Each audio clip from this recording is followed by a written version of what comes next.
My name's host Eric. I'm the host of Talking with Famous People. And the one who has enough. Enough what, you might ask? Enough of a lot of different things.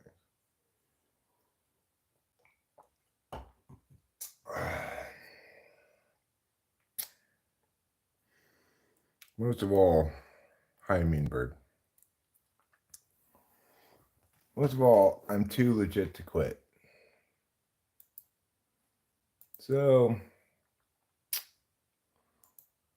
not long ago, just yesterday, last night, I finally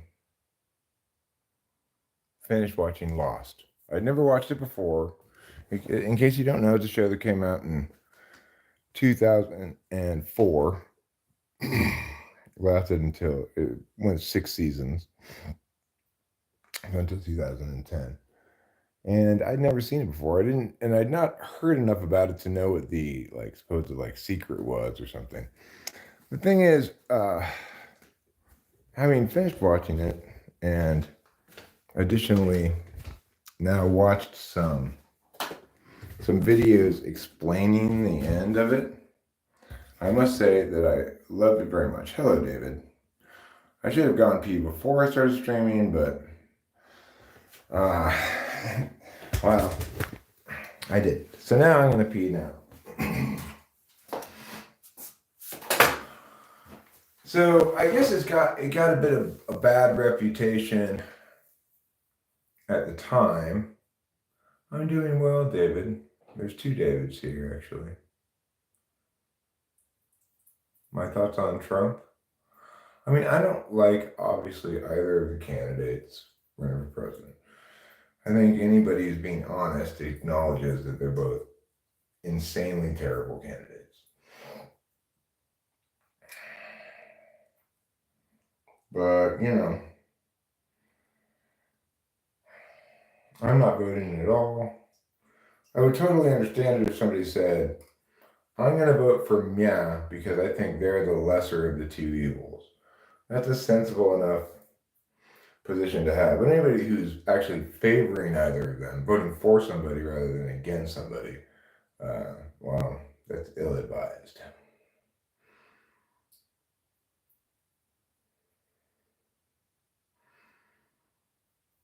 I should have titled this one Politics Free Live Stream as well.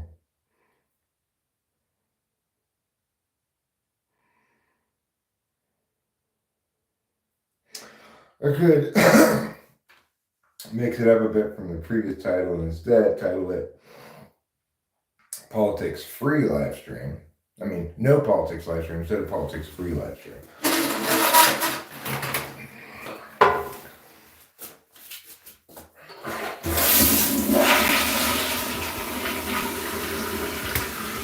But yeah, a lot of people seem to think that,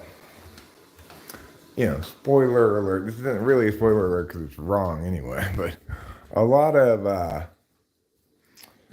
people seem to think that, oh, they were dead the whole time. They were not dead the whole time. And that's not the case. So I feel pretty satisfied actually with the way the whole thing ends. I think they did a pretty great job. Okay. Bedazzles Hobo says, you're an INTP and you want to know about how you can get over confusion about intimacy and sex. You can't. I mean, well, there's one way to do it, which is settle into a long-term relationship where the two of you are compatible and good to each other, and then let familiarity and commonness make things feel a little bit less, scary. I don't know when they're going to tell who's president or whatever. November is first Tuesday of November, I think it is election day officially. But I feel you completely. For NTPs, sex is scary.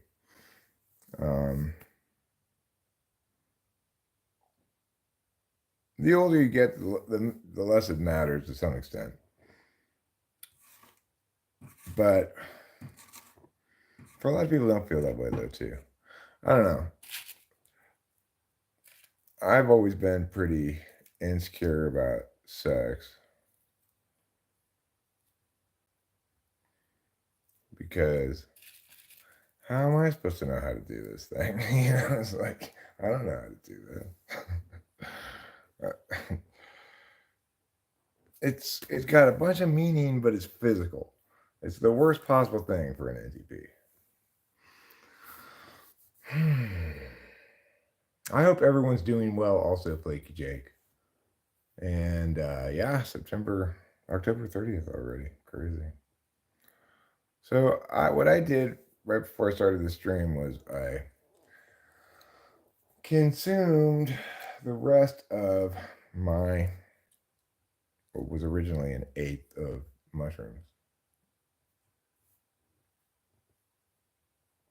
When issues arrive with sex, celibacy is seldom a bad idea. I mean, I don't think that's what Bedazzled Hobo is exactly saying. I think what he's saying is, you know, he's troubled a great deal by thoughts of intimacy and sex. Um,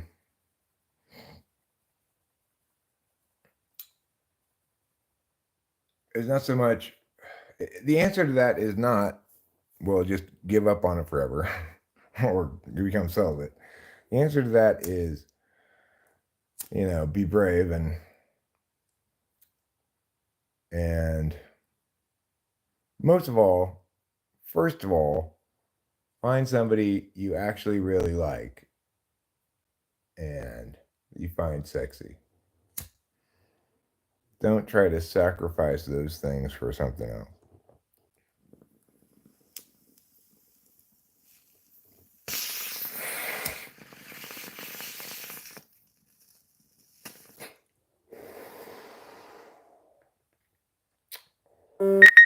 Sex without real intimacy is no bueno. I will agree with you, Flaky Jake, but a lot of people don't, you know?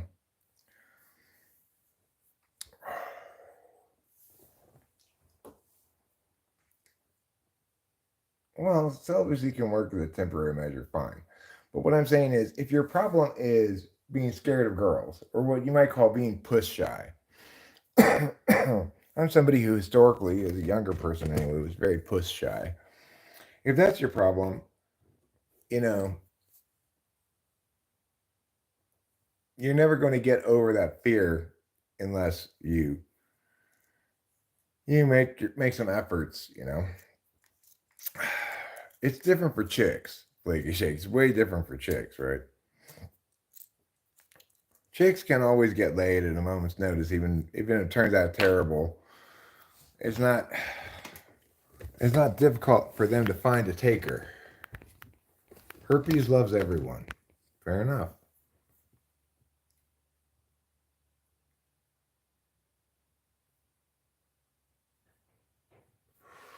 Yeah, well, but the question of like, am I gonna? It's performance anxiety, right?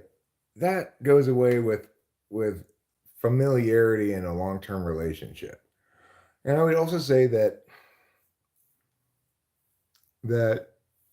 go slow, right? Like say, I'm not somebody who wants to rush into sex at all. So we may be hanging out for a while and being physical even in lesser ways for a while before my pants come off, you know. I'm I'm a scared overthinking NTP. You're just gonna have to deal with that. Yeah. If you just own everything as establish what you I think most chicks are fine with the idea of going slow before getting to sex. And if they're not, they're probably not a chick you want to be with. If they're not, refer to Alan Haight Jr.'s chat here. Herpes loves everyone. So, I mean, the thing is, here's a big problem that we have in society in general. There's no coaching of beta males about how to be successfully beta males.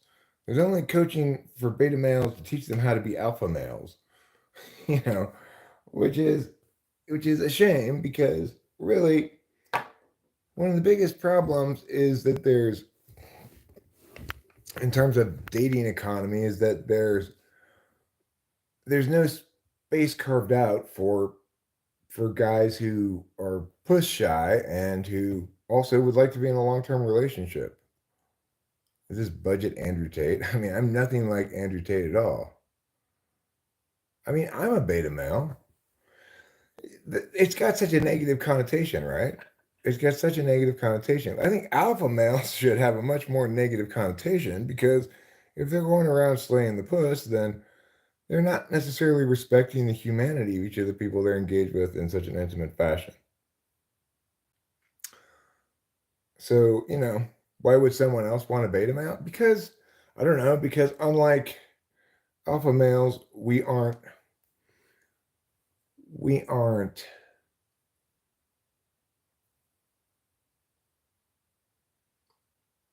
behaving as we know will be effective to get into your pants. It doesn't mean, well, granted, there are different contexts, right? I mean, hi Liliana. I'm not a huge believer in these labels at all, right? But alpha male in a dating context generally expresses in a certain way or whatever, and that's what I'm talking about. I'm not talking about it, for example, at work. There might be an alpha male at work or an alpha at work who's not maybe even the male, but that's different, right? So if we're just talking about context linking to romance and stuff, the existing paradigm says uh, that women are attracted to alpha males, that potentially sigma, if you believe in that shit. Basically, introvert alpha, I guess. Yeah, it's always contextual. But so what I'm just meaning about the term alpha and beta male here basically refers to competence, fluency, effectiveness in getting chicks versus feeling as though you don't know how to do that. You find that whole thing confusing and scary, etc. So, like a beta male at a bar might see a woman across the bar and think for a long time, sitting there back and forth about whether or not to go talk to her and what you might say and blah blah blah. Blah. Before when they finally get their mind to go up and talk to her, well then the alpha male's gone already there talking to her, right? So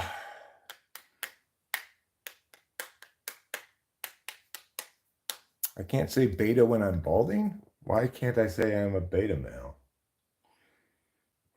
I mean, are beta males not balding?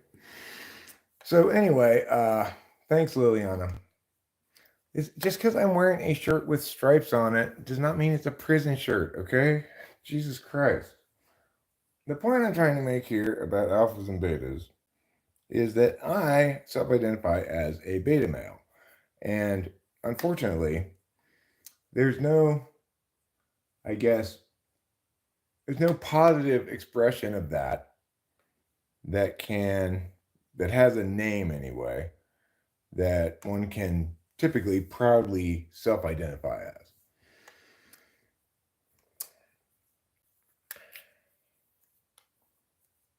ESFC. Right. I'm bald and I have problems with my teeth. Thank you. Okay. Goodbye.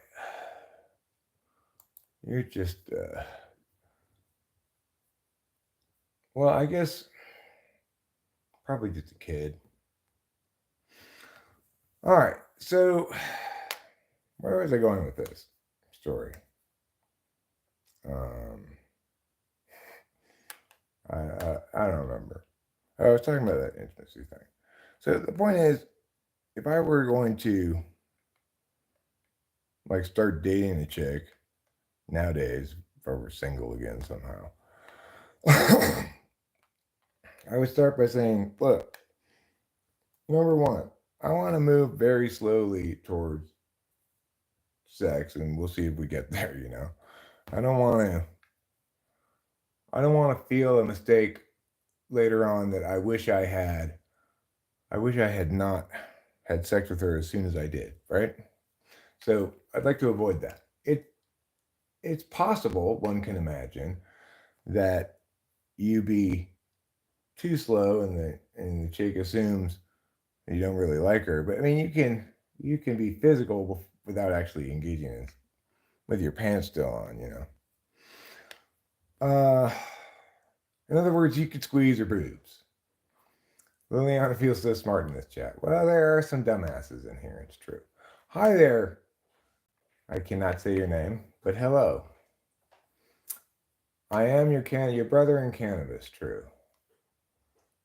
So I mean, I believe in this concept, even though it's kind of um, it's kind of a highly politicized term. But I believe in this concept of toxic masculinity. There absolutely are toxic expressions of masculinity. In other words, what you call toxic approaches towards women as a culture or a paradigm um, that men express themselves in.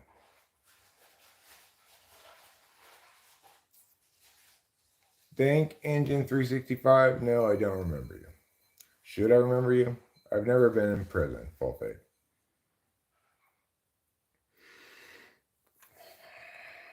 So I I've always found that kind of stuff appalling. I guess as a young man, I just never felt like I was an alpha. So in terms of like, with chicks, right? I always felt plenty alpha in terms of like don't fuck with Eric. Not because I'd get physical, but because I was not scared to yell at people and stuff. we just have we just have to just try not to be toxic as males considering all of this. I don't think we have to try, right? I think most men don't behave toxically in a natural way. They're not going to behave toxically. Unfortunately, I think that there's some percentage of men who do seem to uh, just treat women as objects of conquest, and that's definitely a toxic expression of their male sexuality. What advice would you have given your younger self?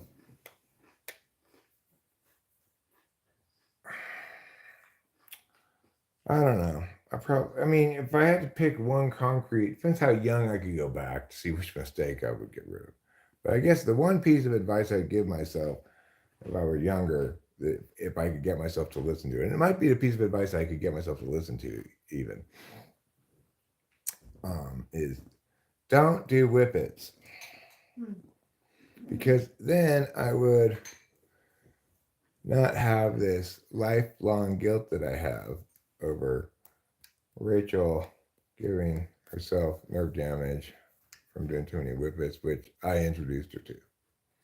So that was it's one of the more horrible realities in my life I have to live with. Pretty horrible. I give myself a teeny little bit of it, but it's like it's just on the balls of my feet, basically. Uh, and sometimes it's a little bit like sometimes it's a little bit worse and it's a little bit better. When it gets a little bit better, and sometimes then it's I barely feel it at all. If I were to take a couple B vitamins right now, I'd probably improve it a little bit. Well, thanks, Super Hayes, for respecting me for sharing that. I would give that advice to other people as well. Don't do whippets. It's not worth it. You might give yourself serious like nerve damage, like not be able to feel your legs anymore. Like that kind of shit. So, and it's permanent. So don't fuck around with them. Whippets, aka NOS, aka nitrous oxide, aka galaxy gas. No, I just got up a little while ago, a couple hours ago. I've been watching Lost. I finished it. And at first I was like, wait. But then I watched some explanations of it on YouTube. And now I understand it in full. And I'm very satisfied with the way it ended. That's good. What are whippets? Whippets are just little canisters of nitrous oxide. So they're used in whipping cream. If you eject the gas into regular cream, it turns into whipped cream. She's not eating ice cream. She's eating cereal. Yeah, it's breakfast time. It's only 2:45 in the afternoon, so Rachel got up pretty early today. You had a beer a few minutes back. Well, I ate the rest of the mushrooms earlier, like Oh, not that long ago, maybe half an hour, 45 minutes ago. I would expect it to kick in at some point. I also smoke copious amounts of ganja. Another thing that I do. So anyway, I just think I really wish people would be kind to one another. People would care about how their behavior impacts other people. You know, I think that would be fantastic. Reading all this Diddy shit, and even though I've been more or less avoiding it lately because it's so dark and horrible. Well, thanks a lot, thanks, Liliana. Liliana. What a swell lady you are. Someone should put a plaque up to you in the Swellness Hall of Fame. Um, I'm gonna get to Bedazzled Hobo's question in a second. I just want to finish this thought. The question they have is book recommendation for a book to read. Uh, it's just how many people have to look the other way for shit like this to go on for long stretches of time? How many people have to not be responsive to victims? How many people have to not be listening to them and ignoring them? Or how many police departments have to, you know, obstruct justice on behalf of this celebrity? It's just, it's appalling. It is appalling. I can't. Oh.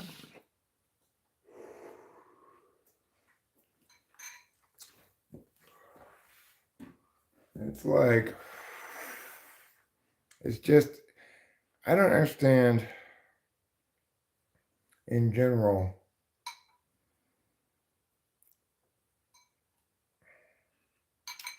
Like, even wanting to have orgies or something, let alone would I ever understand wanting people who aren't really down to be there being there.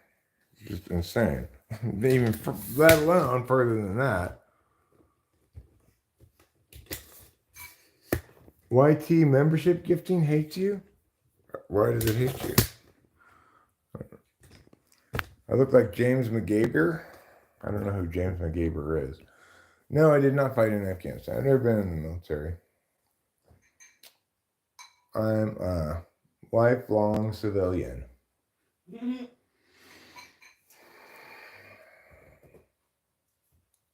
The 1% love to watch us fight amongst ourselves.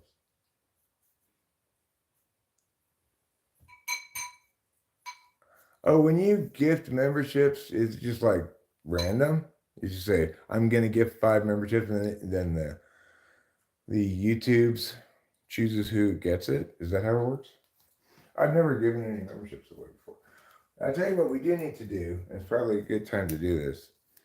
We need to smudge. Rachel introduced me to this process, and I may have seen people do it before, but I've not ever done it myself or had it done around me. Anyway, Good. you light this on fire, and this makes the evil spirits go away. Mm-hmm. All the bad juju and stuff. So, like, by doing this over Rachel's cereal, I ensure that the milk is not spoiled.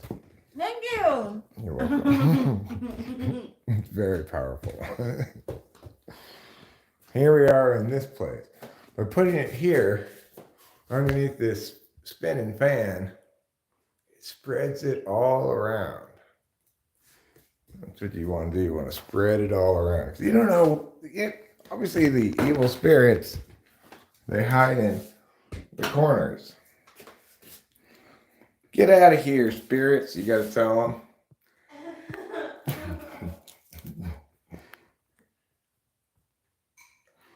Get out of here, bad juju. We don't want your kind around here.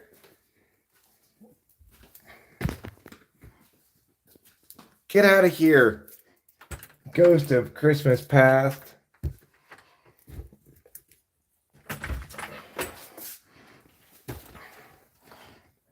Oh, that's Bob Jojo about our god auto. Okay, now there's a good thing to have going when you need to clean the cat box. Is it fun? No. Do I want to do this job? No. But it doesn't mean it's impossible.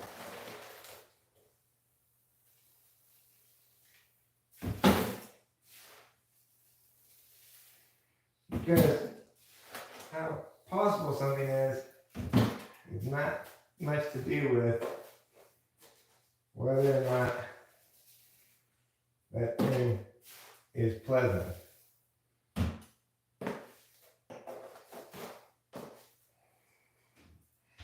This is a task that's both possible and unpleasant. All right, let's get the rest of the garage now. Pia, pia, pia, pia, pia. We're getting rid of evil spirits everywhere we go. Get out of my generator, evil spirits. Get out of my little wilderness car. Get out of there. This is how they did. This is how the Native Americans got evil spirits out of their little wilderness cars many years before the white men first arrived. Well, that's what I was going to title it. Tenderfeet and Landlubbers. I knew I'd had a better title than what I couldn't think of any title. Well, I can't. I'm going to get the evil spirits away from outside too. Get out of here. Go away. Back into the forest with you, evil spirits. Okay. This guy also protects against evil spirits. So we got a lot of anti-evil spirit energies going on here. Make sure these pumpkins don't have any satanic Halloweenness on them. Get out of here, Halloween spirits. Okay. Now let's go over here to the back. I think there's some spirits around this tree. Get away from this tree, you spirits. Get out of here.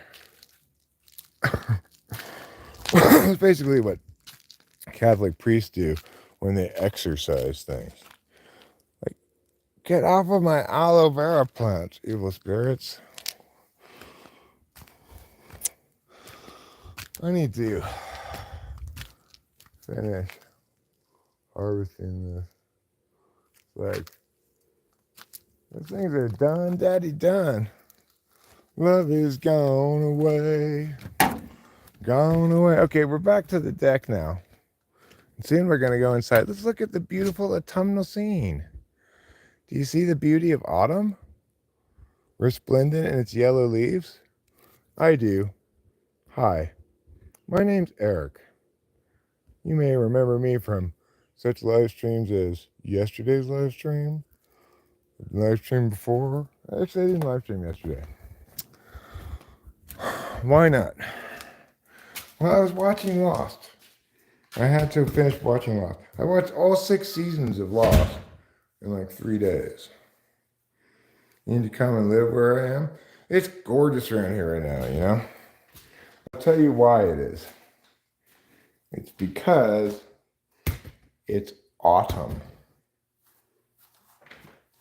How do you put this thing out? You have to put it out with water?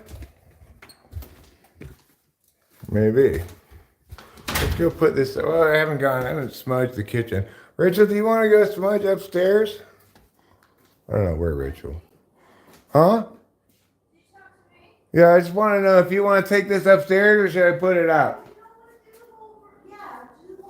I don't want to take it upstairs. I said, do you want to take it upstairs or you want me to put it out?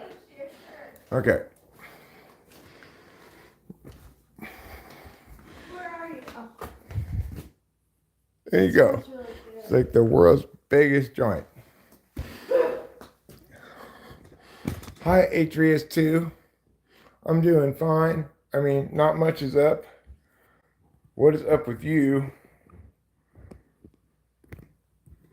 Are you from Australia? Boy, that Lost. That was quite a show. Like I said, 6 seasons in 3 days. And it's definitely a show you need to binge. I'm from Mariposa, California, which is near Yosemite, California. Yosemite National Park, which is in California. It's like right in the middle of California.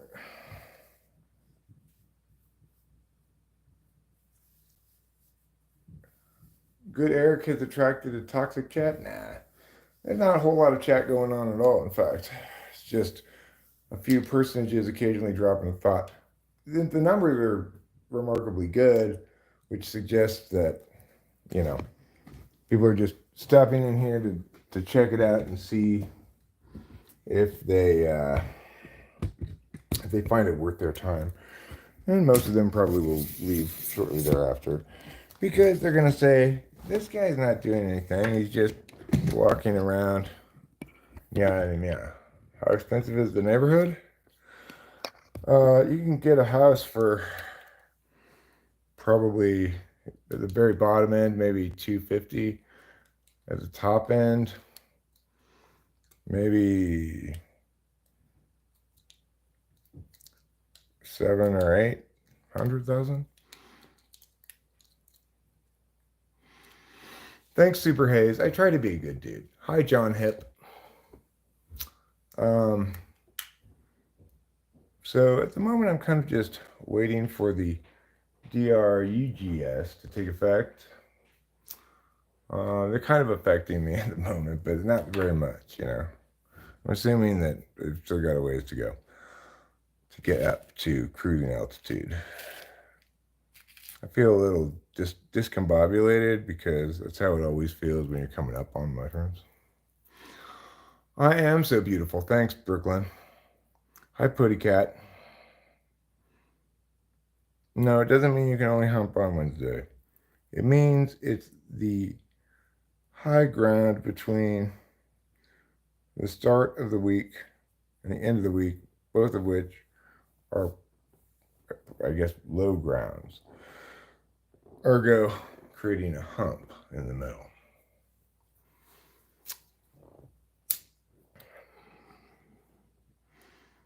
Nathan GG retracts a message. Well, hello, Nathan GG. Drop that number. My number is 6. The house is fully staged. Cool. How do you put that thing out? I don't know. I think you need to, here, I know a good way to do it. You just need to get an empty jar, and we can, snuff it that way. Okay.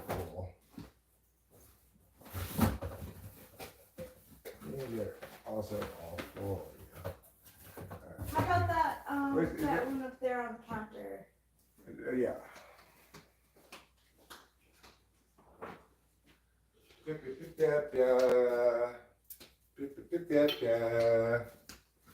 Okay, there. So hopefully this will snuff it. If it were a little shorter, then it would just go in here and we could put the lid on and it would snuff it by a lack of oxygen. I'm semi-retired, yes. Sorry to bother you again. You're not bothering me at all. I'm live streaming for the purpose of chatting with people about things.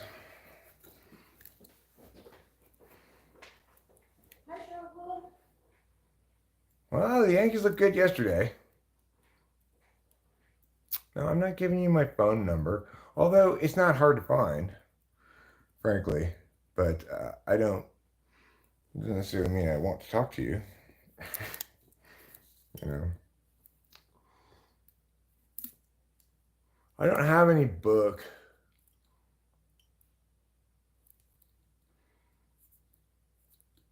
to recommend, really. No, I'm never a psychologist. I'm a professional. I'm a debate coach by trade, competition flow debate coach, which is kind of, I guess, certainly the ideal job for me.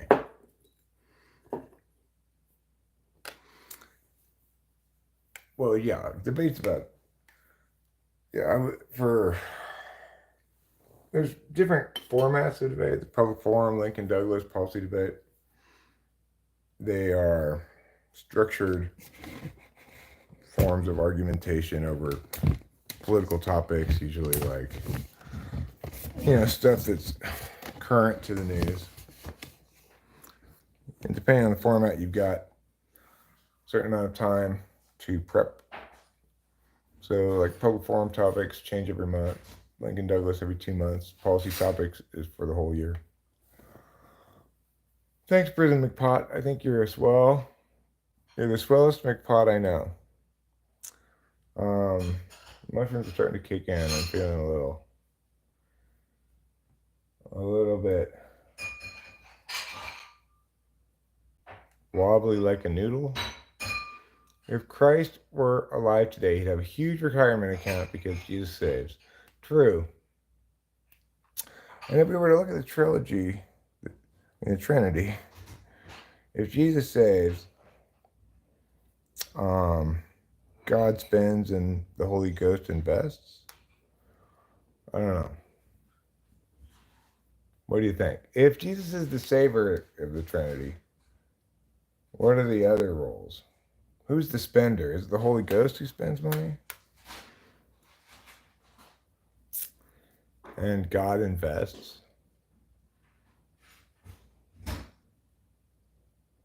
Are there other things you can do with money besides spend, invest, and save?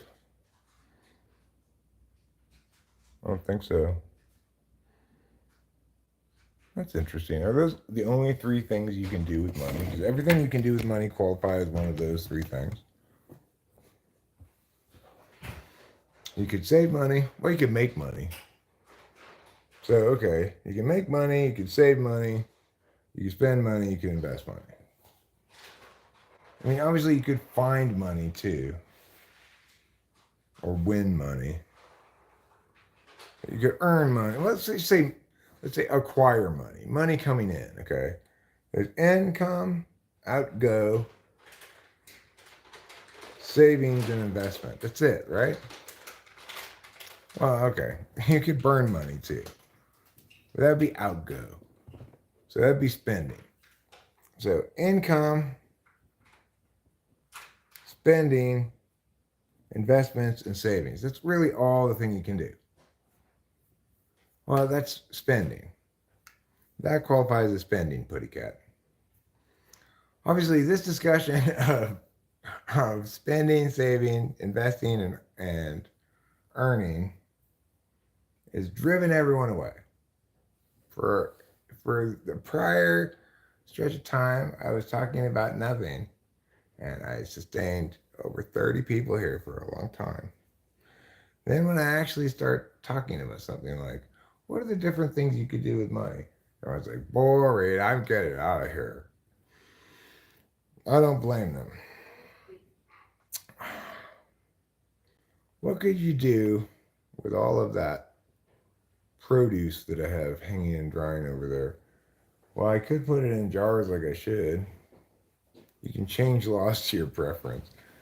Okay. I mean, that would be spending, right?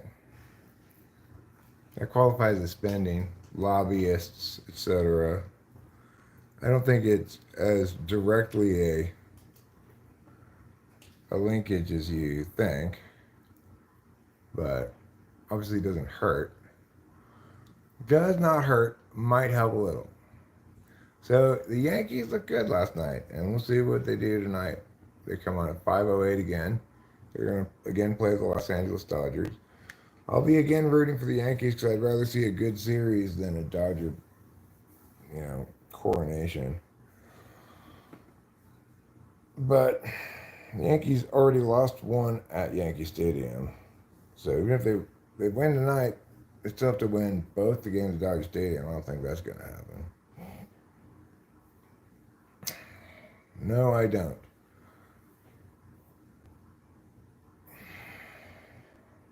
Has any team ever come back from down 3-0 in the World Series? I think I heard on the broadcast that no team that wasn't the home team has ever come back. No away team has ever come back from a 3-0 deficit. It happened in the ALCS when the Red Sox did it versus the Yankees. I think in the World Series it's happened before, but only when it was the home team. But I'm not sure. I'd have to double check that. I'm not a sports knowledge aficionado, really.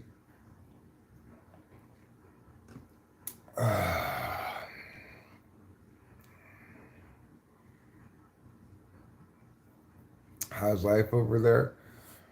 Well, there's lots of good nature around. There's lots of excellent hiking and stuff, but Rachel and I don't take a lot of advantage of that. We're pretty indoorsy.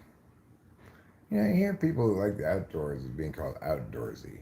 But you don't really hear people claiming to be indoorsy. I'm pretty indoorsy. I'm pretty indoorsy as well. Well, Marco Bronco, thank you for voicing your opinion. As I've said before, I'm not voting for either of those two horrible candidates. Now, if you are somebody who says, I think Mia is the lesser of these two evils, I get that. I can respect you voting based on that. But if you're voting for somebody because you think they're great, either of these two is great, you're not being realistic. Well, I think different people respond to different kinds of stimuli differently.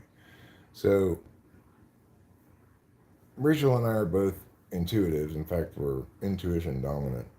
And accordingly, we're really most comfortable, most at home in a world of meaning, a world of language and storytelling and words than we are in the physical world where we might trip and fall or drop something or whatever.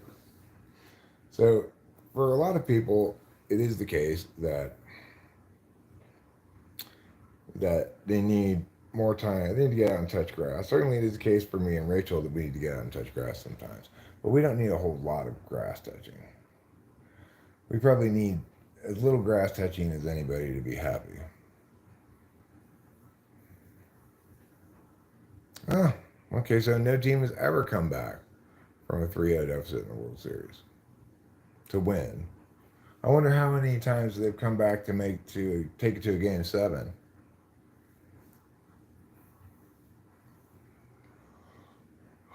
Marco Bronco says, you are very wise. Thank you, Marco Bronco. I appreciate it. What's my favorite Halloween candy? Well, I'll tell you what it's not. It's not candy corns. We got this kind of candies over here. I tend to get the kind of candy I want to eat myself. I tend to apply the golden rule when it comes to candy instead of the platinum rule because how am I supposed to know there's no way to apply the platinum rule to multiple children, each of whom have their own preference. That's the advantage of the golden rule, is it universalizes it to everybody. Like, well, if I do as I would like to have done unto me, then I would like to get these candies given the choices I had to choose from, right? It's like, obviously, I would probably not purposely get the Kit Kats included, replace that with something better, right? It was the gummy bears that really got me on Yeah. this bag. Yeah. For both of them, they have.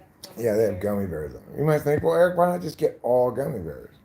Well, I don't know why. I'm not sure if they might not have had that even. No. And the other thing is, I'm trying to platinum rule it a little bit just because I like gummy bears a lot. Doesn't mean that any children we might come by Right. might prefer gummy bears. So, thanks, John. Appreciate it. But it's probably just a complete waste of time. The only reason we were not going to get any candy this year because we had no children last year. But this year we saw that there's a sign up down the street that says, kids for trick or treating, all meet here and we'll go trick or treating. I don't know. They probably won't walk all the way up here, but actually, it's not like there's not that many streets. So it's just this street, which is a loop, and Heights Cove is the only streets there are. So, but we're towards the back of the loop. We're like the least convenient part of the loop to get to.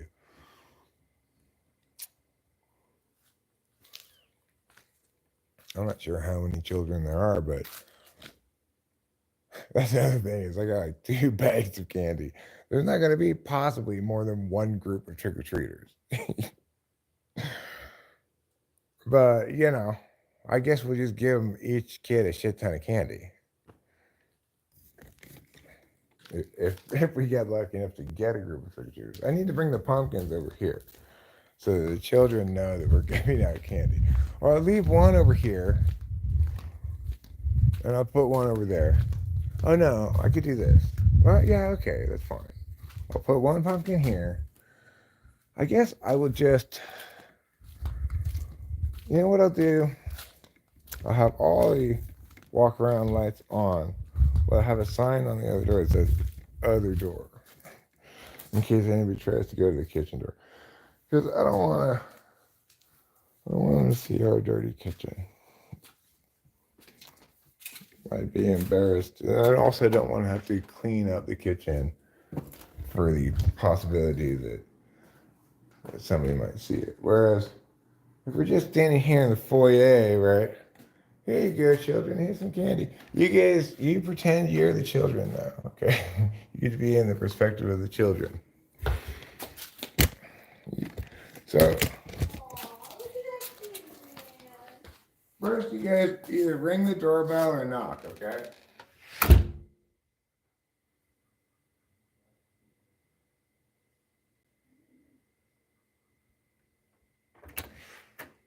Oh, hello, children. Okay, well, I choose treat. How cute you look in your costumes. There you go. Have some candy. That's what it's going to be like on Halloween Day. You just get to experience the true life of getting candy at my house without having to be a child or anything. You're even the right height. I was able to make you the right height for childhood.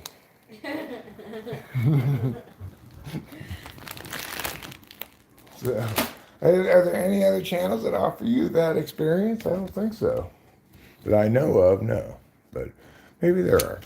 A lot of channels in the world. What's my favorite horror movie? I guess Blair Witch Project or The Ring. I'm surprised I actually had a quick enough answer to that question. It is a quick question for you. I mean, because I would normally say I don't really watch horror movies, which is true, but if I had to pick 2 that I remember liking a lot, it would be The Blair Witch Project and The Ring. And The Ring, even though I was an adult seeing it, it had several moments that made me go like, ah! Yeah, me too. I was never into horror. I'm glad we have good taste. Well, I The should same say, taste. yeah, the same taste. in entertainment. Well, at least we both don't like horror. Yeah. The thing is, Rachel doesn't necessarily like all the kinds of things I want to watch, and I don't like all the kinds of things she wants to watch. We do have the same taste in music, which is much more important than having the same taste in shows, I think. Because, you don't have to watch TV shows together, but you're going to have to ride in the car and share music together. Right, and I mean, I don't know why we don't. I mean, It's very obvious why we don't, Rachel. Because neither of us wants to compromise at all. Yeah. So, and for whatever reason, fair or not, I end up with the big TV, and Rachel ends up sitting next to me, and watching something else on her phone with headphones in. Yeah, but I'd still rather do that than be in another room Right. without you. And she could have other viewing options that are better for her viewing experience on bigger screens in another room, but she prefers to sit in the same room, which I appreciate because I like that too. Which trees are you talking about? Some of these trees are ours. All of these trees are ours. This is our little mound thing here. Over there, I think mostly those trees are the neighbor's trees. Some of these trees are ours. I'm not exactly sure how far the property goes down, but presumably it goes down the hill some of the way. And then I'm not sure how far it goes down the hill. Maybe it goes all the way to the creek at the bottom. Maybe the next property across the way starts at the bottom of the creek. I don't really know. This is our trees down into the shed down there. The shed basically represents the back. A little bit further from the shed is the edge of the property.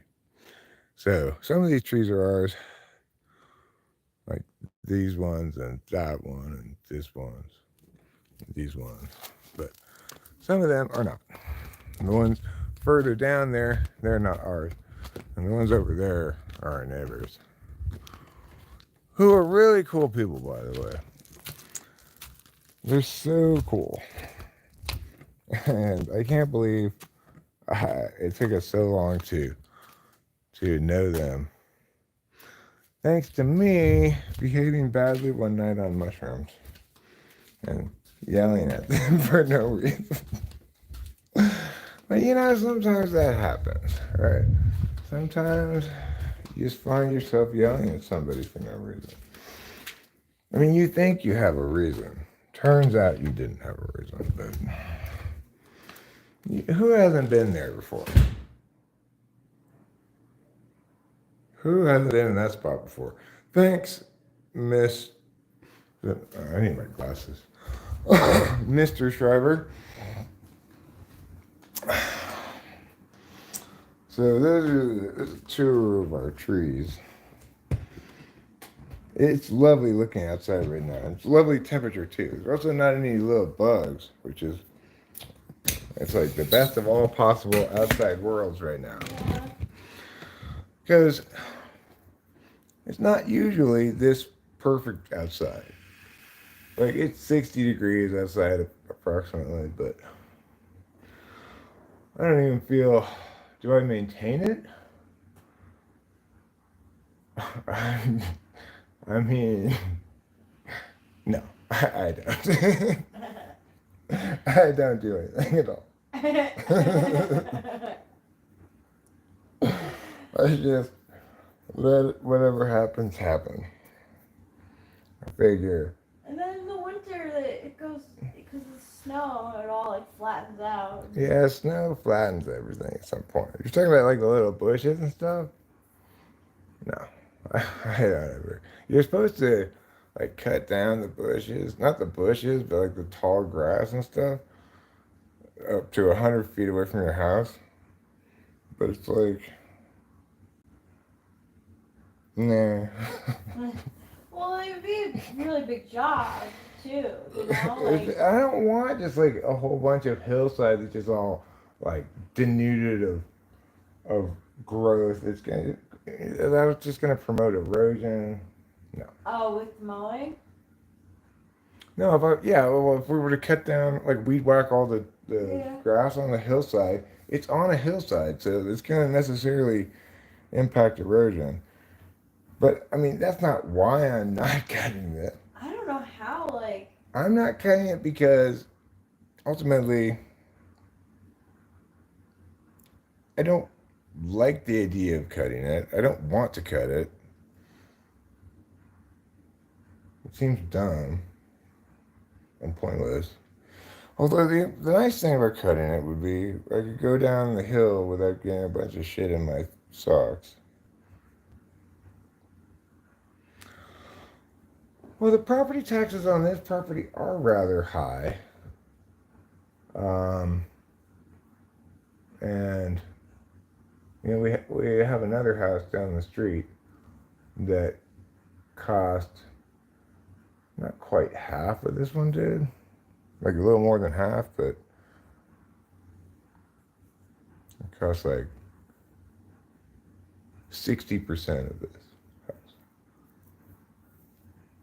And the property taxes on that one are much more than 60% less than on this one. They both are the same bedroom baths, 3-bedroom, 1-bath house. I mean, no, this is 3-bedroom, 2.5 bath. That house is 3-bedroom, 1-bath. But this house also actually has 4 bedrooms, even though it says it's a 3-bedroom, because the way they count bedrooms is whether or not it has a closet in it. If you don't have a closet in a room, then it doesn't qualify as a bedroom. Then it's just a day room, as it's called. When we bought the place, that's what they called it. A day room? What is that for? What does that mean? It means it's where you go during the day. That's a silly room to have. Obviously, you go where the TV is during the day. Where else would you go? it's almost like they didn't have a TV in the house. Just they couldn't legally call it a bedroom, so they just called it the day room. Yeah, like I wonder if at one point it was like an office or something. Well, I mean, I'm sure it had, when we moved in, it had 2 day beds in there, right? Yeah. Like they're these like kind of semi-couchy things. Yeah, that pulled out and had a bed like underneath it too. Oh yeah. Like I think it was because the people before us made it into like day beds and stuff because they had grandkids and stuff. Well, I guess they were making sense if it's like your bedroom is your night room, right? That's where you go during the night, and this is not a bedroom. Yeah, it's not. Therefore, it's a day room. So Now it makes sense. A day room? What happens if retired people aren't able to pay their taxes? I don't know. Maybe they need to get a job. Lazy old people. I'm from Mariposa, California. No, I'm neither Republican nor Democrat. Rice battle. I'm not party affiliated. May I have some marijuana? Of course, darling.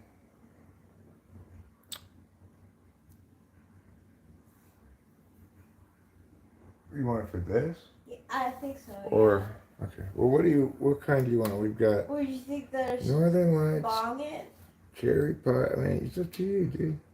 You got I'll Northern do Lights. a bong because I want to get stoned. Okay. Which kinds of weed do you want? You want the grill glue then? Yeah.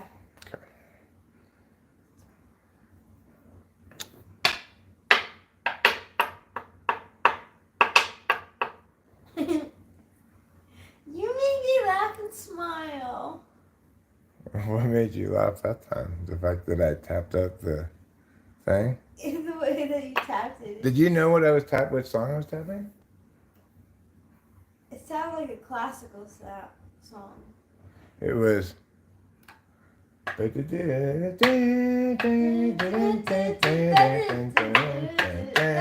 yeah. It's like it's that wedding song, right? Yeah. I'm amazed that you got that I was tapping that because it's pretty difficult to tell what a song is just by tapping its rhythm without giving any notes at all. You made me sad seeing you. I remembered someone who I should apologize to. Well, I'm sorry to hear that, Mr. Shriver. It was never my intent, obviously, to make you sad. And I'm sorry that you failed to apologize to somebody to whom you ought to apologize. Just try to pull the whole thing. It would take you several pulls, you know. Several pulls? Even if it takes you several pulls, rather than tapping it out in between, because it'd just be a big waste. Okay.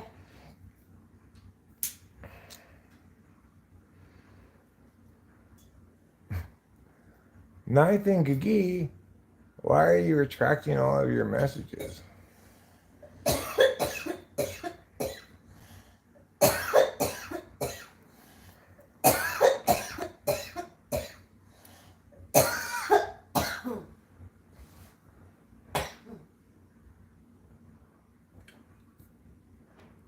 Yeah, why are you retracting all your messages? They weren't anything bad. Do you know just how many money you have? I mean, not exactly.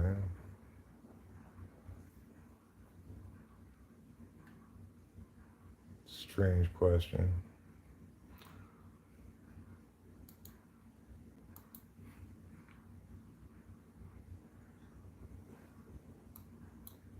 Like, who knows really at any given moment exactly to the penny how much money they have in total?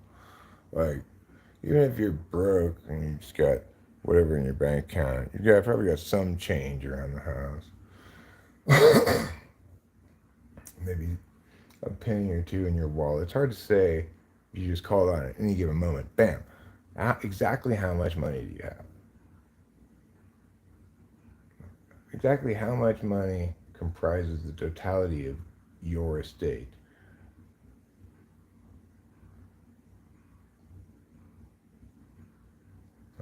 You have to define a lot of terms too, like what qualifies as money that's yours. Does it include money that's in your house but you've lost? Does it include money in your car but you've lost? How about on your front lawn but you've lost? Let's say a gardener mows your front lawn and runs over a quarter and picks it up. Are they obligated to return it to you? Or can they put it in their pocket? Oh, that's right, you're using that. I forgot what was going on. Well, the mushrooms are starting to kick in quite a goodly bit here.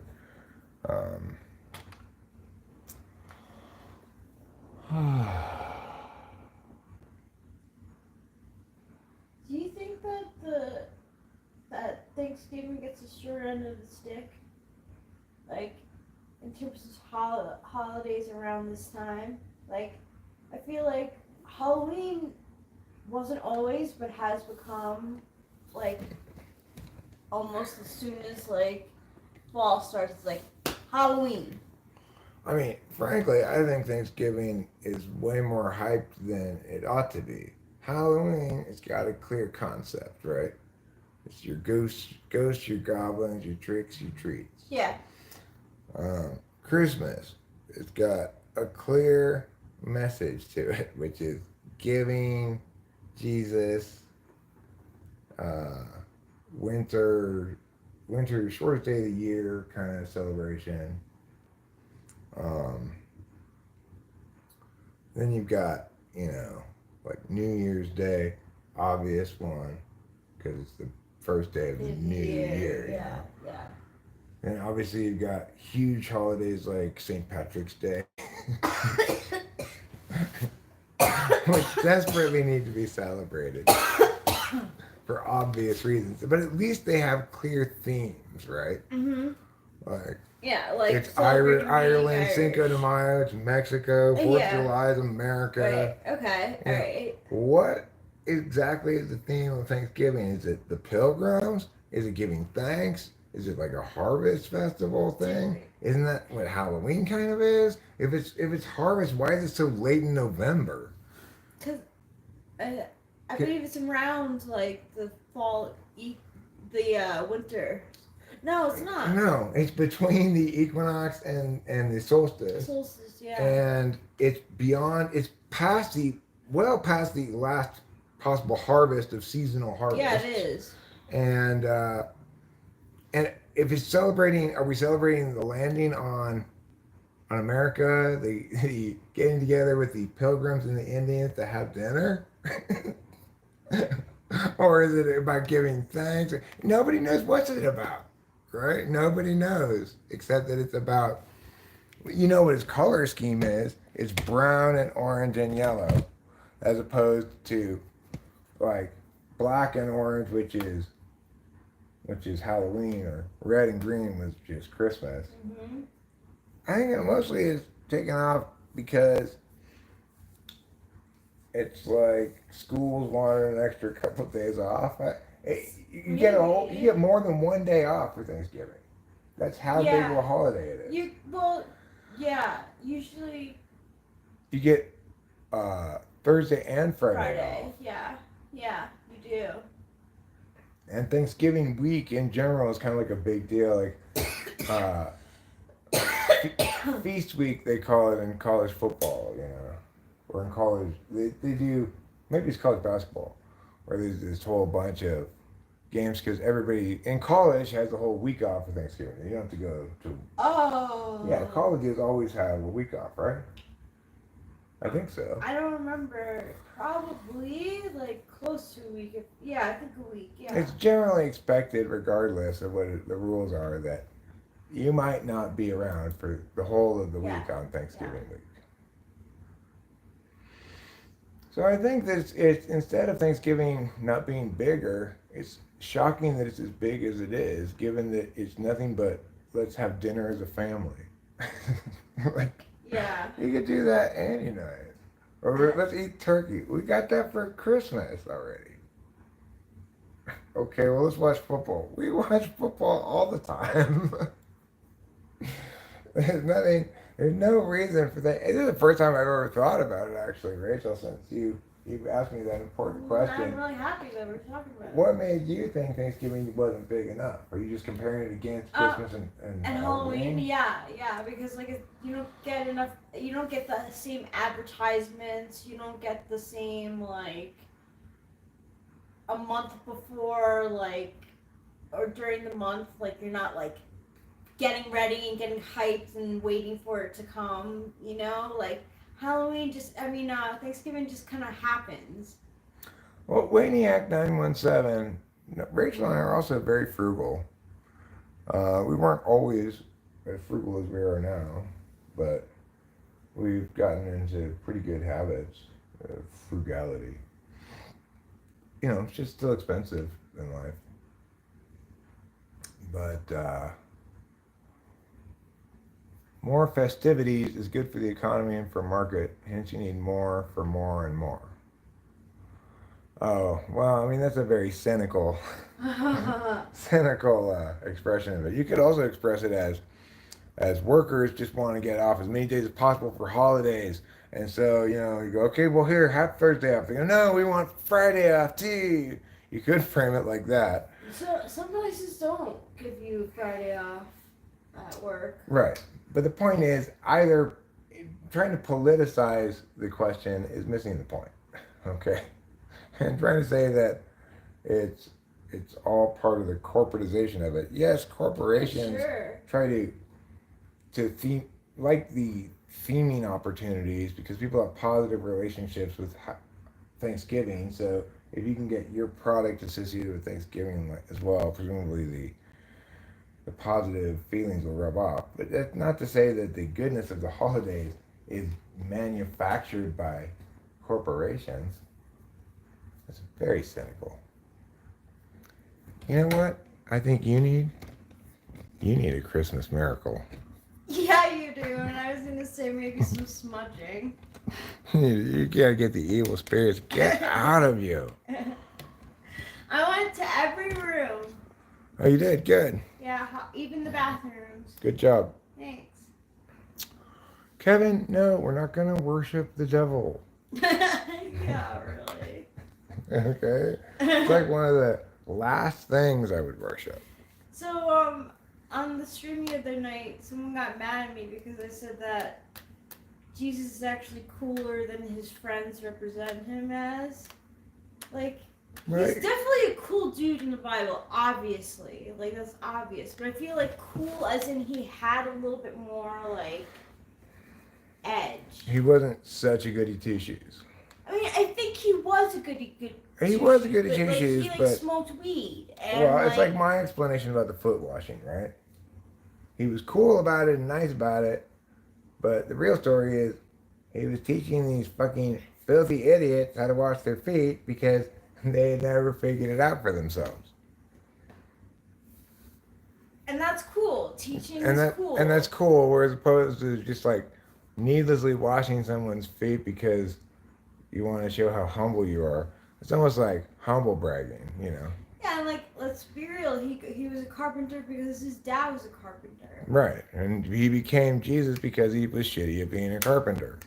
Is our best guess. It doesn't say either way in the Bible, so no matter how much you believe in the Bible, that interpretation is just as good as any other.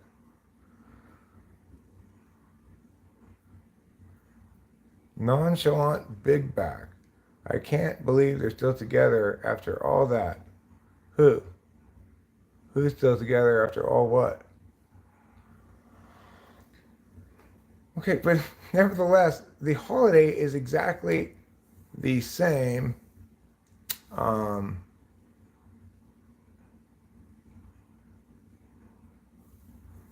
Okay, password. Uh,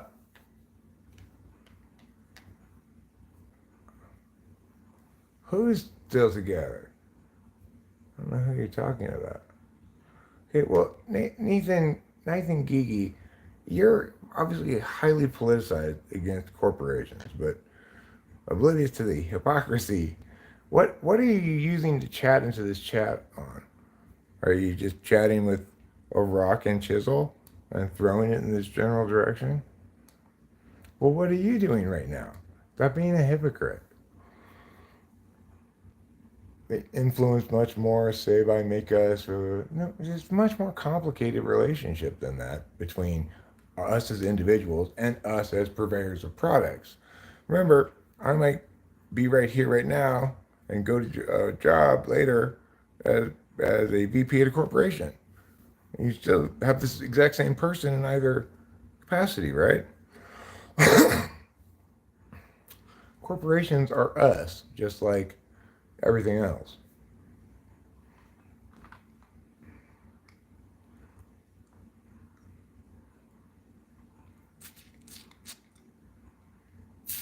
That's right, convict. Who's convict?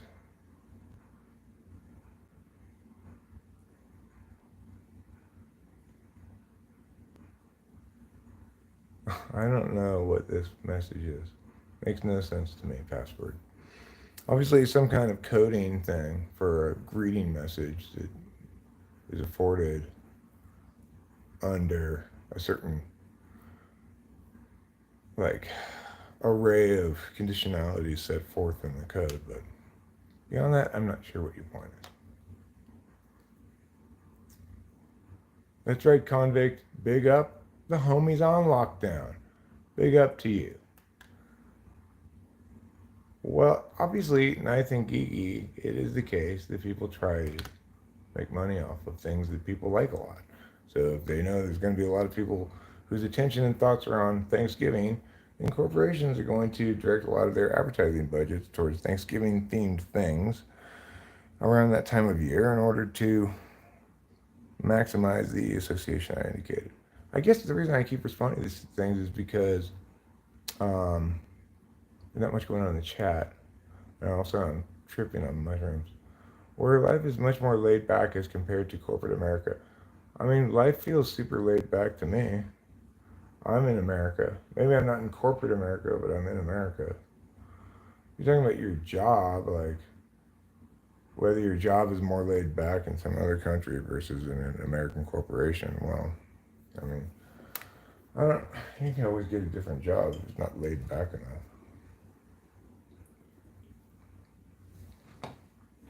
Oh yeah, you definitely. I mean, people do that. People do like um, try to knock each other over for a cheap TV and shit. That does happen, Hmm.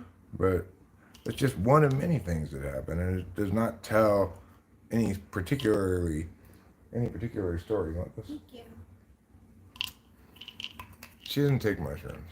No, I get nauseous, and I like it's a battle with myself most of the times. Like I do find it really is you have to go in with an intention. Like when we had our Christmas party last year, like I was buzzing inside. So when Eric brought up the idea of having mushrooms, I was like, yeah, let's fucking do that.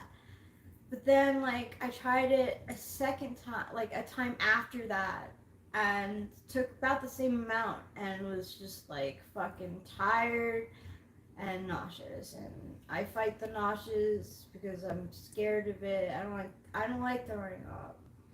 We don't have any more, so she couldn't take them right now, even if she wanted to. But Yeah, because you took them all. I'm so happy you I did. did. I took the rest of them. There was only like two doses, two dosages in the bag to begin with. Ah, It was 1/8. So, the point is, there are examples of all kinds of things, both good and bad, in America that you could point to and say that tells the story of America, and it would be reductive. As any story of liberty is reductive, because when you afford individuals liberty to make their own choices and live with the consequences of those choices, then you're going to see all kinds of stories playing out because they're the stories of individuals free to determine their own fates. And we can contrast against some place like North Korea, where individuals are absolutely not free to determine their own fates.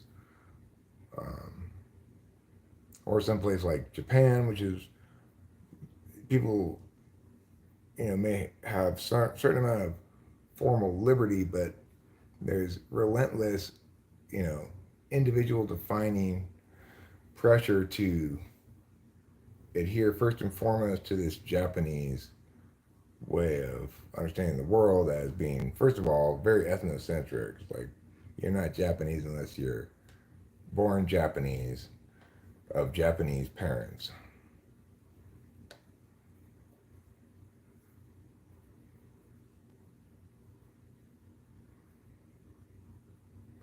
You would argue the rise of excessive corporate. I mean, that assumes nothing. Look, you're, by saying excessive growth, right?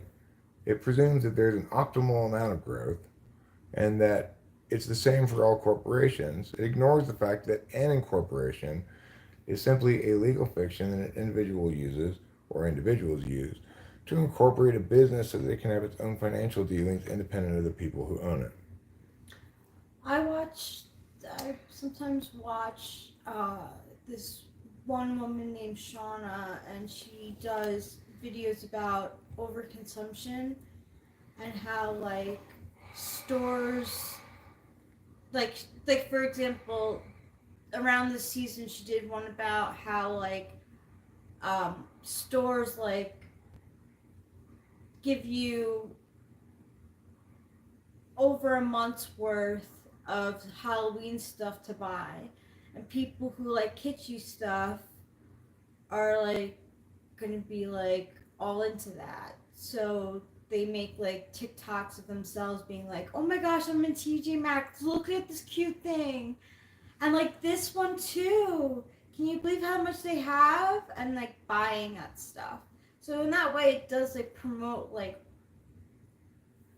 consumerism and capitalism, but I don't think that's like the root of things. People just like the season. I don't know. Like I like it. I like Halloween. And genuinely, like, I don't feel like I have to buy anything. It's just like fun thinking about like ghosts and the the the weather's getting cooler and there's just like a vibe, you know? It's the same as like pumpkin spice lattes. Like people go crazy for that stuff because it like reminds them of a season. Yeah. Well, it's because it has a lot of linkage to SI too. You know, Mm-hmm. we all remember our childhoods and no matter what kind of childhood we had, if we grew up in America, we encountered various holiday activities that were directed at school children, you know, and we lived within a culture of increasing ability to talk about things. And I think that's what the platypusists don't quite get. Platypusing is, of course, the art of reification fallacy, creating a boogeyman. So it comes from the end of an episode of Phineas and Ferb in which Dr. Dushel Smirts, what's his name? Anyway, whatever his name is, he's falling down a hill. He got glue on his hands. Now there's records on his fingers, and he just can't stop. Don't stop! Don't stop! I got records on my fingers, and I can't stop spinning because I got there's a platypus beneath me, and he's underneath the table. You know that song? Well, at the end of it, all the teenagers who are rocking out to this great song on Phineas and Ferb, they uh, they go, "Oh, I get it. A platypus is a metaphor for whatever's keeping you down. Corporations are a platypus. The government's a platypus. Your teachers are a platypus. Society is a platypus. We all have a platypus controlling us." Well, that's the kind of thing that people like to do a lot of is platypusing because it eliminates the need for actual, meaningful discourse. As long as we know there's a bad guy and that he's to blame, whether it be a faceless entity like a corporation a or be it a cabal of powerful elites that purportedly goes transgenerational and stuff like that. Well, the world's more complicated than that. That doesn't mean that there aren't devils among us, as Diddy is an indicator of. And it doesn't mean that, like, powerful people don't get away with all kinds of crazy murder. It just means that, like the rest of us, they can't really predict the outcomes of much of what they might want to do. And none of us, if we're talking about public policy action, none of us can predict all the unintended consequences and unpredicted outcomes that necessarily ensue from any action being taken as opposed to the default static or equilibrium state of negation. Keep it as it is right now. What I think about the Jewish people in Israel, I don't think anything about them. I think Israel is terrible. I don't think anything about the Jewish people. I think it needs to be a very clear distinction between the Jewish There people is. and Israel, right? 100%. So whatever my opinions on Israel's policy are, which are, of mixed depending on the specific question you want to ask, but what one thing that we should all agree on is that you can shit all over Israel all you want Yeah. without saying a goddamn thing about the Jewish people. Yes. Okay? There's nothing anti-Semitic about criticizing Israel. Exactly. And the most anti-Semitic thing ever spoken or hinted at was in recent years is Israel's suggestion that the linkage between them and the Jewish people makes any criticism of Israel as a state, as a nation state, equivalent to anti-Semitism, which is complete fucking garbage and invalidates the life experience of every single individual human being who might represent themselves as a member of your fucking faith. That's crazy. So it's ridiculous, obvious. But do I plan on voting this November? No, fuck no. Can I say, like, I'm not voting for either of those two fucking tarts. Seriously. I used to platypus believe in the platypus a lot, like before you. Yeah, well, it's at least it's satisfying because there's somebody to blame, right? And it turns out that politics are a lot like relationships. It's only legitimate when you critique behavior or words. It's always illegitimate when you critique people.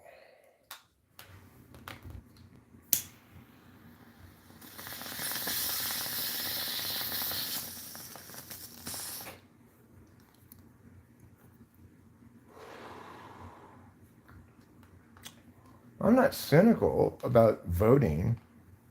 I'm saying I don't I don't I don't plan to participate in the desecration of the ballot box perpetrated by these two shitbags.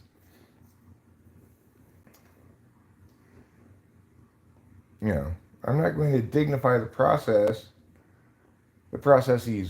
worst produce by going in there and, it's like some years the democratic process produces various things you don't like. You get to choose between kale and another vegetable I don't like. I used to not like Brussels sprouts, but I didn't. I'm still on the fence all about right, Brussels lima sprouts. beans. It's like you get to choose between kale and lima beans. Such a bad Okay, choice. fine. Maybe I'll choose between kale or lima beans. Ew. But if neither of the things being chosen from even qualify as food, just like pool of vomit, bag full of piss. No, I'm not gonna choose between those any more than I'm gonna go to the grocery store and get some rotting shit from the vegetable store. I will not go to that store at all if I know that they've got a bunch of rotting filth inside of their vegetable department. So I'm not going to that store. My favorite president when I was alive was Clinton. I'm a fan of Polk historically.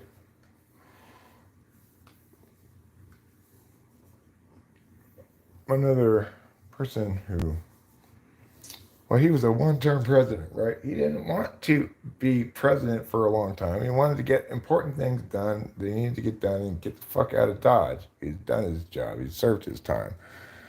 He didn't have to. He didn't owe his country any more than that. I respect that. Who? Polk. I went to Polk Street School. Yeah. Well, he deserves to have a school named after him. Yeah, Brussels sprouts have to be cooked a certain way in order to He's named to get. someone named Rachel, and that's why I like him. Dion Van says, "Hey guys, it's C.S. Joseph with C." Okay, well, you're not C.S. Joseph. C.S. Joseph would not come chat with me at all. Okay, he's terrified of dealing with me at all in any capacity.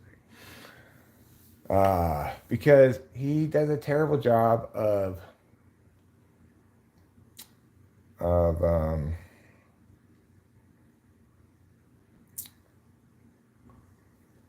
of typing people. Like I just typed somebody the other day. He didn't want his shit to be published, but he was complaining about how he got himself typed by C.S. Joseph, and C.S. Joseph like asked him like one or two questions, let him talk for like a minute at most, and then was just like, "Here's what type you are," and blah, blah, blah, the whole rest of the time. Whereas, of course, I spend the entire time asking questions so that I can justify when I finally do say this is what type you are, that I can say so confidently and justify it with adequate justifications. Because after all, I've collected satisfactory amount of data to justify with adequate justifications. I think you would be proud of you. I don't know if C.S. Joseph seems more ESTJ or ENTJ because of the following thing. Like he wants to do all the talking and not need to do any deliberation at all. Well, that might be third slot NE. On the other hand, to feel as though you don't need any experience at all with somebody except for the slightest fraction of a second of experience with them and be able to just intuit away what type they are from that. That's So, crazy. so he like would have an tool then. So he just like is like, oh, you're an INFP because I think I know because that's how I get through life. Yeah, I guess. Like, I mean, he has this supposed system he does. Like, if you in, it's like the interaction style. Like, if you approach talking with somebody else in the following way, it means meow, and the following way means meow. Wow, he could be an ENTJ. But but the thing that I don't get is why would he spend so much time explaining why he concluded what he did, or I guess probably maybe he's explaining what it means to be that type. I'm not sure. But then he also like tells people to just go and read the book. Yeah, well, that's kind of ridiculous too. Like, So he's saying he's not using his intuition, just using his experience. I'm gonna go ESTJ. Um, my wife is beautiful. Thank you for noting that, Training Boy 40. It is great to have the actual right to vote, which means you have the right to not vote as well, yeah. as opposed to voting be designated a duty, civic duty, like jury duty. Oh, I'll complain for sure. I'm not going to complain about the fact that they won the election. Like, I will complain about them as elected officials for sure, because my non-voting means I didn't choose them. Ew, I don't think the vomit is a lesser evil. They're both disgusting. Okay, well that's one. Look, Ninth and Geeky, I agree. That's a one way to Yeah, evaluate it things. is. You can do that, and I wouldn't judge you if you said like, "I'm going to vote for the lesser of two evils." In this case, I think that the vomit is less bad. Well, then okay, I can respect that. Personally, I'm not going to vote for either I of them, just and can't. and because it's a right to vote rather than a duty to vote, um, that means I can choose to not vote for either of them. If I vote for one of them, then if they win, I had some part to play in that, and I don't want to play a part in either of them winning. Yeah, I know. That's how I feel too. It feels bad to like vote for either of them. The point is, you can frame it in any number of ways, but the reality is, not to vote is just as legitimate and just as non-cynical a decision as voting for either of them. I would say it's incredibly cynical to vote for either of them, knowing you're going to be party to their succeeding and the fact and their horrible presidency. Okay, well, I could say the same thing in defense of my position. I think, Gigi, good enough for you, good enough for me. One of them's going to win anyway.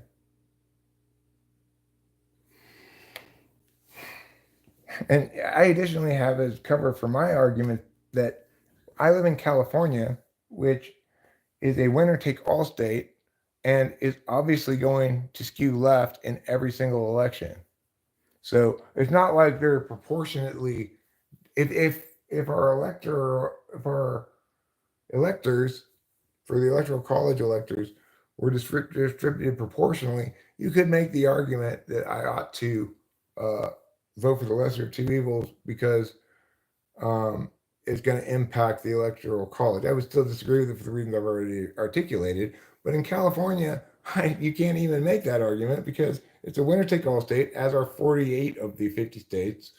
And it always skews Democrat. So the only meaningful, if I knew I wanted to vote for Trump, I guess it might be meaningful in that capacity, in the sense that you want to have some kind of desperate hope that maybe if enough people like you pile on, you can overcome the left majority. But I don't want to vote for Trump, and um, I don't think the choice between Trump and Harris is even a left-right choice at all. It's just two pieces of crap. I mean, there are distinctions between the two, right? Like, um, Trump is more expressly the dictatorial kind of authoritarian, whereas Harris is like commie authoritarianism. The downside of Harris is economy destroying, loss of prosperity. The downside of Trump is, sacrificing certain elements of the rule of law, plus just a general disregard for the half of the population that doesn't favor him, etc. Right? Neither of them have enough intelligence or intuition to rule the country adequately at all, and nobody should do them the favor of, attending their rallies or anything like that. They should have empty rallies because nobody's stupid enough to think either of them is worth getting excited about. I'm not saying that about Democrats in general, fine guy. I'm talking about Kamala Harris specifically. I mean, she wants to attack the middle class in no uncertain terms. You cannot double the federal, and the idea of you want to double federal revenues over the course of 10 years is absolutely insane. Like, there's no plausible way that anybody can expect to have income, taxable tax revenues doubled in 10 years without striking to the very heart of the country, right? Mm-hmm. Everybody's going to be destroyed. The whole economy will be destroyed. It'll grind to a halt, right?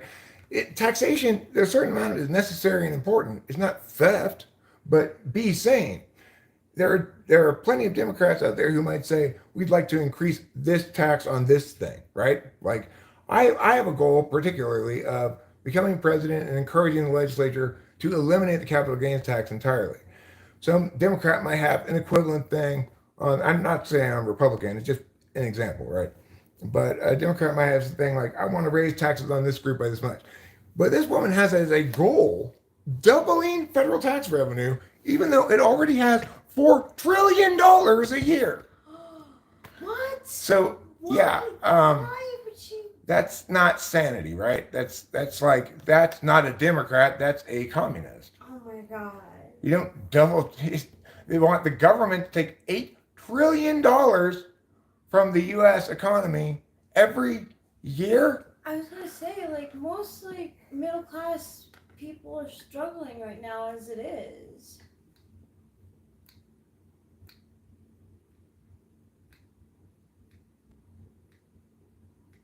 Well, I mean, there's no good way to progressively tax, right? It unavoidably ends up with regressive taxation. Because you can't fairly and justly tax wealth that already exists. I mean, that's what property taxes are, right? And that's fine because it's real estate. I think that property taxes are a good and necessary way to fund the community interests. And so, like here in Mariposa County, I pay property taxes on two homes, most of which go to the county, and they fund things like roads and schools and snowplows and shit, right? That's called sanity.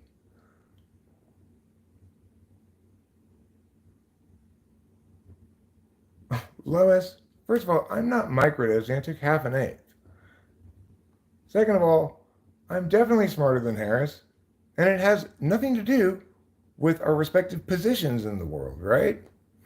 So I might be sitting here on my couch explaining to you why you're full of shit, whereas Harris is just spouting shit into the air as she moves about through the world. That doesn't make us the same, different, or anything, right? It doesn't matter where I'm sitting, what I'm doing. Obviously, I'm comfortable, right? The point is, that's not relevant to what I'm saying. And you trying to insult my wife, saying she can't form a full sentence is insane. She just had a long explanation about a variety of different things, and you just ignore all of that. I'm going to put you on timeout with the plan to, hide you. But I just want to make clear why you're so wrong. Most importantly, it doesn't matter if I'm the lowliest bum or the richest guy, right? It doesn't matter if I'm the least busy or the most busy person. My words, what I am saying, can be evaluated independent of my person. And they need to be evaluated so because these words are about the public. That is to say, our shared community interests. Accordingly, my words need to be treated with respect, which is to say, as objects in and of themselves, independent of who the author is. Good ideas come from everywhere. Truth telling comes from everywhere. No person is more capable of telling the truth than any other person, regardless of their standing in life. Like I probably have a higher standing in life than you do, but that doesn't mean you should more listen to me than listen to you. The reason you should listen to me more instead of you is because what I say makes sense and you're talking out of your fucking ass.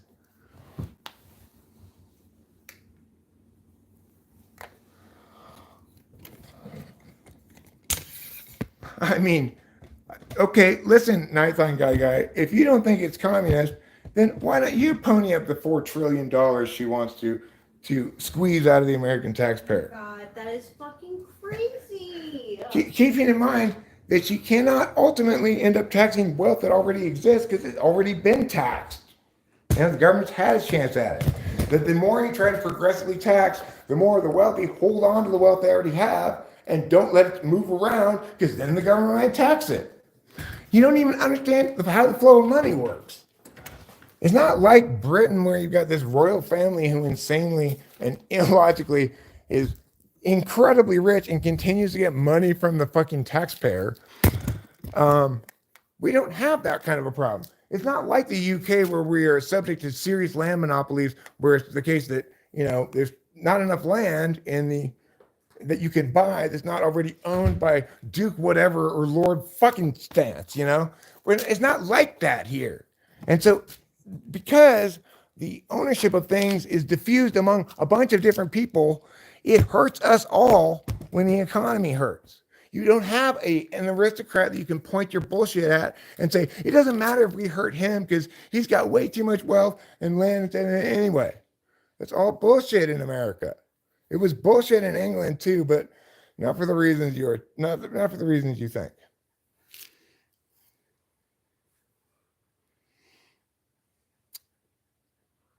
I mean, yeah, land monopolies pose a serious problem.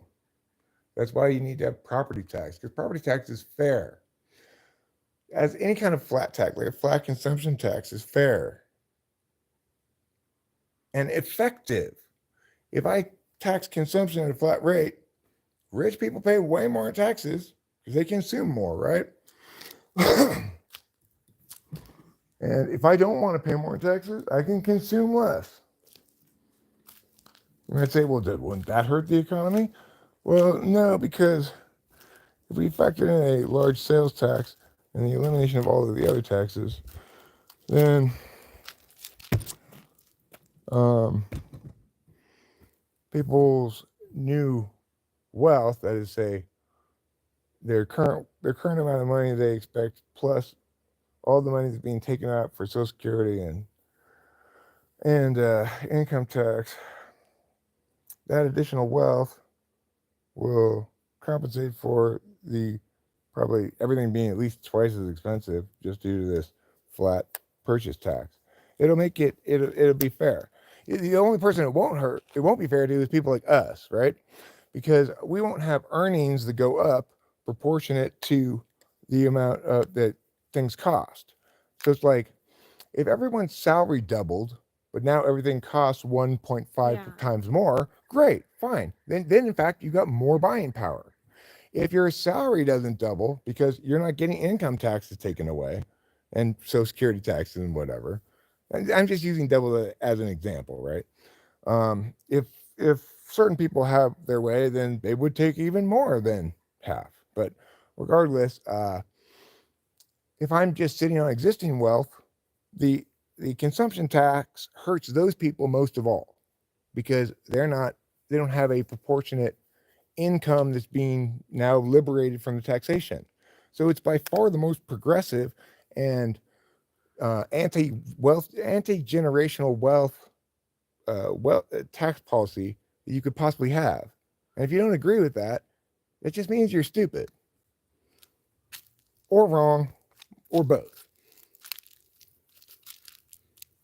And it's for all the reasons I articulated. I never even thought it out before right now. But it's exactly right.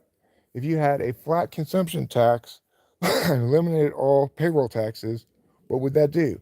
It would make every single American who works and gets either salary or wages feel a lot richer while making things cost more. For people who have existing wealth, they still have to buy things. So now all of a sudden their existing wealth disappears faster. And since they don't have an income that's being taxed by the government, they suffer the most. That's the most progressive thing you could possibly do in terms of taxation. And if you don't agree with it, you're wrong. If anybody doesn't agree with that, they're wrong for the reasons I articulated. And I'm so tired of the world being wrong and being okay with it. It's like, I never hear anybody who's wrong come up with anything close to as satisfactory explanation as what I just provided. It's like they're wrong. They point to things like, well, look at this country. They do stupid shit and they're prosperous. That's not an explanation for anything, right? You need an actual fucking explanation. So here I am. I'm proposing a tax policy that people perceive as being rich favored, right? When it's actually the only progressive kind of taxation you could possibly imagine. And these people purport to be on the side of the progressives, and they don't know anything, and they have their heads as full up their fucking asses as they could possibly have them.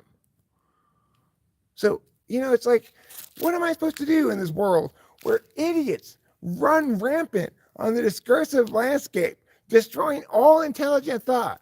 What am I supposed to do? I'm just supposed to live here in my gorgeous home with this amazing green screen scenery and enjoy the autumn. But no, I have to yell at you fucking people for being wrong. Okay, so you enjoy the autumn while I explain to everyone why they're fucking wrong.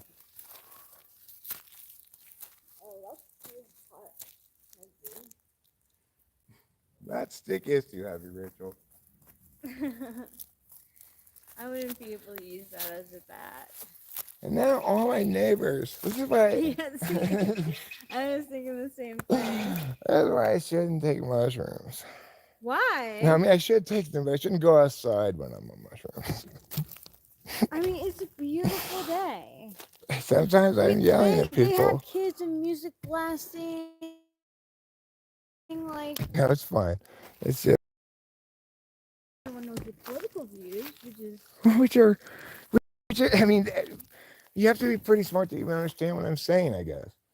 You wouldn't think so. I think they would probably agree with you. Yes, I do understand what you're saying. And yeah, so it's not that difficult to get the concept of why a higher income tax for higher income rates, progressive taxation is a proven catastrophic failure of indescribable proportions. And primarily, it's a failure because even across its own metrics, it's a catastrophic failure. No, I'm just fiddling. It doesn't bother me, actually. I didn't know if you're going to pull it off. Yeah, if you want rich people to pay more in tax, it's a catastrophic failure. It just makes wealth stay put.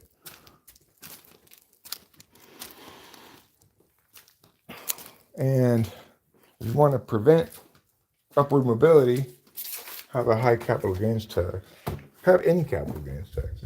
Fundamentally unfair because it's taxing money that's already been taxed.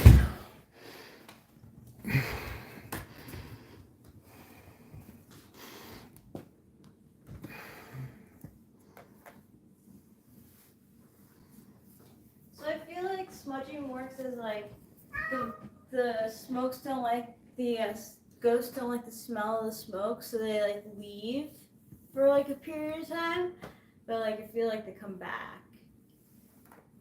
Like, I don't think I'm a genius, Christopher Street.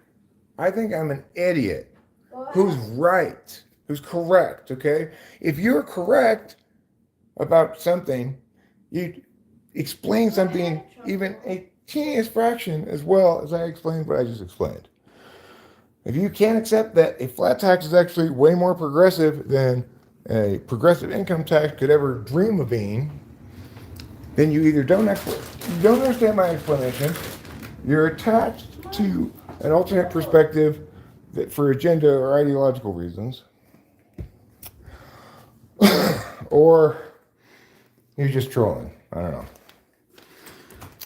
I guess there are other possibilities. But yeah, I'm correct about tax policy. I mean, remember, I was a policy debate coach for decades.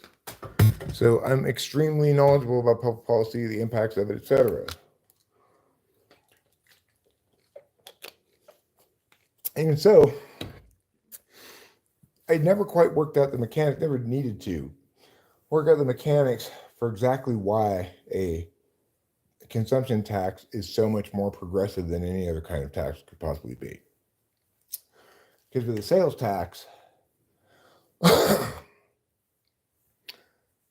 sales tax doesn't let you hide money you already have from taxation by virtue of it already existing. Like if I've got $1 million in the bank right now, presumably it's already been taxed. Who knows how it got there, but it's already been taxed. Now it's in the bank.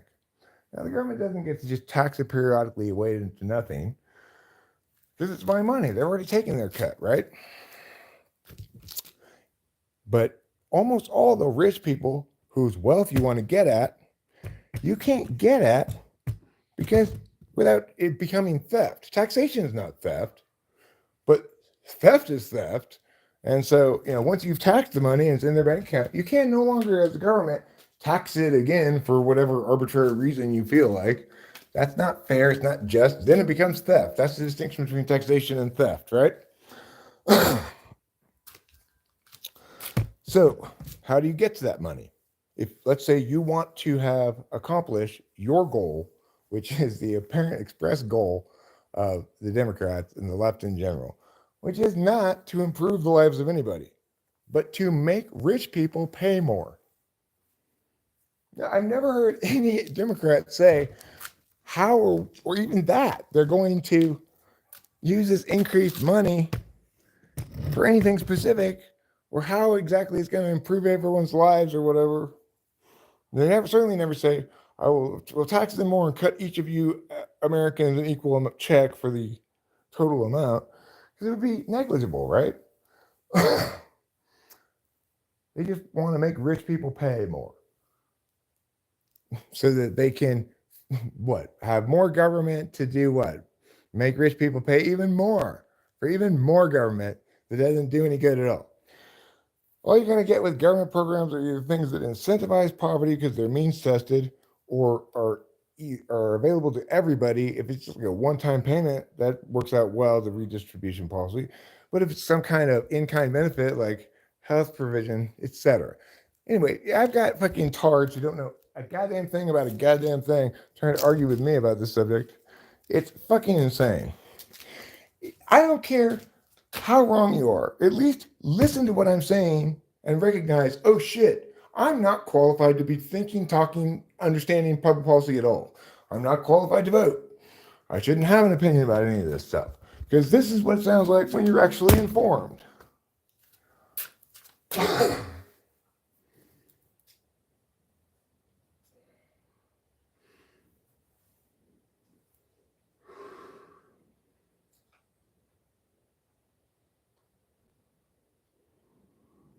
It's like the reason ideology is so dangerous is because the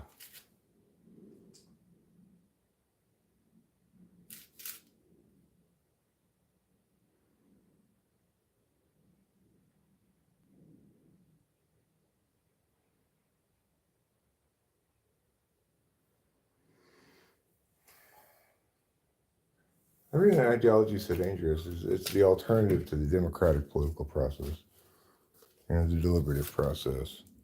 The process of, through argumentation, determining what's correct in it, going forward accordingly. Instead, it says, we already know what's correct, and that's what matters. The problem with anybody who's telling you, we know what the best outcome is, we'll figure out how to get there later, vote for us, is fucking wrong.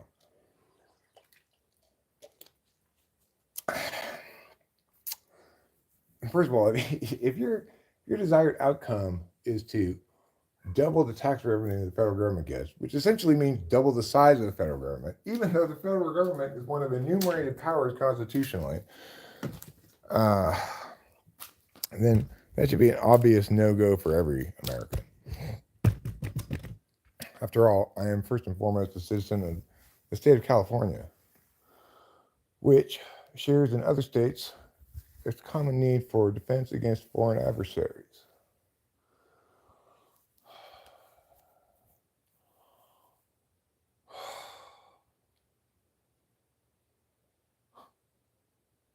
Yeah, that's the problem with ideologies. People think, I know what the good outcome is, so it doesn't matter how I get there. That the ends justify the means. That's how wickedness is always accomplished, right? Nobody, I mean, there might be some people who are so expressly wicked, they're like, I want to achieve evil outcomes right from the very beginning.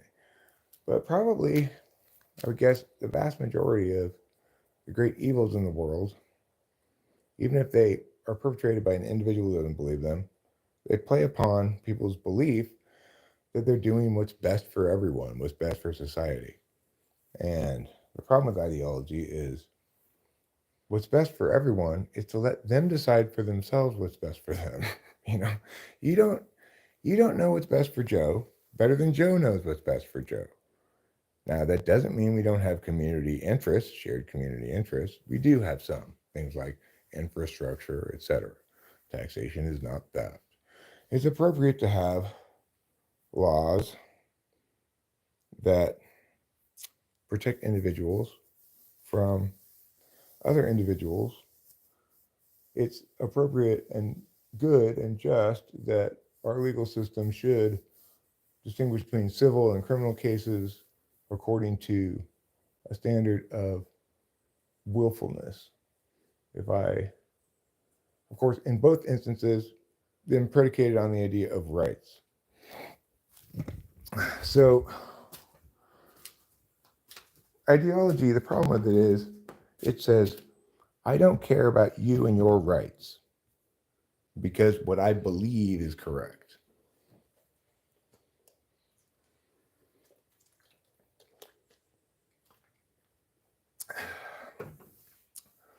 That's what all ideologues say. I don't care about you and your rights. We will extract twice as much, tax revenue from the American people, while concurrently promising that it's not you, don't worry, it's just the richest people. To which all of us should inherently be appalled right away, because we should be like, hold on a second, we're all citizens here contributing to the same common thing. I want to have equal ownership of this common thing. So it's like, if we're all getting together to buy this road, sorry, Tom Johnson, I don't want you to pay for 99% of it and the rest of us all pay for 1% of it. I want at least the chipping in to be fair, right? If we don't need, we were perfectly able to build this road here before you got here, Mr. Moneybags. So if you want to be part of the ownership of this road, fine. We are not going to tax you any different than we tax the rest of us. If you imagine it from a small community standpoint, right? We have to come up with a tax that works for everyone. 10%, let's say. Just to pick a number random. Because we all know that during different times, we might be richer or poorer. We need to know that the tax is the same for everyone. So it's fair. It's like I may have less money, in which case I pay 10% of less, so you're going to get less taxation from me. But it's fair. I pay the same taxes as everybody else does in terms of percentages. And then when I get rich, I know, okay, thank God, I only had to pay 10% when I was poor. And I still only have to pay 10% now that I'm rich, because it's not punishing me either way, because it knows I'm the same person.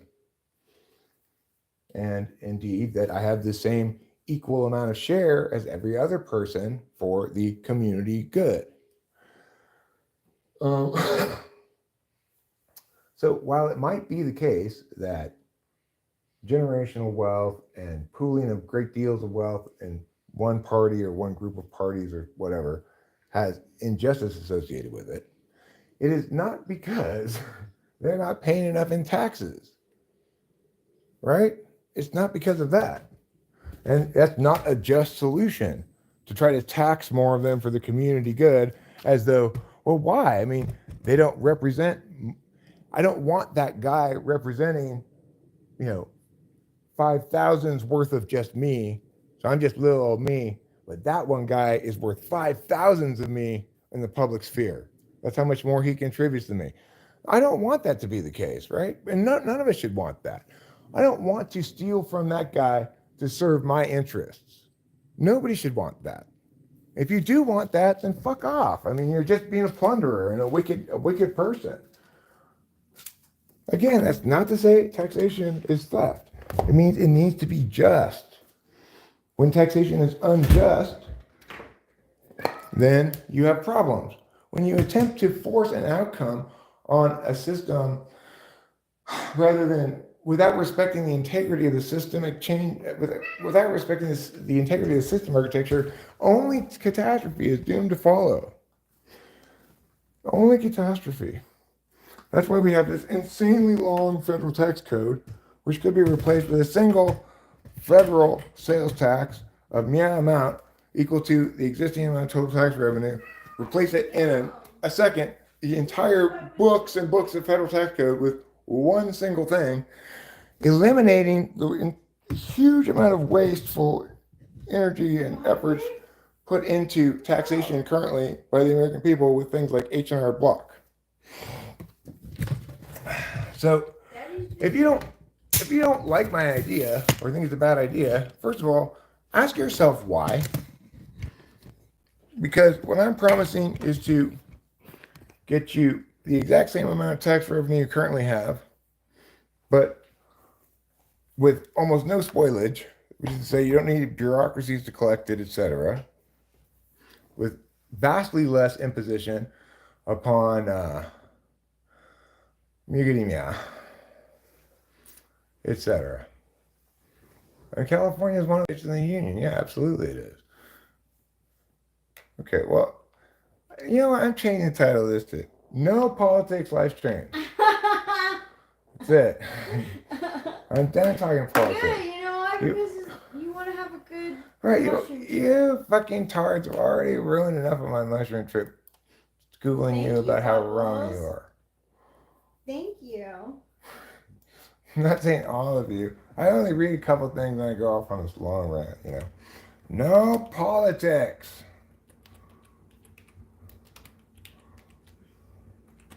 Okay? Question mark? Exclamation point?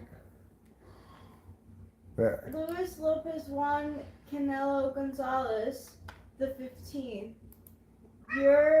He only takes his shirt off for me. And hot weather. And hot weather, yeah. If I'm working outside, maybe. And at night, you know, if it's hot too. Yeah, but I probably wouldn't even do that outside.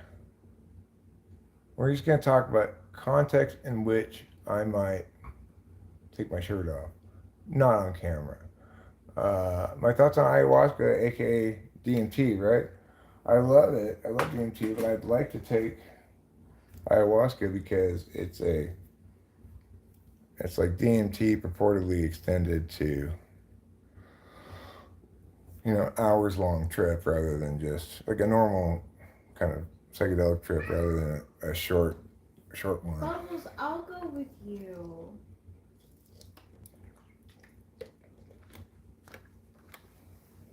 I don't know if you spelled ayahuasca correctly or not, but I do know that I understood what you meant. Let's go. The other thing I wouldn't mind talking about is the fantasticness of Lost. What a great show. And apparently, like, none of those actors were known actors at the time when it was originally cast. They were all completely unknown. And, but it's funny watching the show. It's like, oh, I recognize that guy. I recognize this guy. Well, they got famous from the show and acted in things later on. How much would you need to get paid to teach Kamala Harris how to actually debate? I mean, I couldn't teach her how to do that without challenging her ideologies a great deal, and I don't think she'd be willing to engage with that. Like, she's a prosecutor, but she's not. Just because you're a lawyer doesn't mean you're the kind of lawyer who makes arguments. She's the kind of lawyer who leverages TE realities.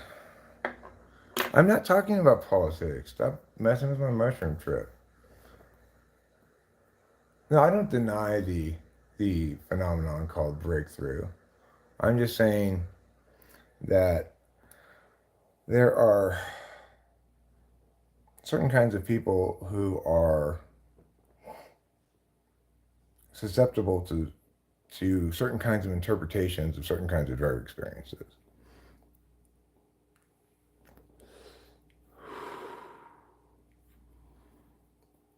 And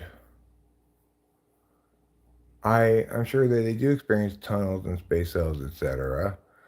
But what they're intuiting as some significance or whatever has no significance. It's just a drug trip.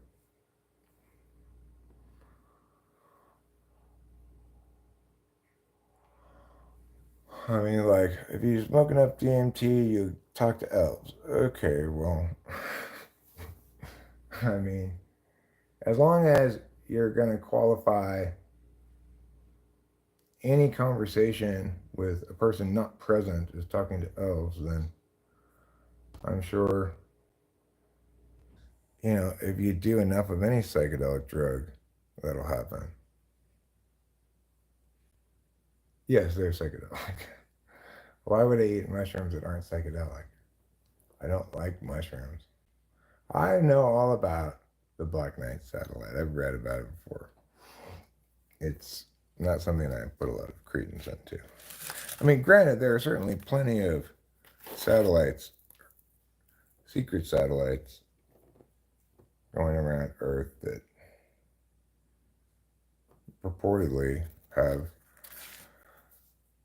anti-reflecting or reflection diffusing shit on them so you can't see them across the night sky. How about them Mexicans? They live in Mexico. Some of them might live in other countries, but one thing they have all in common is Mexican citizenship. Otherwise, we wouldn't call them Mexicans.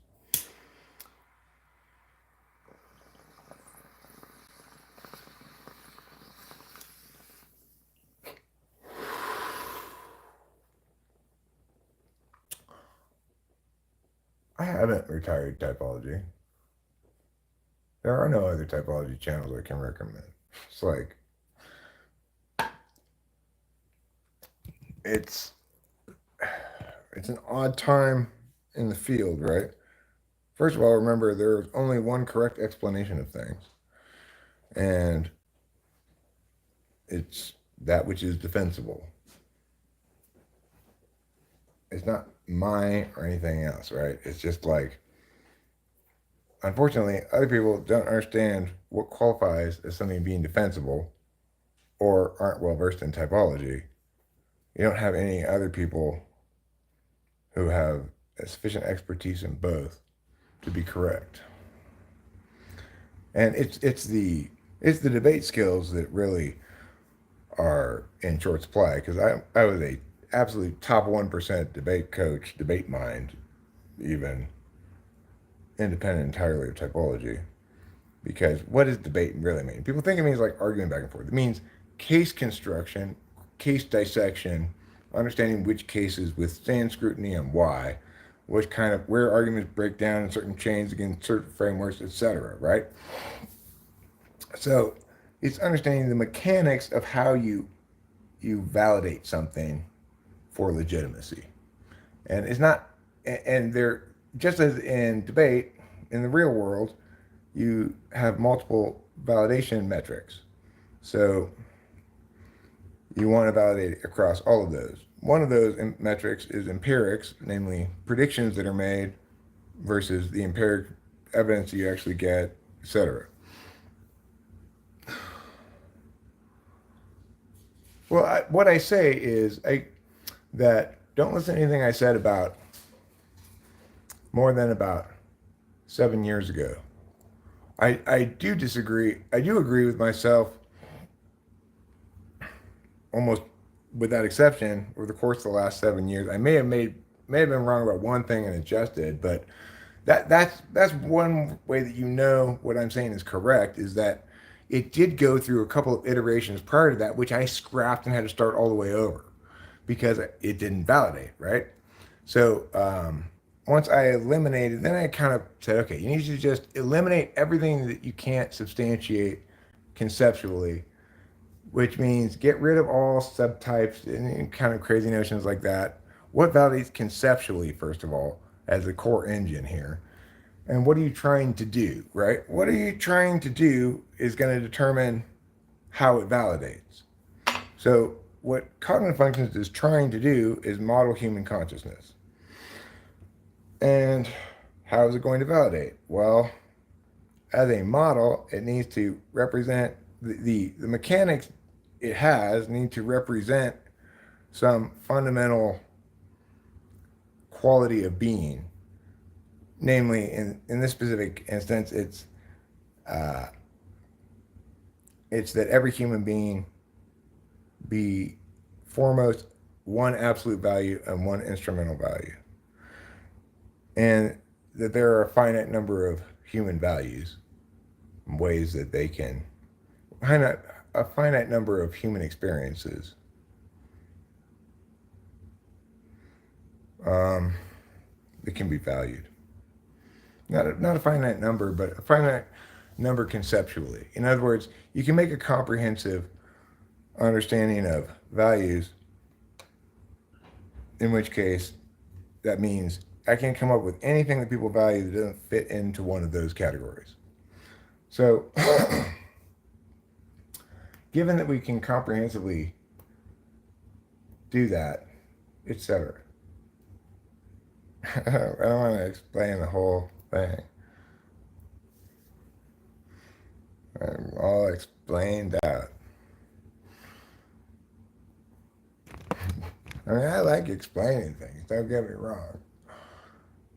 Those things aren't even personality traits. That's bullshit. Conscientiousness. If conscientiousness is a personality trait, then why is it that I can be more conscientious in some contexts than in others, etc.? Because people don't have traits like that. I don't have conscientiousness. That's something that I either ascribe to myself or someone else ascribes to me. These narratives that basically link to your willingness to conform with general expectations. But it's not a trait that's constant in me at all. It's ridiculous. Instead, what we have is a mechanic explaining the dynamic ebbs and flows of human being and the fact that we all express in different ways at different times. If you want an accurate, first of all, let's define personality as that which remains the same throughout one's life. So it can't be something like conscientiousness because, like, babies can't be conscientious, but they can nevertheless prioritize certain ways of paying attention. Now, that makes actually sense. Whereas the idea that conscientiousness can be a constant throughout one's entire life, which is how personality is defined, and that a baby is just as conscientious as an adult is insane. That's like a common comment I hear is your baby's so conscientious. What a fantastic joke, Rachel. Oh my God, that was fantastic. That's a comment I hear a lot. Oh my gosh, your baby's so conscientious.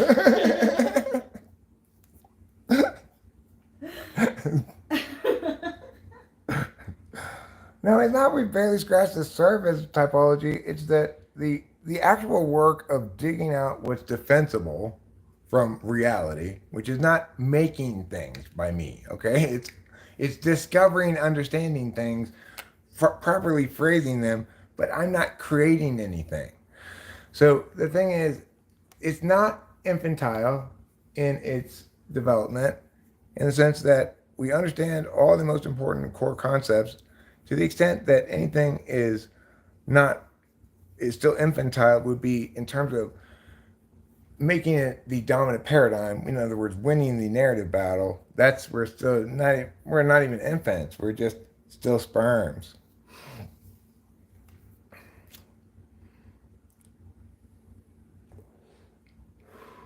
Oh, I see. What you're saying is,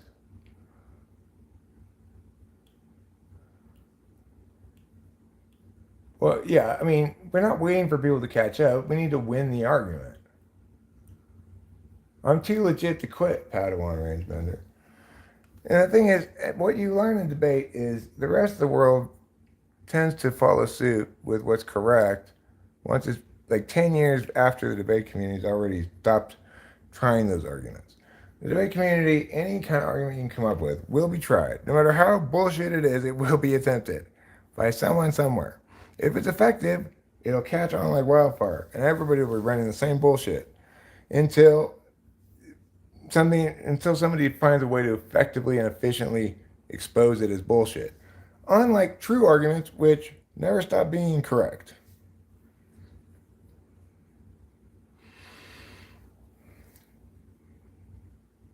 Because they're predicated on the same basic concepts, you know? They're predicated on the concept that things that are going to be evaluated against objective means need to be comprise objective data, and they need to be evaluated. Words need to be evaluated independent of subjectivities. We need deliberation and as much double blinding in life as we can to be rational and correct about things. That's just how it is, you know. But for people who live their own lives through a subjective frame of reference, but because it's their attentional habit, they're dealing with everything through that subjective frame of reference. Just as I am terrible at dealing with my subjectivities appropriately with a subjective kind of attention, so too are they terrible at dealing with externalities with an objective frame of attention. The difference is, unlike them, I don't spend all my time trying to pay attention to my subjectivities with my objective ways. They spend all their time trying to pay attention to objective shit out in the world with their subjective ways. And I do not appreciate it because shit out in the world affects us all. You know, you have your whole life of your own subjective shit to be subjective about. Why you got to be subjective about externalities?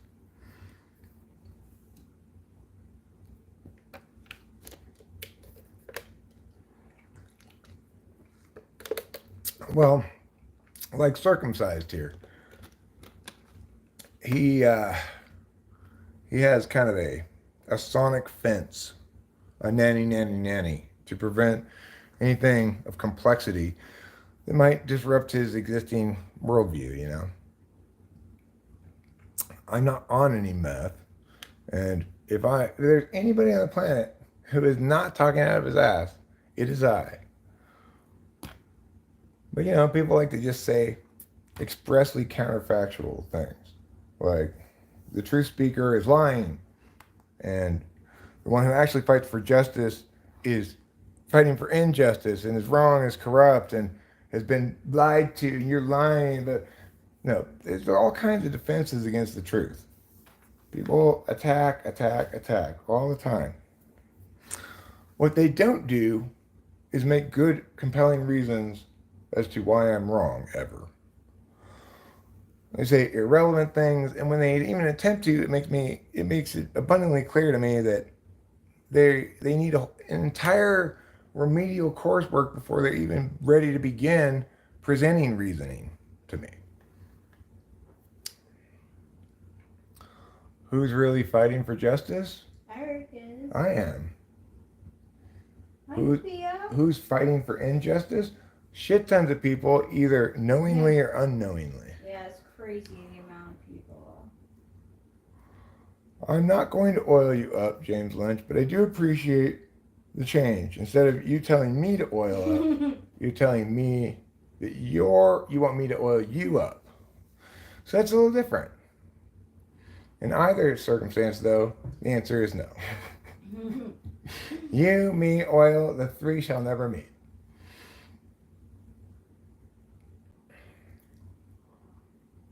Don't you think rational, objective individuals are hates, thus are wrong? No, I mean, it's like rational people are saying primarily what all rational people should be saying is your advocacy needs to meet a very a very difficult standard before it becomes our advocacy. And it needs to meet that standard against objective criteria that respect the integrity of the system. So it's like, yeah, okay, you won the point that it would be a good idea for the US to invade this part of Canada and exploit the natural resources of all that region and make it the part of the United States. For for in terms of purely on a resource calculation, like yes, we will have then we and the US government presumably would then own all of this timberland, et cetera, and we could exploit those resources for the communal good. But it ignores, first of all, legitimacy concerns, which underpin all of the negative consequences that would follow were we to actually do that. The reason why we shouldn't do that is because it's wrong. It is a boundary crossing. It violates the national sovereignty, the sovereign boundaries of another nation, and tries to impose one nation trying to impose its will on another nation is in a form of behavior called aggression. So the thing is, nobody should be making arguments about the impacts of things before addressing whether or not it's legitimate. It doesn't matter how many extra trees your plan is going to get us if it's illegitimate because we're stealing them from somebody else. It doesn't even have to be on a national level, right? It could just be on a personal level. Hey, Jim, I've got a great idea for how we can both increase our wealth by $1,000. Oh, cool. It's quick, it's easy. It won't take, but maybe 15 minutes at most. Oh, well, tell me, what is it? Well, we'll just go rob some people. Okay, well, you're right in terms of everything you've articulated in terms of the impacts of the plan, right? But you're not getting the point that that's not a legitimate way to get money for you and Bob. That's an illegitimate way, and therefore it doesn't matter how profitable it is. You ought not and do it, and therefore it shouldn't even be. You shouldn't go beyond the question of legitimacy in terms of an advocacy. You should never get into planning something like that because it should have been negated at the legitimacy question, which comes first. So, no, that's the thing, Blue Baron. Justice, objective justice, therefore, because of that, because of what Blue Baron says, different people might have different understandings of what justice is. Because of that, we only put through as justice concerns things that are universal to everybody. Namely, everybody has a universal duty of non-interference, which includes things like I can't go and stab you, I can't steal your money. You need to respect the rights of others. So it's a negative universal duty that underpins all of justice. The idea that that each of us has rights that, if violated, incur liability, either civil or criminal, by party mea implementing that. The other parts of morality and ethics and justice and stuff, those are just misuses of the word by people who don't know any better. Like, oh, well, there's social justice. Okay, you're not talking about justice then, right? Because the reason why Mia is unjust is because Mia's rights were violated because they agreed to this, but they weren't fully informed, so their consent doesn't count. Something like that. Those are reasons why things are unjust. And injustice needs to be remedied by some sort of judgment, namely either a civil or a criminal judgment, in order to restore equilibrium. That's what justice means. People can mean whatever the fuck they want about it, but because they can't operationalize their definition of it. In other words, we can't predicate an actual justice system on their mushy fucking half-assery. That's what justice actually means, is what I just said. Because we actually need to mean something specific that's operationalized in order to build a justice system around it. You can't just mean whatever the fuck you want it to mean.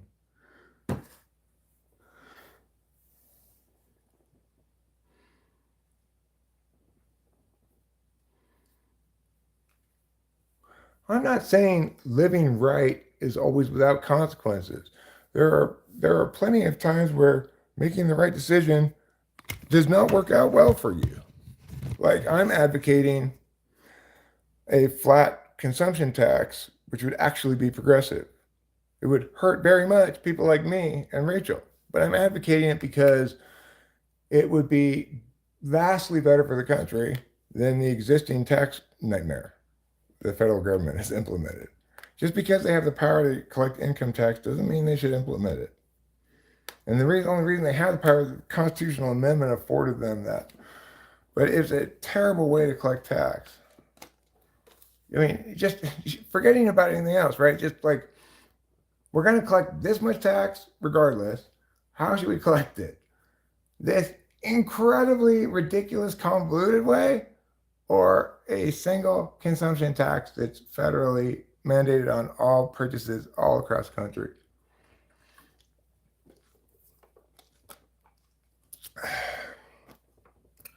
Well, objectivity, it's important to remember this. There are things that can be objective: people, data, and that's it. So people are objective when they use a disinterested calculus to evaluate something. In other words, we expect our referees and our umpires to be objective in calling the game.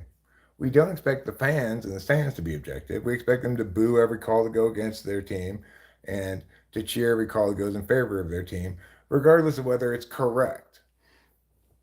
Because that's what being a fan is. Let's be subjective about this game and have a rooting interest. The refs, on the other hand, they are designed to, their job it is to be objective and apply the rules fairly to in all instances, regardless of who is the one committing the rules violation. So the fact that Joe's a big star, he should get the same strike zone as Bob, assuming they're the same height and everything. And the umpire shouldn't call more balls for the big star and more strikes for the regular guy. And if the umpire does that, then they're not going to get very far in umpiring because they're not doing a good job of doing their job. And that's not what the league wants. The league wants umpires, and the fans want umpires who do a good job across all instances. Just because somebody wants somebody to be effective in this instance for their cause doesn't mean you don't respect the fact that they need to do a job of disinterest across the board. So we know what objective people versus subjective people look like via sports. Objective are those people using a disinterested calculus to make a decision about, say, a foul, versus subjective, those people are making an interested calculus. Now, in life, it's not like that in sports, where in life, usually it's a good idea to make a subjective calculus about what you want. The reason why I am correct, but only have 20 people here and nobody knows anything about me, is because I'm terrible at what's in my interest. Because I'm not thinking about what's in my interest at all. I'm only calculating from a disinterested perspective things that are true outside of me. I'm only making claims I can substantiate. Okay? So when I'm presenting claims to you, I'm presenting them as though they were external data, objective data, that you can examine and evaluate on your own to prove that it in fact has merit. I'll walk away, you examine it, in full, you'll find that there's nothing wrong with this at all. It all makes perfectly good sense. And then you can walk away and make it your own just by taking it. But that's not how most people deal with things in the world, right? Because they're not calculating things objectively. They're not looking at the word objects I'm putting out on this field and saying, do they objectively have quality or merit? Do they withstand my scrutiny? Instead, they're saying, does this contradict something I already believe and hold precious? I hold these beliefs to be precious. They're part of who I am. People who are subjective tend to think their beliefs, their political advocacies are part of who they are rather than advocacies that they state. They're wrong, but that's part of being subjective, right? They don't give a fuck. As far as they're concerned, you know, only they can know whether they're right or wrong because right and wrong is a matter of authenticity. Because they fail to distinguish between public and private spheres, right? So obviously, it's bad for all of us when people use private sphere kind of attention on public sphere matters.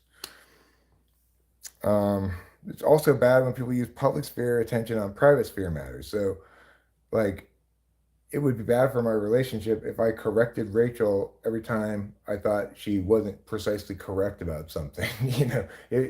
I'm not interested in. A lot. I mean, it wouldn't necessarily happen very often at all, frankly, because it's not like you make a lot of statements that are counterfactual.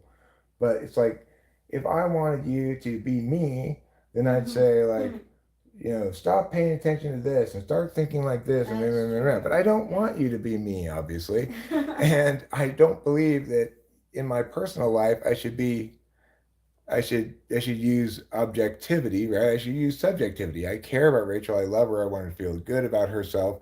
I want to focus on things that are positive about her.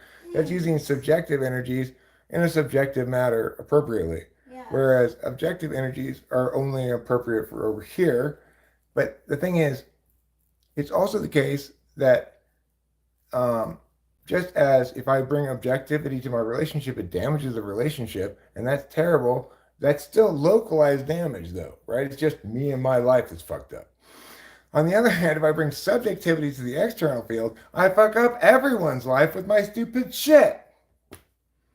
That's the problem. I think the Yankees are going to screw themselves over. There was a fan in the stadium who had a sign that said, "Freddie, please stop." And I'm like, really? Why you gotta be like that? Just like let the players play. Don't put that bad juju. What did it say? Freddie what? Freddie, please stop, because he's doing well. Oh, I think that's a fair sign. Do you? I'm like, see, like, I like it's respectful, It's respectful of your opposition. It isn't like, fuck you, Freddie, or anything like that. It is just asking him to stop being He can always say no. He did say no. He's like, I'm not gonna stop. Would you please stop, Freddie? I'd appreciate a reply. Okay, you're right. All right. I'm being a little bit too Puritan about my Yankees, but there's just something, I don't know. I used to be a fan who heckled and stuff, but I'm glad here, Alana. I was rooting for the Yankees. I was rooting for them again tonight. And I might even be rooting for him in Game 6 because I want to see go Game 7. Yeah, I want to see Game 7. And I'd love to see the Dodgers win in Game 7, but I think they will. Dude, they're clearly a better team. I mean, it's hard for me to even say that, but it's just true, like, they're a really strong team. They got strong hitting and strong pitching. Okay, lies. The only reason it sounds like effing to you is because you can't imagine it being that genuinely subjective about things. If you're subjectivity on the front deck, it's hard for you to imagine not allowing bias to impact your evaluation of things. So you're you're imagining yourself doing that behavior and saying, well, it would just be an FE thing. Well, yeah, if you did it, maybe.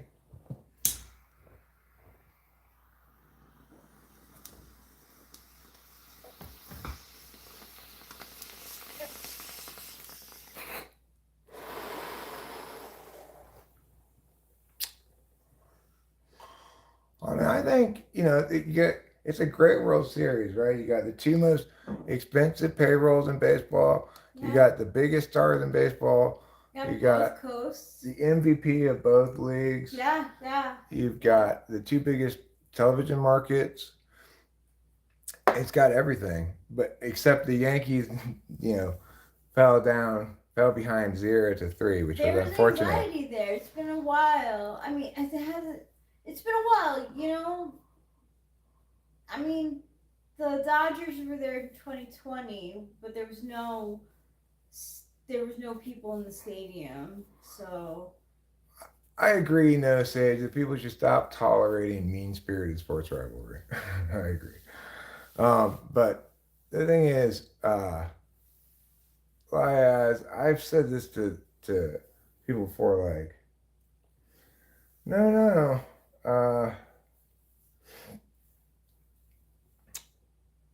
I'm I'm not I'm not being biased at all here. And even if I have a bias, obviously that's not going to impact the correctness of what I'm saying.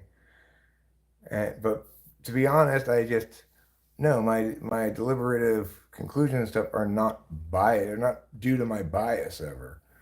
And they go, oh, that's impossible. Everybody's biased. Just not getting the concept of yes, you might have a bias, but for me, it's impossible for me not to look past that bias towards reality, if not immediately, then in very short order. I don't know how to calculate subjectively. It's my blind spot.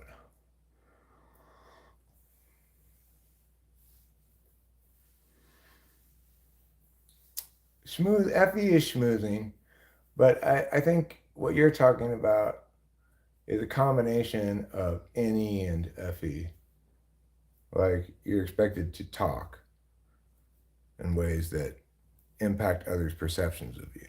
you really helped me understand Effie Tool when I told a story about how like I thought I missed a court date and I like ran up to the help desk and I explained my situation about how like I thought the ticket said 16 but it was actually 10 and um yeah, Eric was like, that's your FE tool. And I didn't see it that way, like at all. I just thought I was doing the right thing, but I was using my FE to get information on how to solve the problem. What's the example again? I wasn't listening to So the I had a beginning court of this. date that I thought was on the 16th, but it was actually the 10th.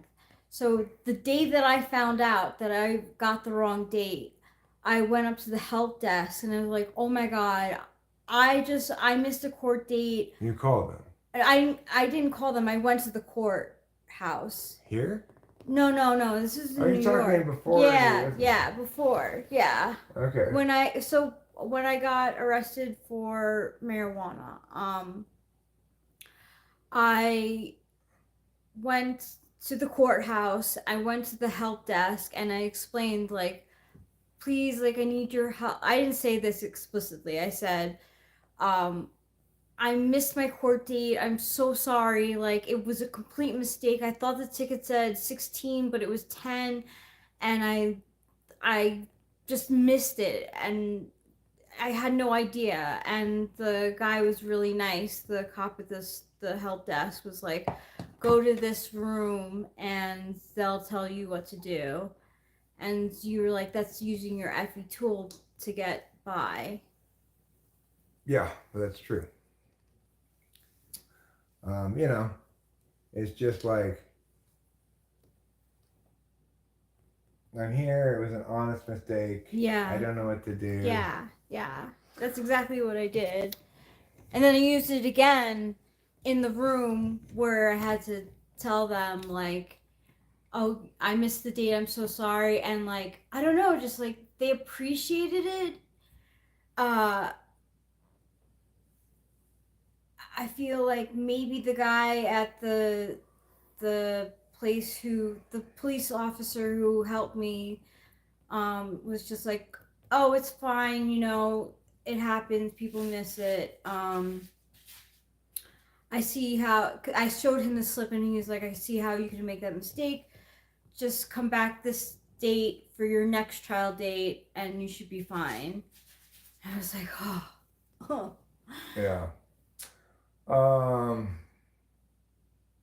Believe it or not, she's just 15 years old. Yeah. She's really aged poorly over the course of her 15 years. Yeah, people always say I look older than I am. It's funny how, like, the TV is much more impacted by my mushroom. Like, looking at you on the TV looks totally different than you in real So life. weird. But I don't know why. What looks better? Me on the screen or me in real life? You in real life. Oh, that's good. For sure. You on the screen looks like strangely pixelated and stuff. I could understand It that. probably is a little pixelated. Yeah, it is. It definitely is. T.I. might have gone to those D rappers at the parties. At this point, I feel like anyone could have been there. Honestly, it's just crazy. Hello, Olivia. I know. Could be just about anybody. Anybody. I feel like someone's safe, and then I hear something, and I'm like, oh no. Neither. Evan Rogue. This is also a no politics okay stream. Yeah. No politics, okay, Evan Rowe? Yeah. I do want to smoke out of this cornhusk pipe, though. It's okay. I'll just remove it. It's fair too. No, that's totally fine, Evan. It's fine. It's understandable. Thanks It's this for time of year. apologizing, though. You know. Most people don't apologize for something Yeah, like that's that. very considerate of you. It is that time of year, so a lot more elevated political talk. That time of the 4 years. It is. There's politics all over the place. I've been seeing it on Instagram all over. Oh yeah, 50 Cent wasn't at any of those affairs. No, he's more basic than that, more normal. Indeed. Hi, Levi.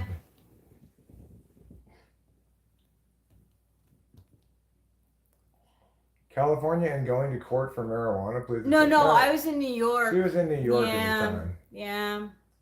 And it was bullshit but I I obviously was gonna do the right thing and go to court. I wasn't gonna, miss a court date.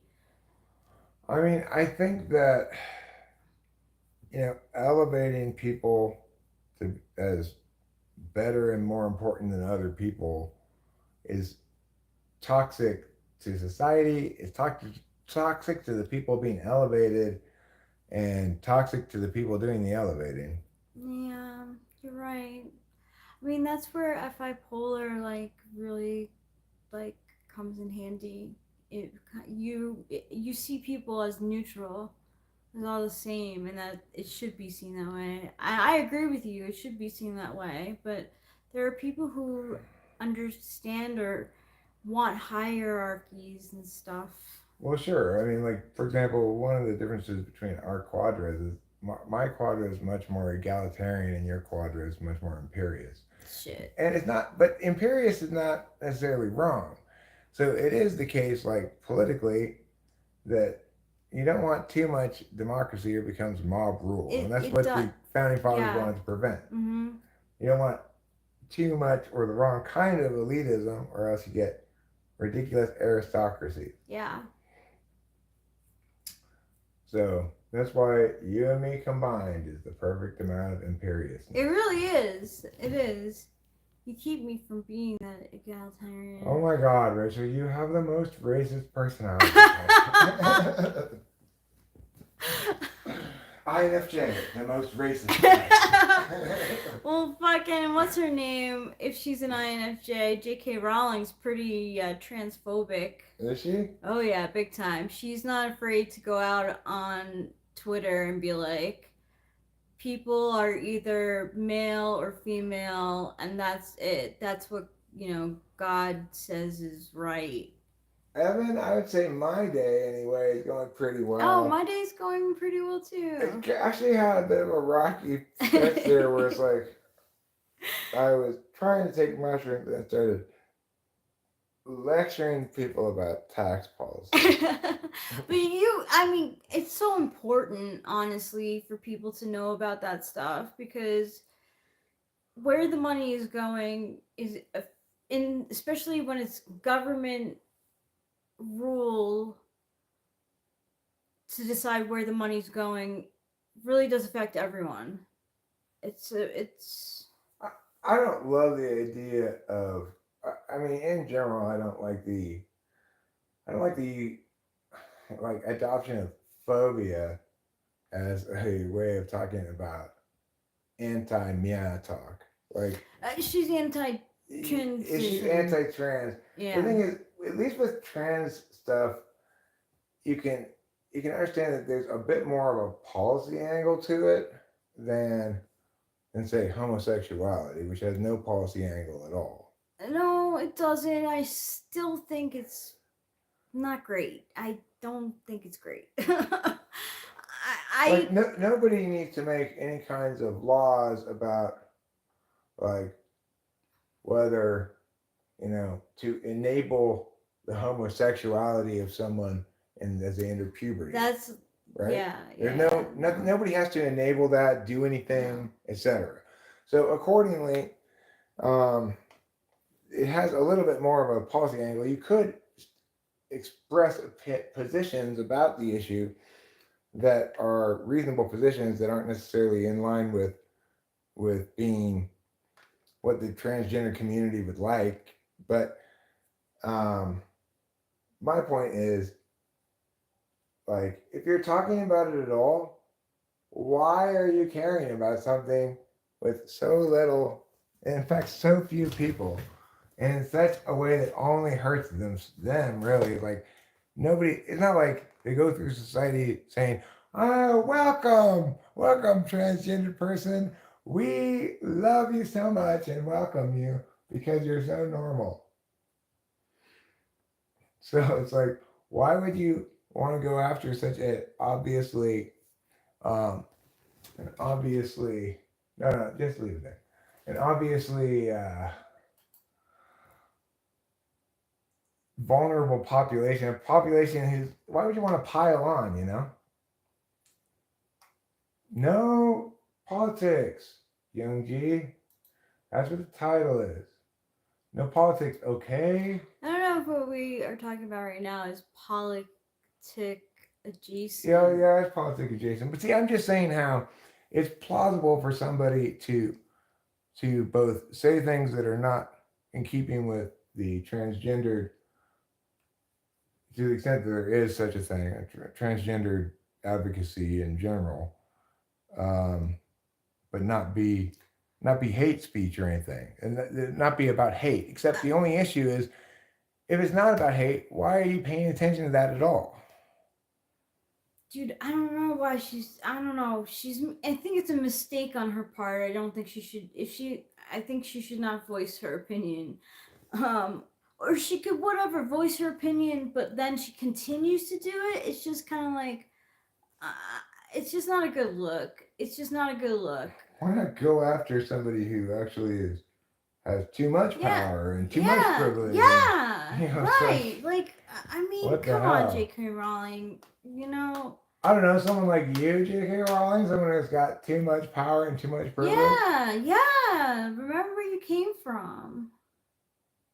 No, I'm not saying I don't like freedom of speech. That's why I just deleted your thing on politics rather Yeah. than hid you from the group or whatever. First of all, your freedom of speech does not extend to my live stream. Can I Okay, have the weed, please? freedom of speech for people who Thank you. somehow don't understand this is you are free from the the First Amendment begins with, what are the first words of the First Amendment? If you don't know what they are, young G, then just shut the fuck up. If you do know what they are, then you should be feeling pretty foolish right now. I don't look pregnant, do I? Of course not. Who said that? You mean the thing I deleted? Yeah. No, they're just trying to insult you. Oh. Like how if you're a woman live streaming, you're gonna get this. These are the possible responses to you among males. Either, "Oh my God, you're so gorgeous and perfect, and oh, you're so amazing," or "You're so ugly and horrible, and these are the things that are wrong with you." Those are the two possible things you get And then you get some guys who try to play like the long game, like they're just trying to be like cool and hey, so just curious, you married or anything? And she's like, yes, I'm married. And then they just disappear right away. So there's various different things, but you just got to understand that when you get people coming in here shitting on you, it's precisely and only because they want to shit on you and probably every woman they see streaming, because they obviously feel terrible about themselves. I've had 0 beers today. How about you, Adam Fenn? I've had 0 beers in the last almost 11 years. Yeah, take that. Yeah. That's for you. John says that I'm a soft man. Well, soft man. It is the case that I don't want to get in a fist fight with you. Yeah, like fist fights doesn't really necessarily make a person a soft man. I mean, I can see how you could put it under that umbrella, but like, I don't really think many people want to get hit in the face. Ew, I don't like that mentality. No, young G, neither of us are voting for Kamala. Hey, Rubenar.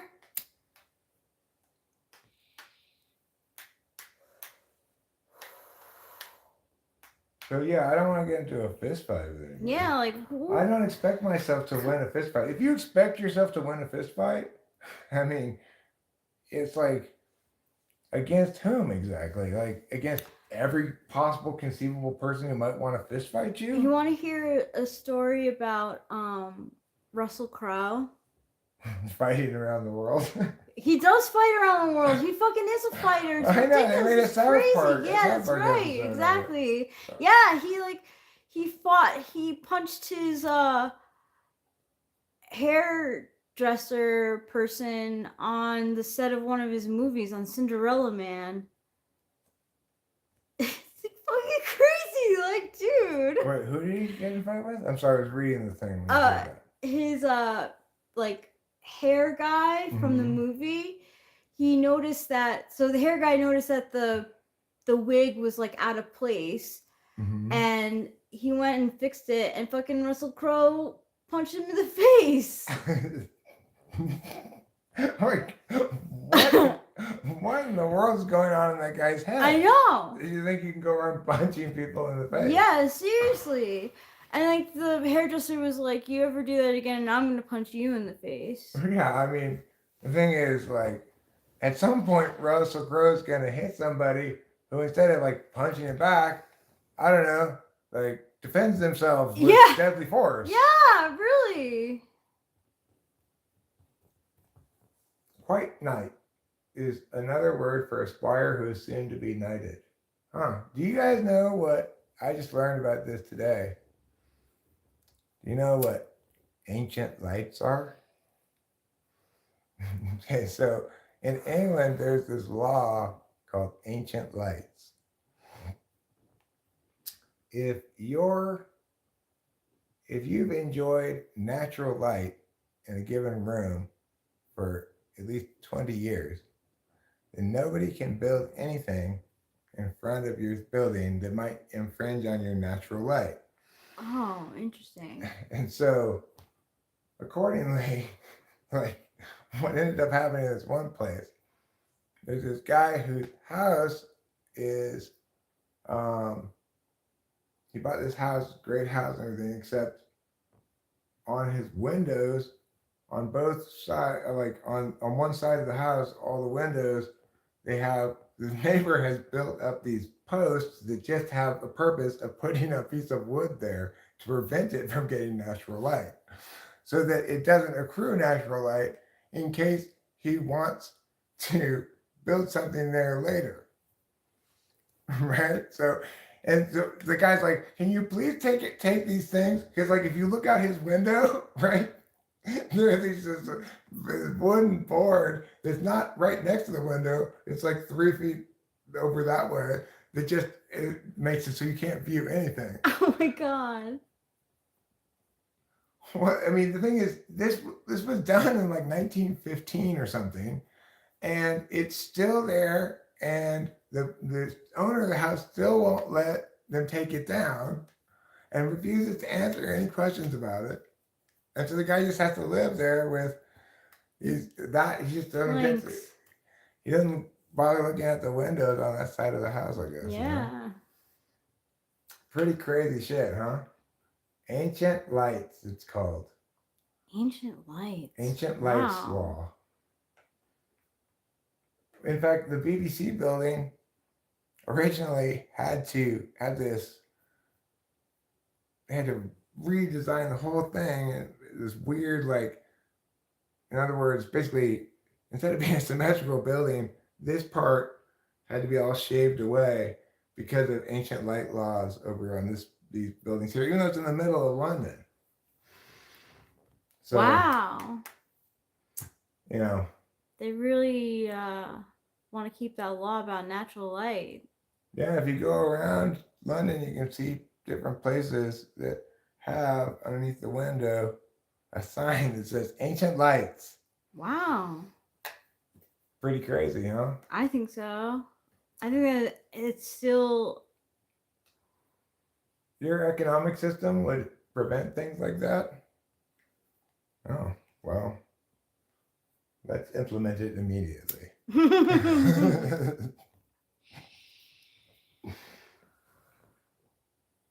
So, say we wanted some natural light from a place, but we're not sure if we want it there, but that's the place that we're going to put it.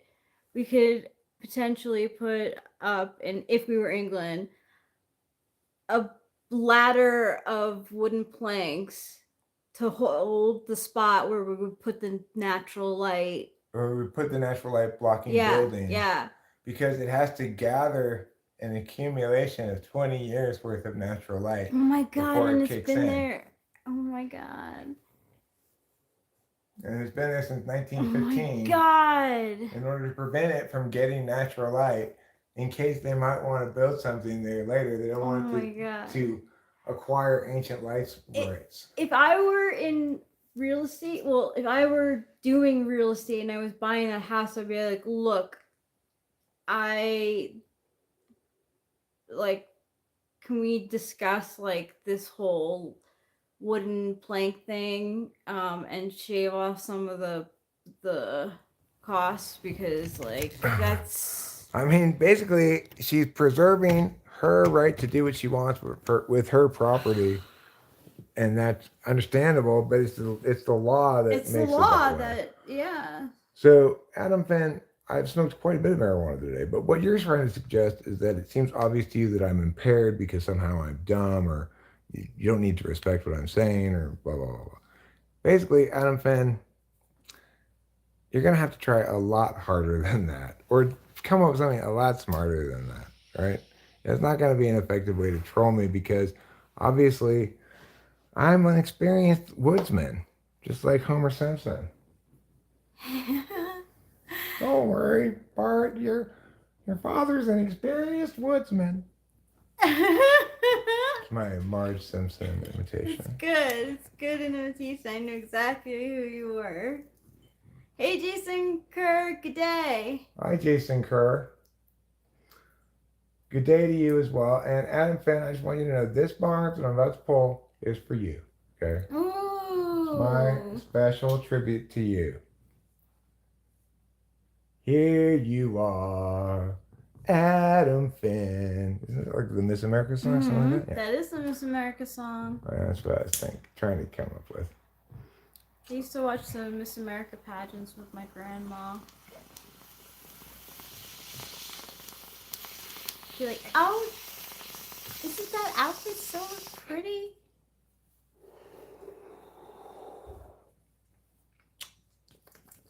Look at how she's waving her hand. I'm actually surprised that Adam Finn even stuck around long enough to transition from his incorrect alcohol stab.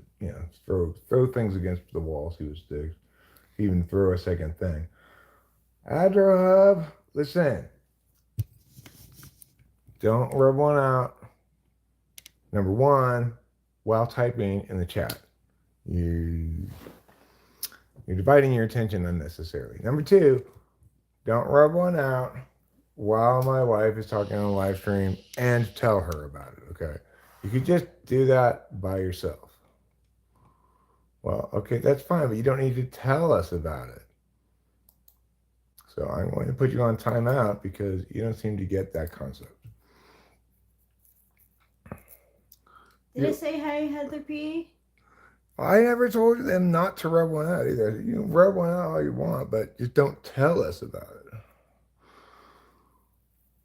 Hi, Heather P. I'd also advise don't try to type into the chat while rubbing one out. It just, I mean, don't you need two hands to type at least? At least that half of it? Makes me think of the Billy Joel song. Tell her about it.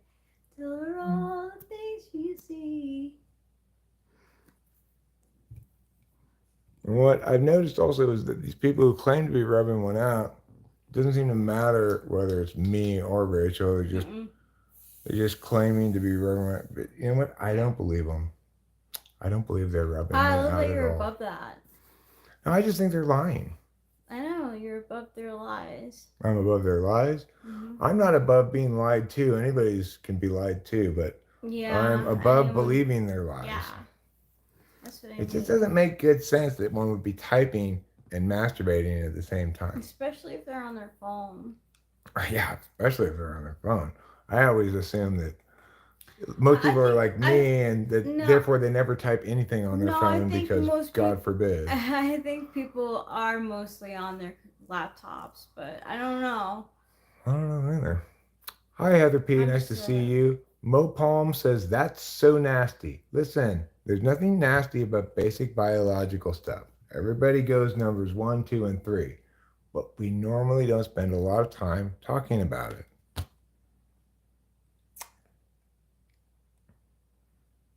And, you know, I don't feel any particular need to say I'm looking at a Playboy magazine to write that lady a letter. Dear lady, it was you to whom I was looking at when I rubbed this load out. Yeah, today. right? Well, I guess January 4th.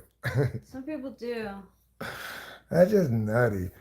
Like, okay, I generally don't get why anybody would be that consumed with sex.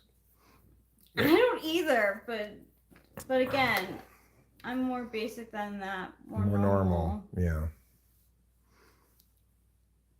How have you two been? We have been fine, I think. Haven't we? Yeah, well, I'm not sure how it's actually been, we haven't, it's been busy for Eric, I think. Less busy for me. Been busy? Well, you've been watching Lost. Oh, right, that's true. I've had to go to work. I've had several days of work. It has been several days of work. Actually, what, 3 days? Yeah, time well spent, I must say. But that's good. That's good. I just don't, I don't binge watch things anymore. So it would have fucking affected my sleep too. Well, okay. I can't, But I don't. Here's the deal. It's like with this, the guys, I've watched a couple of things about it since then too. And the guy's right that it's a show you have to, it's complicated enough, that's what's going on. You can't be waiting, you know. You can't, like, this event happens here. It references this event from this episode 4 episodes ago. It can't have been, you know, a month and a half ago that you watched it. You need to be able to watch it at a faster pace than on network TV to really. But imagine it was on network TV, you did have to wait. Yeah, that would suck. But you know, even then, it's like probably, it was definitely the case. When did Breaking Bad come out? 2010, 2011. Okay, well, when did TiVo come out? TiVo came out in like the 2000s. Right? So it's a sort of show that if you didn't start watching it at the beginning, you could DVR all the reruns of it and potentially, burn through a bunch before catching up, right? Yeah. That's how I watched it. I watched it on my laptop. Have you watched it before? Yeah, I love Breaking Bad. Oh, Breaking Bad, you're talking. Yeah. Oh no, Lost I haven't seen. No, I've always felt that I would be so engrossed with it. Well, I watched this one thing by this famous YouTuber named Drew something, and he said my wife and I sat down to rewatch Lost, or one of them was rewatching it, and it's like I didn't expect much because it'd been a long time since I had seen it when I was going as a kid, and then we watched one episode, and then two, and then three, and you know, it definitely has an amazing way of sucking you in. That's good. That shows a good that you like the show a lot. It also launched all of those people's careers, even though I recognize them because they've worked in other things since. We're talking about Lost. Yeah, and I didn't know that it was a oh my god. What's his name? Oh. Nicholas Finke. Who was the producer of the show? J.J. Abrams. Yeah, I didn't know that J.J. Abrams was behind it, and I like what he does. I like J.J. Abrams' work. So, I really should. What's your favorite soup, Rachel? Mine's proficient mung bean stew.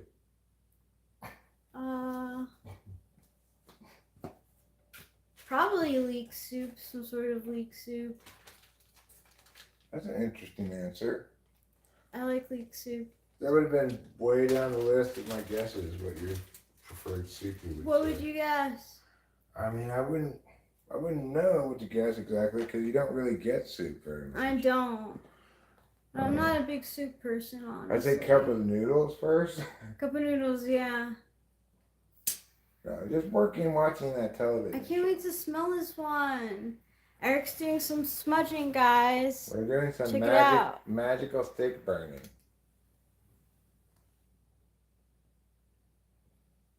It smells kind of like 4th of July.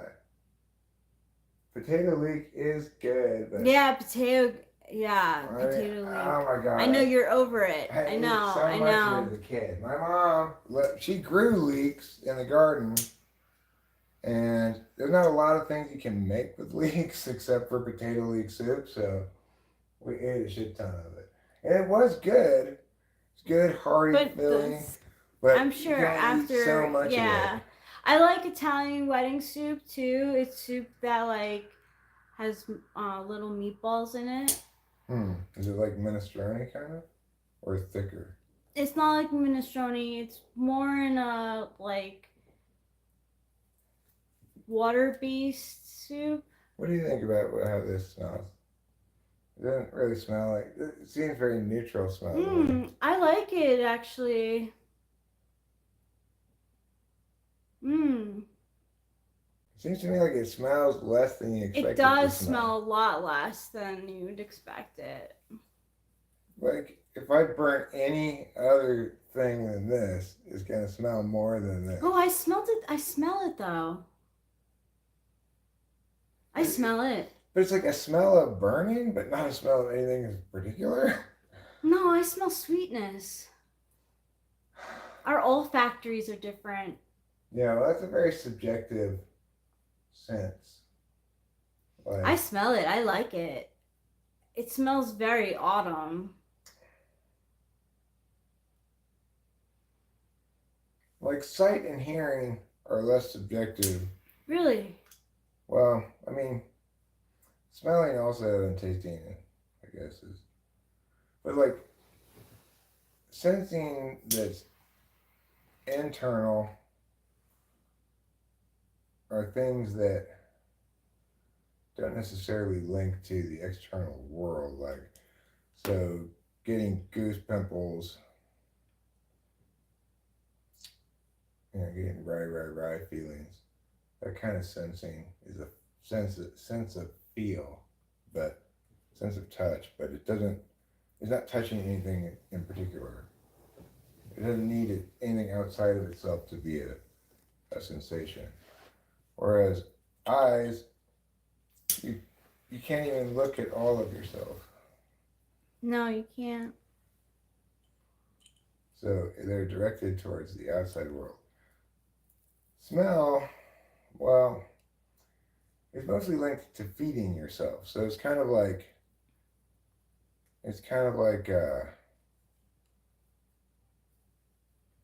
more more subjective, like more directed at you yourself, and less directed at other things than seeing and hearing, which you can't necessarily hear yourself particularly well, which is why when people are singing, they'll go like this so they can hear themselves. Oh. So it's like you have no advantage in hearing yourself over anybody else except that you're closer. I still think this stuff smells like absolutely nothing. That's so funny. It's like the least No, smelly thing ever. I smell it. Maybe it's like a smell vacuum. It just absorbs the smells of the world. No, I smell it. A smell black hole. I think we should give out jive turkey shots to the adult trick or treaters. I don't think anybody would want to drink a jive turkey, believe me. I like that ISFJ, Mom. I don't want to make it awkward. Right.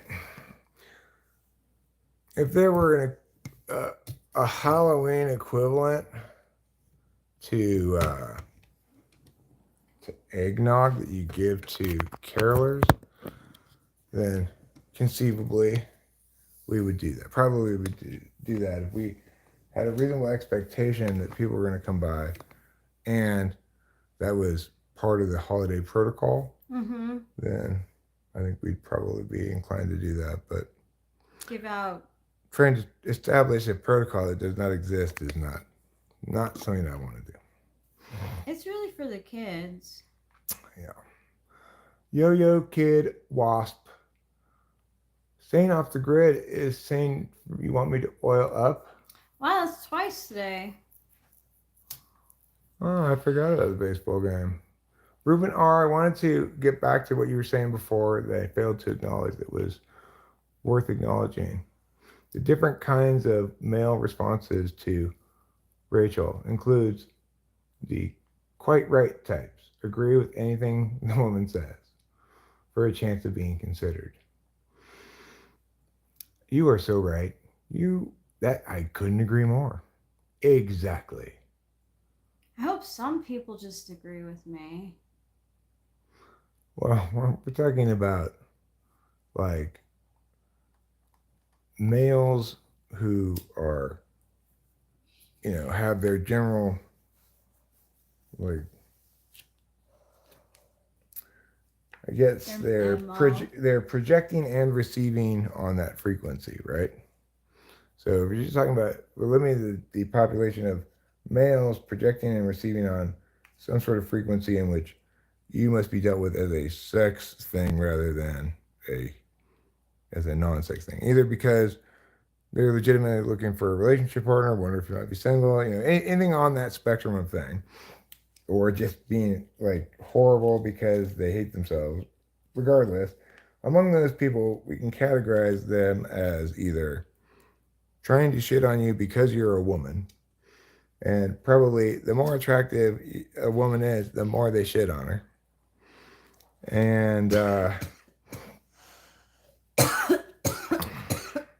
then you got the kind who are like trying to do like pickup artist kind of nagging, would be like, oh, you'd look great if you did your makeup a little different, something like that, that kind of shit, which is a little bit different than just, I hate myself, therefore I shit on every woman I see. And then you've got what Ruben says, agree with everything the woman says in hopes of being considered. Then you've got like,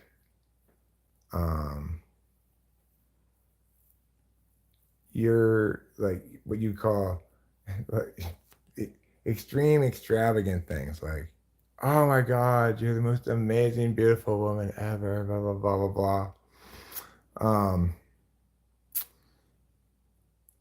Which, and then you also got ones who are like trying to be cool and then, but also pretty businesslike about it, like, so you married? And then leave immediately after, etc.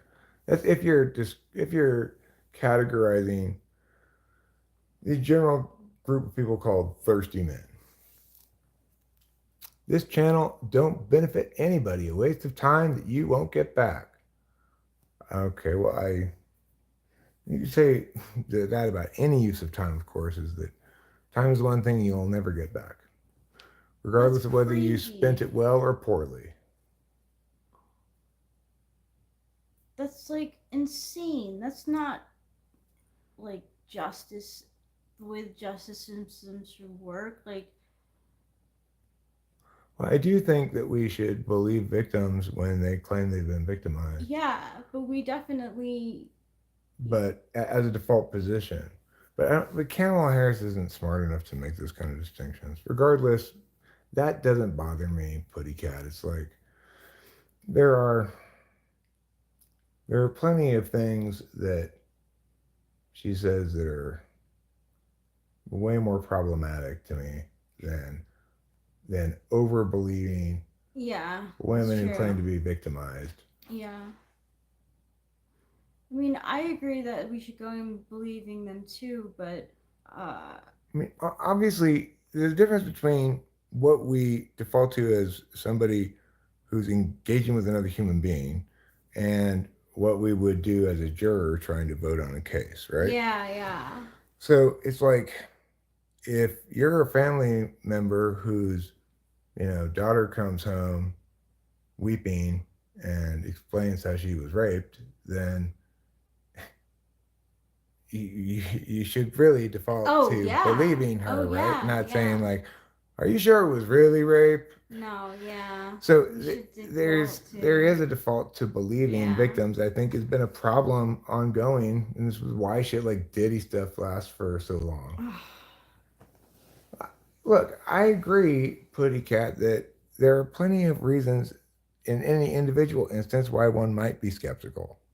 Okay, and I don't think that Harris should be making claims like that because it's it's contrafactual to what she knows as a prosecutor. She knows enough about law. This is what's so offensive about her. She says things that, that you could excuse in somebody who doesn't know anything about law, but you cannot excuse in a prosecutor because then she's lying. She knows better than to make these claims. When a given situation, somebody's got some clear ulterior motive, advantage, either revenge or trying to get ahead or something like that, then those things have to be considered. But most of the time, when people are victimized, the problem is that they don't come forward, and the reason when they don't come forward is because they know they're gonna have to face people who don't believe them. Yeah, I mean, it fucking happened to Kesha, like she definitely, I mean, I think she was definitely drugged and raped and then like told her mom like, "Oh my god, like I don't know what happened." Um and then like it could have taken her a while to be brave enough to like do something about it, and they I think they had a settlement. But what's despicable is Kamala Harris trying to establish that as some kind of position that's on her side. It's like, and I believe in common human decency, and I'm opposed to global nuclear war. Okay, you fucking propagandist bullshit, say nothing, garbage eating shitbag. No politics, okay? Yeah, Kesha the singer. Thanks, Putty Oh Cat. yeah, No what the heck? politics, No okay? politics. I should have put you. I'm putting you on a timeout. This is probably your first timeout you've ever gotten.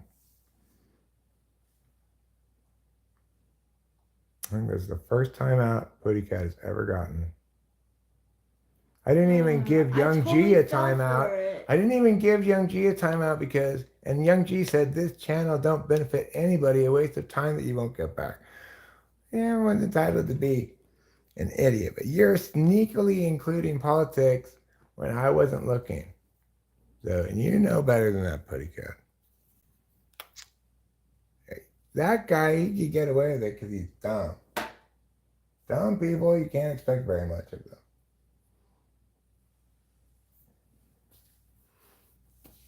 I mean, in general, you can't expect much of anybody, but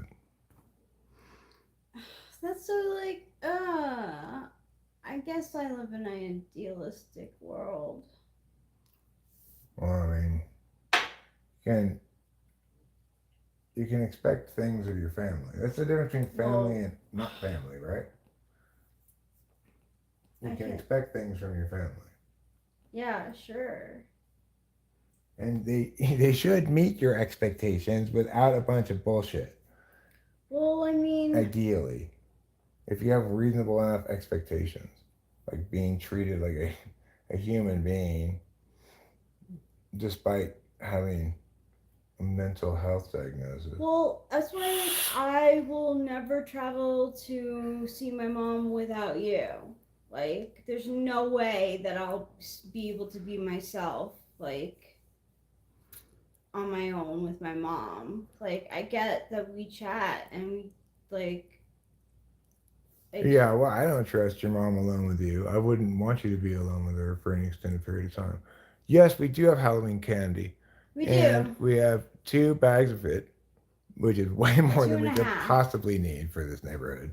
Yeah, but it was good planning. Better too much than too little. You don't want to run out. Yeah, I don't wanna expect run out. if we have kids come by, it'll be one group of kids. I think it is going to be one group of kids. I hope it is that because I don't want to keep on getting up and down for the bell. Oh, I mean, we're talking about a neighborhood comprising one Loop Street plus Heights Cove. Yeah. Maybe Double Eagle, conceivably, but the signs are put up.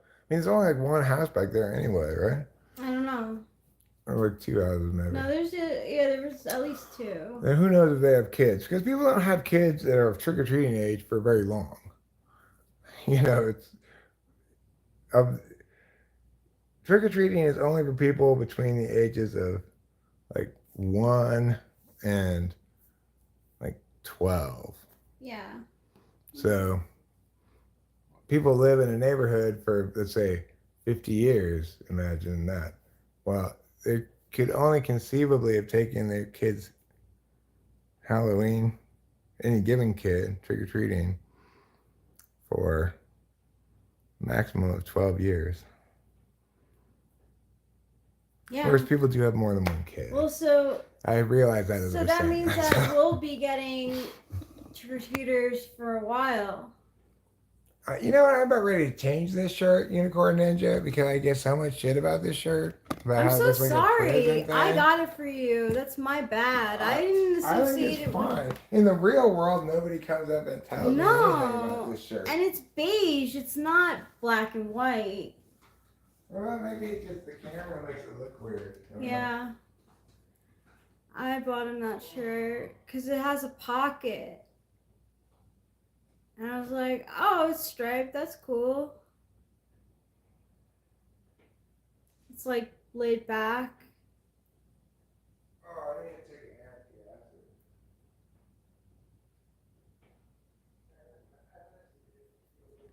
Yeah, it's made out of good stuff.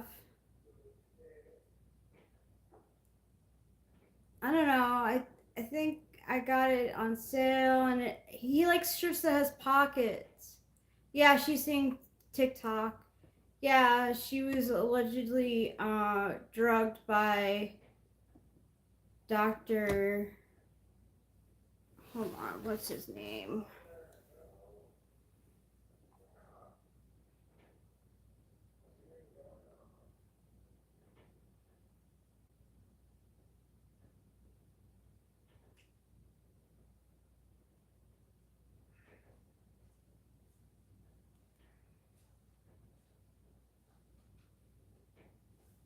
Dr. Luke. Dr. Luke is the dirtbag.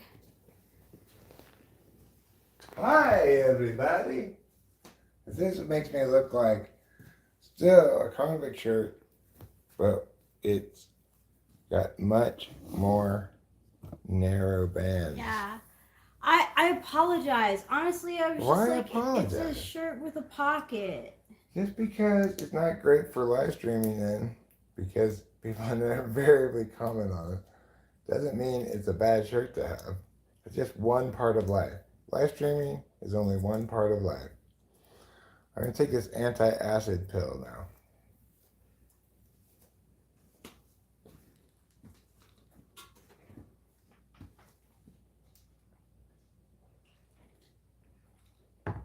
Yeah, she's the one that's saying TikTok and Diane.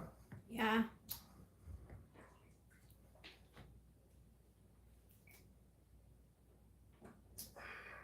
Yeah. Well, she changed those lyrics to remove P. Diddy's reference.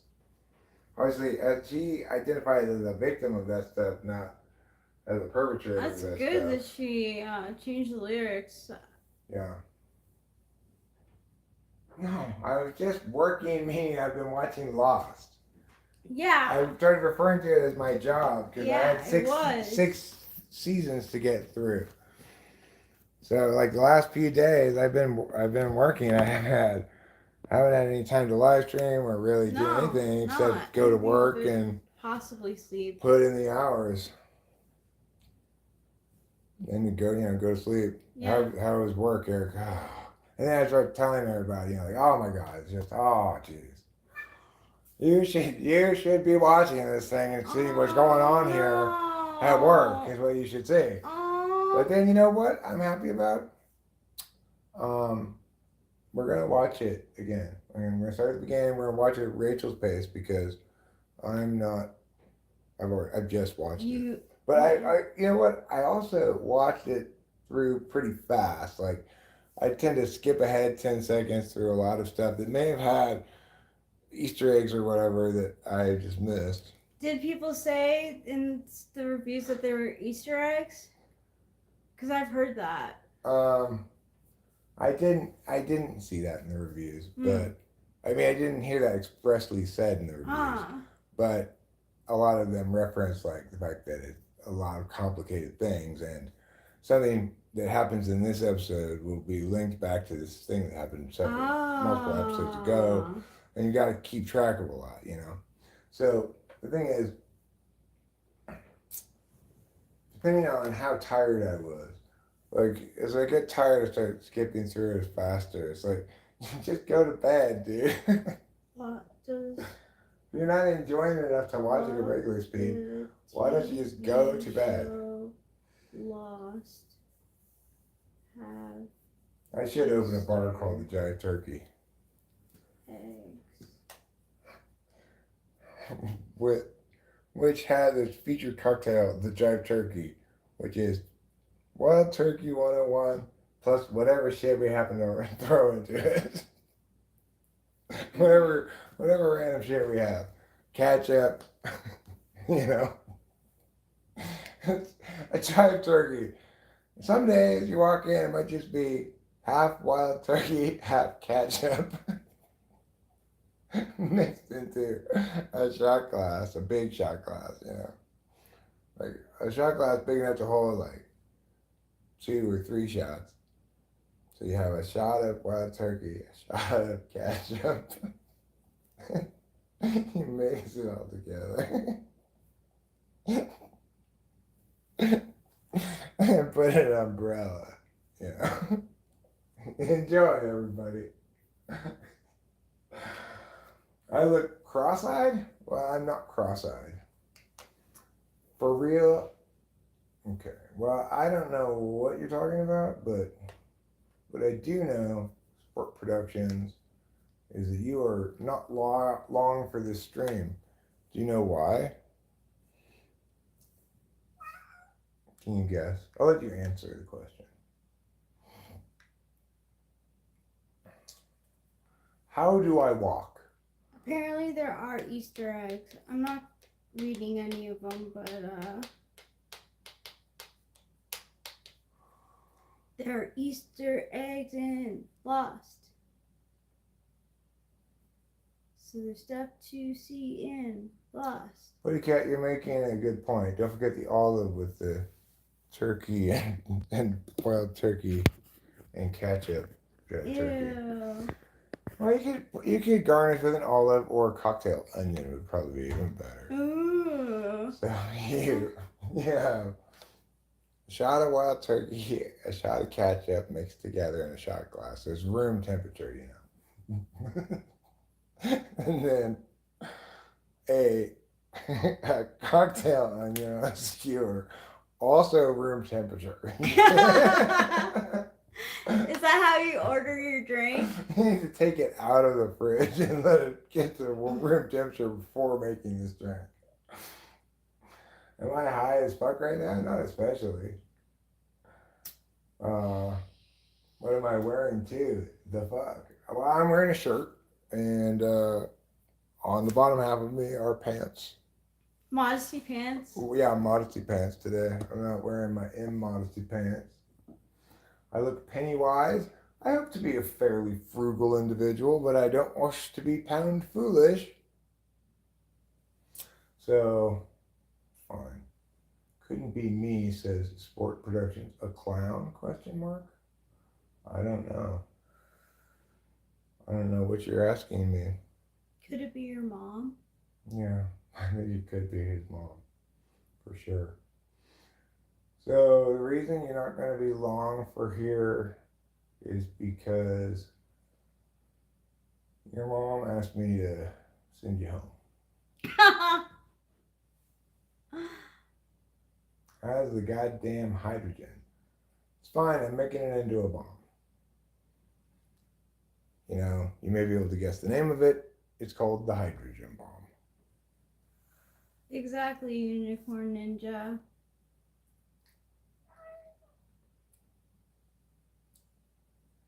You betcha. I do. You bet me. I will show you my pussycat. Is this charged enough? I hate being anchored to this charging thing. No, it's not charged enough. But, you know, that's what you get, Eric, for not planning ahead. My little pussycat has the sweetest smile. Nice shirt. Get it from Dollar Tree, you weirdo. I have never bought any shirts from the Dollar Tree. I didn't know they had shirts at the Dollar Tree. I don't typically buy any clothes. Pretty much all the clothes I have, I either inherited from my father or some woman bought them for me. My hairline is as bad as Diddy's. I'm not exactly sure what Diddy's hairline looks like. This Hindenburg's burger's flavor really explodes in my mouth. My cat looks like me. That's possible. I don't know. What do you think, Rachel?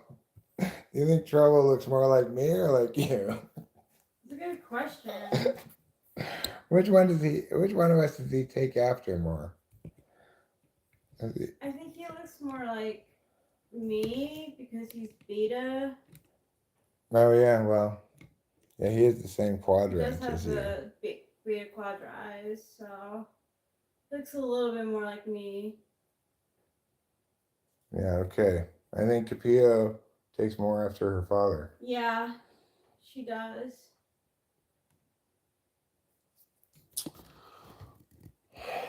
Which means you're a pageant winner too. Yeah. It also means that Capio and I are egalitarian, whereas Trouble thinks he's the emperor of the world. Well, we know that. Yeah.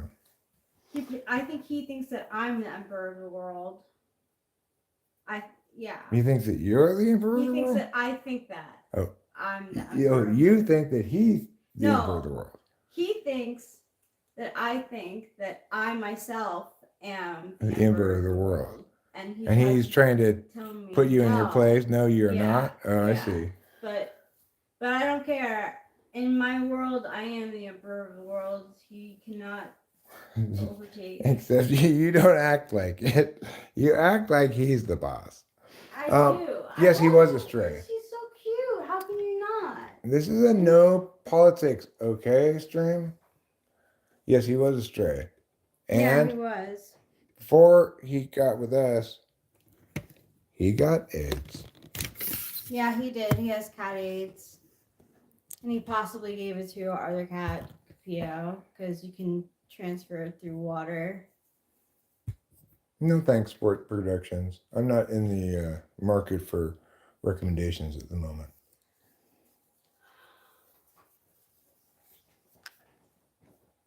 I'm just doing it because that's what my feelings are telling me to do. And I'm going to demonstrate my feelings. What are you doing? Putting him in timeout. Oh, you're putting him in trouble in time? I'm sorry.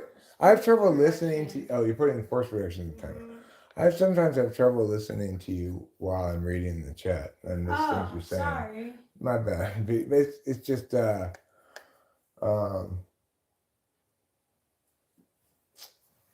well, I mean, Can't switch your attention. of course, I sing songs, you know, like straight out of Compton. You know, I'm not going to not sing the lyrics of it because who knows why. If people don't want me singing their song, they shouldn't make it so catchy. If they don't want me singing the lyrics, they should write different lyrics. So someone had a YouTube that was recommended to me. Twat Waffle. Well, that's my nickname from high school. How did you know? How did you know I was called Twat Waffle? I'm sorry. Go ahead. That's okay. I don't remember what I was going to talk about. I want to read what Jason Kerr has to ask. What is it that is ultimate and necessary that grounds all things that are possible and impossible from metaphysical perspective?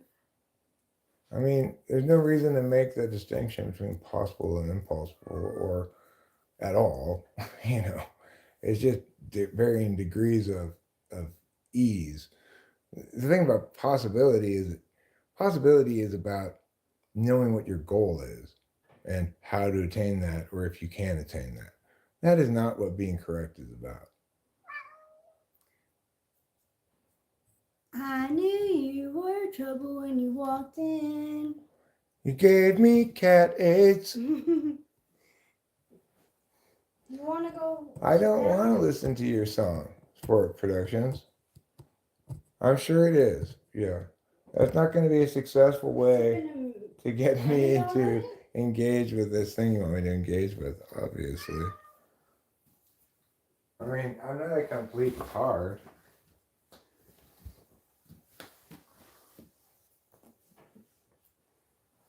You would, if you wanted to go that route, you would have had to put more time into pretending to be normal first.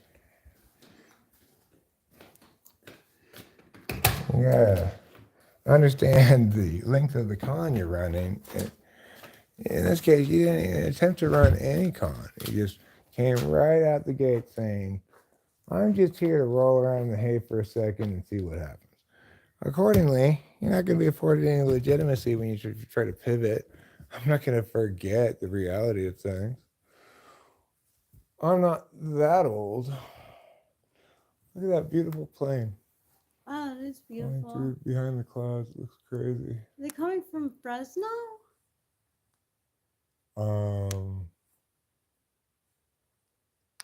I think Fresno's more way, that right? way, right? Yeah. Yeah. I don't know. They're probably. Landing somewhere? I mean, I don't know enough about air routes. You know, they could be just en route between two places and having nothing to do with near here. It does seem a little low for that. Yeah.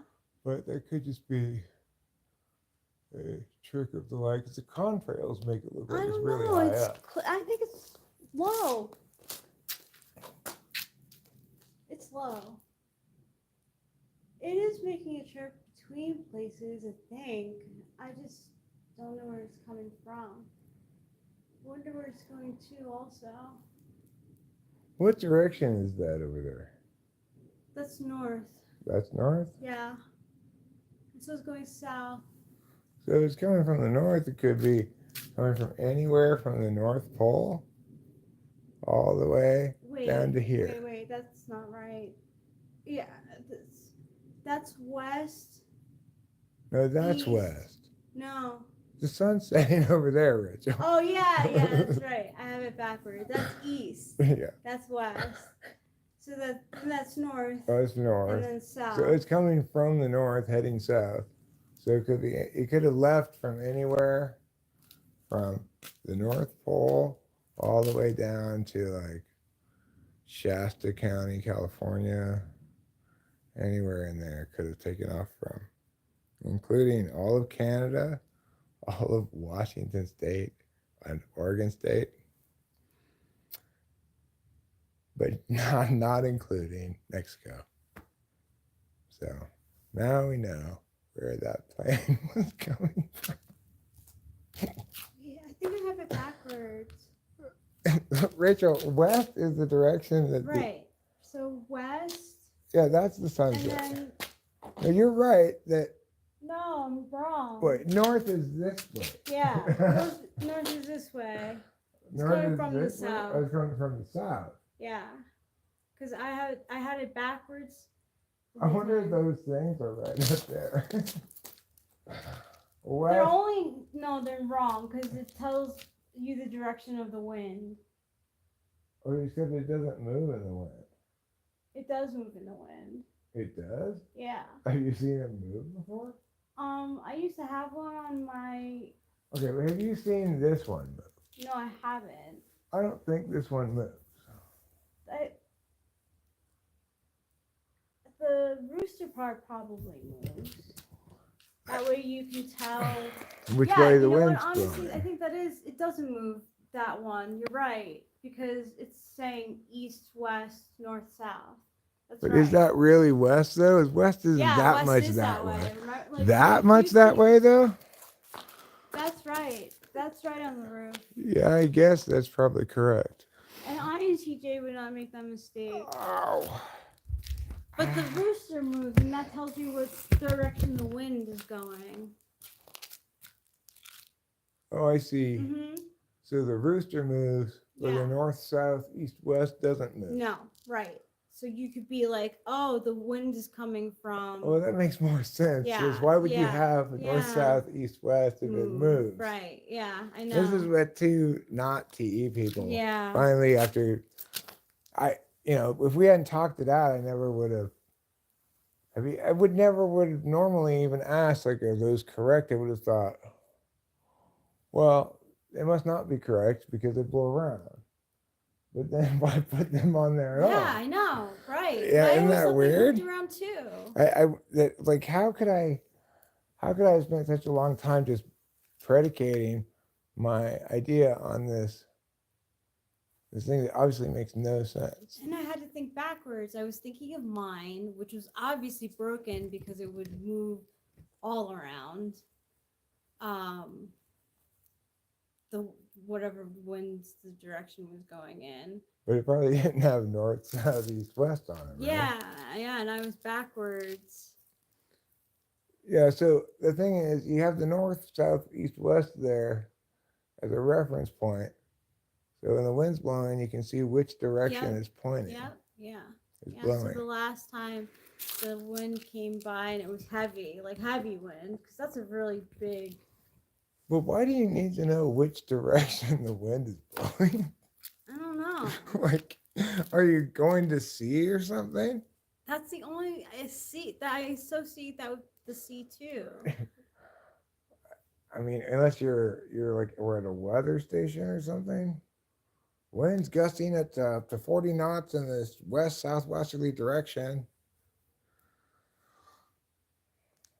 But this is that kind of guy. He probably, it wouldn't shock me if he had charts of, he kept about weather data reporting based on this thing. This house is crazy well put together. It's like continues to have little surprise Easter eggs like that. Yeah. I did not know until right now, this moment, that north, south, east, west were correct. Yeah, me neither. Same. It And was an that the Easter egg for me rooster must move too. around. Yeah.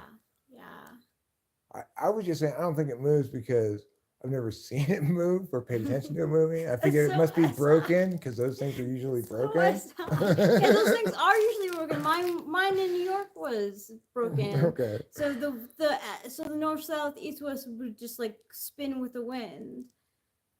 Yeah, well, it's just a general. That was SI and NI combined, but that it's like I've never seen it move, and those things are usually broken. Yeah, that's very good, NI. But it wasn't until we started discussing it that I really ever give any much thought to the NES part, because, like I said, I guess I was just assuming it couldn't possibly be anything. It was just kind of decorative. Like, I love how you're so used to things being decorative. ESFJ Yeah, world. yeah. All right, ESFJ world. And you know what? Put the east, west, north, south on there too. And her husband's like, but obviously the wind's gonna blow it, so it's not gonna be right. It doesn't. It's just for looks. Okay. Why do we need to know what direction is what direction anyway? The point is, it's cute.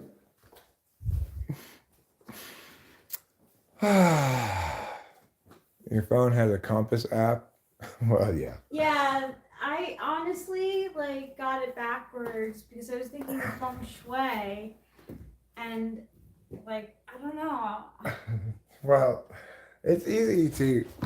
I didn't. I had in my mind the wrong direction. Which direction for a long time. Well, I knew that our house faces southeast. So it's not lined up on north, south, east, west things. Like, in other words, the center of the house facing meow direction isn't due north. Mm-mm. No, it's not skewed like that, huh? Yeah, like our neighbor's house across the street, they face north. Which house? Which direction is the facing of the house? Is it the front of the house? It's the front of the house. So is the way the front of the house looks out? Yeah. And so looking out from inside the house, it's southeast. It faces southeast. We're looking to the southeast. We look out this way. Yeah. Mm-hmm. Huh. Well, is that good feng shui or bad feng shui? It depends on what feng shui you look at. If you look at Chinese astrology, they say that anything facing south is good. But Indian feng shui says it's bad because there's too much fire in the placement of the house because of its timetable that it has. I see. Yeah. I just wanted to give a quick acknowledgement to Champion 8619's version of goodbye. Yeah. I haven't heard that in a while. Yeah. Yeah. That's fun. I like that. Obviously, I'm not a homosexual. Okay?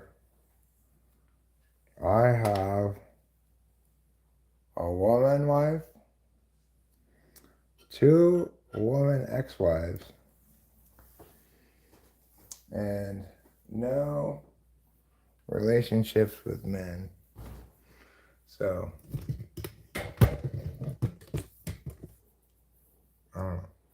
at some point, if I wanted to get with a dude, I would have just stopped trying to get with chicks, you know.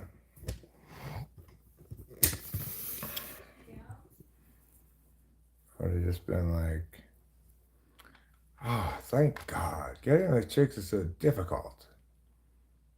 Whereas getting with dudes has got to be pretty straightforward.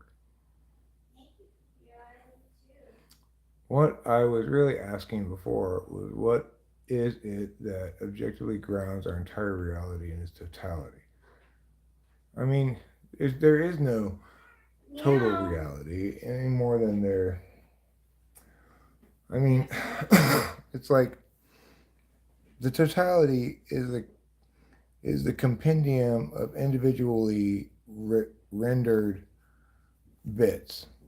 So it's better to think that reality is rendered independently as needed on each of our machines. In other words, we are rendering it ourselves as needed. And accordingly, though we might though we might inhabit a shared physical space, any meaning making we do about reality um, is meaning making, you know? So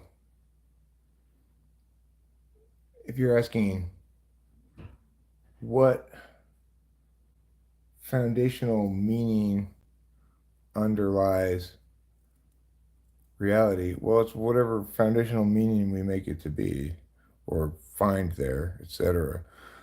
If you're asking, is there some sort of physical structure underlying reality? Well, I think that misunderstands the nature of reality, which is something that you're creating in an ongoing fashion. Ah, let me put on that baseball game. Actually, don't share me anything about the score or anything. Well, you know, I just join it live. How late in the game is it? Can't be that late in the game. These World Series games last a lot longer than regular season baseball games in the post pitch clock era. It's more like pre pitch clock era lengths of time. The worst thing, of course, about joining live is I immediately get to find commercials. And I have to watch them because I don't have any time saved up. These are the horrible economics of watching television. It's like you want to be as close to live as possible with a sporting event, but you don't want to have to watch commercials. What to do? It's hard to say. Pretty difficult to balance that successfully. I think I need to eat a yogurt. Yeah, even having taken that antacid pill, I would like to. What I was really gonna. Is it a multiverse or a transcendental platonic realm or what? I mean, it's none of those things. It's exactly what we we see and think it is. And then if you're asking what's the grand theory of everything, well, I mean, because we have to have because we can make a distinction between questions that are answerable and questions that are unanswerable, that what you're trying to do is is eliminate that distinction as being meaningful. So, but I want an answer to this unanswerable question, which is basically why everything the way it is and not nothing or something else. And the only really good answer to that question, which is not a good answer, but it's at least it would seem to answer the question, sort of, is because if things were different, they wouldn't be the way they are. Not a very satisfying answer at all, obviously. But it passes for an answer in the absence of anything else.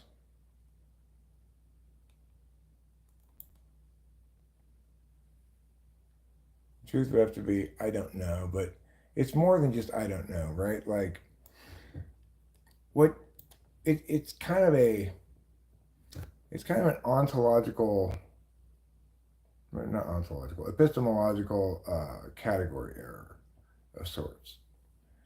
It's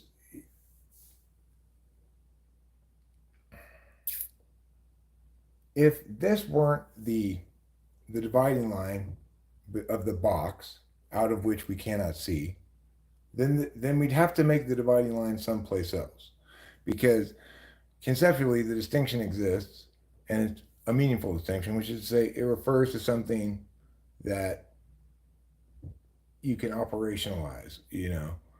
That which is meh does not qualify. That which is meh does qualify.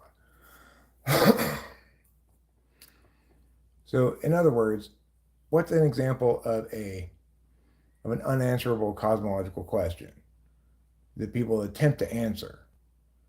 Like, where do we all come from? How do we come about being what we are, species and stuff? People, evolution does not explain speciation at all, so just forget about that. That's an attempt to answer an unanswerable question. And the reason it's unanswerable is for the same reason that if I type into an Apple IIe computer, 10, write Eric, 20, write Strauss, 30, go to 10. And then I push enter, and you walk into a room, and you see Eric Strauss, Eric Strauss, Eric Strauss. It'll be impossible for you to determine which one came first, the Eric or the Strauss, because the top of the screen in rapid succession is each of the respective answers to that question equal amount of times. There's no reason to conclude either one of them comes first, because you weren't present during the thing that you need to have been present for to determine whether this came first or that. It doesn't mean that one of them didn't come first. It's an unanswerable question, because as long as you're just observing this system continuing on cyclically, there's no possible way for you to determine it, because you can't break it and look at the code, right? So the point is, when you're talking about things that are questionable, answerable questions versus unanswerable questions, is where there are certain kinds of questions that necessarily position us as that guy who's standing and looking at this thing, right? And then you're saying, yeah, but what is the answer as that guy looking at this thing to which came first, Eric or Strauss? The answer is it's an unanswerable question. It's not that it doesn't have an answer, it's that you can't answer it, right?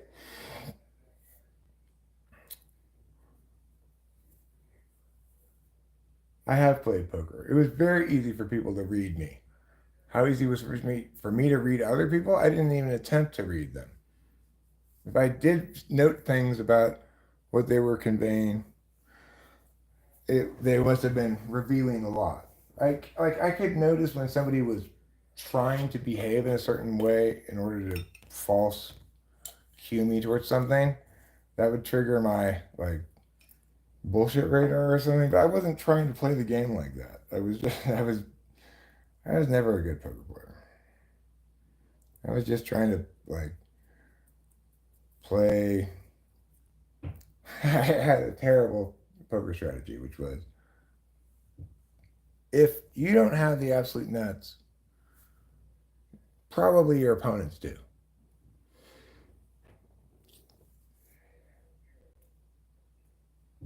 What exactly is reality then in your worldview, and how can you be so sure you're correct? What's the methodology? There's no methodology to it, my worldview.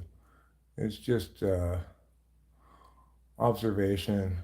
It's just what you can sustain argumentationally. So there's not any real world empirical checking except through verification of other people's empirics that may not be linked to this from their angle directly, right? So it's what you call a relativity style explanation rather than say a an evolution kind of explanation. Relativity says, here are some observations about what we commonly understand about time. But here's some intuition I have about how those common understandings are impossible. They create a contradiction.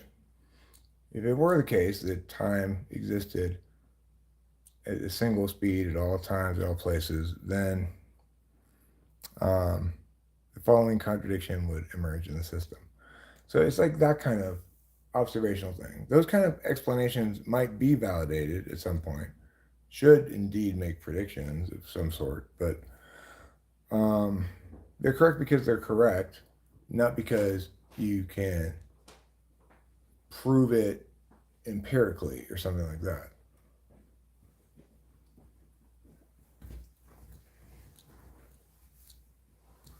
How Come on, conscious am Jazz, I do of people's something. detailed expressions in all contexts? I mean, I try not to look at people in the face very much because I don't want to process that kind of data. My friend Hamish recently became a Scientologist. I don't know what to do about it. I mean, I would suggest you get in touch with Cults and Coffee or Growing Up Scientology. Same guy. Uh, his name is Aaron, A.A. Brown.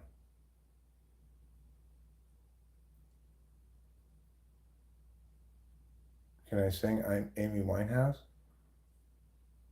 The only song of hers I know is that Rehab song,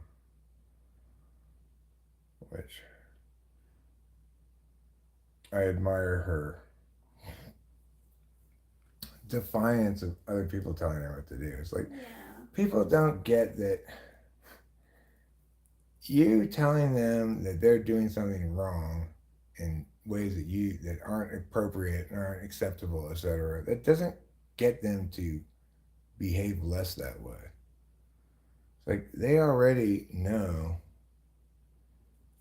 that you know they're killing themselves slowly, or sometimes, as in Amy's case, not so slowly.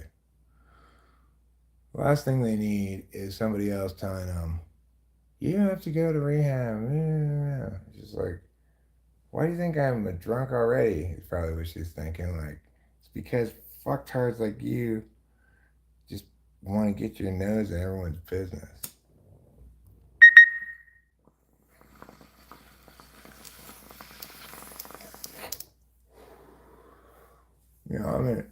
I'm an individualist like Hunter S. Thompson in that regard. You just stay out of other people's concerns. Not your concern whether that person's on this or the other side. It may be sad to you that Amy Winehouse is such a drunk if you're her loved one or something. Instead of telling her what to do, ask her what you can do to help. I mean, what would have been your answer? Nothing. Yeah, exactly. I feel like that is the answer. So,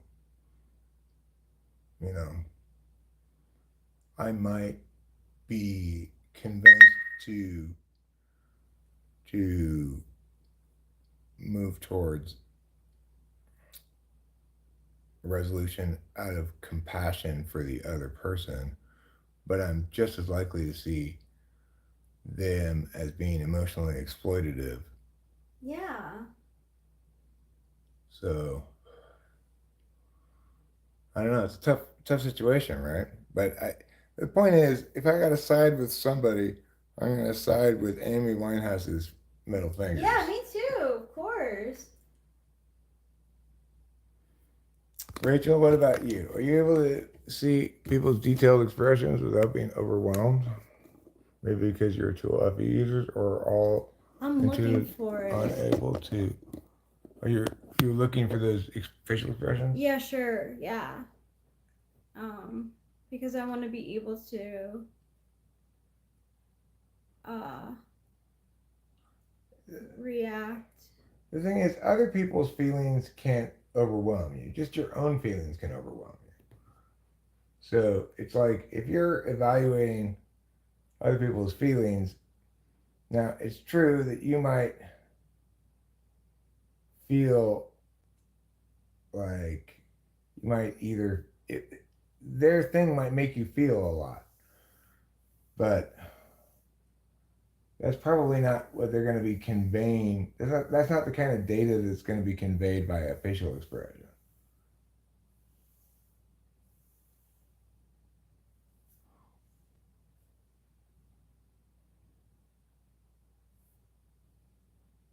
The thing is, I think it's a mistake to think that FE is super nuanced and detailed and all that kind of stuff. I think it's more like human emotions are break down from if you're an observer perspective, into a fairly simple set of emotions, right?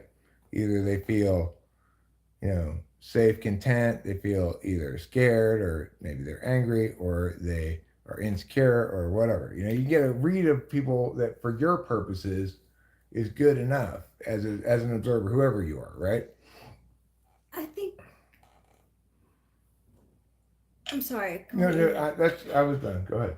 Um, I think people can read my face too, my facial expressions, because sometimes if they're talking about something that's like unbelievable to me, like I can't help but be like react. Well, I mean, it's true that like if somebody's paying a lot of attention to your reaction and you're surprised by something, you're not going to you're going to convey some information via your face. However, if you compare, wow, Yankees are 5-0. If you compare how much information you reveal on your face to some other person rather than to your normal neutral of zero for Rachel versus Mia, right? But if you Yeah. compare that to against another person, their thing is like way like That's this. funny. I think my facial expressions are so not nuanced. I mean, I can read you in a lot of ways that much from facial expression. I'm guessing. I'm not. No, you it's don't. hard to say You don't. exactly what data I'm processing, but it seems like not so much facial expression. I I am much more likely to process auditory data. It's like I can pick up on all of the various nuances in tone, hesitation, in saying something, etc. Like that, or the absence of saying something. That I can read all of the FE shit on that. So I don't need to look. Sometimes though, like when I do pause, it's because I have to think about like what I want the answer to be. I know, Rachel. Oh no! What a bad miscatch! What happened, Judge? Oh. I'm learning your ways, and I have learned a lot of your ways, but Don't let that like continue to you. learn your ways. No, it doesn't bug me. Of course not. No, I'm talking to Judge. Oh. Look at this. Look. Yeah, Judge, don't let that bug you. You should have caught that ball, but you didn't. I didn't. You know what? According to Putty Cat, he made an excellent catch just an inning or so before. But that's what I mean. Like, I don't want the... Dodgers are dangerous. The Yankees need to keep their discipline here to hold off and win this game. I want them to do that because I want to go back to LA. Me too. They got a 5-round lead, but Dodgers have 2 on. It's only the 5th inning, so you have to hold on to that win when you score early.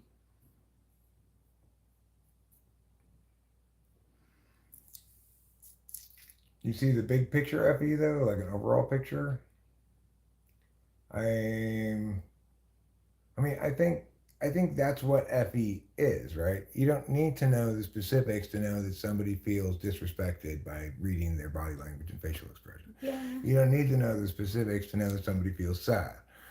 And you don't need to know the specifics to know that you could just be like watching without hearing any of the audio at all and see that, one person is in of a superior position in some sort of hierarchy. The other person is of a lower position and being scolded by this person, and how this person feels and how this person feels. Yeah. And you could describe all that stuff without hearing a word that's being said. Yeah. That's what happens. So like Johnny put up this like post, and it's his girlfriend giving him a plate of fruit, and I had the audio off because we were watching Lost, and he starts eating an apple, and his like I can read his face. He's like, "Oh yeah, like it's so good," um, and he's uh, like like it's a new experience, and I didn't hear any of it at all. I only like saw his facial expressions and like a little bit of mouth reading. Um, and I was like, I wrote to him. I was like, "This feels important," and he wrote back, "It is." So, what happened is that he tried an apple like for the first time ever, or like he didn't have a like of apples, and his girlfriend made him this like plate of apples, and he was like, "Oh, it's so good. All you like haters out there who were making fun of me because I've never had an apple." He's like, "Oh, I'm experiencing it now." So what you're talking about, Padawan Rangebender, is not FE. It has to do with relevance. What you're saying is he's got a bad understanding or is weak in distinguishing those things that are most relevant from those things that are least relevant. Chisholm, that was all on you. You should have had that, but you didn't. So that's a critique of his NI, not That of was his a bad FE. throw.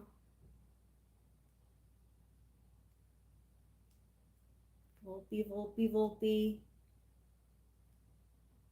Don't like kick yourself in the head too much, though. That's like shit happens.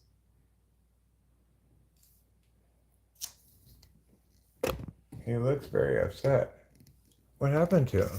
He made a mistake. He made a bad throw.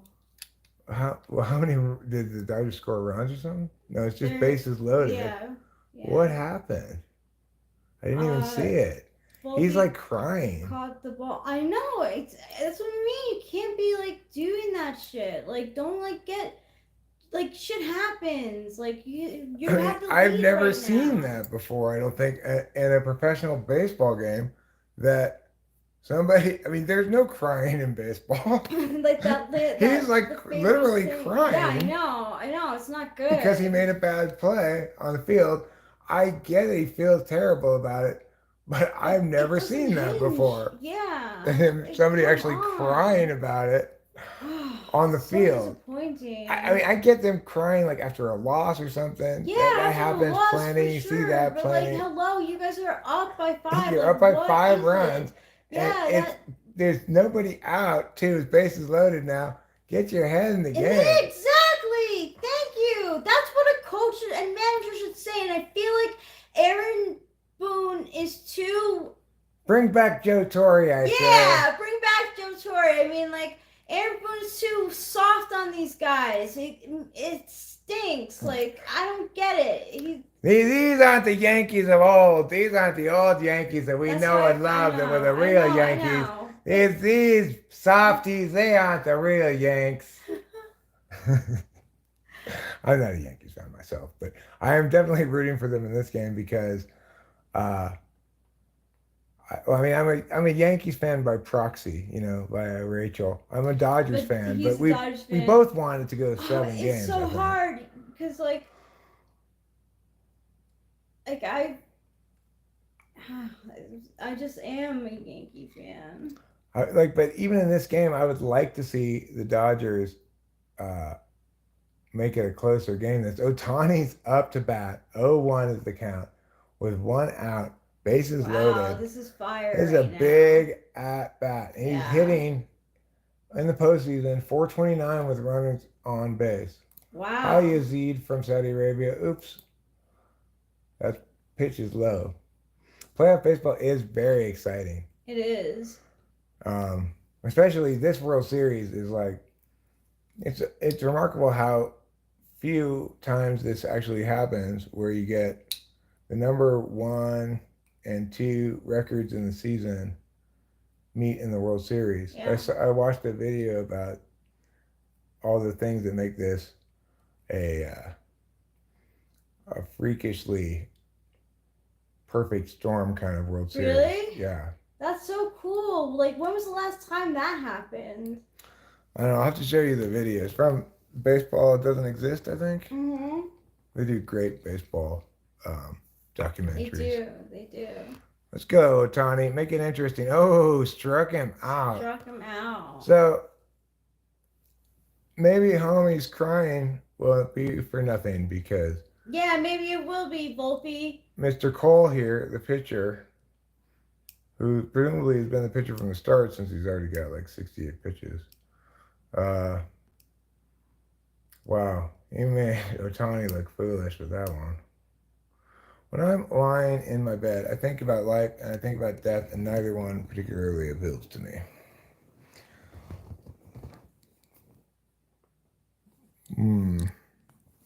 Do you think about any third options? I mean, there are a lot of unappealing things about life, but plenty of appealing things as well. Wow, the Yanks got out of that. Oh, no, they didn't get out of that. No, they didn't. Why wasn't anybody there? Trot. Wwhy was there nobody there? I don't understand. I don't get it. That made no sense at all. What kind of play is that? These Yankee fans should not be happy about this fucking shit going on.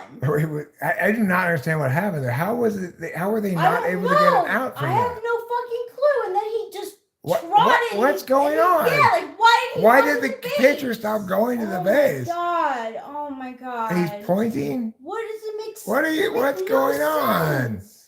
Oh my god! The Yankees are almost like comically like snake bit this World Series.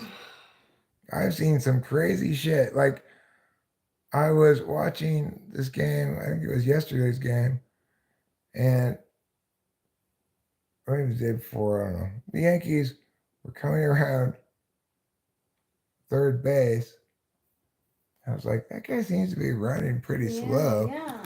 And then it's still likely he's going to make it, but so he wasn't running very fast. And then the perfect throw got him at the plate. I mean, the Yankees just look like they have the yips. They do. That's what it looks like more than anything else. But they're up 5-1 now still in this game. That's what they have to remember. They're not acting like it. Keep that score like that. Right? Like, they're not acting like they're up 5-1. I know, it's ridiculous. Why? That's like ridiculous. Well, Freeman already has a grand slam in this series. I know. So that would tie it up right here. And like, there's that guy crying still. Volpe, get your head out of thinking about you and your shit and pay attention. Like, why are you like covering your ear? Like, why does it hurt? Like, how is that even worse than what the pitcher just did, not running to first place? It is worse. He could have gotten his own third out by just finished running over there. I know. Instead of pointing. It's so weird. So weird. It's crazy. Who am I voting for this election? I'm voting for Joe Biden and Hillary Clinton. Oh my God, me too. Is that William Shatner? I don't think it was William Shatner. Maybe it wasn't. But he had his hand over his face. It kind of looked like William Shatner. I got a really serious question. I know cookie dough is good. But that's a serious question. I've not heard exactly that one before, but so I'll give you, credit for newness. Oh man, Freddie! Wow, Freddie! Knocking like in Rizzons. Oh my God, you guys gotta get your head in the game. In Fizzons. 5-3 now. That's why I said they shouldn't have jinxed themselves by putting that sign. Please stop, Freddie, or whatever. Yeah, like. You know what I think I'm gonna say? I just saw some kids in the stand there. No, I was like, what happened to my teeth? I just say, well, I just lost my baby teeth. I haven't gotten my adult teeth. Oh. I'm still waiting for them to come in.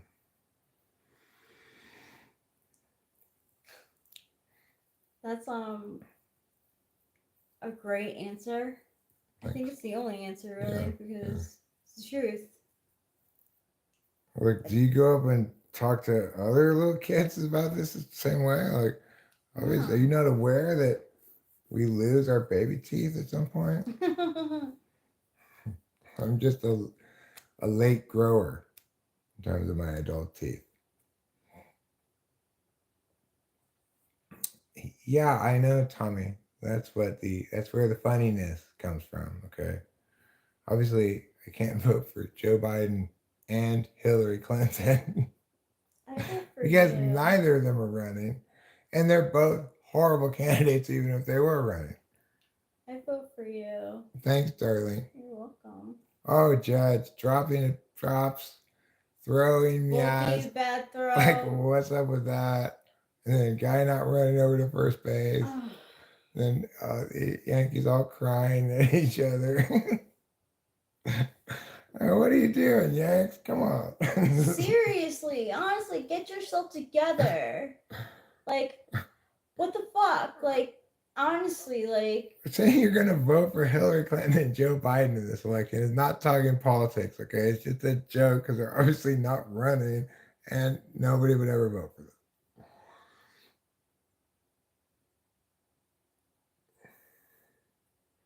I know they do have my last name on their helmets. I thought for a while it was, yeah, we're still alive. Well, I took mushrooms, Liliana. So, you know.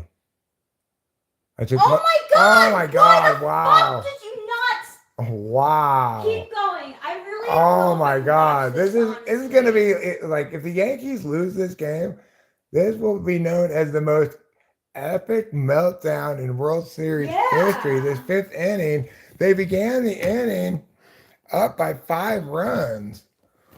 Hi, Liliana. Nice to see you. Thank you for suggesting people hit the like button. Liliana's a Dodgers fan. I'm a Dodgers fan too, but I'm rooting for the to in this game because I want to see the series go to 7 games. Why the fuck did he fucking run? Like he could have got that. Oh my god. He should have did and dove or something. He could have gotten that. Like I mean, I don't want the Yankees to win the series in general, but wouldn't you be happier, Liliana, if it went 7 games, the Dodgers could win it at home, at least 6 games, they win it at Dodger Stadium, rather than winning it in New York?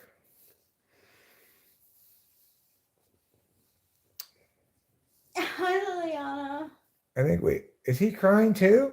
Oh my god, stop it. Not only is the other guy, yeah, they're both. So the first other guy was crying. Baseball. Oh my god! I've never seen anything like this before. Oh my god! There, you have 2 players on the Yankees who are crying because of their errors and shit. Oh my god! I'm so sorry. Like this makes me so upset. Like what the it's fuck? Still a tie game too. I know. Just get us out. That's all he needs is a fucking out. But also, why in the world has the manager not pulled this guy by I don't now? know because he doesn't make good choices. Look, and the thing is, it's true that this guy is not responsible for all this shit that happened, right? Because of these errors. No. One of which is his. But at this point, pull the guy because he's obviously a mental disaster, an emotional wreck. Pull your fucking pitcher. It looks like he's about to cry. I know. The manager is gonna. I think the manager is crying. He's gonna fucking get their fucking heads out of their asses, honestly. The manager's crying and he's stuffing his face with sunflower seeds and a panic, not knowing at all what to do. Then pull the pitcher. I mean, for God's sakes. Good. I've never seen anything like this in all of baseball.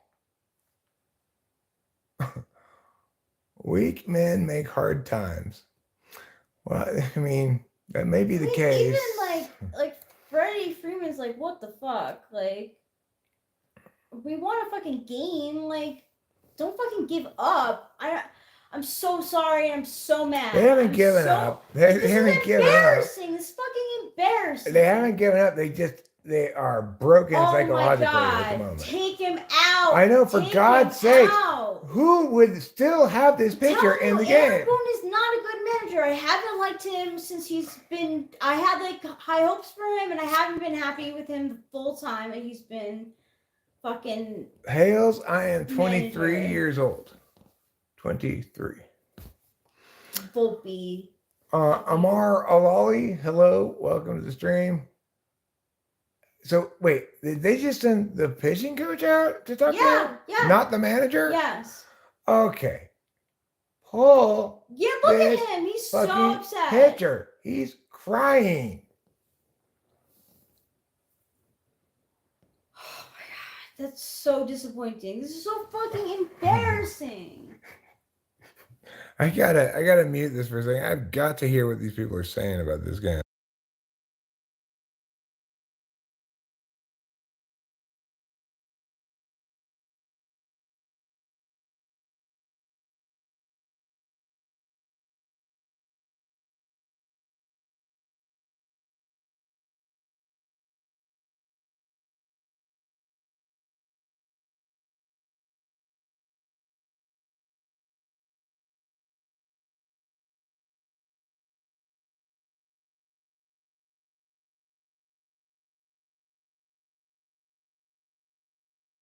But my dad is like. And I gotta mute this here. Look, I mean, the thing is, the Yankees are still tied with the Dodgers. I know. It's not over They're not yet. even losing, but they're. God. They're making bad decisions. Like, even the commentators are not doing a great job here because they're not seeming to understand how crazy this is. Yeah, this is crazy. I've never seen any baseball team, no matter how terrible, like the A's. The A's last year at their worst. Yeah, they never had this kind of a just mind-boggling collapse with a 5-run lead. It's crazy. You know what I honestly, like, we've only had one World Series happen in this field. I feel like the new field is like jinx, that we never should have like built a new stadium. We should have just kept it with the old one and like did repairs on it. Yeah, Padawan, range bender, that saying, and Putty Cats, I think, is also fond of that saying. It depends on who you are, right? Like,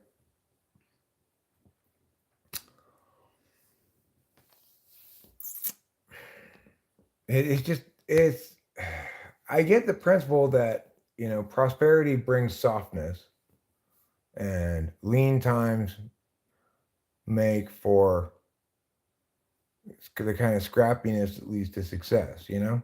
I get that concept, but it seems to be ignoring the fact that there exists things such as aggression, right? Like, you might not have hard times created for yourself if aggression victimizes you. And while sure, you might say, well, you need to protect yourself. There's only a certain amount of attention one can give towards protecting yourself all the time. So the other thing is, good times doesn't just make for weak men. It makes for all the meaningful progress of humanity. You have to have prosperity and easy times to support an intelligentsia, academic shit and stuff like that. Yeah, I get that you're implying the weak Yankees are crying instead of focusing. But they are crying instead of focusing. It's fucking embarrassing as all hell. I've never seen it in all my Yankee years. It's pathetic. But you know what? I don't view it like that, Rachel. I think it's just showing how much they care. They do. And just how snake bit they are. It's like, I mean, sure. Yeah, they really are. The problem is that they're caring too much. Someone in the team who's like, all right, guys, like, let's our shit together. Like, you know what I mean? Like, someone needs to be like that. Like, or at least like let's do this. Like, let's come together over public funding for transgender studies. It's just a political ad on TV right now. It's a Trump ad that is so silly because, like, look at this guy they show in this ad, Rachel. It's like, clearly, you're supposed to hate this guy, right? Let me go back. I'm in the wrong Oh, for window. Kamala? No, this is a Trump ad. Oh. Like, but what? Look at this. This guy Oh my who's dancing God. around in this ad when he pops up. Look, so Kamala's for those guys, but most of all, Kamala is for this guy right here coming up in a second. She's in favor of transgender operations on illegal aliens. That guy, oh, I missed it. I missed it again. This guy, he only show up for a second. I have to pause it when he pops up. Like, that guy. Yeah. I just. I'm transgender. You're supposed to be disliking that guy. That's so funny. He's from Queer Eyes, or the straight guy or something. Yeah, I like literally watched a video about him. Like, my pronouns are they and them. Yeah, he is like that. So yeah, I mean it's a silly Trump commercial, but it's like it says that something about Kamala Harris favoring transgender operations on illegal aliens. Oh my God! How many illegal aliens? What? Like, yeah, really? Is she saying that they should be mandated on illegal aliens or what? Yeah, really. She's saying the government should pay for illegal aliens' transgender operations. What? If she is saying that, then it still won't cost us anything because, to the best of my knowledge, there is not a glut of illegal aliens seeking transgender operations. It's so ridiculous. It is. It's such culture war bullshit. It's basically the ad is just like culture war, culture war, culture war. Shit that doesn't matter, culture war. I mean, she's terrible. He's terrible. They're both terrible. He's fucking. Really oh my God. They both are equally as terrible. Oh. Like, right? Like, that was a ridiculous ad. And my belief is that we should give all of illegal aliens transgender surgery right now. Well, what if they don't want it? It doesn't matter. We have to respect their right to be something we want them to be. Anyway, if you think that politics has anything to do with illegal aliens, transgender, then just, oh, what a nightmare. Even the TV won't respect my no politics live stream, showing me political commercials I feel compelled to react to in some way. So the Yankees are finally up to bat. I guess they got that last out. I'm not sure how they got it. Eventually they did. I'm sure when they got back to the dugout, their leader gave them a stern talking to. Hopefully in like a productive way. You know, there's like a balance. I don't know. Yeah. Well, I mean, I think the most productive way to talk to them would be saying, look, Come on. yeah, I get this is important, but you know what we all need to do? We all need to take a don't give a fuck attitude right now. Yeah. Exactly. So. That's what wins games. All right, let's put our hands together. And we're going to take a moment here to just be stressed out. And then we're going to put our hands together. And we're going to go 1, 2, 3. Don't give a fuck. Perfect. And then everyone will feel a little bit better. Yeah. I mean, you might also remind your players, like, Hey, you guys are playing for the Yankees in the World Series. Yeah, like come What on. more could you possibly want? Thank you. You expect yourself to do a perfect job too. Ah. You don't need to do a perfect job. Sure, No, you don't. ideally, your name wouldn't be linked to one of the most epic meltdowns in baseball history, Oh but my God, you know what? You can spread at least Eric! you can spread the blame around though. At least, right? It's Oh, like nobody has to be the Bill Buckner. There's like multiple people over the course of that inning. it's so Just all how is embarrassing. it embarrassing? I mean, every team has a bad inning. It's just this is the Yankees' butt fumble. Oh, Now the Yankees have a butt fumble, and that's unfortunate. but every team, like you said, has a butt fumble. Like, Not every team, but most of oh them. my God, Prior to not this, the every Yankees. team. Prior to Oh this, the my Yankees didn't really have a God. butt fumble, but Well, now they maybe do. people will fucking stop calling us the evil empire. Like, Like Florida State's got its wide right. I mean, so close all the time, and they have a kicker who can't make a field goal, and that costs them the game.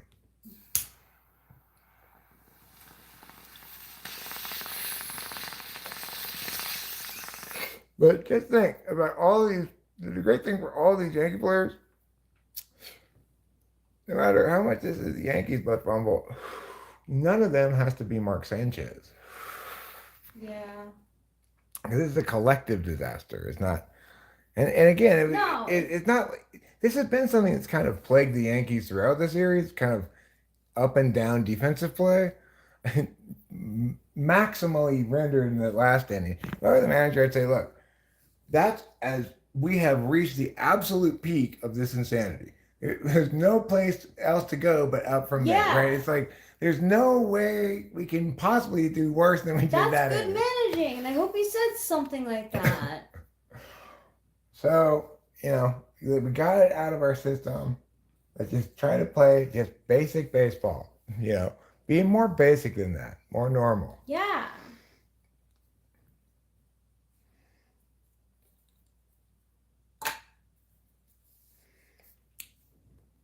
Be more basic than that. More normal. Well, good news for the Yankees is they have a runner on first base.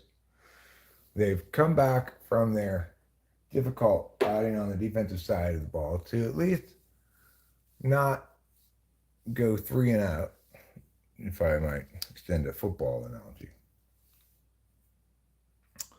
Got a runner on.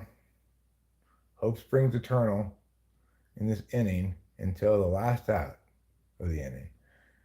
Oh, and that guy got hit by a pitch. So Mr. Wells, I believe his name is. Of course, the Yankees, we all know, are too good to have names on the back of their jersey. Like USC is too. I get it because I'm a USC fan. Does the same thing. Absolutely. No, they deserve it just like USC does. But in instances like this, it's annoying because I don't know who they are. Anyway, Mr. Wells got hit by a pitch. He's saying he's going to continue to play the game, but it did look like he was in pain there for a while. Maybe he hurt his arm or something. They're looking at his arm. Aaron Judge, it's like every Yankee I look at their face seems like they're about to cry, and it's a tie game, and they got two on. I don't know. I'm not excellent at reading people's facial expressions and stuff, but that seems to be what I am witnessing here. Like even this guy looks like he's not that far from crying. That guy looks like he almost already is crying. And he's on base. Like, don't give up. Like, play the game, you know? I mean, I think they've not given up. They got two on now, two out, unfortunately, but uh, I think they're going to I think it's gonna take a few innings to shake that one off. Really. God. I mean, even if they score here, I'm sure the crowd's gonna be like, "Good job." Just do it. Just do it. But yeah, it's like even if they win this game,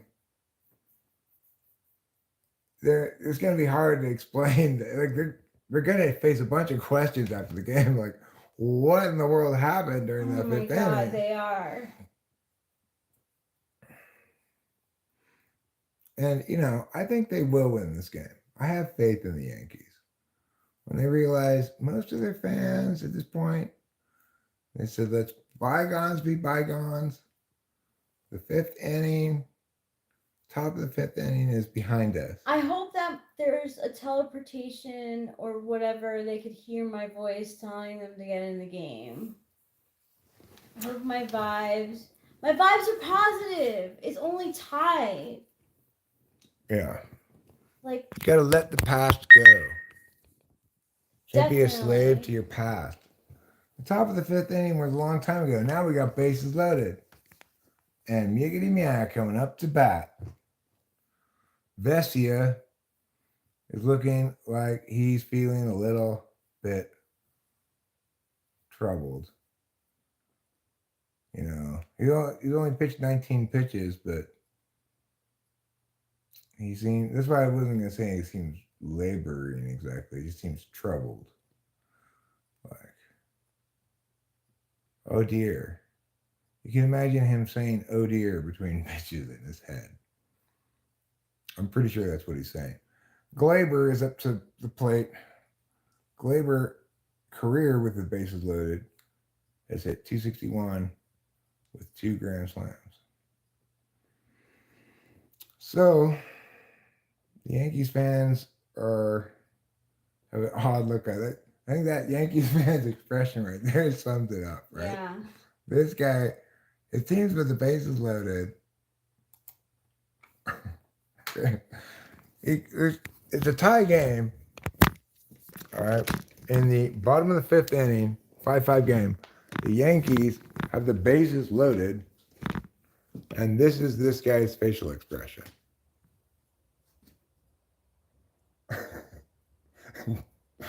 I think that really, like, what is this? Oh, it's reminiscent of Rachel's response to it. The thing is, I don't know if I'd feel that way if the Dodgers were stinking it up that bad. I wouldn't be like, oh, I'm embarrassed. Yankees fans are more real than Dodgers fans, I'd just be like, oh, God, wow, the Dodgers look terrible. Wow, what an epic collapse. I'm so glad I was here to witness that. I'd be more like that either, if it were the Dodgers, but Yankees fans are more, tried and true, dyed in the blood. Well, I feel embarrassed. Well, I feel that way sometimes when USC has just inexplicably bad things happen. Like last season was this season is fucking horrible. But at least it's a good team that's underperforming in the win-loss column rather than last year, we just seemed like a terrible team. So I feel you, but I know what it's like to care a lot about a team. I just don't care that much about the Dodgers like I do about USC football. USC football is really the only thing I care that much about, sports-wise. I mean, if the Dodgers won, I wouldn't be like upset. No, but I can feel the authenticity of your Yankees fanhood is real. It's as real as the sidewalks of New York, in which people walk down those sidewalks all the time saying to each other, I'm walking here.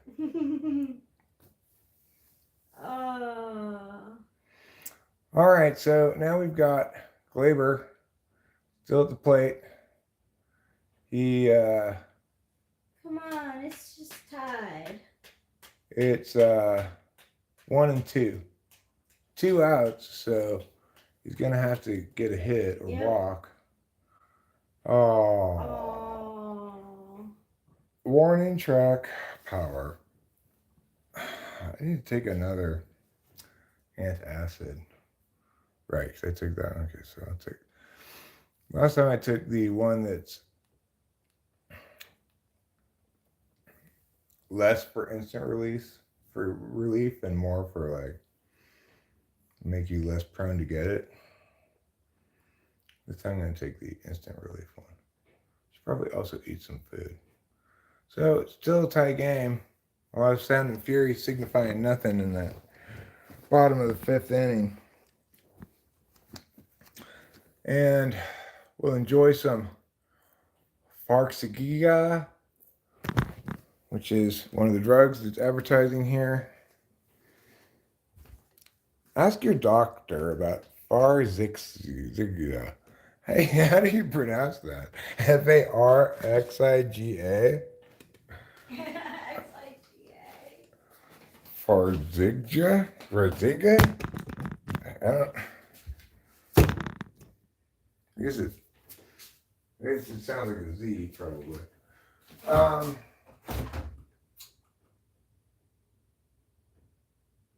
Right, food. Food is a good solution as well to stomach acid, provided you eat the right kind of food. Today, I've chosen yogurt. Yogurt used to be a mainstay, staple, stalwart standby in our dietary ensemble. Since when? I said it used to be. I know, but like, it seemed like you were used to yogurt. Like, Maybe back when we were in Arcadia? Is that when we got yogurt? yeah, and yeah. But anyway, we stopped getting it for a long time. Maybe like one time I got it and then I didn't eat it at all, and then it went bad and I just never got it again. But nice having it back again.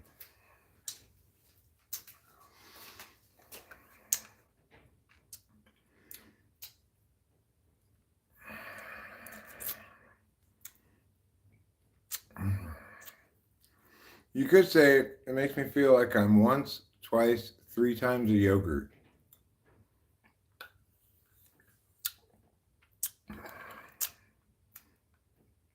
But you could say a lot of things.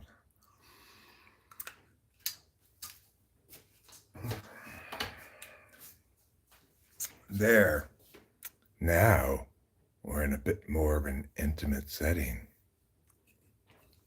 Hey, how are you guys doing? That yogurt's good. Do you feel the intimacy of this setting?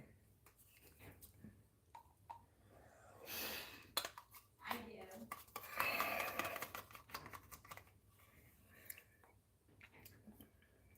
Oh my God, what's that sound? Are you eating yogurt?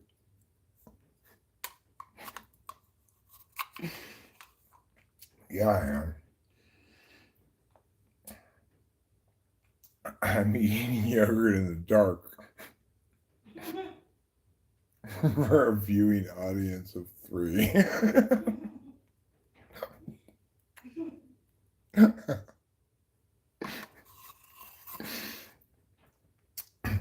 Strange things about reality.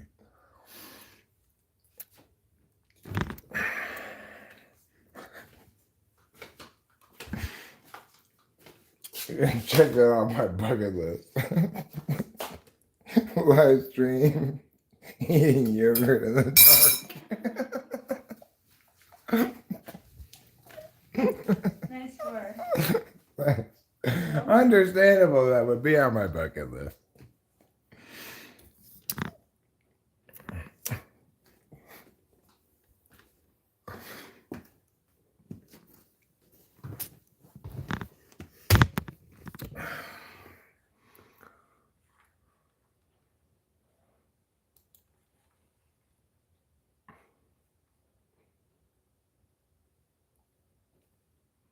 Too many moon crickets. I don't know what moon crickets are.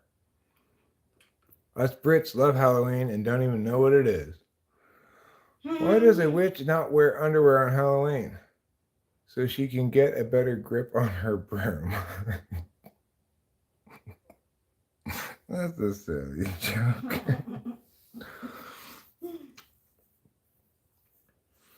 I don't care how strong a woman's vagina is. She could not hold on to something with it. Like, there's not a woman in the world who could use her vagina's gripping power to say, suspend her own body weight. I don't think so. Even if you gave it something like perfect to grip onto.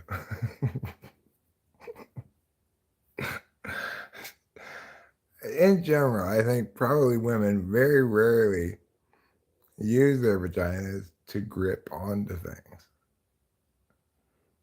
Seems unlikely. Damn, son, where'd you find this? Where did I find what? I kind of want to eat yogurt in the dark now. Understandably. Understandably. Tastes a lot different than well lit yogurt. Ancient lights.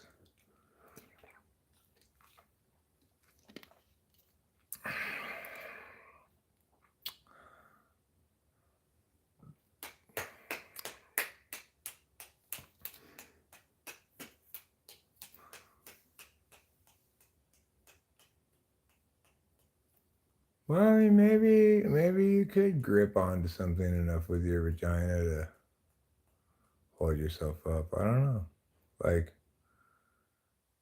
if somebody, Tell you if you got it. Oh my god, that was so close. Like, let's say, why? I can't believe that guy's still pitching. Wait, is that guy is still left that pitcher? Yeah. Wow, I am shocked by that. I guess the Yankees just figure like we're gonna go with our best pitcher. Those are unearned runs mostly. He's tough. You know, he seems to have weathered the storm.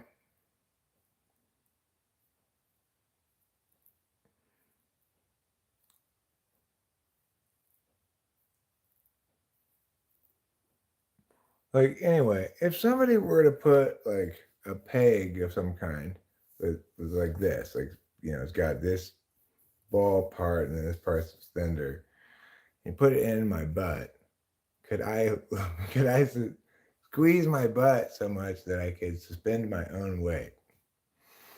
If I think it's possible I could do that, then I guess a woman could do that with her vagina just as well, probably even better, because I'm assuming a vagina is. I don't know why you need to like hold something in with your vagina though. I don't know how do vaginas work. Can you can you grab onto something and not let it get out of you? Well, I've heard of people who go to like Thailand and like the strip clubs there, like women shoot uh ping pong balls out of their vagina. Really? Yeah. Wow. But I feel like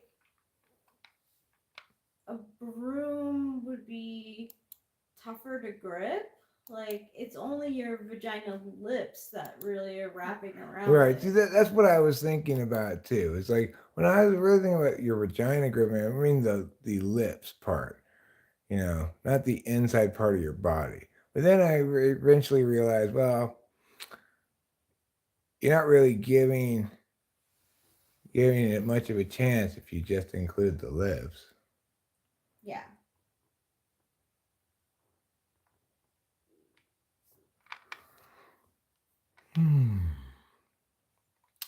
So anyway, pretty exciting World Series game we've got going on here between the New York Yankerbachers and the Los Angeles Dodgers.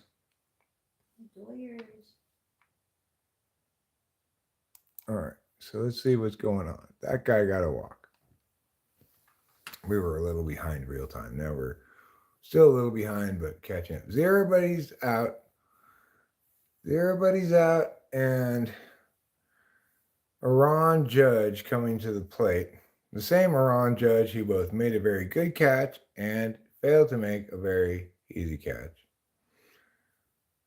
You could say he's got a mixed bag of catching success this game. He's 1 for 2. He already has a 2-run home run. He's 3 for 17 in the series. And maybe he's starting to find his swing, you know. He started off the series looking terrible, but he seems to be choosing his pitches more selectively. At least he's swinging through strikes instead of pitches out of the strike zone.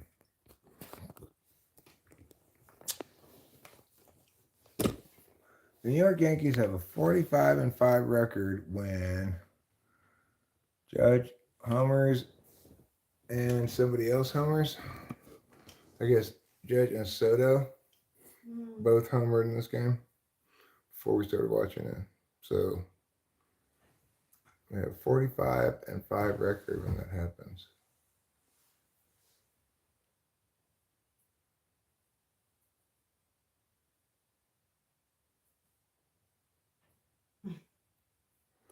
So dramatic. And what's the maximum number of errors that you've ever seen a team be commit in 9 innings? Even like when you look at the box score, it goes, you know, Dodgers 4 runs, 3 hits, and 2 errors. I don't think I've ever seen more than like 4. I don't even remember ever seeing 4 errors before in a box score. I'm sure it happens, but how many errors have been scored as errors in this game? I could like count 3 of them since we started watching. 3, right? Yeah, I can think of 3, but I didn't. I'm not talking about. There's also that Judge one that you didn't catch. That's that'd be 4. But there's that one. There's the one by the pitcher failing to run over there. There's a throw that was, I think, kind of the start of it all. Yeah. There was another thing that happened in that inning.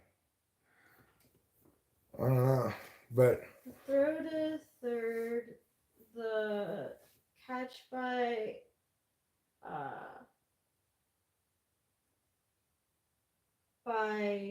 Judge. Wow, that was called a ball. That was a strike. Yeah. That was a strike. Yankees got a I don't like there. that shit. I want like the shit to happen like legit. Yeah. Sure, but you know God. what? Some illegit shit happens. Yeah, I don't legit like that. shit happens. It all balances out in the end. That's true.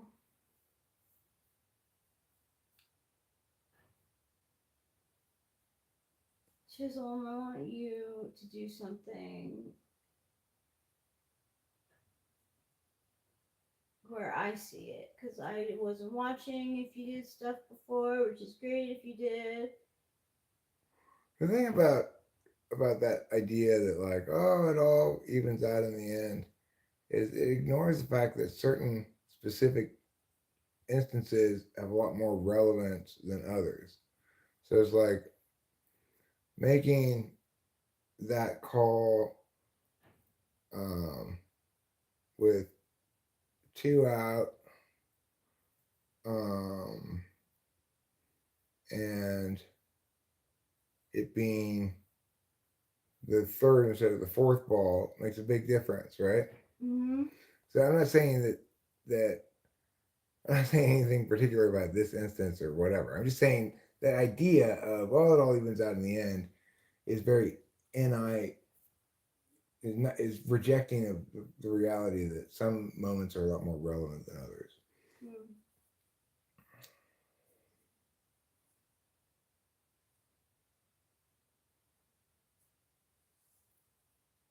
I can't tell if that's Pat Sajak.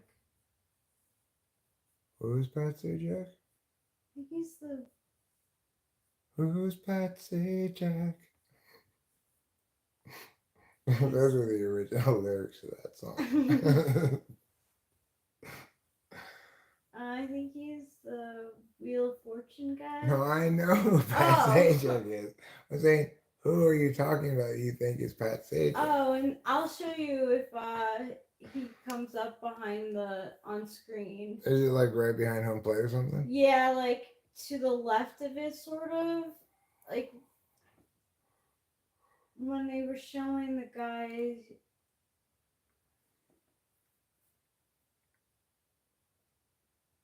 Oh, what happened? Just a long fly ball. Out. But that's gonna score a Yeah. run, right? The guy was on third before. Yeah, I scored a run. Yankees up 6-5. So, you know what? Everyone's like, fine. Forget about that inning. We're fine. They should, though.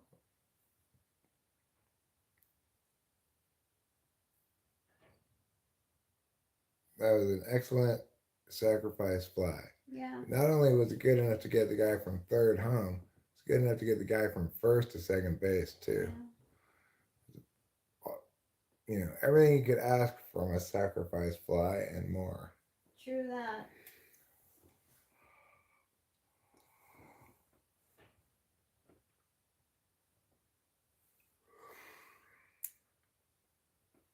Because that's pretty rare that you see that, actually. Somebody tag up from first and take second on a side fly.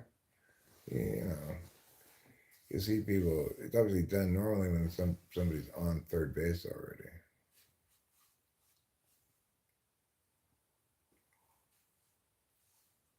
Show Pat Sajak.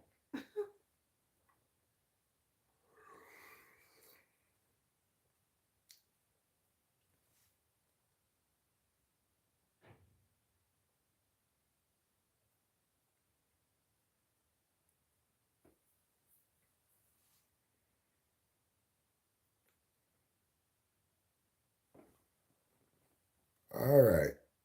Everybody seems to have regained their composure in the Yankees dugout. Manager isn't compulsively shoveling sunflower seeds into his mouth. Like, I just kind of basically throwing them at his own face. It really was like that.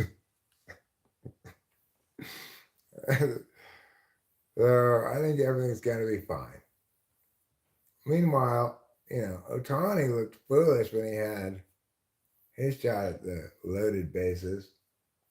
So you can't criticize the pitching. You can't criticize the pitcher for failing to run over there. Yeah. And just thinking that pointing. That was so strange. That was strange. I like every once in a while you'll see something like where somebody there's a miscommunication about who should have been there, but in that instance, it seems obvious the only person who could have been there was the pitcher, you know? Yeah. Unless he's just telling the guy, no, run all the way over there before the runner yourself, which is possible, but I mean, why would the pitcher tell him that? Mm-hmm. I don't know. It just seemed a strange play. I feel like last night I did such like a INFJ thing. Like I read that Psychology with Dr. Anna. I listened to one of her like videos about Carl Jung, and apparently he had a heart attack. So immediately I'm like, oh my god, INFJ heart attack. That means I'm gonna have a heart attack. I don't think you're gonna have a heart attack anytime soon. I mean, I don't have any reason to think that you're likely to have a heart attack any more likely than any other person in the world. It's true. And I'm pretty sure that heart attacks do not link to type. But I could be wrong about that. It's hard to say. Like, because certain behavior probably links to type, because certain kind of body types link to type, probably. But it's hard to say, because I don't typically do physical linkages like that in my analysis. Fitzgerald died of a heart attack, but he was an alcoholic. Right. Yeah. And Kurt Vonnegut lived a very long time. I don't know what he died of. He died of a fall, right? I don't know. I think he fell on his head. I could be mistaking him for somebody else. But he was definitely very old when he died. Ah. And he smoked his whole life. Some Chesterfield Kings. That gives me hope.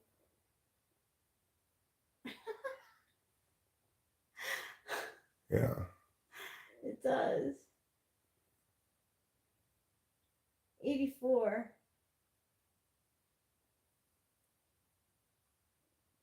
So that's a decent age. It's kind of crazy just how much abuse human bodies can take, either in terms of not getting enough sleep or not eating enough, or like eating too much sugar, which I now am recognizing as I get older that sugar matters. Yeah. It's important to limit one's access to sugar, processed sugar. I'm not so much worried about naturally occurring sugars, but I already get a lot of unsought out sugar in various foods where you wouldn't think of them as being having much sugar in them, but they do. So I try to limit my amount of candy these days.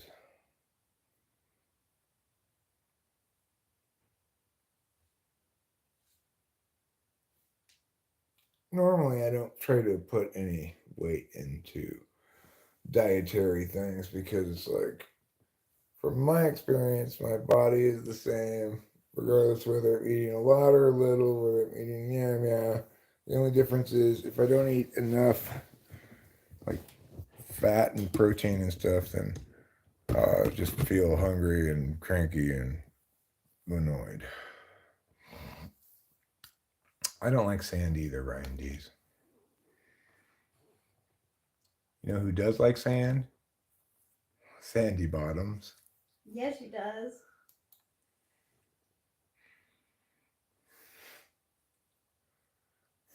Wait, is her name Sandy Cheeks? Who's it? Who's it? It Squirrel? might be Sandy Cheeks. Squirrel and SpongeBob? Sandy Cheeks makes more sense than Sandy Bottoms. What is the squirrel's name in SpongeBob?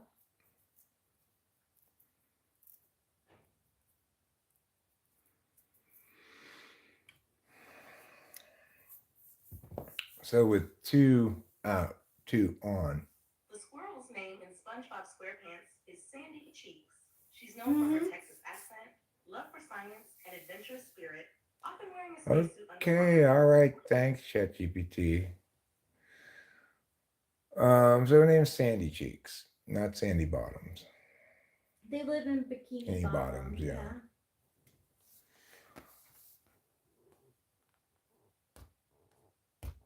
I guess cheeks is a good word for butt.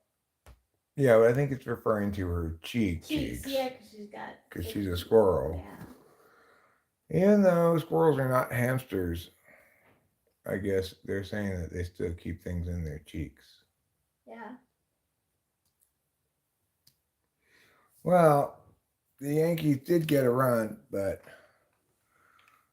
they did a bit of stranding as well.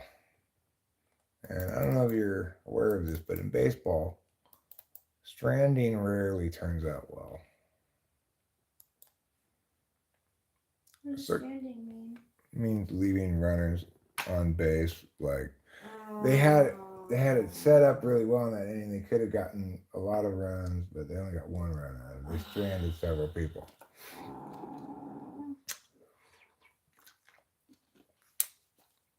Or I guess two. They stranded two. Anybody who's on base when the inning ends is considered stranded. That's sad. Yeah. Really, they shouldn't be called stranded. They should be called abandoned. Oh, that's even sadder. Because if they're just stranded, potentially you could go back later and get them home, but you can't.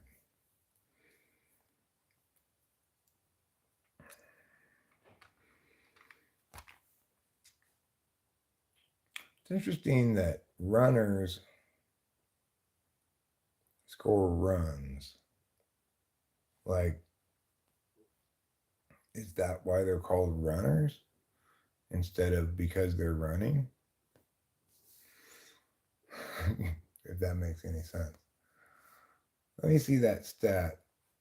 I don't normally say that, but in this case, I'm gonna say it, if that makes any sense. 12% chance to score 2+ runs in the seventh inning. 46 comeback win. So it looks like we've got a 12% chance to win, provided the Yankees don't score any more runs. Cole's still pitching with 99 pitches. Well, I gotta agree with the manager's decision at this point. At this point, yeah. Because also I'm recognizing that this guy might just always look like he's gonna cry a little Yeah, bit. it could be. Just kind of his look. Yeah. Look at the insane pace at which the manager's now eating sunflower seeds. Otani, 0 for 3, now 0 for 4. He's like, oh, my shoulder's hurt. Quit being a baby about your shoulder. See, that's how I feel about the crying. I mean, I do think now that that's just Caracol's, like, Yeah, that's the way thing. he looks, yeah. Yeah, but, like, Volpe, like, come on. And I have seen on Aaron Judge's facial expression many times, like this look of like just shell shocked, kind of. But maybe he kind of normally looks like that too. He's kind of shell shocked by life, but not by baseball. Maybe. Cole seems to have. I'm sure he probably would have been furious if the manager had taken him out. Mm-hmm. But you know what, Mr. Cole? You struggled with somebody whose name is Freddie Freeman, and that somebody's up to bat right now. He's 1 for 3, but that one was a big 2-run single in the 5th inning. Then in the series, he's 6 for 19. That's pretty good. Yeah, it is.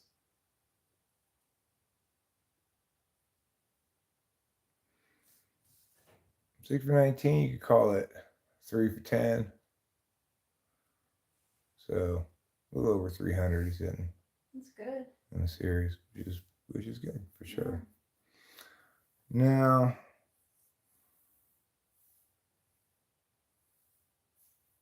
at this point, I guess the Yankees are just figuring we like our chances with Cole better than with any of our other pitchers until it looks like,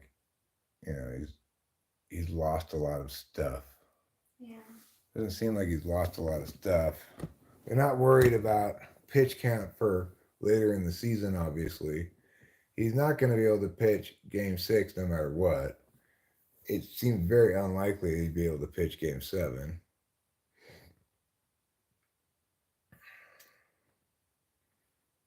And he walked Freeman. Now out comes the manager. Okay, Mr. Man, you've done enough. You've pitched 108 pitches. I'm right now imagining I might put you out there for a rush start in Game 7. We got a travel day. That would be, 3 days rest, 2 days rest. I'm not sure how many days rest that is. It's either 3 or 2. That's what I think. Good job. You deserve a lot of applause. I think you only got 2 errors.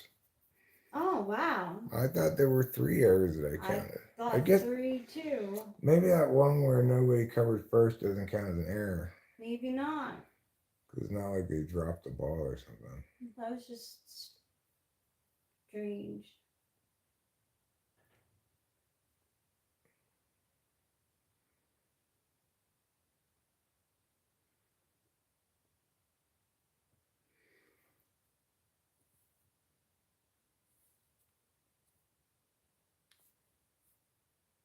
Because, yeah, because there was the dropped catch by Aaron Judge. That should be an error. Mhm.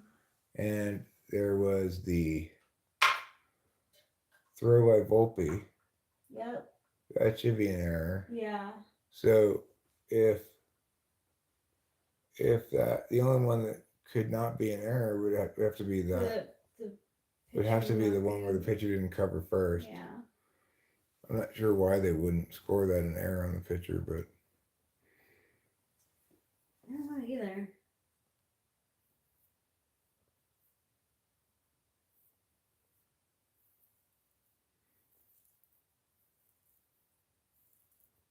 I wonder what the most errors in a game is by a team now. Obviously, 2 is not very close, anywhere close to the most errors in a Major League Baseball game. Let's go ahead and say 9 inning affair. Most errors ever in a 9 inning game by a single team.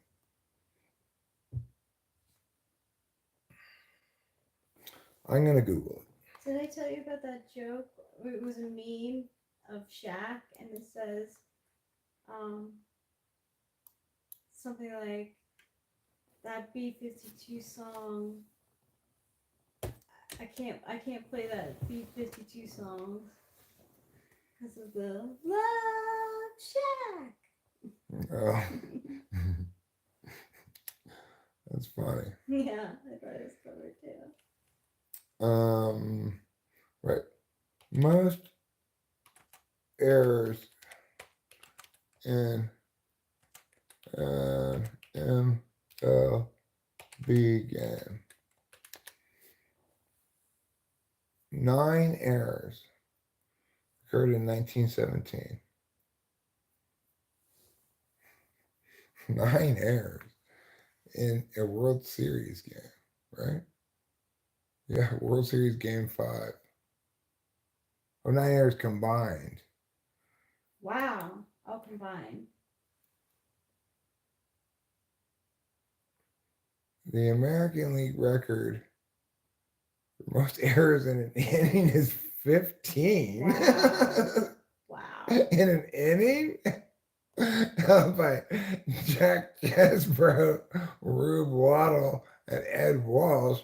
How's it held by? Is it a tie? Yeah, how is it held? What does that mean? Did they all contribute to The 15 error inning? Yeah, I don't know what that means, honestly. Okay, well, I guess they're saying the most errors in an inning. Obviously, it doesn't have to be by one player, but most errors by a pitcher in an inning is 3. It's from 1898. Wow, that's a long time ago. The average number of errors per game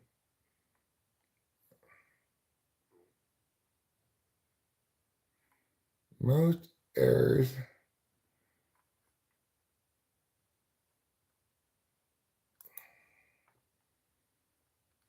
and this guy, number 1 leader, Herman Long, he committed in his career 1,096 errors. Whoa. A lot of errors. So, I think these are mostly oldie days players from the oldie days. But I don't really think much of that. Well, the Dodgers now have 2 on and 2 out in the top of the 7th inning. What would you like to be doing in life instead of entertaining you? Exactly what I'm doing right now. I'd like to be watching this World Series game, live streaming. Maybe I could use another drink, Other than that, everything's just as it should be.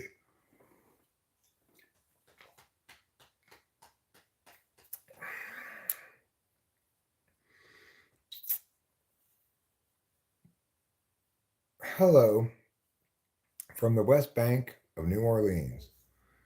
Hello, New Orleans, from Mariposa, California. Land of Yosemite. Muncie takes a hack. 2 out. Man on first, man on second. Full count. Muncie at the plate. Muncie 0 for 2 in the game. Freeman is one of the base runners, as is that guy. Steve Reich 3, Muncie. You just stood there and took strike 3, and now you have to go back to the dugout. Whereas, and get your equipment for playing in the field. It's your turn to play in the field now, Mr. Muncie. Thanks to your failure at the plate. I would not mind seeing the Dodgers come back, score another run, make it a tie game, as long as the Yankees eventually win. Of course, this is win or go home for the Yanks. It's understandable that nobody wants to be the guy who's responsible for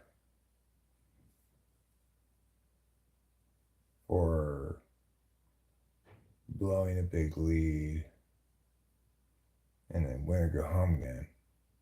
But at this point now, seems to be water under the bridge. Maybe in retrospect, wasn't as bad as we thought at the time. Maybe in some ways, the Yankees even looked graceful.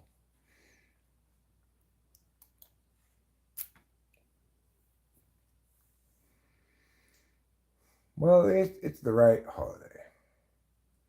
If you're going to advertise a holiday right now, advertise Halloween, please. If you want to jump the gun and advertise some Thanksgiving, I guess. Not that there's a whole lot of Thanksgiving advertising going on. Seems to be most of your holiday ad campaign is going to go probably to Christmas over Thanksgiving or Halloween, and you just kind of bypass Thanksgiving. Or just do kind of the holidays. The thing is, I'm not sure if Halloween is considered really part of the holidays. I think Thanksgiving is part of the holidays, and Christmas and New Year's. I think, yeah, That's those the are the holiday holidays. season, yeah. But I think Halloween has become like kind of part of the holidays because, I mean, it's been like really big for. Yeah, I mean, I guess you could say the holiday season runs from, because you got to figure you got like a month before the holidays to sort of prep for the holiday, right? So in the holiday season, this understanding of things would run from October 1st to January 1st. October, November, December. January. No, not January, because it only has the first day of it. First couple of days, maybe through the 5th, but it's still just 3 months. So 1/4 of the year then would be 25% of the year would be the holidays. It seems a little bit much for the holidays. I think, while I agree that the holiday season can begin on Halloween Day, then you have one fewer month. Then it's just basically November and December. Then you have just 1/6 of the year be the holidays. That's a little bit better. You can still include Halloween, but you just have to pretend that there's no holiday coming up until October 30th. You can't jump the gun at all. Then it's fine. So, all right, Halloween, you're back in. Yeah, I think it's become. You're back on the team. Yeah, I think it's become a season. I just think you don't want the holidays to be too much of the year. I agree. I think it used to start really traditionally at Thanksgiving, but Yeah. Halloween, just looking at that overconsumption like video, it's like crazy. Like people go nuts for Halloween. Mm. Well, I would say that, I think of Thanksgiving as the beginning of the holiday season. Yeah. When I think of it that way, it makes a lot more sense because all of a sudden what falls into place is Thanksgiving dinner's wrapping up and Christmas movie is beginning. All around is there's a Christmas thing, whatever is going on in this Christmas movie, it always happens between Thanksgiving and Christmas. Like that's, and then you have the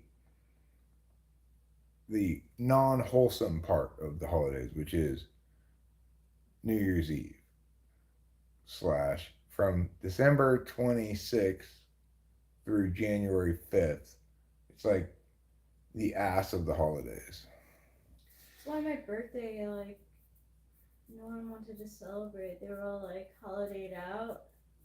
Like, but you've had 2 weeks to recover. I mean, I want to celebrate your birthday. thanks, Eric. And I also want to celebrate our anniversary. Oh, thanks, Eric. Which one? Well, the one we got married at. Oh, yeah. But also our regular anniversary, which is what, like September 14th or something? Yeah. That's what I think of as how long we've been together. That is how long we've been together. So, how long have we been together now? 5 years? 5 years as of this past September 14th.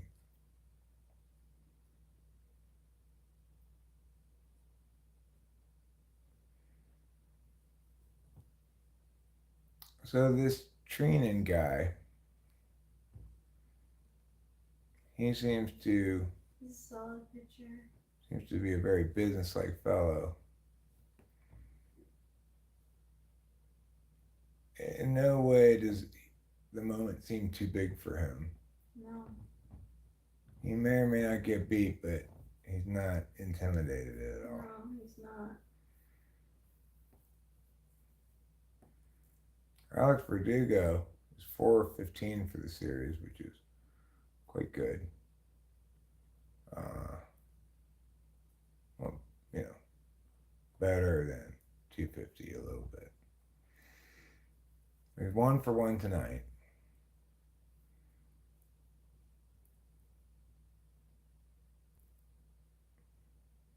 And swing. 1 and 2 is now the count.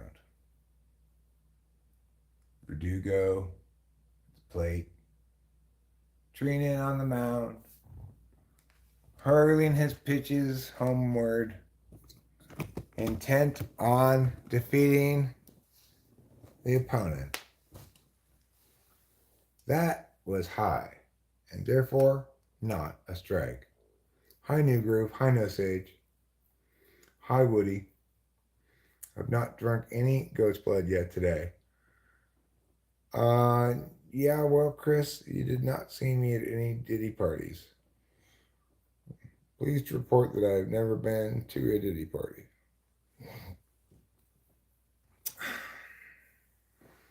Geez, never mind. I'm out. Autocorrect is off the rocker. Happy Oddvus. I mean, how did you know today was Oddvus for us? Hello, Denmark. Welcome to California, USA, Mariposa County. Like probably a lot of the country right now, and a lot of Japan as well, because apparently almost as many people are watching this World Series in Japan because of Otani and Yamamoto, the Dodger pitcher. I think maybe the Yankees have a Japanese player too, but those are the only two that can come to mind are the two on the Dodgers. Mostly because of Otani. The Japanese audience for this World Series is wildly larger than a normal World Series would be. But I suspect it's a lot larger in the U.S. than the typical um, World Series viewing numbers. So this couple I saw on Instagram made a very niche but cool costume. The guy is wearing a cake, and the girl is wearing a short skirt and a long jacket. Wait, say it again? So the guy, in the couple, the guy is a piece of cake, Mm-hmm. and the girl is wearing a short skirt and a long jacket. Yeah, I got the reference. Oh, I wanted to hear again the framing that it's a costume, a couple's costume. yeah. Right? Yeah. It's a good costume. Smart. It is smart, but you would have to explain it to everyone who doesn't know the song. Yeah. Like, I'm not sure I would I mean, automatically. yeah, probably a lot of people know that song. It's one of their more famous songs, I guess. I'm not sure. Like, Lou guessed that younger people would get it. oh yeah. What about another one of their songs is, that would that people know, even non-cake fans, is "Never There." Yeah, that's true. And I Want to Love You Madly is a popular one. It's in a lot of movies. Really? Yeah. I didn't know that. I knew I liked it, but I didn't know that it was popular. Who do I think will win, Trump or Kamala? I don't know. I would guess probably Kamala. That's who I think. That's my prediction of who I think will win. Not any statement of who I'd like to win or anything.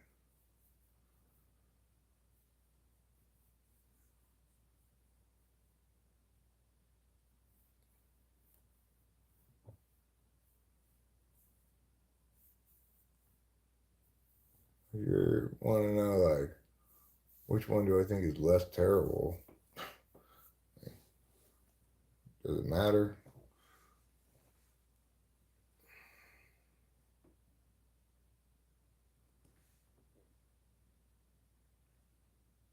Yeah, well, I mean, they're both catastrophically bad in different ways. Trump, because he's got such weak intuition and no thinking. Um, Kamala, because she's got weak thinking and no intuition.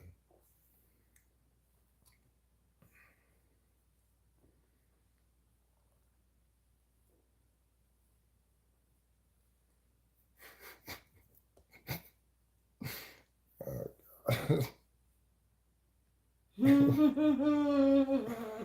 the fact that I'm seeing Trump commercials here in California suggests that I guess the Trump campaign doesn't view the state as a lost cause. You know, Yeah. so I'm surprised even to see either Harris or Trump ads in the state. I would have expected it to be squarely determined on the side of Harris, but she is really fucking terrible. It's like, uh, uh,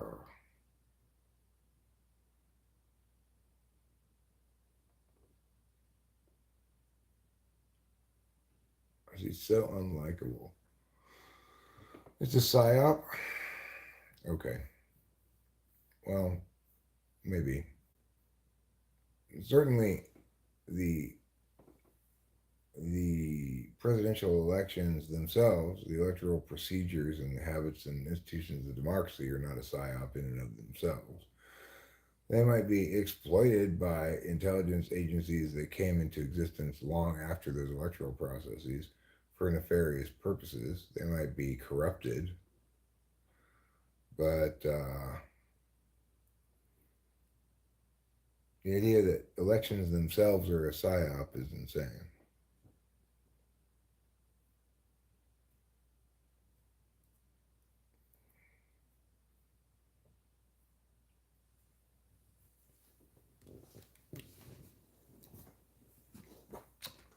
Like, what's clearly a psyop of sorts, a very benign one, is that ex-CIA agent Andrew Busmanti, maybe his name is something like that. I don't know.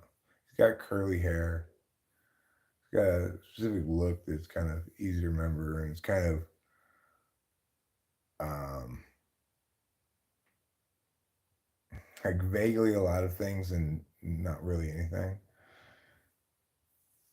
You don't really learn anything about him except that he's got a family and vague things like Oh my that. god. Well, that's fine. They just tell him to do a single.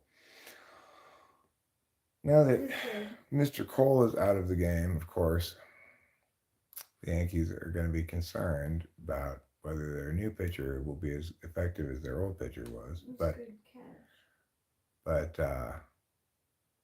a broken bat infield single, not too much to worry about. And I think that's what the skipper is saying there. Yeah.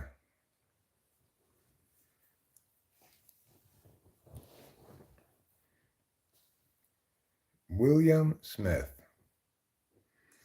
Listen, meow, meow, meow. Would you like to have a psyop? Meow, meow, meow. Do you promise not to tell? Closer.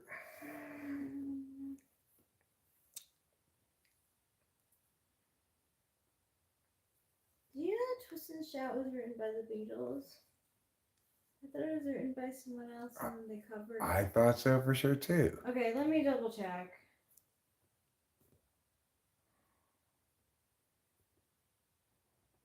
I could have sworn it was a cover.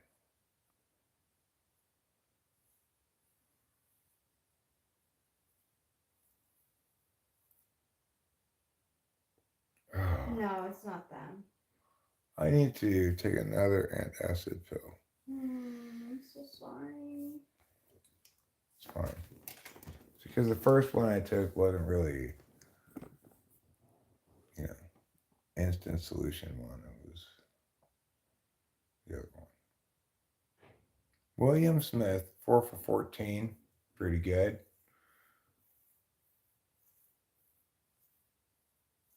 4 for 12 would be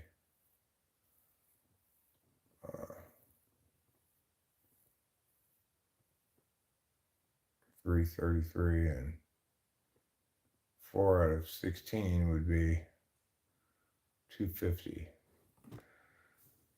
So, somewhere in between those two numbers. That's what his average is. The Yankees are playing for the bunt.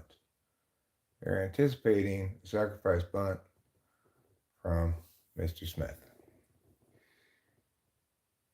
Okay, I need to go get that thing. You can come with me. What thing are you getting? That pill. Oh, yeah. Antacid.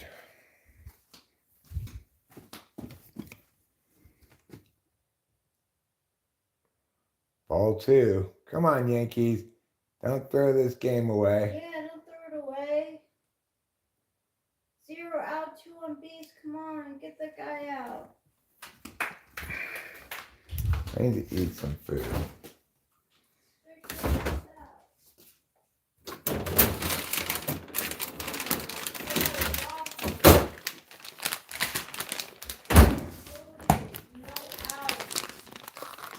Bases loaded, nobody out? Yep.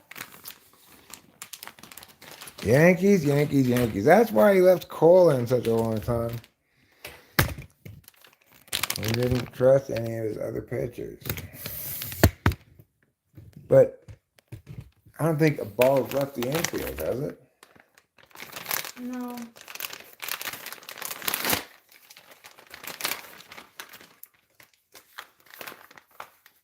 You want a cheese? Sure. Good to eat a cheese.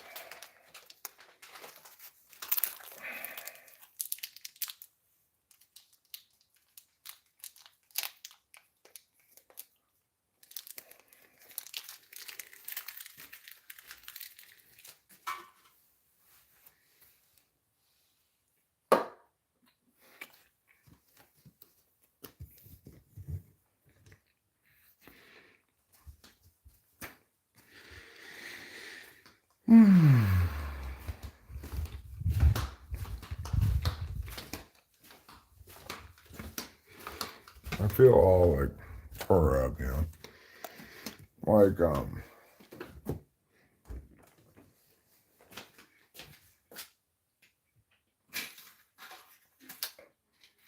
coming down off of psychedelics feeling.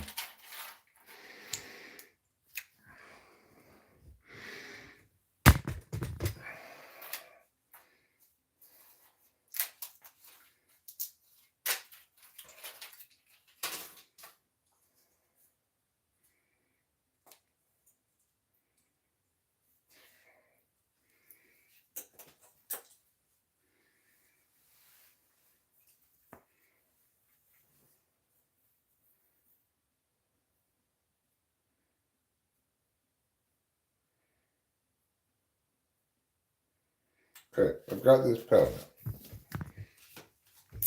I got it out of them, yeah, and into your heart. Get out of my dreams and into my car. Just strange. Is that what that song says? You're telling me to get in the car with you?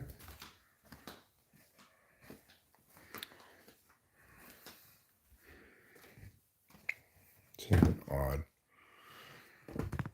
odd place to go.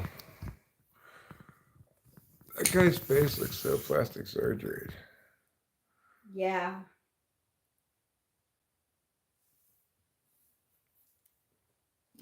Well, still bases loaded. I guess the Yankees put it in a different pitcher. Yeah. Mr. Luke Weaver.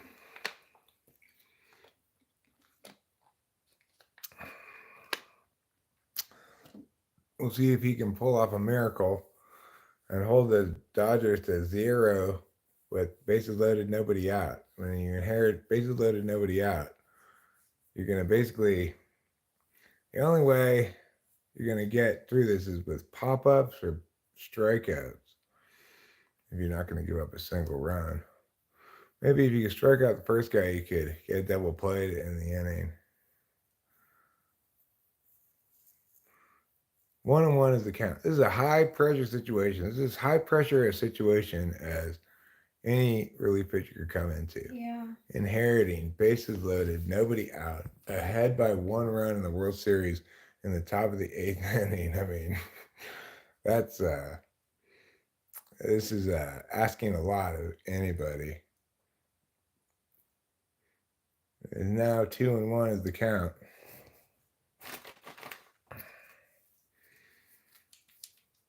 And I need to eat some more food.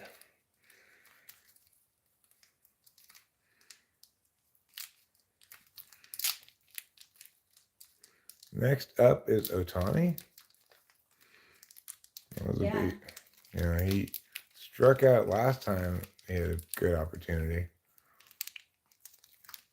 In a big situation. 2-2 is the count.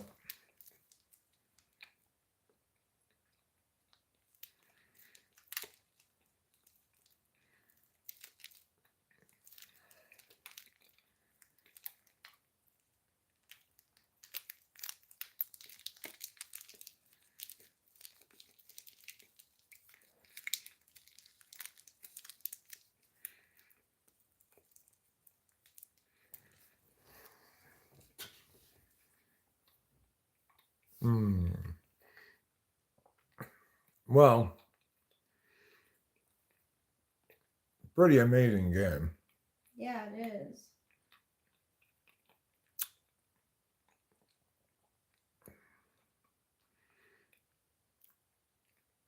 You got it. There's a sac fly. It's going to tie up the game. Wow.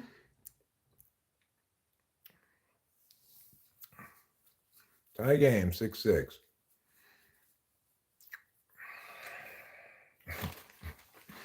I'm rooting for the Dodgers overall. This is frustrating kind of because I want to make sure that the Yankees at least win this game so we can go back to LA for game 6. I like to see game 6 too. Like, you know, like they actually deserve that second place. Shohei's up to bat. There's man on first, man on third. 1 out. Shohei's 0 for 4.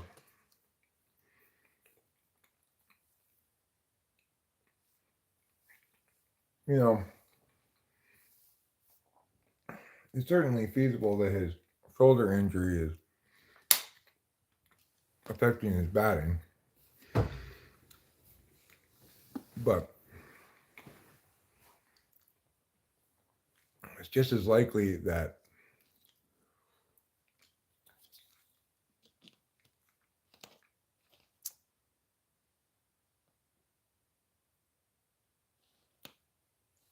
what are they calling catcher interference?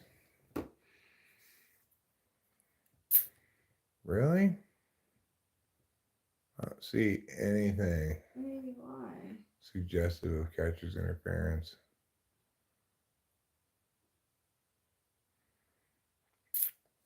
I mean, that's. I wonder what the replay people in New York are going to say about this one. But yeah, it does hit his mitt.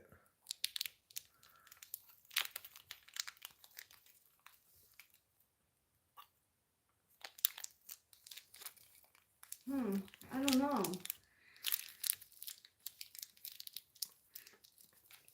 I mean, why are you reaching out so far anyway? I want to just wait for the ball to get to him.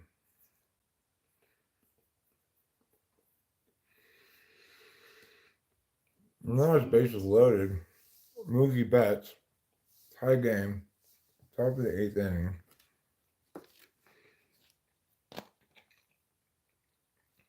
Come on, Weaver. Well, Weaver has done nothing except get an out. And that's it as far as, problems that are his problems. There comes another run, though.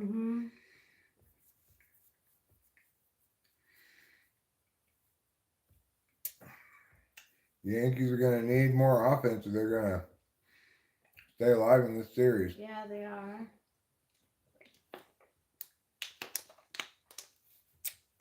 That lady looks concerned.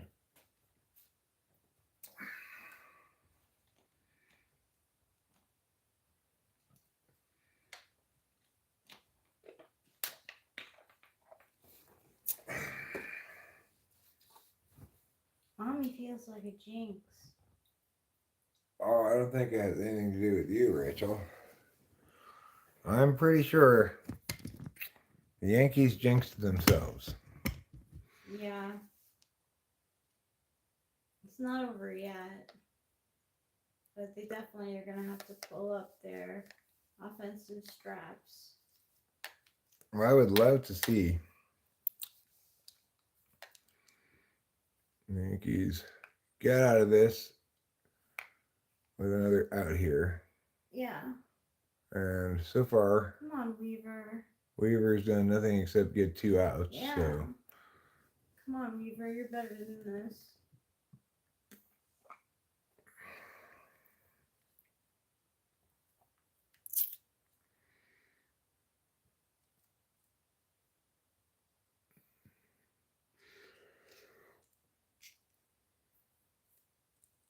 In an ideal world, Weaver would have gotten strikeouts for the first 2 outs. But now it doesn't matter. Any kind of out will do. There's no sacrificing available. All right, I got to go to the bathroom. Got to pee all of my pee out of my body. You want me to take over? Yeah. Hi, everybody. Eunice Emery asks, are you retired? Sort of, I guess. The judge does need to do something. Fantasy football girl advice.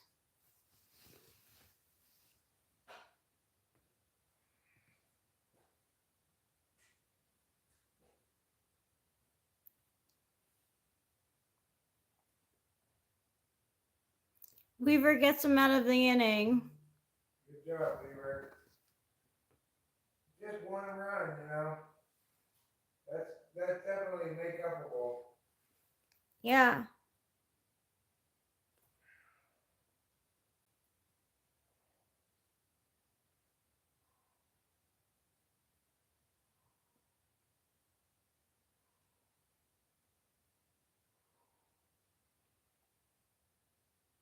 Ryukotic at says, "Hey, cutie pie," to you. Hi there, sugar tits.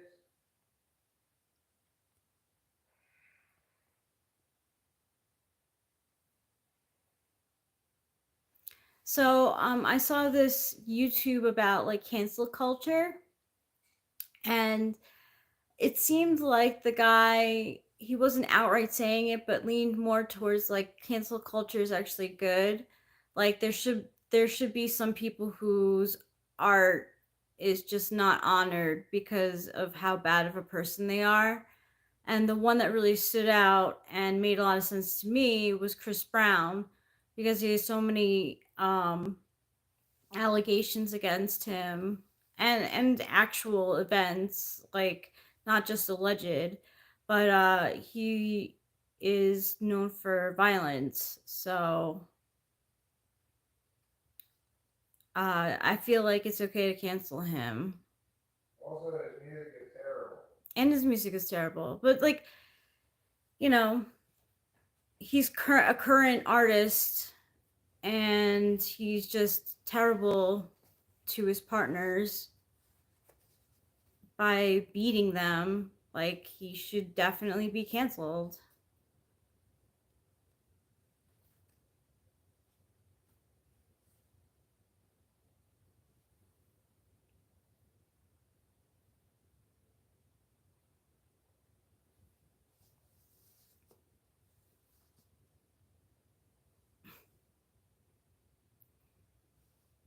Hello, 9 people here. Hi, Sean. How are you?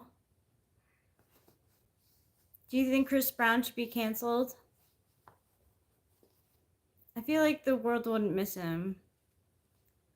Yeah, Eric has been catching up with work. He was watching Lost. And Lost is a show you get sucked into. Oh, you don't know who Chris Brown is? He dated Rihanna. He beat her up.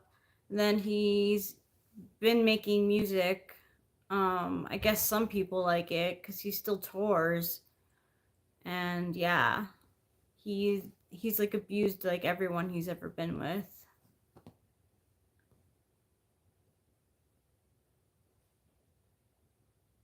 What's going on with you, Sean? Is it Giesbrecht? Trying to remember how you said it.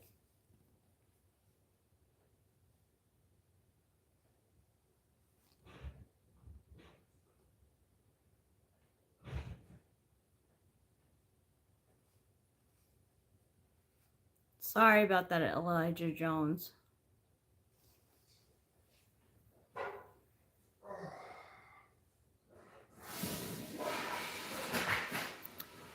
Soto grounds out. I think Judge is next.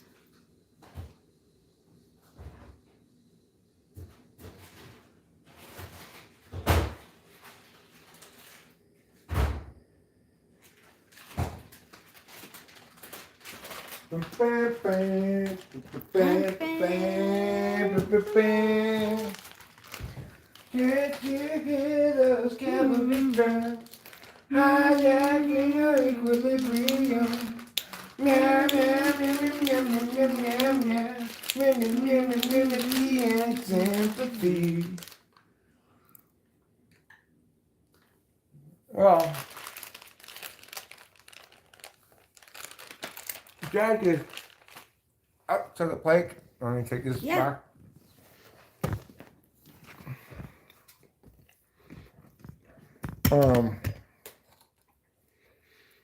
Treenan is still pitching. 2-0 count to Judge.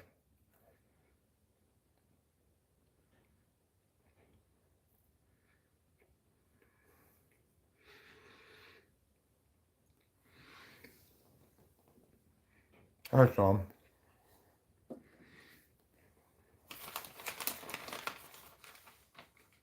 But those seats are super expensive.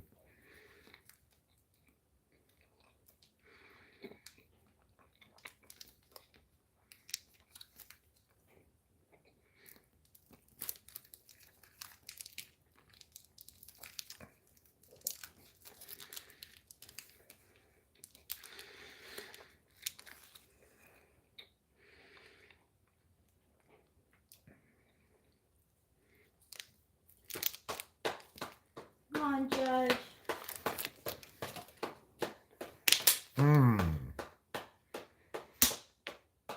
I did not know the snails pooped out their eyes.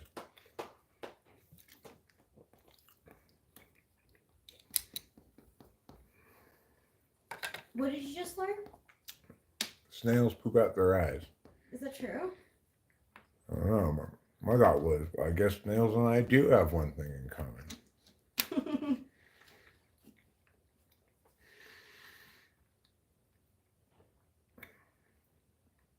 Oh, it's a hit.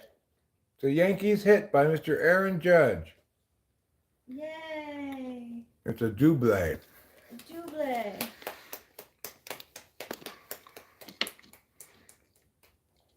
Two singles for the price of one.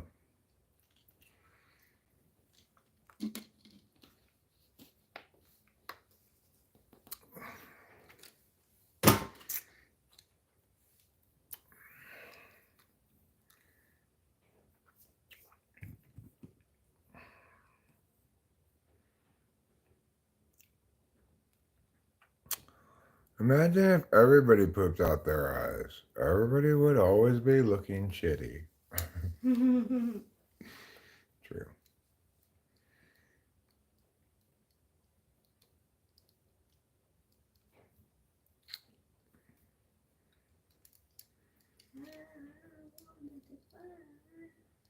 The logic of bicycle.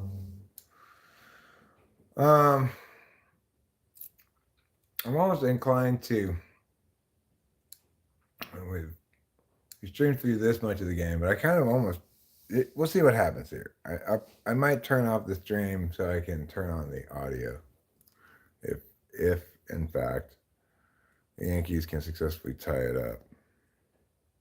What's up, nobody? Not much. I'm watching the World Series Game 5, in which the Los Angeles Dodgers hold a one-run advantage.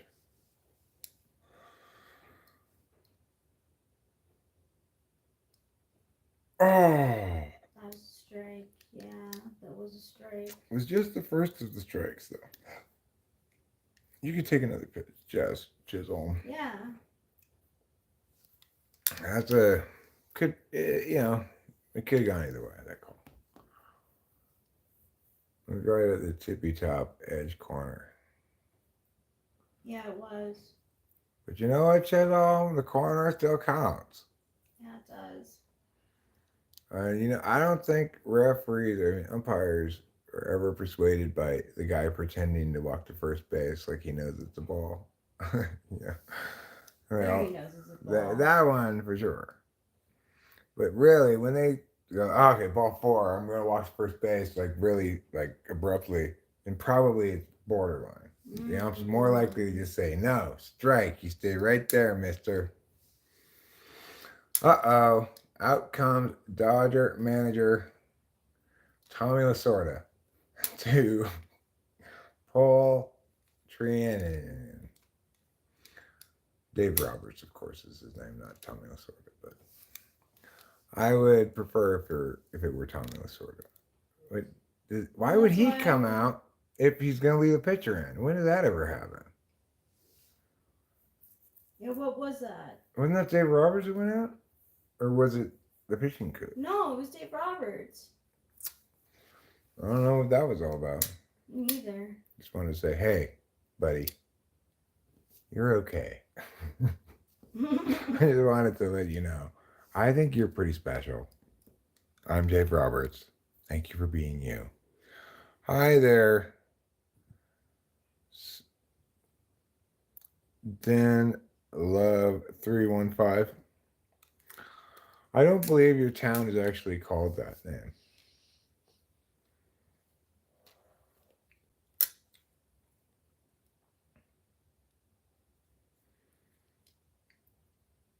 This pop-up is not going to help. Judge could potentially tag up, but it would have been down. It pretty rather would have been caught if he had done so. Well, you failed. Number 27. Young Carlos Stanton. Now, your next person who has a chance. But that's what that smell is. You're smoking weed. Yeah. I want to smoke weed.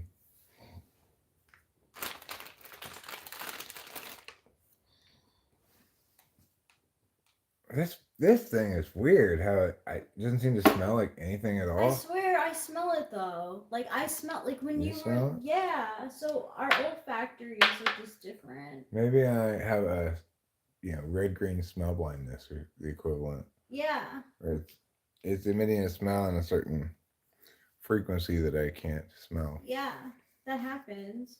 Like I sprayed a perfume on Reuben and Acacia, and they both got different scents from it.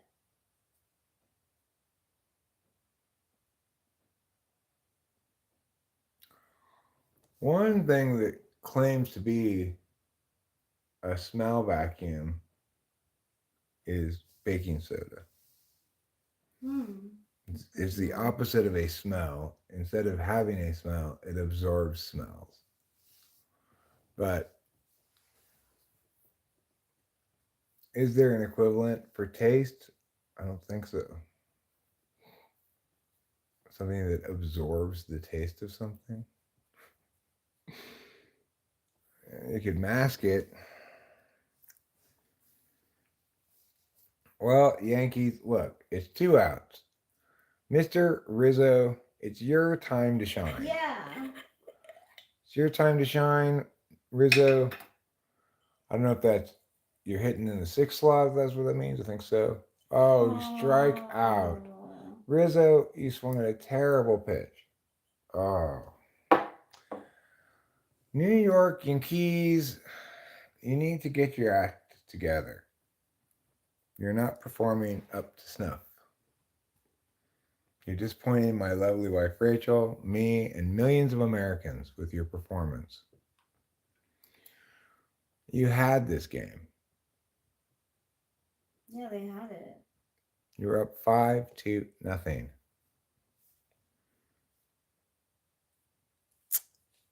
If it were a normal game, I would have just turned it off right then and said, that game's over.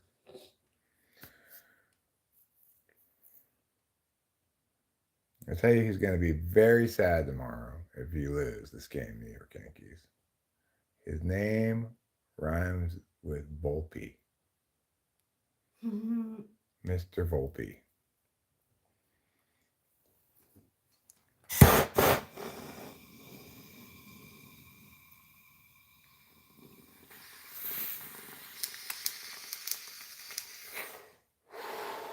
Well, I'd like to hear some analysis about who was at fault for that pitcher not covering thing. Like, it seems to me it was the pitcher's fault, but you should write a comment to that guy and be like, hey, we just like watched the World Series and what was with that? Well, my brother said, well, if you were listening to the broadcast, they explained it. Well, we weren't listening to the broadcast. President Trump fights for me, huh? Lower prices, tax cuts. I agree with tax cuts.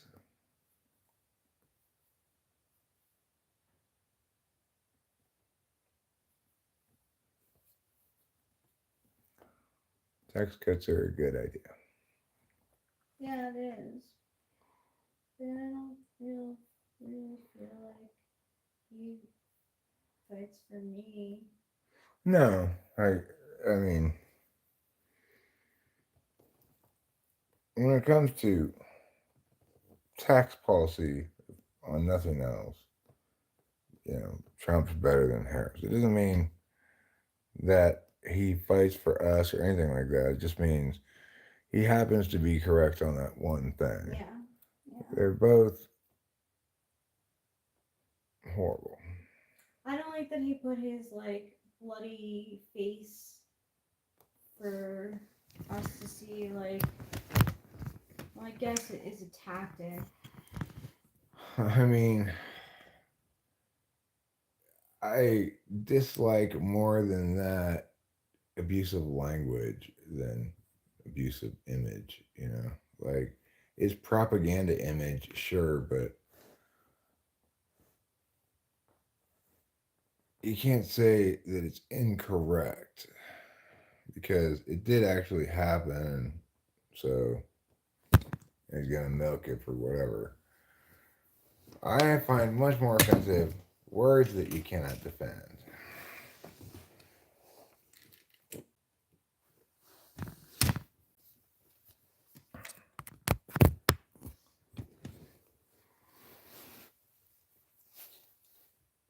All right, top of the ninth inning. Look, Yankees.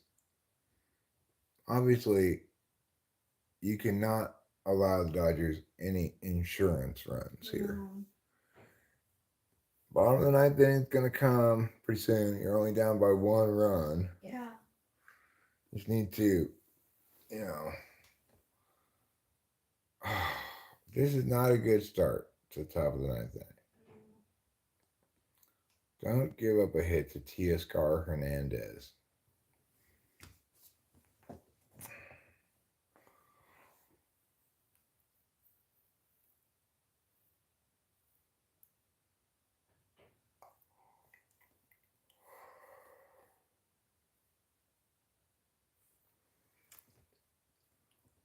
Of course, if the Yankees do win this game, then it's wonderful that they gave up the lead 7-6, and then because it will mean that they came back on the bottom of the ninth. Yeah.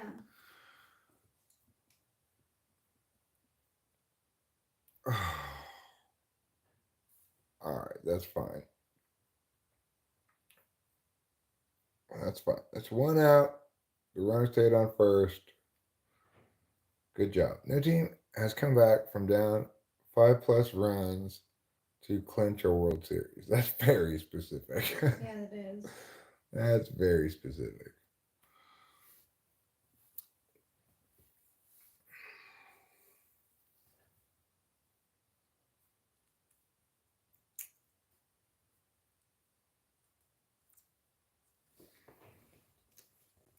I think I might want to get myself a cup of coffee. Would you like a cup of coffee? I would. I think there's about 2 cups left, and then maybe I'll make a new pot after that. Okay. Can I have mine just black because I'm watching my sugar too? Because I had Lucky Charms for cereal today, and I feel like that counts for my sugar. Okay. Well, do you want just regular? I mean, creamer doesn't have sugar in it, does it? I think so. Might have some sugar in it, but I don't know. it doesn't taste like you're putting sugar in the coffee. I mean, I think non-dairy creamer is some kind of powder that melts in hot liquid. Oh. I mean, okay, if it is that, then that's. Yeah, I don't think it has particularly much sugar in it anyway. I'll look on the ingredients thing. Just get out of this top half of the ninth inning, Yankees, Seriously. without giving up any more runs.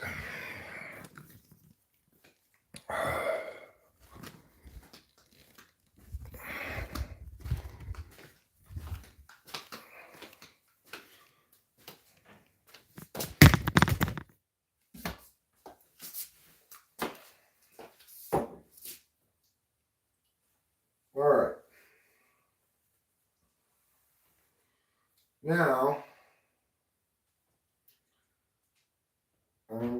to. For some reason, the guy is going to second. I guess. Oh, there's a ball. The old balk, huh?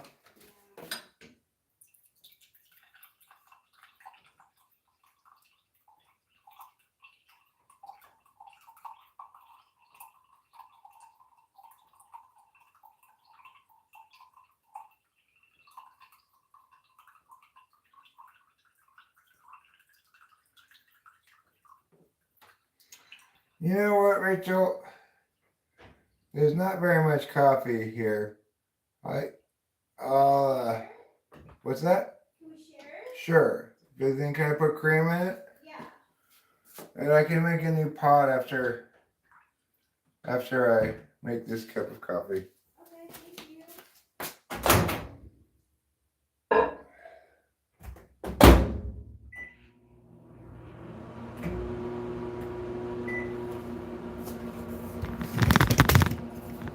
Okay. So, I'm feeling very stomach acidy still, even though I took 2 stomach acid pills, one of one kind, one of the other kind.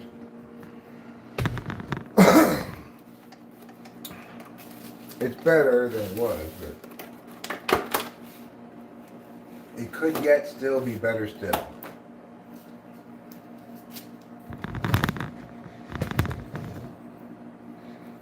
Yeah, I got a lot of sugar from breakfast pastries. You got a lot of sugar in them, but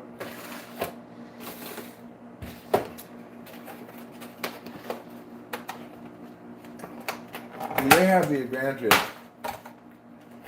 of also being bread.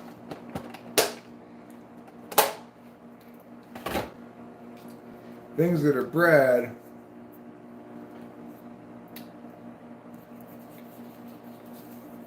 well, obviously things that are bread aren't candy, and therefore don't count. Same with cereal. Rachel hasn't figured this out yet. Cereal is breakfast. Breakfast isn't candy, therefore cereal doesn't count. I feel like my cereal has so much sugar in it. You're thinking about it wrong, Rachel. The rule is because it's bread and breakfast, it doesn't count. Okay. Cereal is basically like breakfast croutons.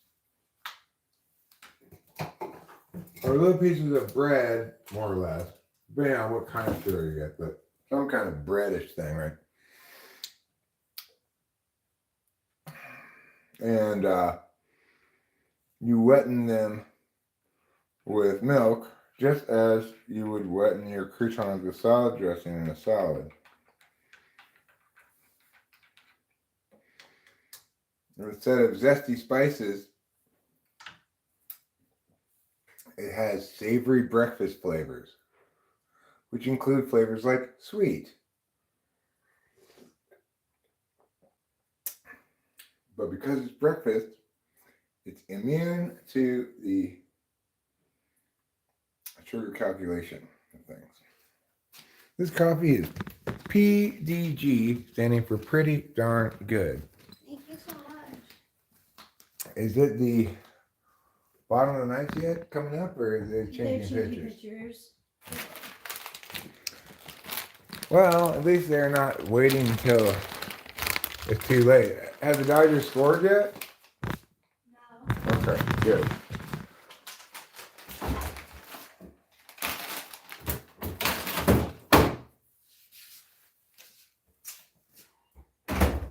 You're like, somebody get out there and save our.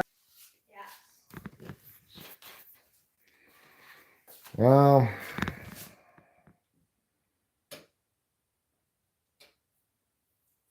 I don't know if they are younger than the Dodgers, but they kind of look like a younger team.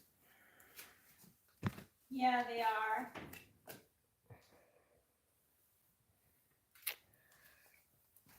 It is. You're right.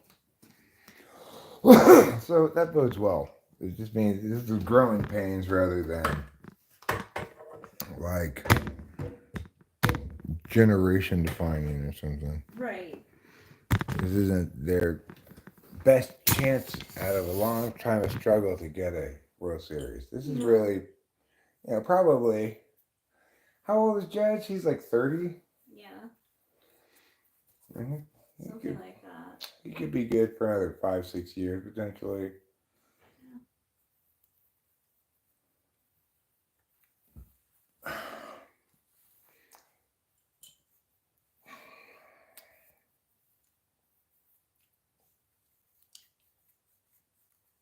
Number 38 here, Leader Jr. He's got a real Boston look about him, even though it's New York. He plays for the Yankees. Wouldn't you say this picture, if you look at his face, he looks like he could definitely be from Boston? I'm going to show his face again. Nice. Yeah, I went down to Charlie's here in Boston. Something like that. That's good. That was But really good. if you... Wait, I'm not showing his face. I guess he's another one who just kind of always looks like he's crying. Yeah.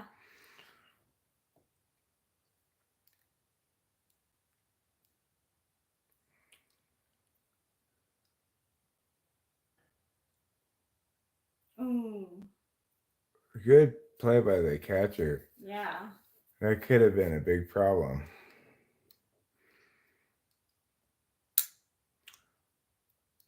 I guess Edmonds at the plate. Edmund has been a stalwart for the Dodgers this postseason. Mm-hmm. He got series MVP of the last series, I think. And Leader Jr. Ooh, strikes him out. Good job, Leader Jr. Show Leader Jr.'s face now so Rachel can see what I mean. Doesn't he seem like he's from Boston? He really does.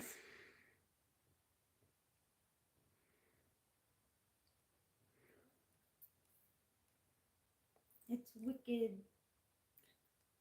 smart. Get a load of these things that we pulled out of the ocean near here. It's a bunch of tea bags. Oh, put them back in? Yeah, put all those tea bags back in the bay. What is What it? are you, not American? Is it the bay? Where do they live next to? Oh, good play defensively. Oh, good play. Good play. All right. We'll take it, everybody. Good job, Boston. Yeah. Good job, Boston. I think that successfully salvaging that ninth inning without giving up another run gives good momentum to the Yankees going to the bottom of the Me ninth. too. And they know their seasons, it all rests on whether they can get just one little run. Just one run would be sufficient to get them into extra innings at least.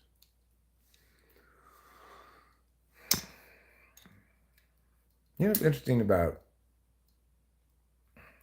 Lost is they didn't CGI that plane stuff. They actually had a whole plane there. Oh my god. Yeah, to film around. Wow. The pilot alone cost $12 million to produce. Oh my god. Yeah. It makes sense if you think about all the people you have to pay, right? Yeah. You gotta pay all the actors, all the boom mic guys, all the cameramen, all the writers, all the... Well, it was such a huge show that they probably had the money. Well, I mean, this was for the pilot. Oh wow, for the pilot? And it was, and the executive who greenlit it actually got fired because he had greenlit that much money for the pilot. But you know, he turned out to have been the smart one. Yeah. because it turned into a big hit. Like, apparently it was It was huge. quite the phenomenon. Mm-hmm. People were I was talking about probably it, one of etc. the only people not watching it. I remember hearing about it, but I mean, I'm not sure why I never watched it. Probably just wasn't watching TV at that I time or something. wasn't like when I was in college. I watched The Office, MTV, and VH1. Like I see it on those channels mostly. So Wow, look at this. The Dodgers are going all in here on this, winning it right here. They've got the presumably, I would guess, next game starter. Maybe I'm not sure who they have scheduled to start next, but this is a starting pitcher, Bueller. Maybe they don't have him scheduled for either of the last two games, regardless. But this is his first relief appearance in a long time. Volpe's up to bat. He's 2 for 4. And he shows good plate discipline by laying off that first pitch, which was very low and outside. Bueller looks down at his feet, looks at the catcher, takes a deep breath, winds up, throws the ball. This time it's a strike, and the count evens to 1-1. These are the rhythms of baseball. Next, Volpe, bat waggling over his shoulder, waits as Bueller winds up and throws the pitch. It's tapped foul, and the count now stands at 1-2. Volpe. come on, Volpe. Steps aside, gathers himself a moment. The pitcher puts the ball in the glove, positions his foot on the rubber, prepares for the windup. Volpe at the weight, 90, 60 feet away from him. And now the count is 2-2. As the whole of Yankee Stadium standing, not a single person in their seats, everyone, breath held in anticipation. Volpe makes good contact. Unfortunately, it's just a ground ball to the third baseman. He's thrown out and must walk sadly back to the dugout. With only 2 outs remaining, 2 last chances to tie this game, make it go extra innings. Tonight's miscues, 3 errors.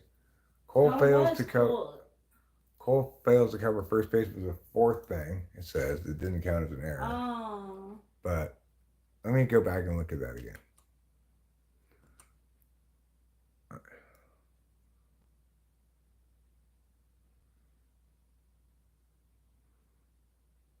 Bring up the graphic again. All right, let's look at it. 3 errors. Cole fails to cover first base. And then there's a catcher's interference, a balk, and a total of 5 unearned runs. So, 3 errors plus that base thing, Cole's problem, I guess, but that doesn't count as an error for some reason, is a 4th, really. That is the 4th in my mind. I don't know why they're not calling it an error. Yeah. The catcher's interference and the balk are of less significance than the 4 things above them. But it is true that the Dodgers got 5 unearned runs. That's pretty crazy for a World Series game.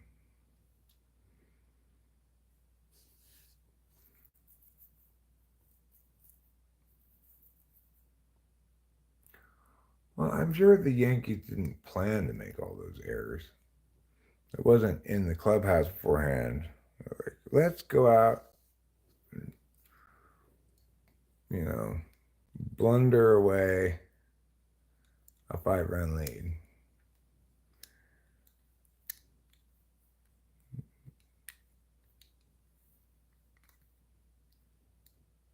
Still, they've got 2 outs left. The game's not over yet. No reason to write their obituaries yet. Number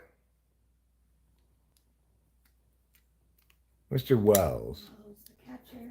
Catcher Wells, he's at the plate. He's worked himself a 2-1 count in his favor. He swings at what was a strike, fouls it off. And now the count is 2-2. So, obviously, he's thinking to himself, hey, self, if I could maybe work a walk here or something, that might be helpful. If I could get a single, that would be useful. Anything, really. We've only got 1 out in the inning.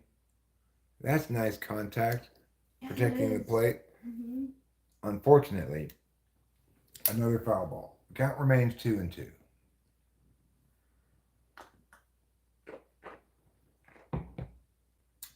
Yankees fans in the stands looking nervous, have some hands. And that's ball 3. Wells showing good plate discipline.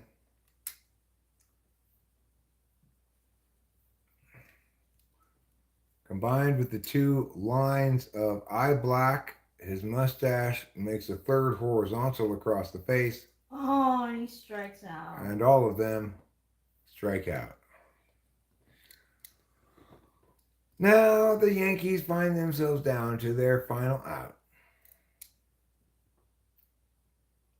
Determined to avoid losing here in most agonizing fashion, the one man who stands between them and loss, Mr. Verdugo, which is Spanish for game-tying home run. Yeah.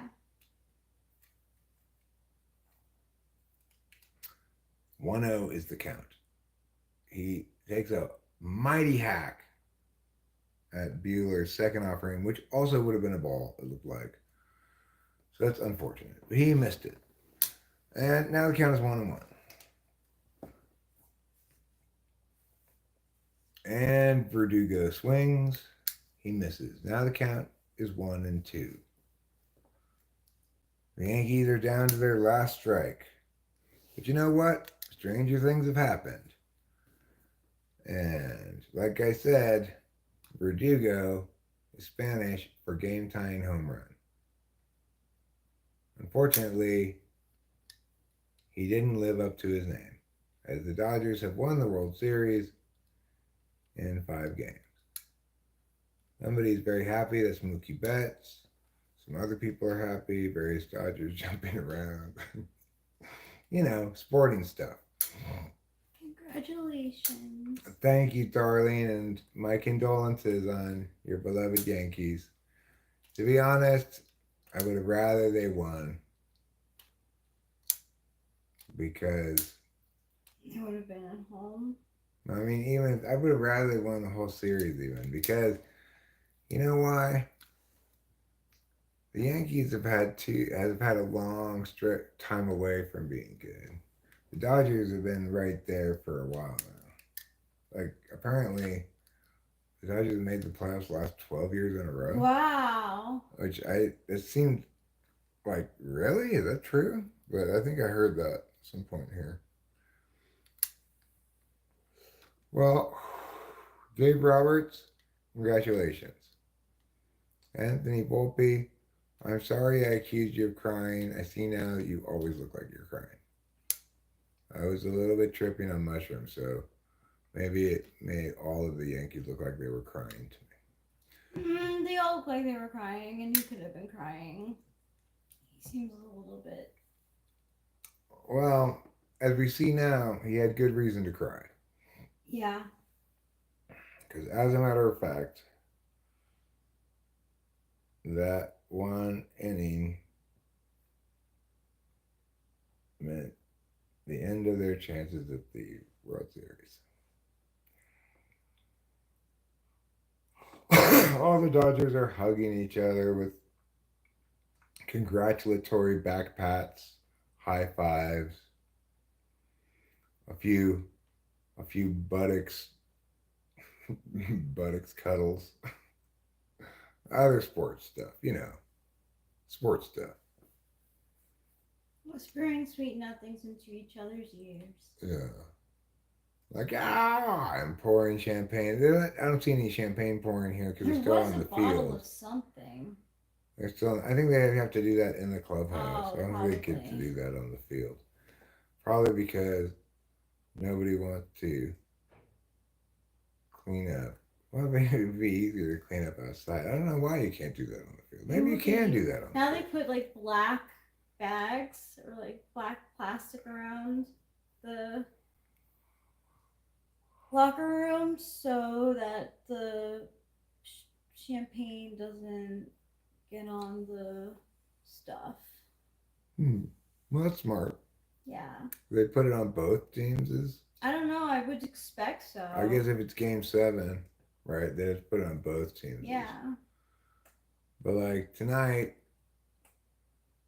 the Dodgers could have clinched, but the Yankees couldn't have clinched. So they would only have to put it on one team. There's that pitcher. He's looking good. He missed that double high five. Ended up getting his wrists high fived instead of his hands. They weren't looking at the elbows. Yeah, they weren't. Oh. So my guess is like right now they're putting up the black stuff in the locker room for the Dodgers. Right. Maybe they could, in theory, open champagne on the field, but since it's not there, that's why they don't open it there. It might be there in the locker room. No, that's what I'm saying. It's like there's not any champagne there right now. Yeah. But if there were, they'd probably open it. Yeah, they would. That's probably why they don't put it there. But you'd think they'd prefer to have them open the champagne and pour it around outside rather than in the locker room. I know.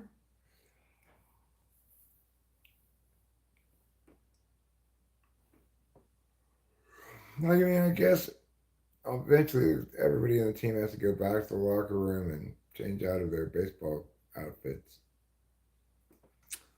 So, but again, why then have the champagne there? You're just going to get your other regular outfits covered in champagne. When it comes time to leave the baseball stadium, your baseball outfit, obviously you will have taken it off, but your regular outfit will be covered in champagne. Whereas if you did all the champagne stuff outside, then, you get all the champagne you want on your baseball outfits. Mm-hmm. Because you're going to just take those off soon enough anyway. Yeah. You didn't need to do that either. They're already down and out. Yeah.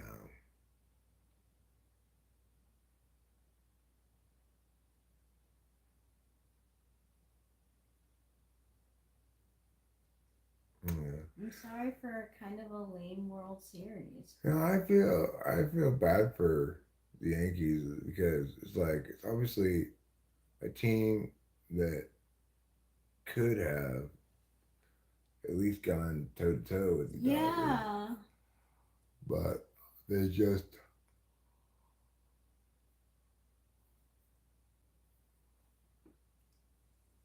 failed to do so. They failed to do so indeed. I wonder who Shohei's translator is nowadays, or if he has one. I don't know.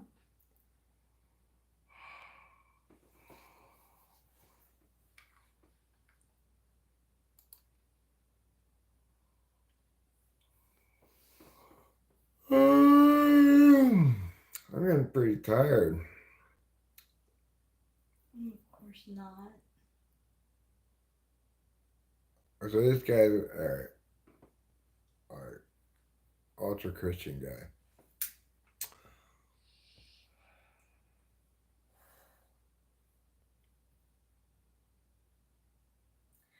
Like, I feel like Jesus too, was talk to the people regularly, hey.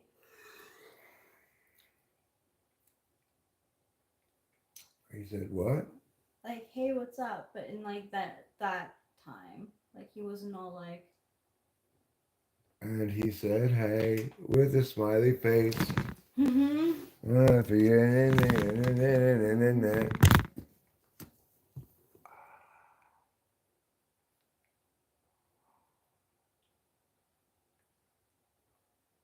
Well, that was an exciting trip down baseball lane. Yeah, it was. The World Series is over. Not the greatest World Series ever, but nice to have that matchup. I would love to see that matchup happen again next year. Me too.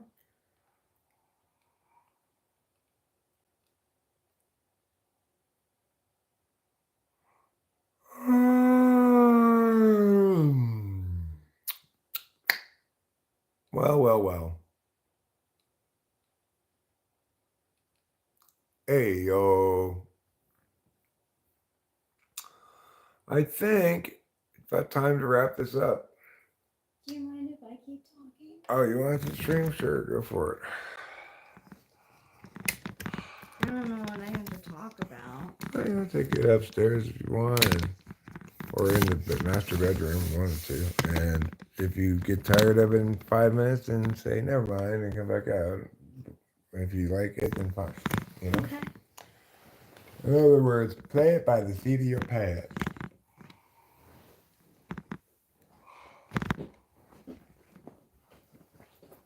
I'll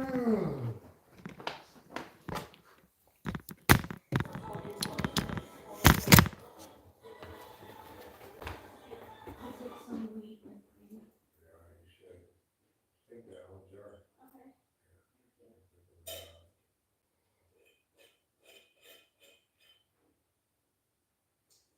Thank you for holding my hand up along across the street. Of course, are they? They made jaywalking legal in New York. Really? Yeah, I don't know how I feel about that because like the cars are so crazy. We're gonna decriminalize it, I guess. Well, I mean, fine is like. I don't know why you make something that's potentially so traffic inhibiting. Right? I don't know.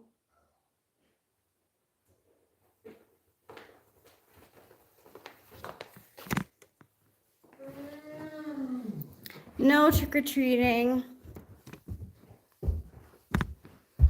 Why do you feel bad, noble gangsta?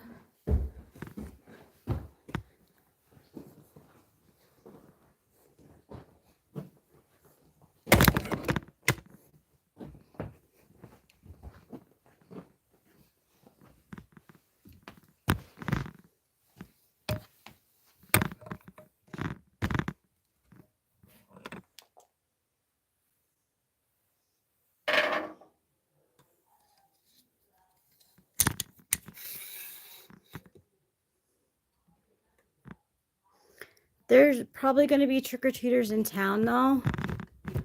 So, like in our neighborhood, so we got candy for the kids.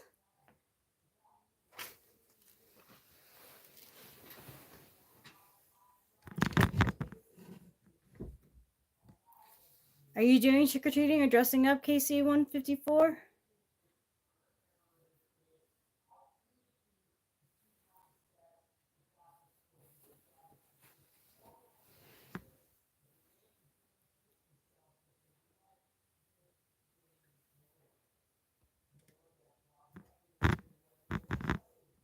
My grandma Laplos is probably rolling in her grave.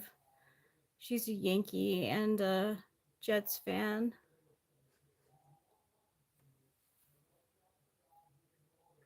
Yankees are good. They just pitter pattered out of this series. Like they gave all they had in the playoffs and then just like didn't have it to beat LA. So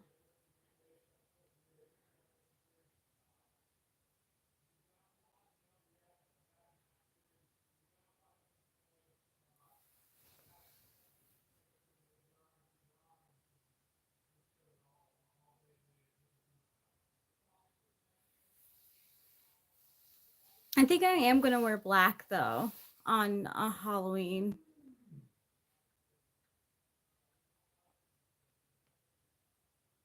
And I'm doing an offering too. I'm gonna put some um, woodland cutlets and a crystal outside for the fairies.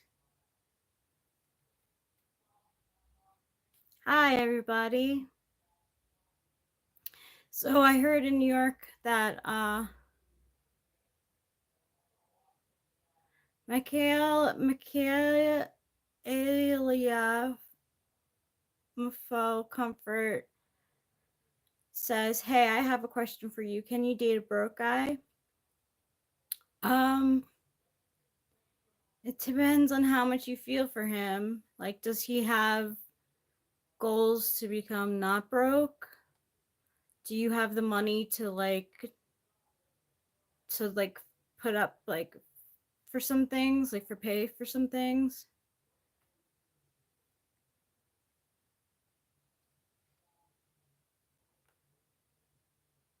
Casey154 says, "I'll probably buy a big bag of candy after 12. You're too old for trick or treating." Yeah, that's what we said too. That was after 12. It's like too old to trick or treat. But do you? Some people have like house parties, and they do friends' house parties for Halloween.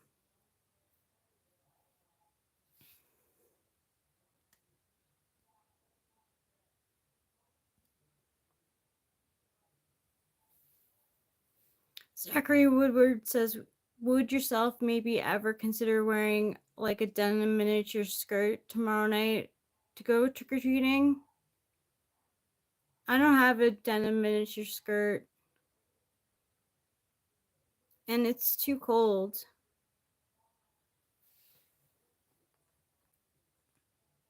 I do love denim though. It's gonna be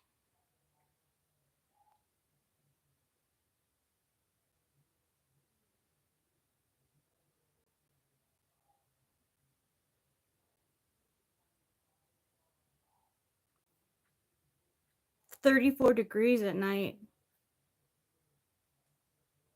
Okay, John, you can say after 16 you're too old to trick or treat. Well, that's the thing about trick or treating. It's like it reels you in. You want to have that free candy and dress up. Bible says God is infinity. The infinity symbol's used in a lot of tarot. Well, not in a lot, but yeah, like 3, maybe 4 cards have the infinity symbol.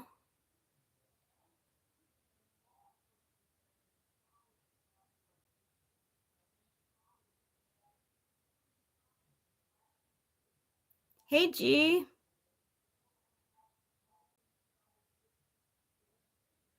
Well, Eric and I are ready to make the country great again. Yes, of course we are.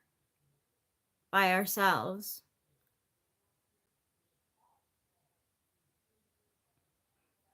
God is light flash, so like God is like lightning.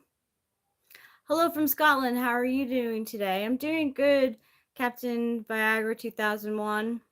What's up, Hugo Silva? Not much. What's up with you? Christmas and Halloween mixed together should be a holiday. Why do you think that, Casey154? I would never think to put those two together. But I mean, I guess they did make a whole movie the Nightmare Before Christmas. So that's a mishmash of Christmas and Halloween. Ooh, eating pizza. I love pizza. One of my favorite foods. I'm from Mariposa, California. My voice is going there. But my Yankees lost badly.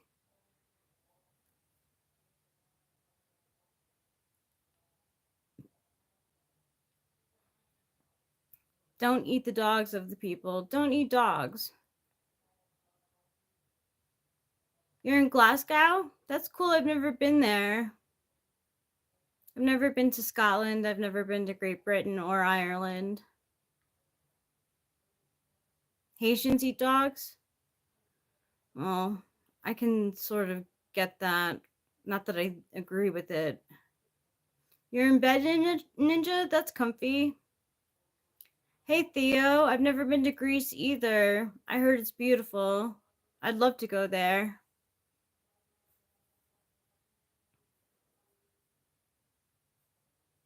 There are places I'd like to go in Europe.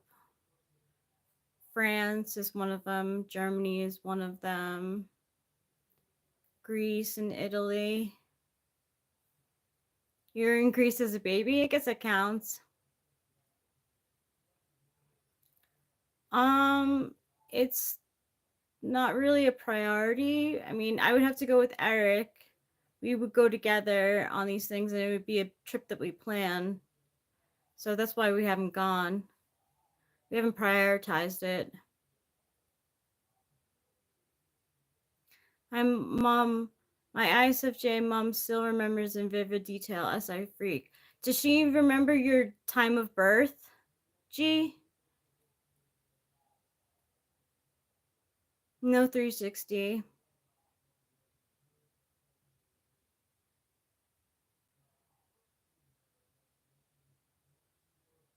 How old were you, G? And like, does your mom remember your birth time? Because Lou's mom, who she believes is an ISFJ, like swears up and down and always gives her the same birth time like over and over again because she's got strong SI.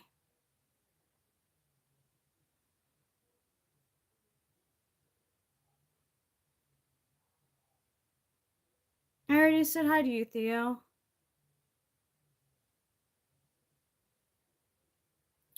Ninja, I don't want kids. I don't want the responsibility. We already have 2 cats and like they're enough.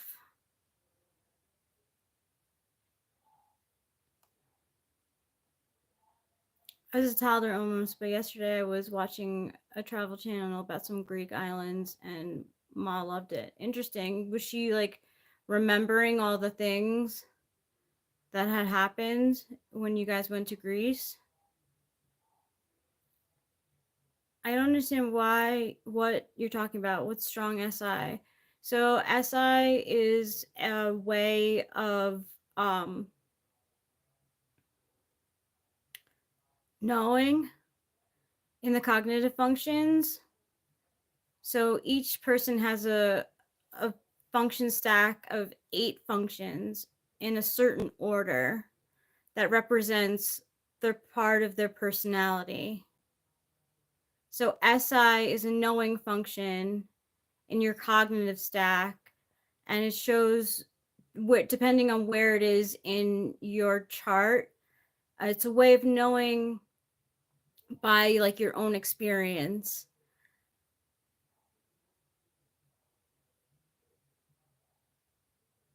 I am only able to know with my cognitive functions. Yeah, like that's how you know with either SI or NI in your front stack. So like I'm an INFJ. So I'm NI first, FE second, TI third, SE fourth. So my SI is really weak. It's in the 8th slot in my unconscious functions.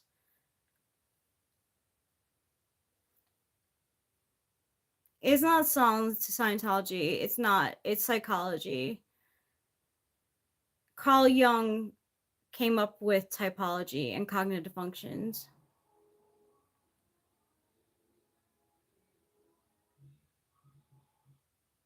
So people who have front stack SI can, like, they recall stuff. They know by experience. That's okay. Shotsism, bacon. Scotsism bacon. Sorry, I can't say your word. Yeah, Carl Jung. So he came up with the cognitive function stack. Okay, thanks, Bacon. Jesus, an aspect of his work, anyway, he abandoned it. Some others took his work and ran with it. I mean, I don't know why he got rid of it. He shouldn't have. It's genius. It's the best part of his work. He probably wouldn't think that though, because I don't know why. I find it's very helpful though, because once I know a person's type, like I can understand and not take things personally when someone does something that I don't understand.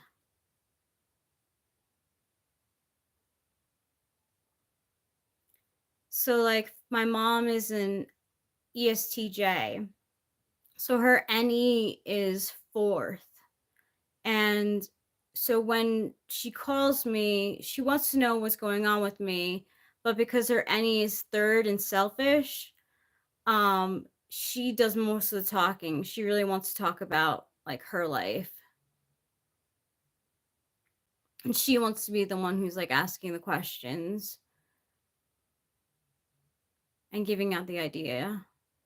Yeah, I did study psychology. I took a class in it, but I studied sociology more. Sociology was my major in college. I took a psychology class, but I didn't like the psychology teacher. And because of that, I like didn't study a lot. So I didn't do well in the class. So I like psychology, but I didn't do well in the class. I'm definitely more into sociology, the study of people. Yeah, he is very philosophy driven, Young. I don't really like with the archetypes and everything. His psychology stuff is pretty bang on though, the personality types.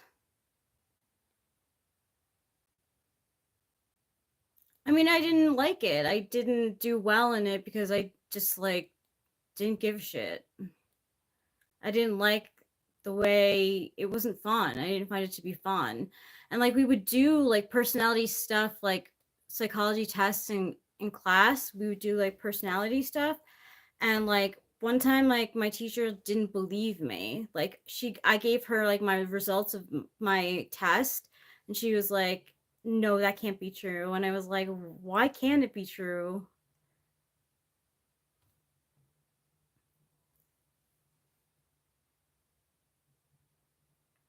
Sunrise Solitude says, "I'm a mediator. What do you think? I'm assertive type?"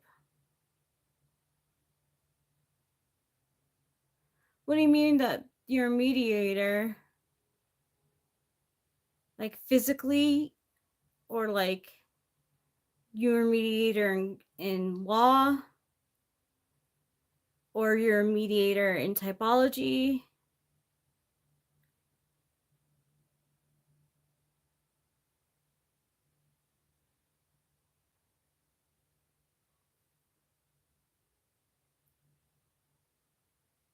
Mediator personality type. What is the mediator in personality?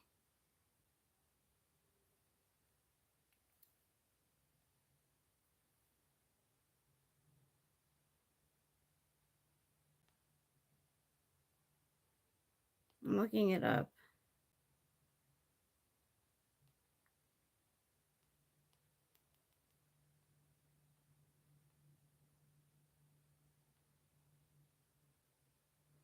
Oh, INFP?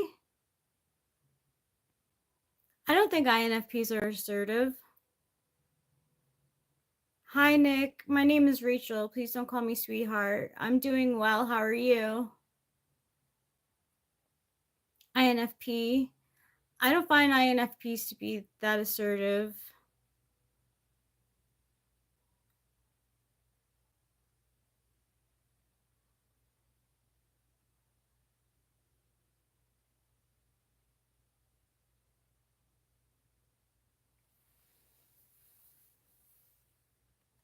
They're more go with the flow, but they also need to know ahead of time what's going on. Like not just like hours, but like days before to know what's going on.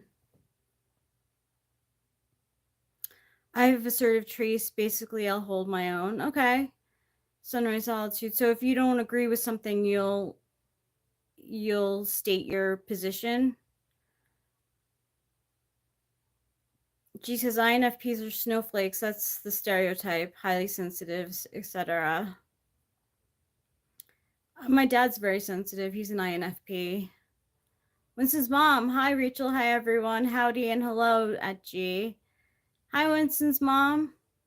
Hi, Ella. Of course, I can say hello to Ella. No, you're fine, Nick. It's all right. I just prefer being called Rachel.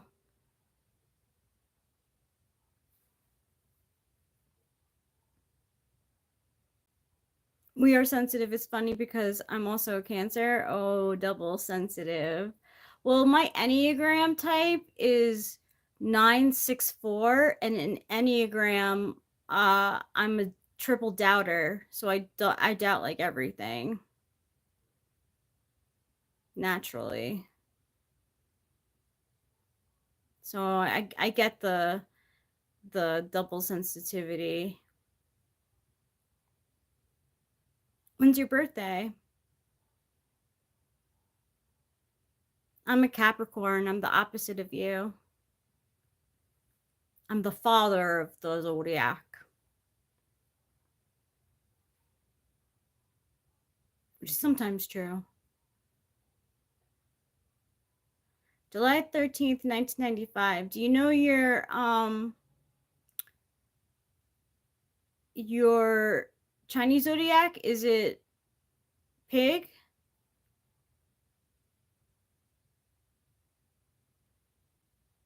Doubters are borderline nihilistic? I don't find myself to be nihilistic. Why would you say that, Ninja? Oh, you're a wood pig. I'm a wood rat. Nice to meet you.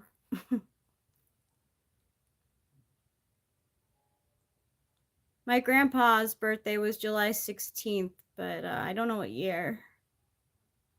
I have to ask my mom. Eric, the other host of this channel, is a pig too, but he's a metal pig.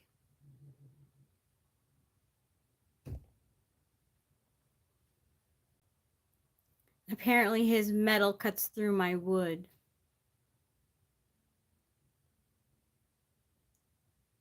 Metal Monkey, I was so chuffed when I found out. What does that mean, G?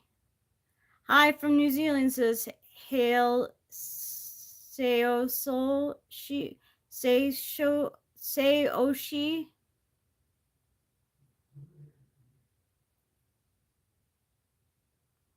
GM Lever Rising, the diplomat, the judge, and the judge, says Winston's mom.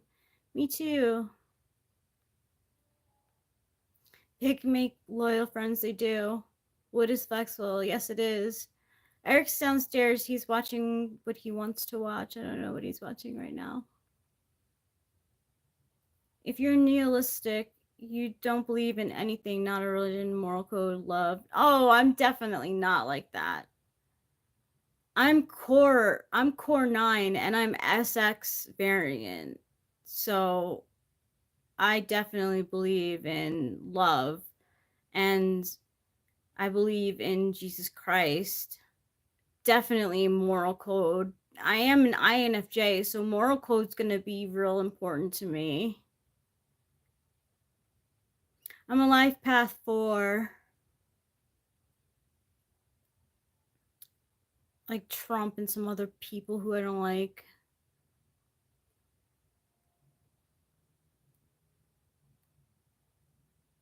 Yeah, INF rat. INFJ rat, yeah. No, I'm not. I mean, I don't know what corporal punishment involves.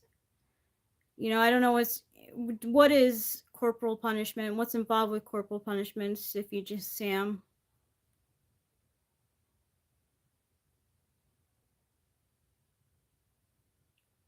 G says he's NIFE 54 question mark metal monkey.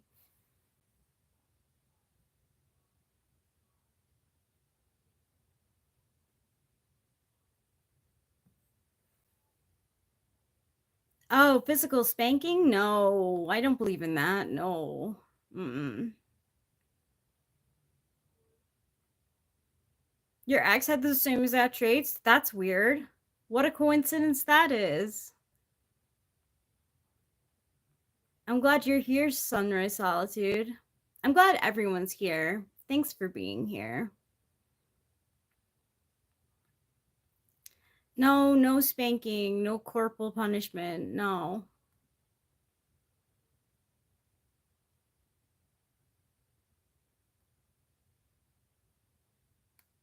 Oh, you're an 8th life path. 8s and 4s get along really well.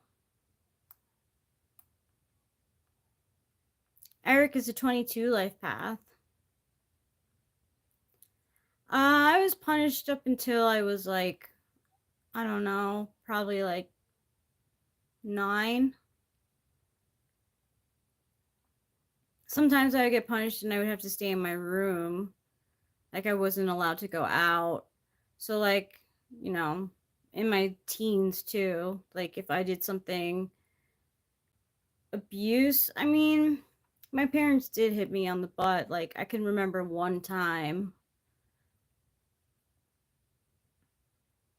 And when they did that, I wrote down like I took down paper and I wrote like I hate you on it because I wanted to let them know that like the abuse is not tolerated by me. How do you determine your life path? I think you add up all the days, all the numbers of the date of your birth. So I'm January 16th, 1985, so I add up 1 plus 1 plus 6 plus 1 plus 8 plus 9 plus 8 plus 5, and then shorten that number. So I think it's 13. It comes down to and add 1 plus 3 equals 4.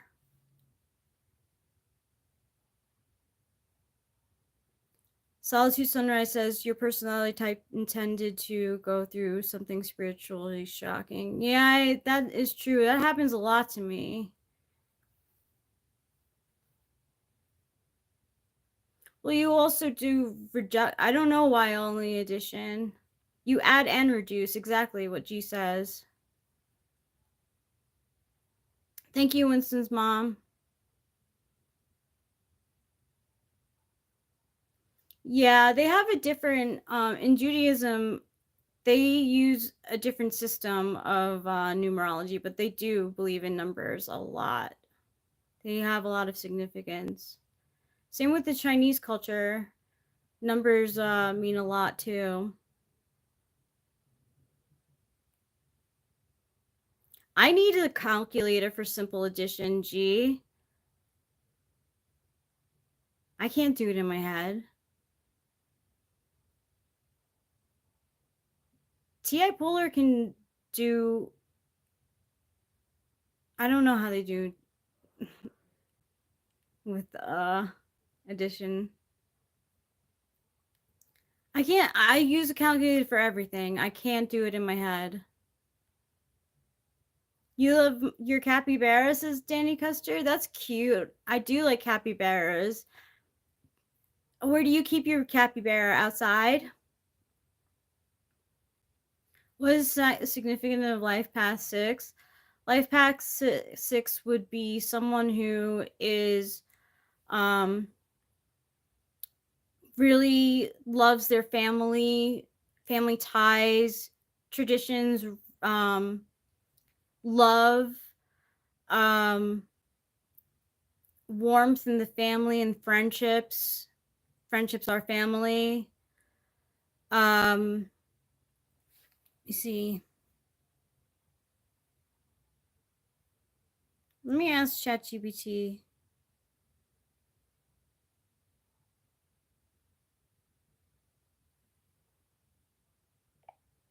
What is the personality traits for life path 6?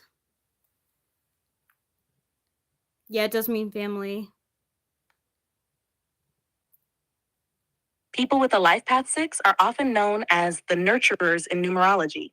They are caring, compassionate, and family oriented, with a strong sense of responsibility toward others. Life path 6 individuals are usually empathetic, generous, and protective, often feeling a calling to support or heal those around them. They can be artistic and appreciate beauty, striving to create harmony in their surroundings. However, they may struggle with being overly self sacrificing or controlling, as they have a deep desire to help and improve others' lives.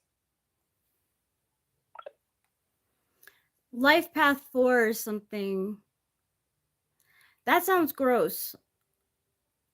A big rat sounds gross. When I found out that I was a rat in Chinese astrology, I was so upset.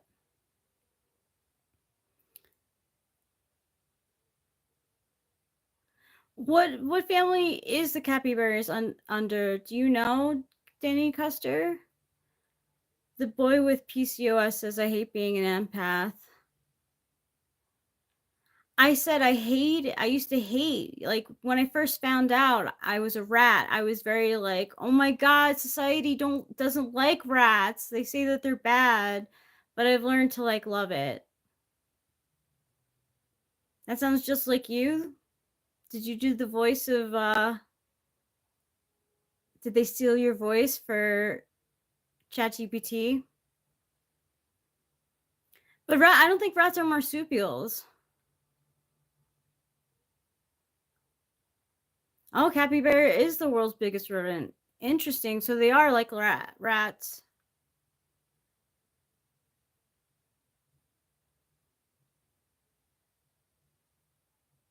Say slay, Lisa.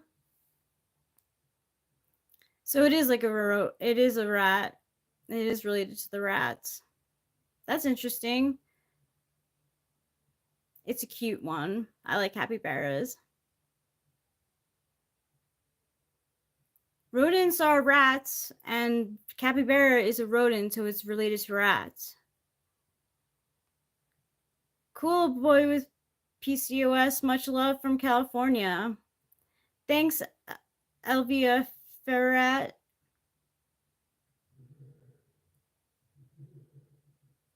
Hello, Zenith Thug Magnificent. Capybaras are cute.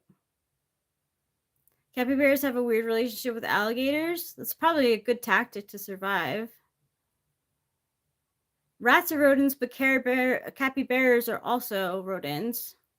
Hi, Zenith Thugnificent from Kenya. Much love to you guys. Hello, Odin. Welcome back. Thank you, boy with PCOS.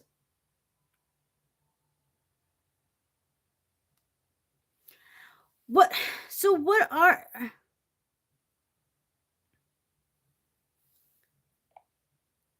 are capybaras filed under? Rodents? Question mark.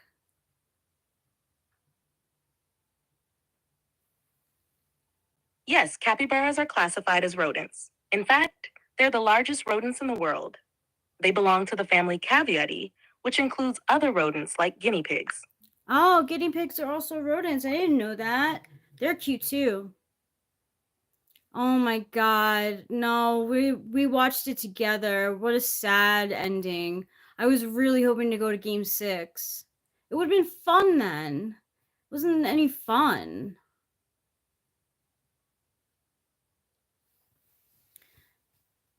Like, the Yankees didn't look like they should be there. I mean, I don't know. Sucked. Cats are murrier. They call me, Morgan says. Boy with PCOS says anything annoying and smell with buck teeth is probably a rodent.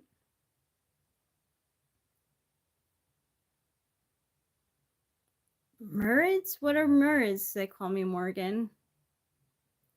Winston's mom says the musty Mastelaidae, from Latin Mustela, weasel, are a family of carnivorous mammals, including weasels, badgers, otters, ferrets, martens, and minks, among others. So, like, otters have like those like buck teeth, and they're not a rodent. Oh, you have 2 guinea pigs? What are their names? How cute. Eric used to have a bunch of guinea pigs. He took the camera around and he would show one group of guinea pigs. Then he would take it to another place in his yard and there'd be another group of guinea pigs. He had tons of guinea pigs. There's this YouTube of a couple too who are trying to mow their lawns without a green stamp, like putting it like ethically or whatever, to help the environment, and they decided to do it with guinea pigs. You had a skunk? How was that? How was having a skunk? I'm sorry that it died. I'm sorry about that. So they are rodents, but familia is different among species. Well, yeah, right. It does branch out. Oh, I'm sorry about your loss. Because you look like a skunk. I get it. Hello, Fire X. How are you doing? I'm glad you're back, Sean.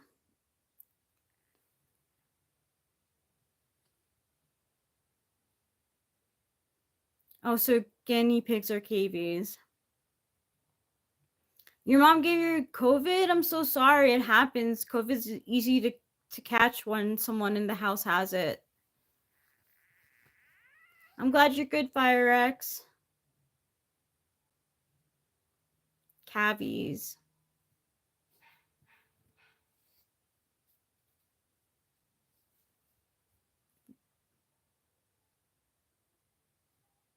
Sorry, I'm actually an entomologist, but I work at a zoo. Interesting. They call me Morgan. What do you do at the zoo? Yes, we have 2 cats. Danny Custer. One named Capio. She's in the room. She's looking at me right now. She had the room to herself, but she's shy. She's gonna move away if I show you her. I'll try to get her when she's on the bed.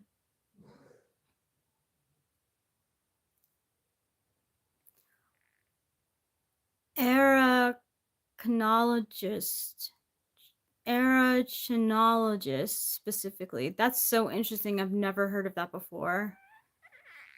Do you like working at a zoo? Like, do you feel like your job is like, oh, you work with arachnids? I always feel bad when I kill a spider. Sometimes they're in the bathroom and I'm like, I am sorry. It's me against you in this situation. Like, but so I kill it, but I don't like to.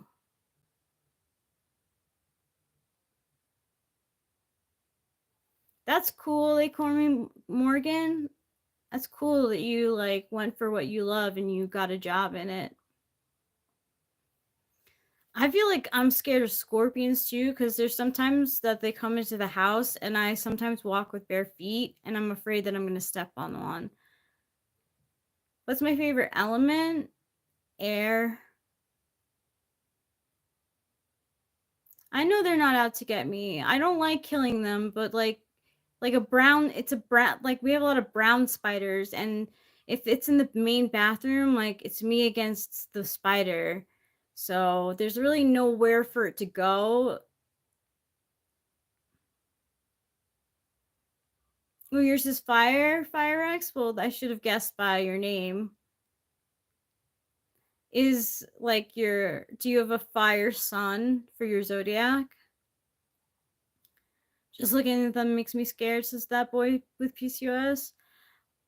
When you and Eric meeting at the altar, we already met at the altar, Ninja. We celebrated our first anniversary in July.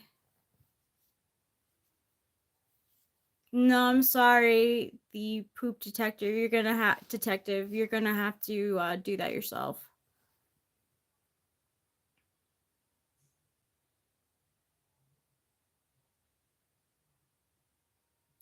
I googled that they were venomous.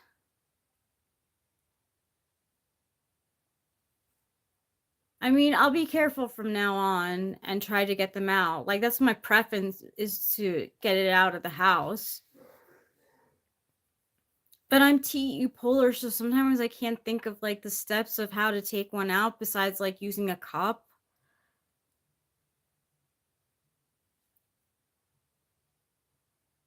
No, I don't have a son. How do you make videos? You get a YouTube channel, and after like a certain amount of people, I believe, like I have like not that many people, and I can make live videos. I want to move to Antarctica, the land of no spiders. I wonder what's down in Antarctica.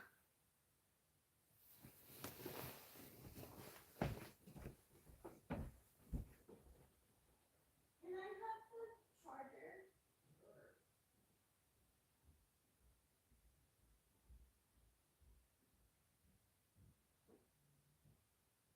Oh, I knew you were watching.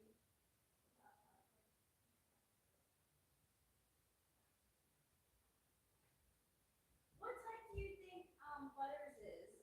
I'll tell you what the people on the interwebs think he is.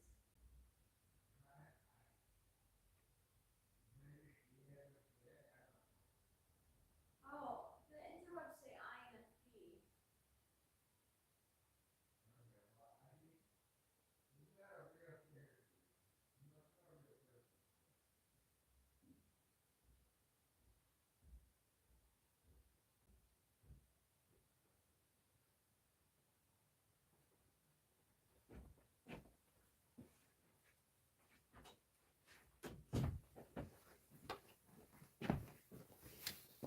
Sorry. The phone is dying.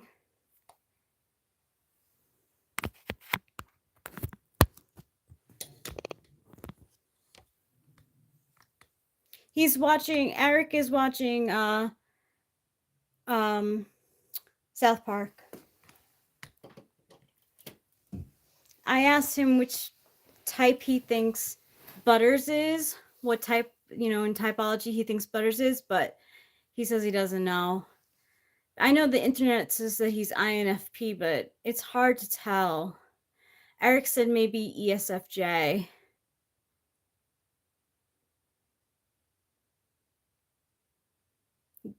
Butters from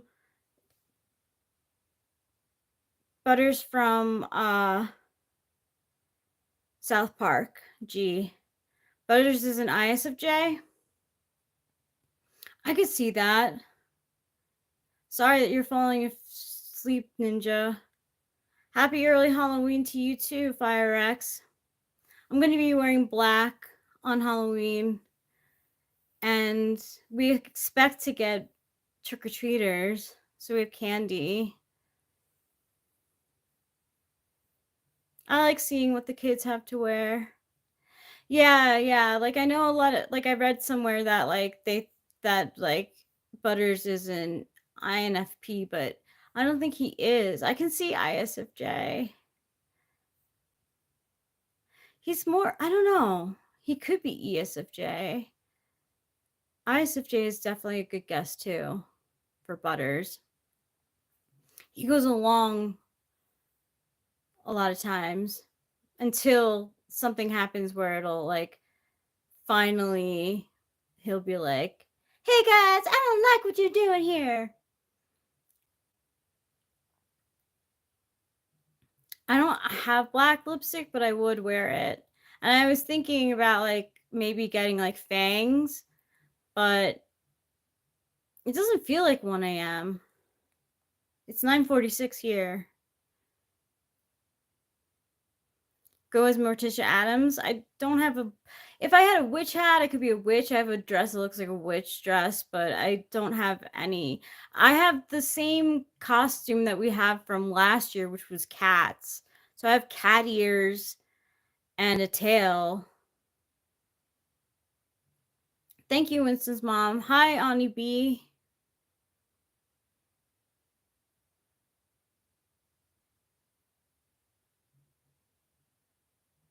Trying to think if I could be. I don't.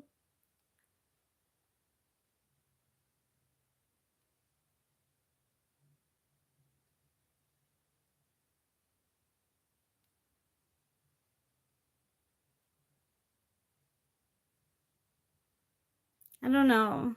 I don't have much like witchy looking stuff. I'm in the day room in the United States, California to be specific.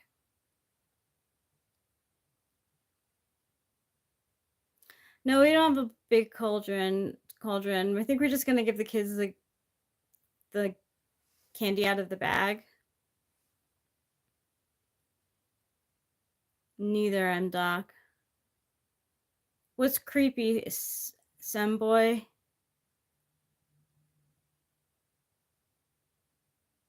Oh my god, his stuff would drown in me, and he would probably fit into a dress of mine. Hi from PA, says Zero Tolerance. I went to school in PA. Where in PA are you? They'd be so long on me. I'd have to like get a big fake beard too. No, we have pumpkins, but we didn't carve them. Lansdale, interesting. I went to Kutztown University. It was by Reading and Allentown.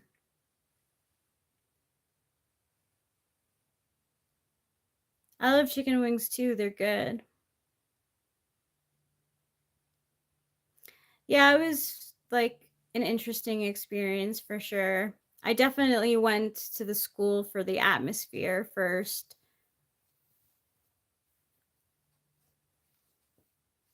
Brazil, says Aliano Junio. Your uncle lives in Allentown. That's cool. My roommate from my junior and senior year, Amanda, she lived in Allentown. I live in the United States of America, and I live in the state of California. I went to school for sociology. First, I went for art, but I didn't like it, so I quit that, and then I went into sociology and did really well. 2007 YouTube vibes? I take it as a compliment. Big as hell, 7-Eleven. Hi, Putty Cat. How you doing? Welcome back.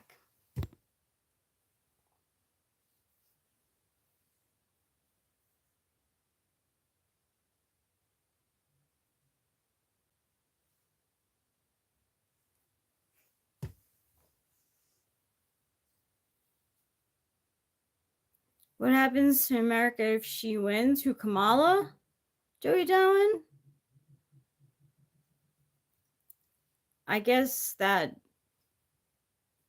taxes are going to be increased. My guess is taxes are going to be increased if she wins. But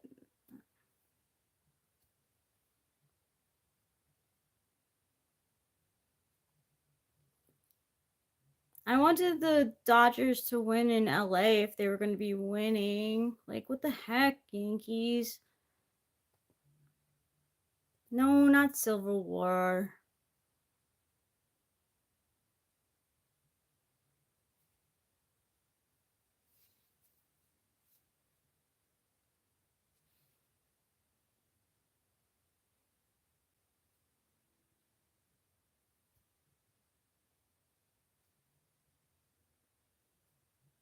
I mean, I hope not Civil War. It doesn't seem to be like That's serious. I think that's a typo, but I like it anyway. Strange times we love in. I am in love with Eric, Joey Dowen. We've been together for 5 years.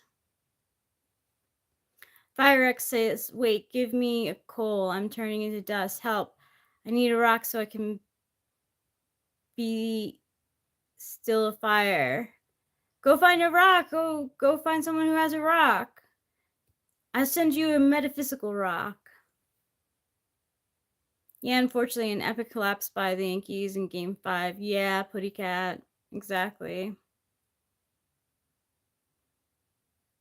Coco, that's like a real tongue twister right there. How much hawk could a hawk Tua if a hawk Tua could hawk Tua?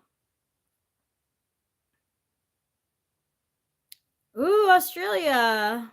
Hey, from California, United States, Joey Dowen. I've never been to Australia. My cousin Allison went to Australia for like study abroad. And she liked it so much that she was thinking about living there, but it was too much money. She couldn't afford it. But yeah, she likes it. Hey Odin, please call me Rachel. Mouse people? Well, I am a mouse in Chinese astrology. I'm a mouse person. That's cool, FireX. We're going to give candy to kids too if they come around. We got candy. Like Eric said, we got the candy that we like so that if they don't come around, we get to eat them. Joey Down says it's ridiculously expensive, unfortunately. If Trump gets in, I'm moving over there. I do like cheese a lot, Sam Forbes. I like cheese so much that when I went vegan, I was vegan for like 8 months. Cheese was the thing that I missed the most. Like not being able to have a pizza or like anything with cheese. I was just like so sad. I think just study abroad the full ABROAD, but she could have studied abroad. She has a lot of friends there. She went to a wedding there. Thank you, Sam Forbes. I take that as a compliment. I'm 39 from California, exactly, MC. Zero tolerance is fine. I will. Andrew Warhol. He's a fraud. I mean, I don't like Andy Warhol. I think he was creepy, and didn't really care about other people. Used people for his advantage, to his advantage. Acrylic aesthetic says, I miss not being able to get my punchia waxed. Sorry to hear that. FireX says, do you have a pet? Yes, we have 2 cats. A cat named Trouble, who's our male cat, and a cat named Capio, who's the female. I'm glad you remember me, MC. Thanks. You're welcome, Zero Tolerance. Thank you, Soccer Soldier. No, I'm happy in California. Thank you. Happily married to Eric, Jobert, Andrea. What's going on here? Right now, I'm responding to the chat.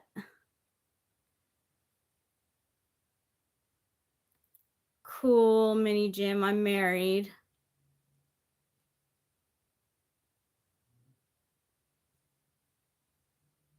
The other cat was named first. Trouble was named second. We adopted him. He was a stray.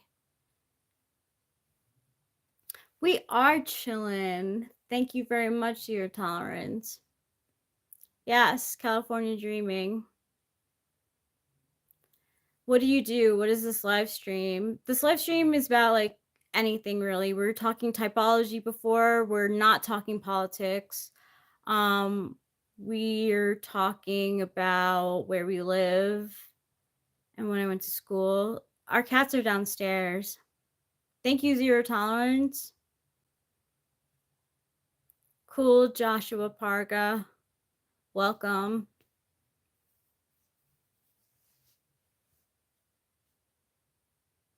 MC says both of our 40ths are coming up soon. How are you feeling about it? I'm feeling good about it. Like, I'm already seeing changes in myself, to be honest with you. Like changes in my body. I'm getting more grays. And I think I'm looking forward to it. No kids. Lucy DeVito, I have to look her up now. I've never heard that before.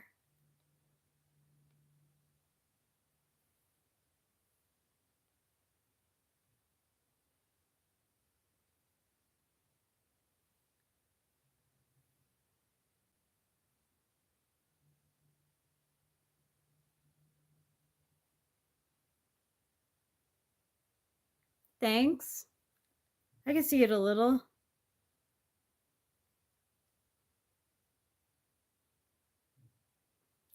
Yes, there is.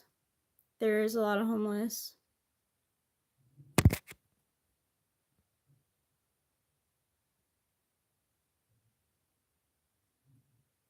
I love peanut butter and jelly sandwiches as much as ever. At 44. That's good, Kelly. How was it when you turned 40? Like I feel like I'm looking forward to I'm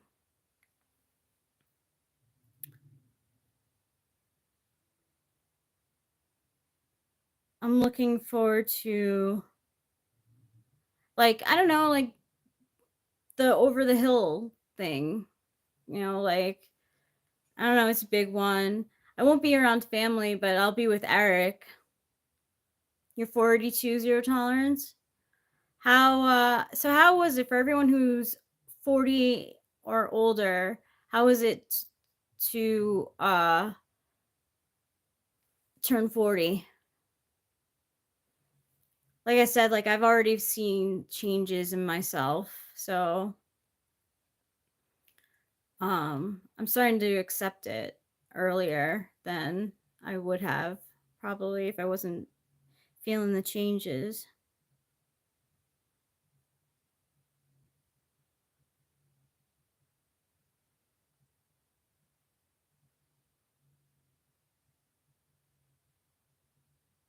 Keep your energy up. Kelly says at 40, I noticed weight doesn't come off as easy. You hate everything that's new. That's funny. Kelly, I can kind of see myself. Like I have gained weight in areas that like didn't always gain weight. It's easier for me to gain weight. So yeah, I've been going through the bodily changes.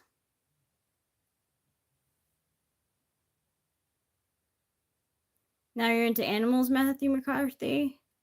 Hi, Evan Robe. Thanks, Zero Tolerance.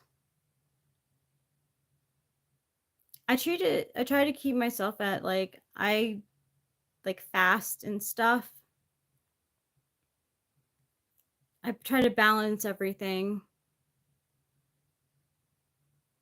Animals are adorable. I love them too. In fact, like Eric said that we're not getting like after the cats pass away, which will be a while, like a long time. We're not going to get any more cats because the cats kill. They're natural killers, so it's pretty sad. Oh my god, a song by the Neptunes would say, wow, oldies. That would be when they came out with NERD when they came. Well, because the Neptunes had what's his name?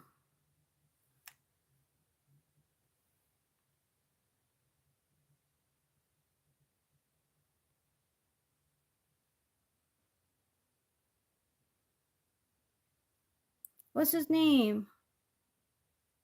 Yeah, NERD is awesome. But the Neptunes was with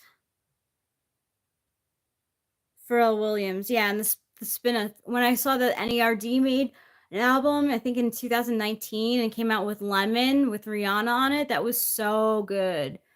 That was such a good song.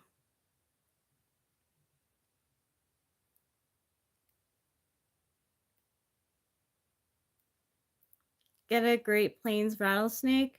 I think we're thinking about getting another hermit crab. We really liked having one. It was really cute. It would like bury itself and like hide away.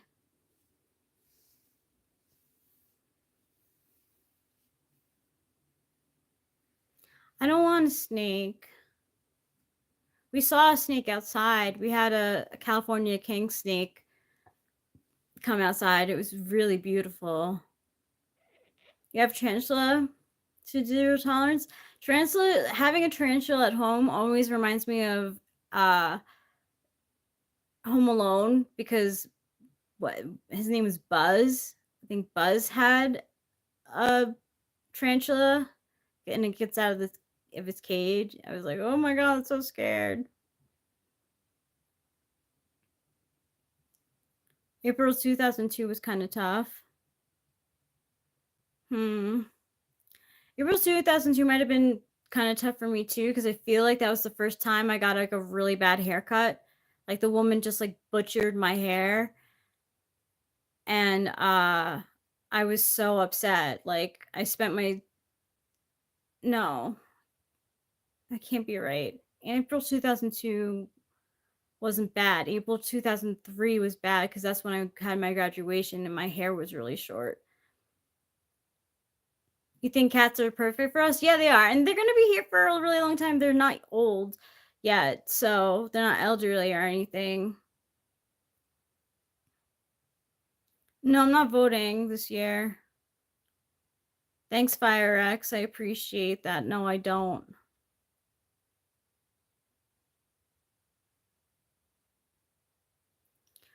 Oh, Sean, low maintenance is not true. I mean, ours are low maintenance, but they're not really personable at all. Like, I pet Capio on her own terms. Like, we go upstairs, I pet her, she plays with my shoes, and rubs her head against the shoes. Trouble does not like me petting him. I still do at night, but he doesn't like me petting him. He's not very cuddly. You are a redneck? Carmita says always Mongolian cheese.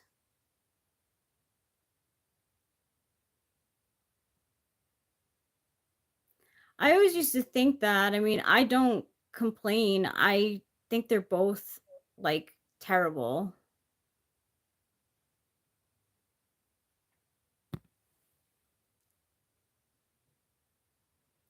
I could definitely like acknowledge when wrongdoing is being done, and I can acknowledge when something good is being done too. Just because I didn't vote, like, bye zero tolerance, good night. Sean says I had a cat once that followed me around like a puppy, and I loved being petted. Oh, that's so cute. Capilla likes to follow me around sometimes. Trouble does too, but he likes to be watched while he eats. So really, when he wants your attention, it's while he's eating. You can't vote because you're a felon. Sorry to hear that, Matthew McCarthy. Hello, I'm from Ukraine, and you? I'm from United States, California. John Thing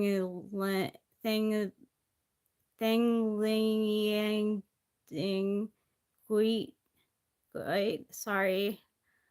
I don't know how to pronounce it. Then again, I believe pets take on their own personalities. They definitely do. And we have two pets who are opposite of each other. One, like Capillo's an ISTJ, and Trouble is an ENFJ, and that's conflictor types and socionics.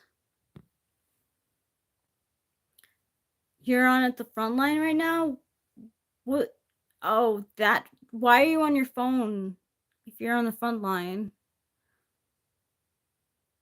Is it like a getaway for you? Or are you like fighting? No, thanks. I don't show my titties like that. Ooh, Texas. We're in Texas, Kelly. I've been to Austin and San Antonio.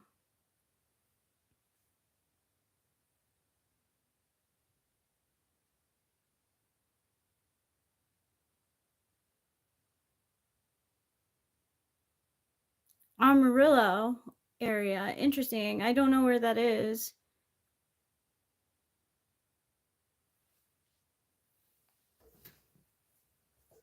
Which Texas teams do you root for if you root for any?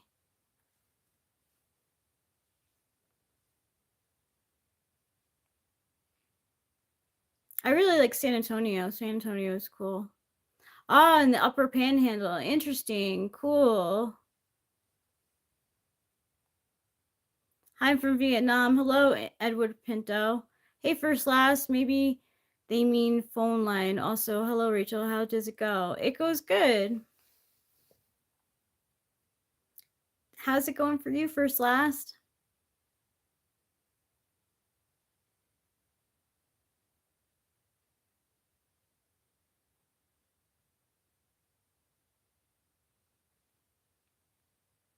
I don't like yucca, Edward Pinto. It's okay. Thanks, Matthew McCarthy. I was going to say McConaughey. Thank you. I appreciate that. I try to be nice. Thanks, Rosa Cruz. You slay too.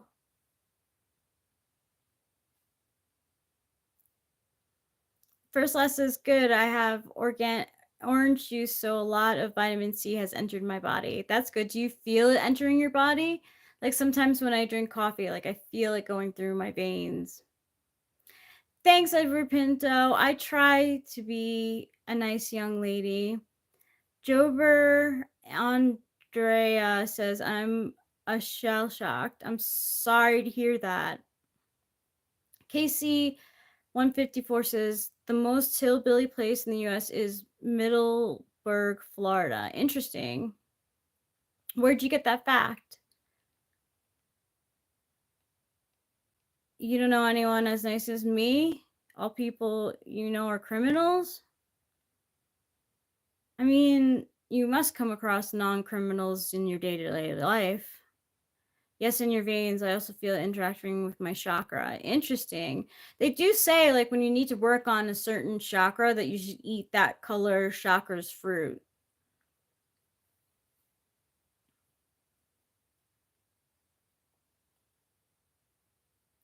Karma Death says, not joking, but baklava is the best thing you can try in this whole world. I like baklava. Baklava is good. You're looking for a girl in California? I'm already taken, so. Jane Nelson says, Ma Kundalini is Finnibus.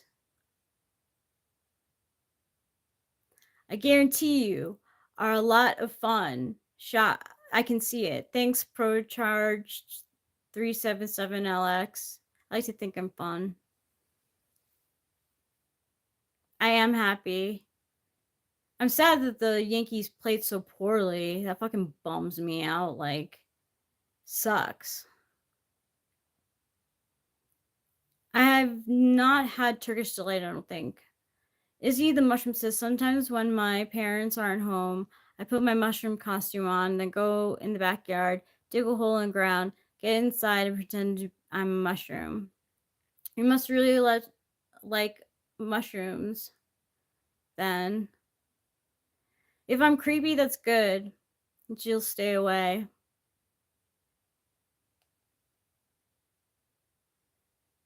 California Dreaming on Such a Winter's Day. I do like that song by the Mamas and the Papas.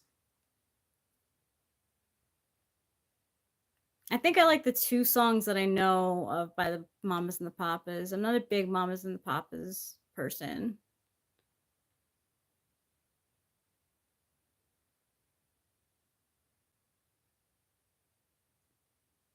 My booty is nice. It constantly compliments me.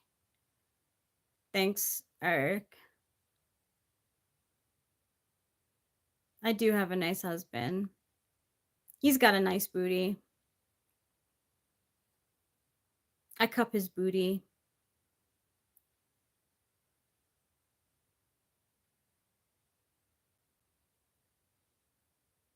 My booty is fine, you know, like it's there. It's not like totally flat.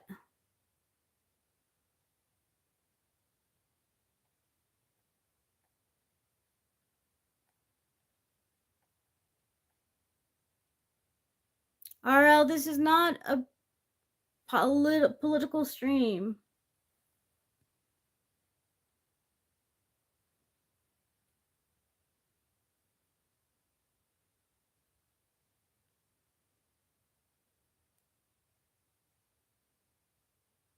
Indeed, LOL, J. Nelson. Winston Mom, thank you for saying that, even though you've never seen it. Like, a lot of jeans like don't look good on my butt because they're so baggy now. You know, and I'm almost 40, so it's like my butt isn't like the same shape as it used to be.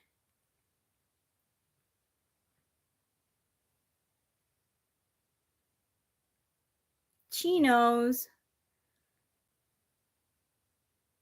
I don't even know if chinos are in style now. I don't know where I would buy them. I feel like I would buy them at like a Chico's or whatever, Chico's. I feel like the point of life is to be happy. I always said that like when I was a kid. Thanks, Rambo 1546. We see he's a little behind now, and then when he's hot hip syndrome and his pants disagree. Yeah, it happens, Winston's mom. The topic of the day, it's definitely not politics, anything but politics. And we're talking about our partners' behinds, our butts in general. I don't know what Junko is. Matthew McCarthy. I've only heard California Dreaming.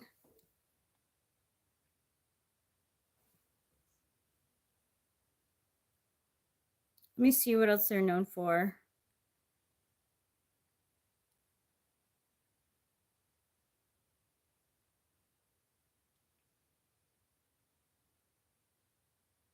Oh, Monday, I know. Dream a Little Dream of Me, I know.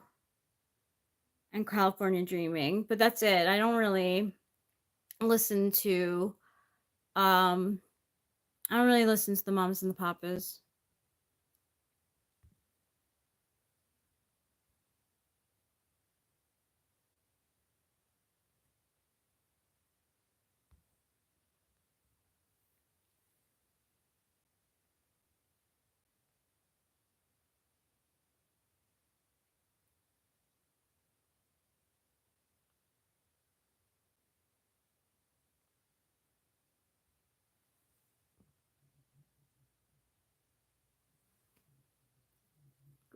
Are people really talking to me about on Reddit, or is that just like to get me upset?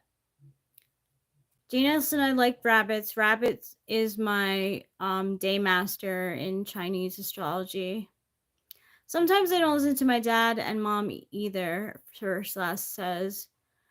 I rarely listen to my parents. They don't usually give me advice though. Although my dad recently did. My dad said that I should go get a mammogram and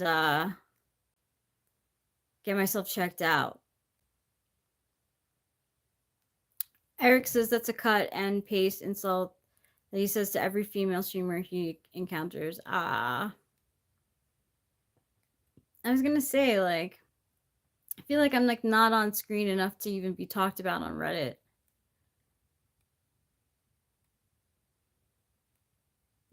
I was surprised that I was on Personality Database. That I actually like. I'm honored to be on there, and I'm glad that the people who are on there who support me changed my typing from ISFP to INFJ because I am not an ISFP. I'm not an ISFP.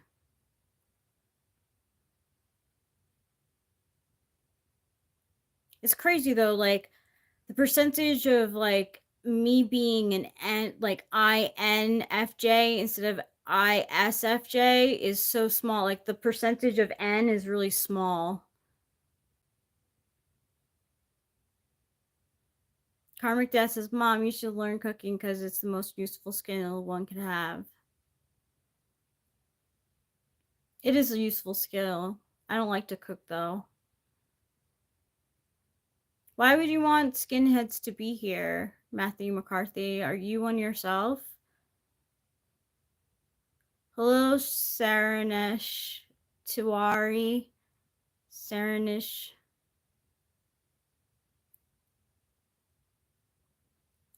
Every personality database is in the personality database.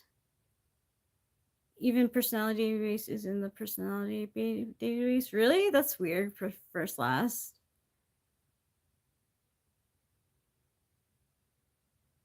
I'm from United States, California. Saranish. Eric says, no one who could understand cognitive functions could possibly think you're an SI Dom. I know, but I don't think that people really understand. There's a lot of votes for like question mark for my type, but like the people who I know, like Ruben R's on Personality Database, and he voted for me as an INFJ, so it changed the typing of me.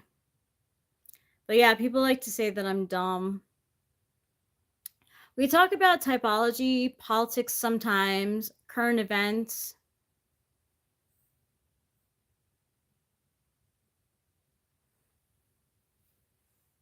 Metaphysical things. I do tarot readings sometimes. Thank you, Christopher M. Yes, we sing too. Thank you, Sean.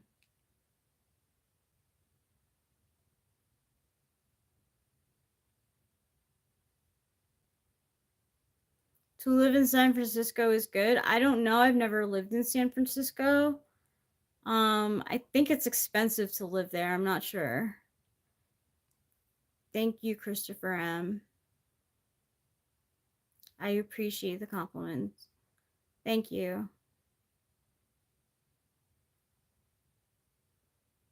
That's what my husband calls me.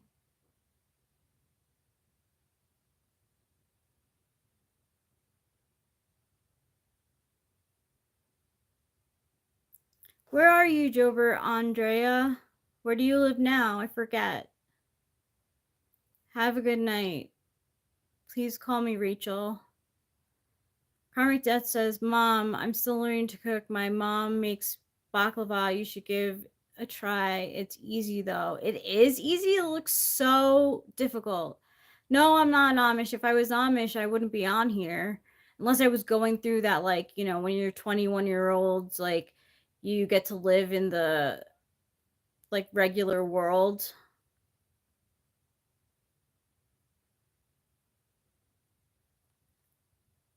But I'm not 21. I'm not even close to that, and I wouldn't be Amish. Oh, you're in Brazil. I thought you were in Brazil.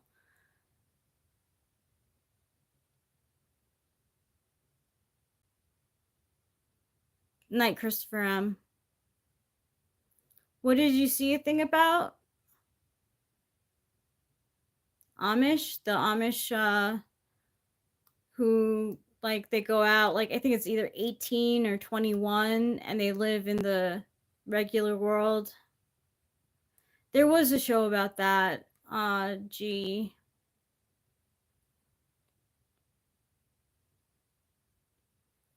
Yeah, there I saw a documentary about it. About the when the Amish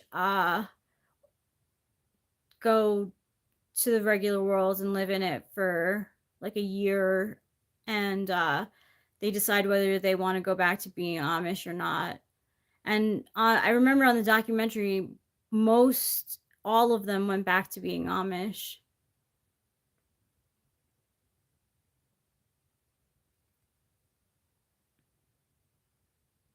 It was a cool documentary.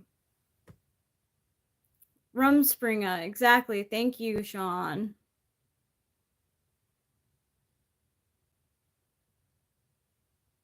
I think Rumspringa is the actual name for the wilding.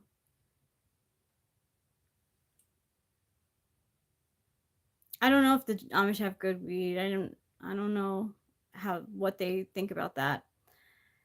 Carmen said it's only look difficult, easy though if you know how to cook.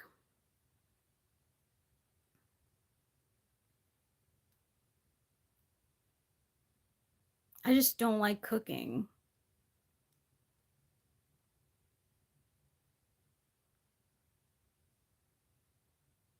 I don't like cooking, so I don't cook. I'll make some cup of noodles. Sometimes I also heat up some food. No, I've never tried heroin and I don't intend to. Like, no. I'm real like lightweight when it comes to drugs. Like, weed is my main drug. I like ketamine.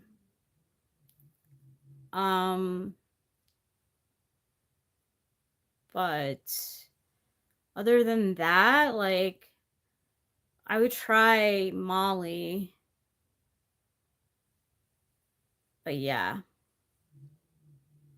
that's what I really like. I think heroin is too addictive or whatever.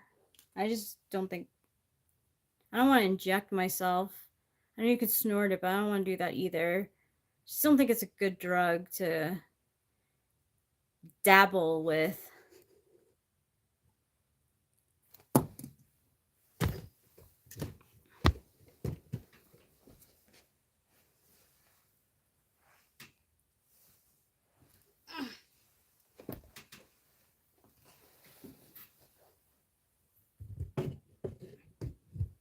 I made that song up. It's not a real song.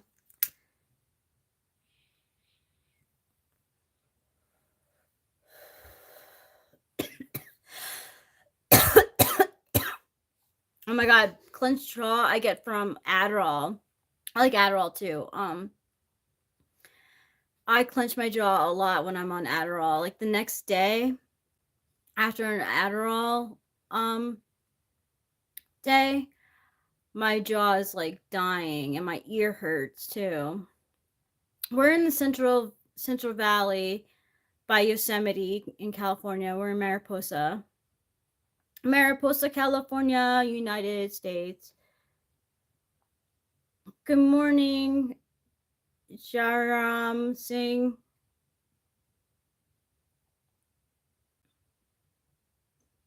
I'd have to make sure about my dehydration too, because I'm bad at drinking. Yeah, it sucks. It sucks. The clenching, the jaw clenching.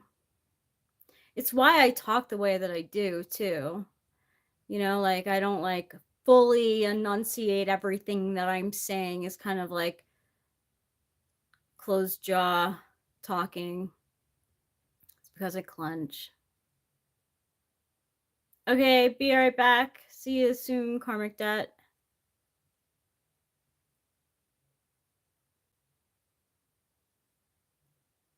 I haven't lost my virginity because I never lose. Good for you, Samuel.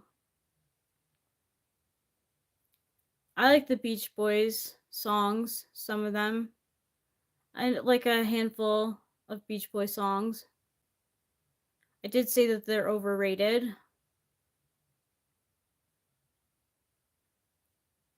But they served their purpose and they had good songs from Pet Sounds.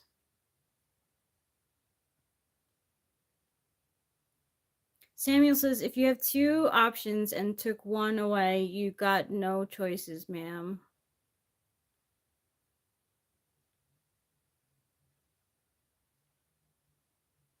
What song do you want me to sing? I wouldn't be able to play the I can't do a one finger push up. What song would you like me to sing? Pet Sounds is good. Wouldn't it be nice is on there? God only knows. Good Vibrations.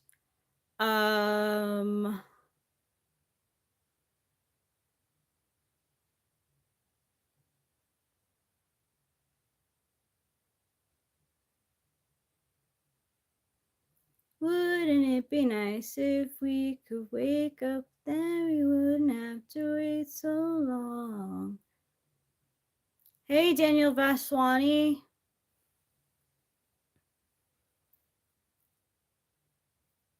Good Vibrations. Good Vibrations is going to be hard without like the actual music, but I'll try. They're hard to sing. They have great melody.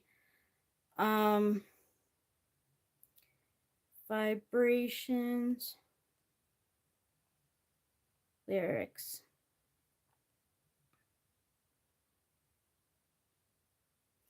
I love the colorful clothes she wears and the way that sunlight plays upon her hair. I hear the sound of a gentle word on the wind that lifts her perfume through the air. I'm picking up good vibrations. She's giving me the excitations. I'm picking up good vibrations. She's giving me the excitations. I'm picking up good vibrations. She's giving me the excitations. I'm picking up good vibrations. She's giving me the excitations. Close my eyes. She's somehow closer now. Softly smile, I know she must be kind. When I look in her eyes, she goes with me to a blossom world. I'm picking up good vibrations. She's giving me the excitations. I'm picking up good vibrations. She's giving me the excitations. Good, good, good, good vibrations. Give me the excitations. Good, good, good, good vibrations. Give me the excitations.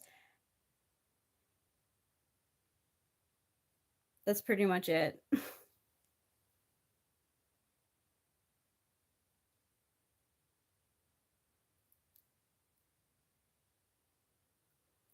Samuel, you sound like Ron Burgundy when he's talking to his dog. Baxter, you know I don't speak Spanish. I have tried mushrooms before, but they make me vomit. And I don't like that feeling, so I fight it every time. And then I'm like tired, so I try to go to bed, but I'm like fucking visualizing like shit Thanks, Rosa Cruz.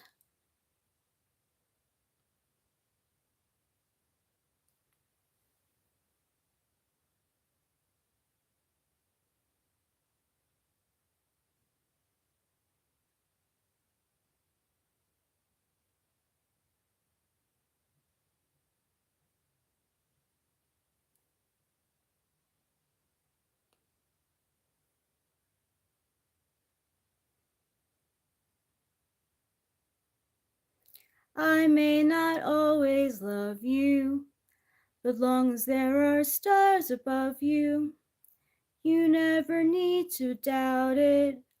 I'll make you so sure about it. God only knows what I'd be without you. If you should ever leave me, well, life would still go on, believe me. The world could show nothing to me, so what good would living do me? God only knows what I'd be without you. God only knows what I'd be without you. If you should ever leave me, well, life would still go on, believe me. The world could show nothing to me, so what good would living do me? God only knows what I'd be without you. God only knows what I'd be without you. God only knows what I'd be without you. God only knows what I'd be without you. Thanks, Bear Lame.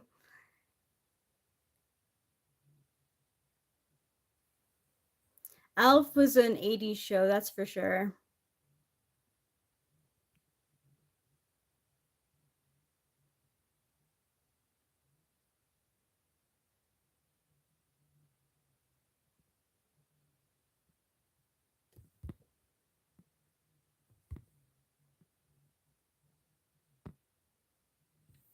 Neither.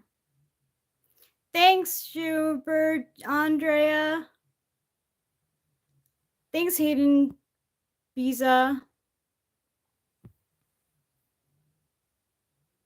It's a non-political stream, guys. This is no politics here.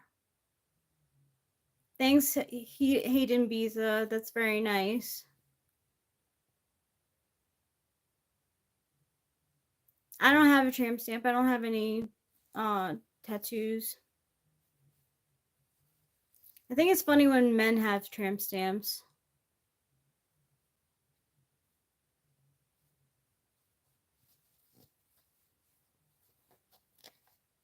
New York, I love you, but you're bringing me down. New York, I love you, but you're bringing me down. Like a rat in a cage, pulling minimum wage. New York, I love you, but you're bringing me down.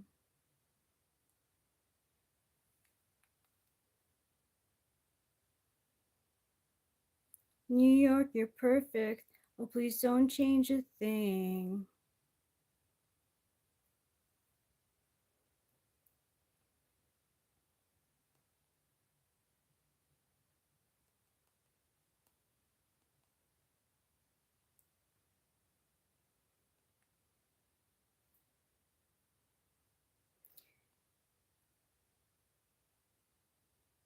New York, I love you, but you're bringing me down.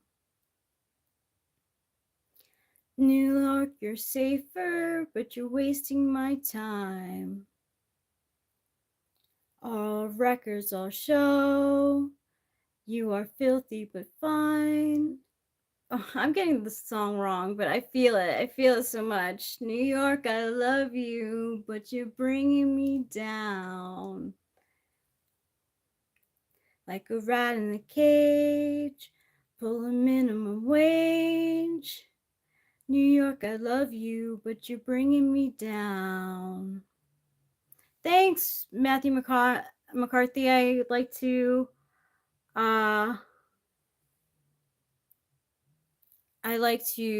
think I am, and I like to, yeah, thank you. I appreciate that. What is sport? There's a bunch of sport. It usually has to do with competition of some sort.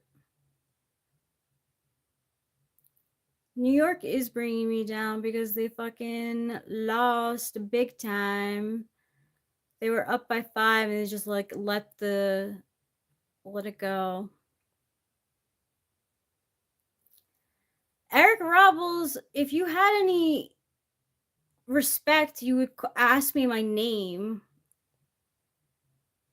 But you clearly don't care. And that's why you keep on getting deleted.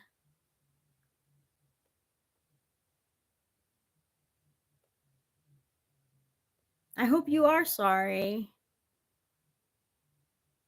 Just because you're ignorant doesn't mean that, like, you know, you should call women bitches because you don't know their name.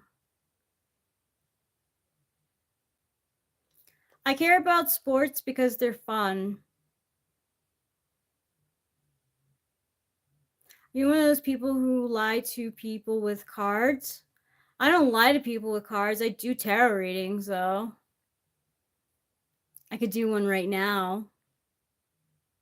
I have it on my phone.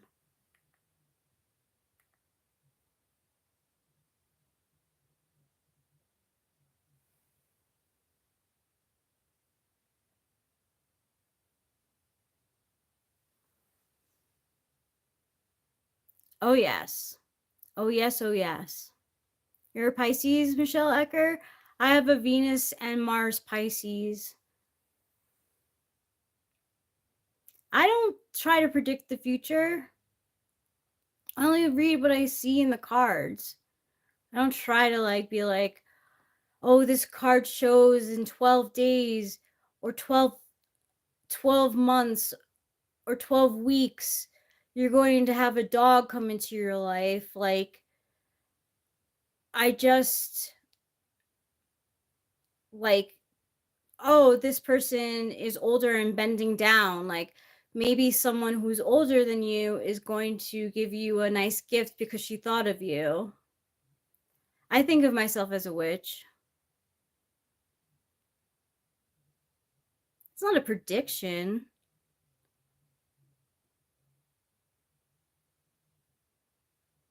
It's interpretation through visual arts.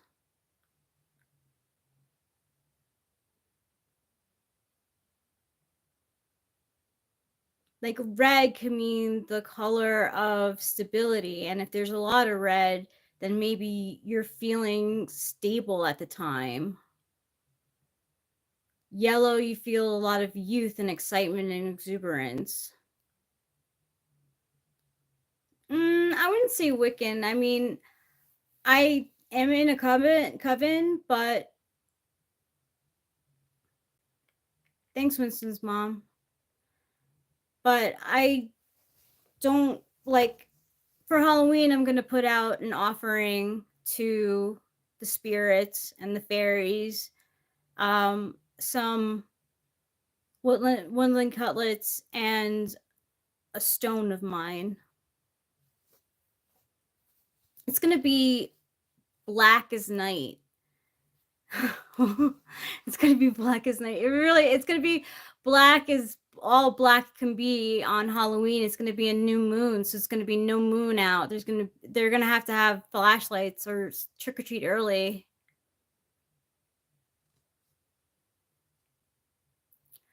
You have your version of it, and Zach, and I have my version of it, which I take very lightly, by the way. Like, I don't think it's that important. I don't think it's that serious.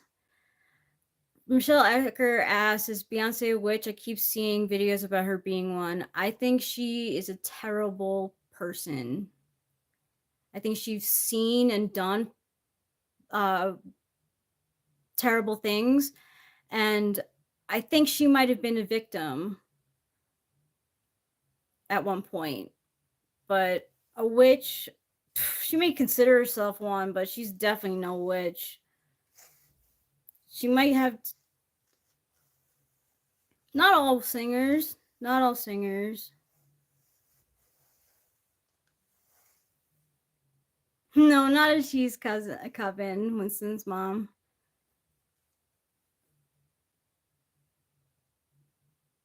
We don't know the name of the coven yet. Like, we just established it, like, yesterday.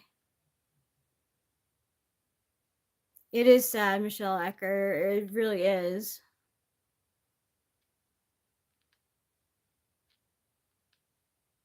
I think she might have started out. I don't know if she's. I know she's a perpetrator. She's continually. I don't know for sure. The allegations say that she's been there and she's hasn't done anything to stop it. And I think I don't know. I don't know.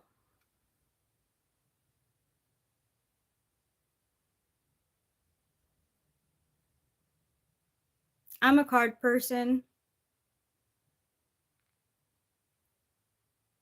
Sometimes people realize who the card people are.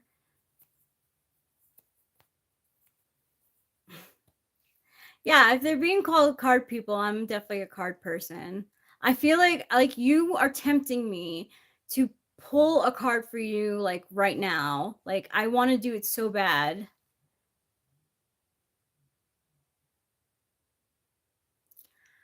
I mean, maybe they do. Muslims send Zach. Honestly, anything about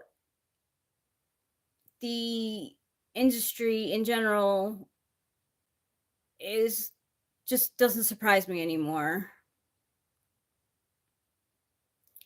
I wish if you were my wife. That's a nice sentiment. Thank you, Sharif. People act scared of her if they win a Grammy. Michelle Ecker. That's not a good sign. I would probably be scared of her if I won a Grammy against her, too. I don't really know either. I don't care. She's gross. Says Jane Nelson.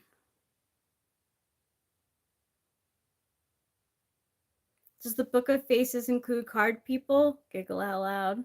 That's funny, Vincent's mom. Why does your husband speak on live streams and sometimes you do? Because he's the extrovert and I'm the introvert and I am on Adderall right now. You want to be a card person, First Last? Do you want a card? Would you like me to pull you a card? I'll pull you a card too, C. Hugo Silva, I'm on it sometimes, but Eric is the extrovert. Hi to you.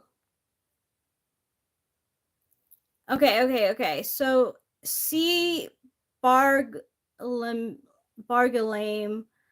is first. Tarot, one card. SI BARG HEL AME. All right, here you go. See your card. 2, 3. I'm shuffling the cards. 4. All right, see, this is what you get. The King of Cups. So the King of Cups is on top of his emotions. He's the kind of guy that in an emergency will be totally cool, calm, and collected. He might be like scared on the inside, but he doesn't let anyone show it. He's also got power. As you can see, there's red. Like I was saying, it makes, it shows that he's the king. He's the ruler with the red. And he has a yellow cape showing joy, but he's also in a blue garb, which means that he also is in touch with his sad feelings too. all feelings are accepted, all feelings are known, and feelings are expressed as well. But you stay calm and you can weather the storm well, see.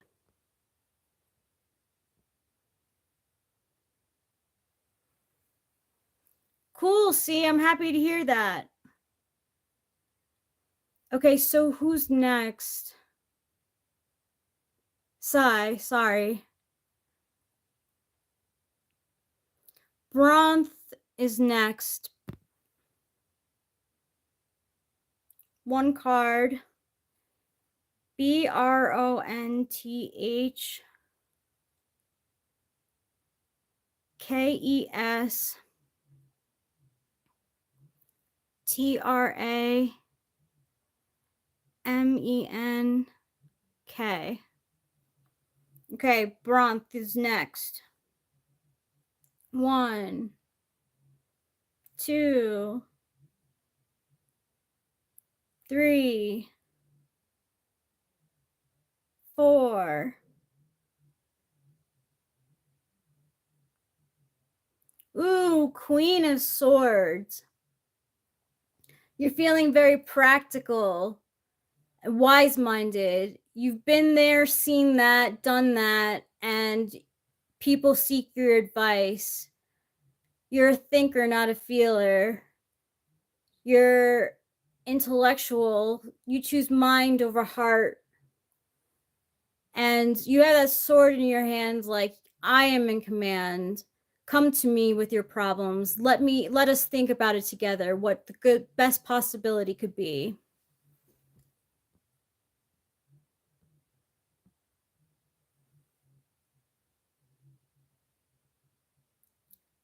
Glad to hear that, Bronth. Okay, first last is next. I'm reading people's cards.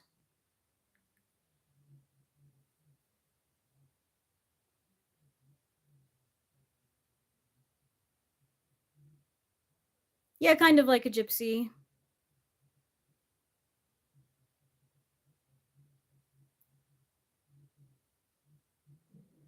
No, I'm not. First last is next, then Jane Nelson. First, last. 1, 2, 3, 4. First, last. Ooh, Ace of Cups. You are feeling new about your emotions. The cup runneth over into the pond with the leaves, and you're feeling good. And like the dove of hope is coming down on you. Something about your emotions, your feelings, something you feel about someone, something, an animal, an idea, not really an idea, but like you have the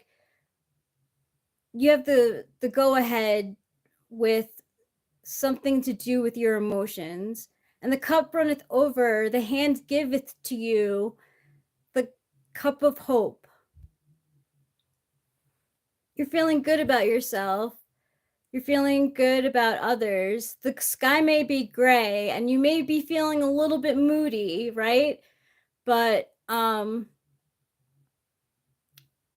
you have enough emotions to give to someone else. You want to be genuine and kind.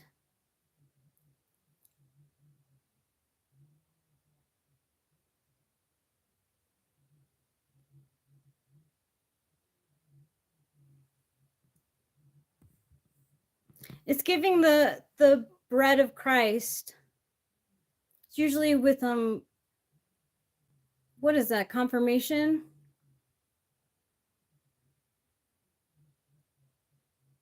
Yeah, the cup could be representing that you're coming on a new path. It's the beginning. It's basically the ace in the card in the deck. So it's number 1. So you're feeling like it's a new way of being. Your thoughts about things, or your feelings about smoking and stuff are, you know, are different. They're changing. I'm glad that you feel like you're a genuine and kind. That's a good thing. Maybe that card resonates with you. Okay, who is next? Jay Nelson. One card. Why I choose sleep over work. What's my card? Asks Jay Nelson. 1, 2, 3, 4. Ooh, you're the King of Swords. You're even more on top of your thoughts. You're facing forward too, like directly. Like, speak with me directly.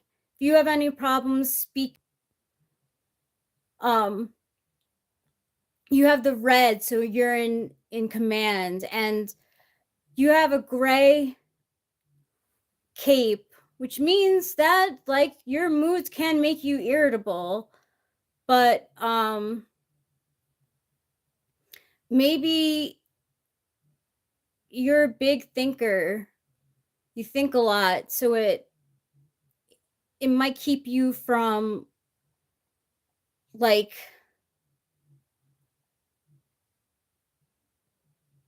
wanting a job, because you could think of all the things you can do that's better than the job that you could have, or think of all the things that you want to do that would interrupt if you had a job. And when you sleep, you might have vivid dreams that you think about that have symbolism in them. But when you do have dreams and you do have ideas, you want to act on them.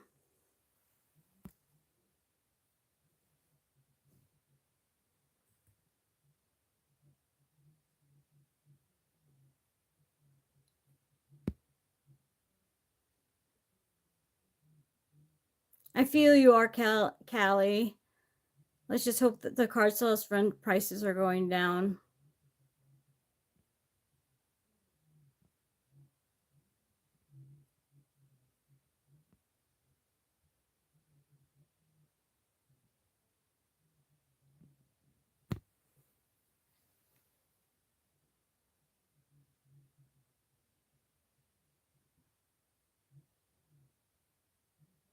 Thanks, Sean.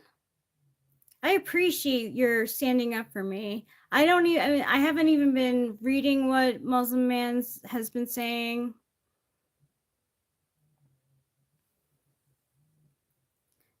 You're in charge of your thoughts. So you probably follow, because you're the Jane Nelson, you're the King of Swords, so you follow your own advice. You don't really follow the advice of others. At least not right now. You're welcome, Jane Nelson.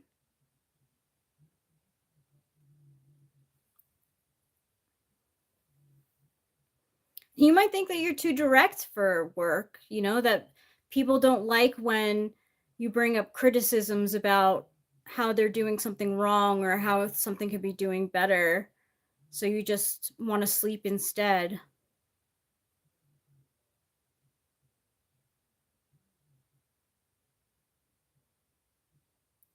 How is it dangerous for me?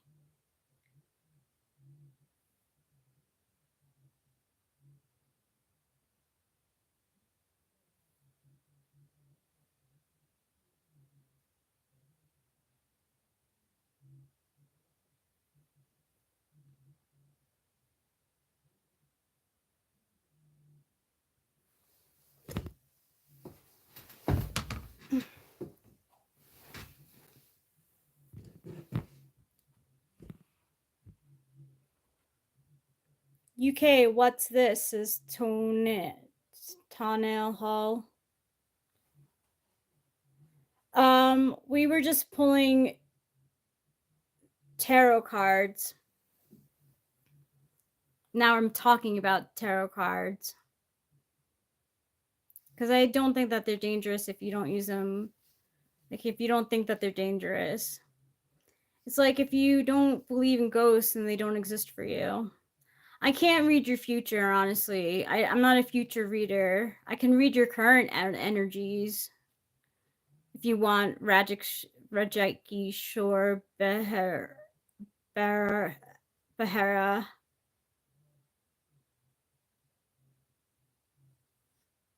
You can see orbs behind me. It's my spirit guides. And I said that I wouldn't do it because I don't do readings about the future. I only read current energy. I hear what you're saying. And I appreciate your concern, Muslim man.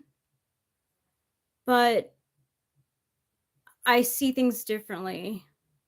12 orbs, huh? It's just like the 12 planets of the zodiac.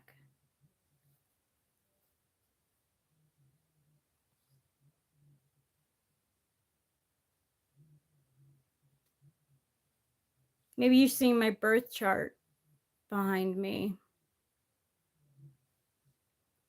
He will cometh in the clouds. Radical Muslim come to kill everyone while claiming to be Jesus. They're about to sign into law God in the shoots. Radical Muslim will kill anyone who doesn't worship Allah and aka Satan. That's terrible. 12 Monkeys is a movie. I think I've seen it. I bought it for cheap at a sale that the church was having by me. 12 Monkeys is terrible. I know Brad Pitt got an award for it.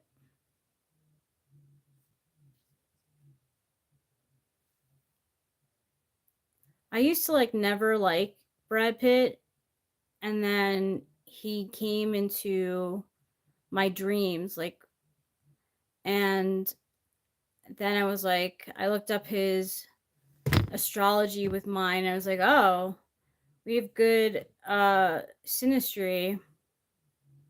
Thanks, Prism McPot.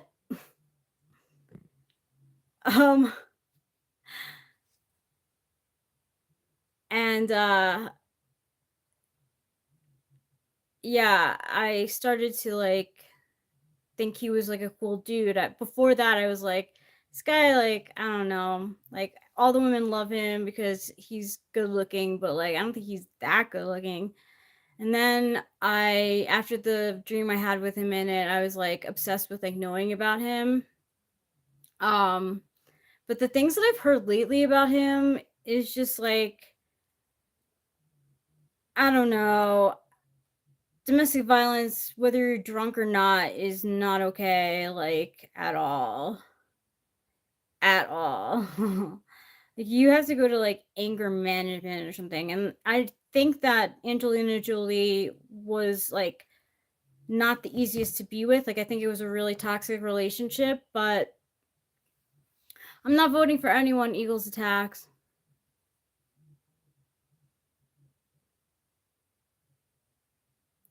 Thanks, Swifty Panda 124. Hi, Emiterio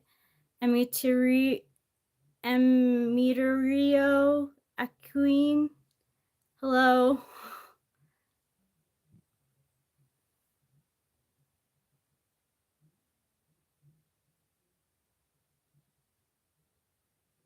Well, it seems like it more and more.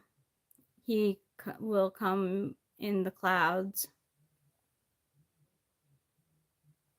That Hollywood and the entertainment business in general is just bad.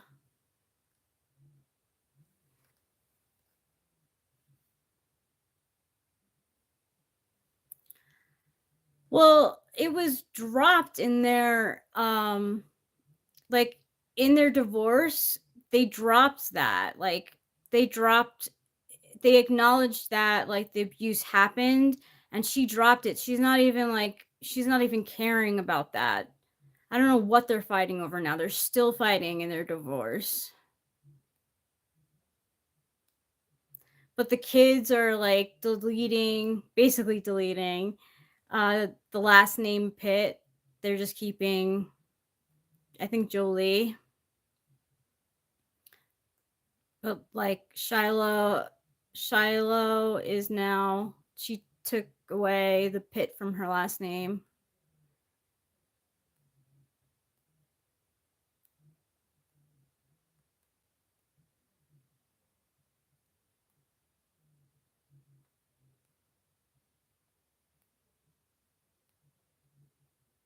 I hope not. He will come in the clouds.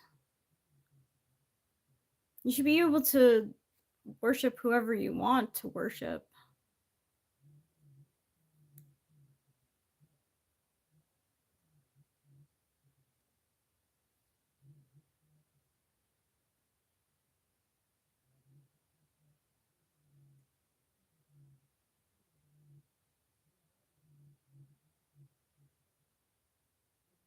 Ooh, Sean says, want to bet? Why are you saying this stuff? He will come in the clouds. Do I have to add like no religion to this title?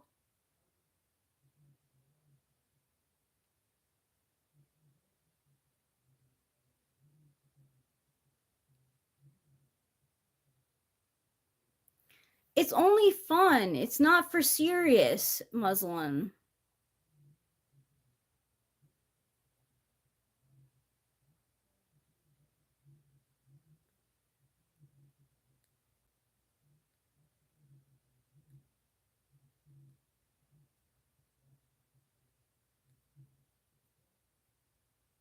I don't tell them about the future. I don't do readings about future.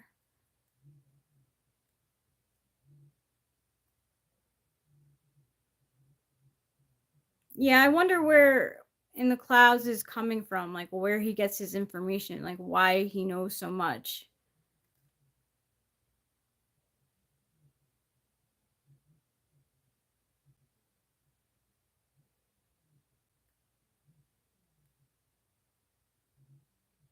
I don't follow anyone that claims to be Jesus. I don't know if that's ever even happened to me. I could read your past, sure. I mean, I could try. It might not be accurate, you know. I'm so used to but first last, you want me to read your past and see?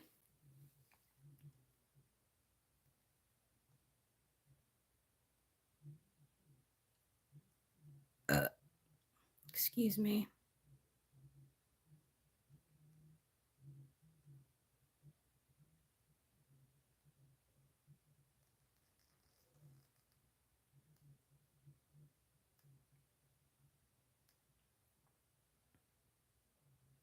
I'm not Muslim. I'm Christian. Are you curious? I could pull you another one easily. The coolest thing about California is I mean, Los Angeles is pretty cool. I like that there's so much nature all around, mountains and hills. Yeah, so first last, you want me to ask about your past and see if it resonates?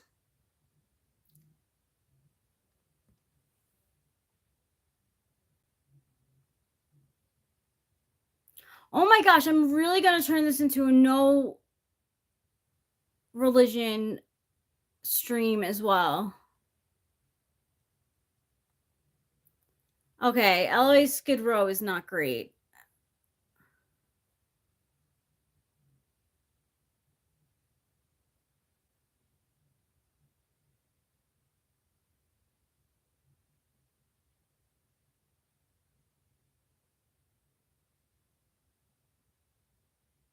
Yeah, the Bible was written by man. I agree with that.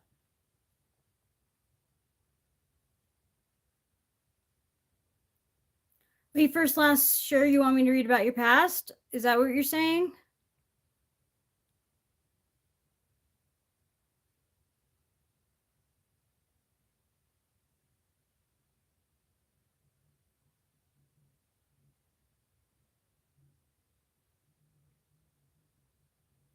Wait, what? I don't want a political stream. I don't know anything about like politics. It's not good for me to be here just reading off the screen. Okay, cool. Yeah, I do want to. So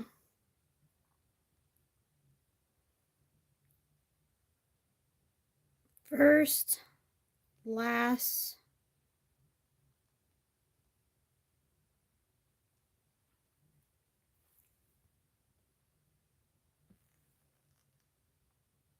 past. Okay, card to represent first, last, past. 1, 2, 3, 4.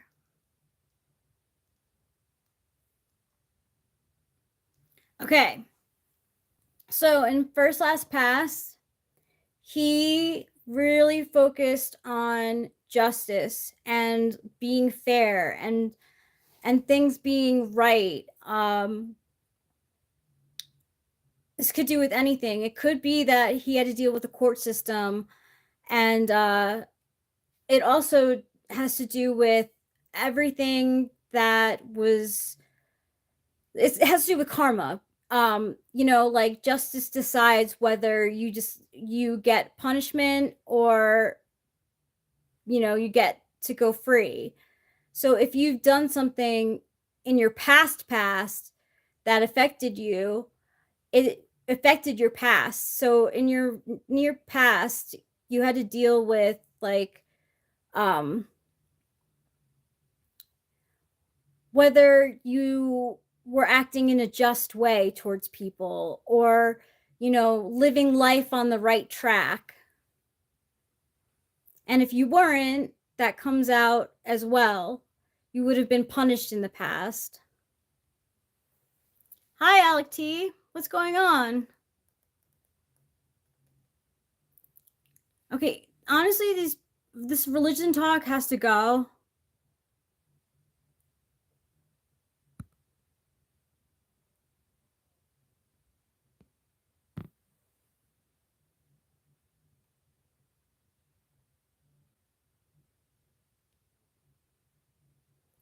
Javid Rashed, I just said no religion. I don't know how to change the title.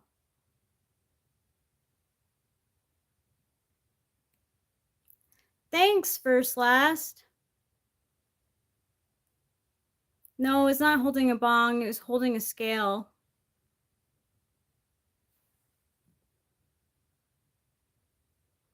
What am I doing now?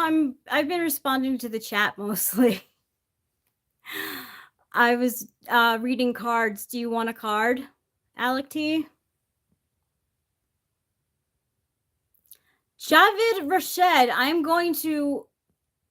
No, I'm not coming to London to marry you. I'm married already to Eric. Thank you very much. Okay, cool. Alec T wants a card.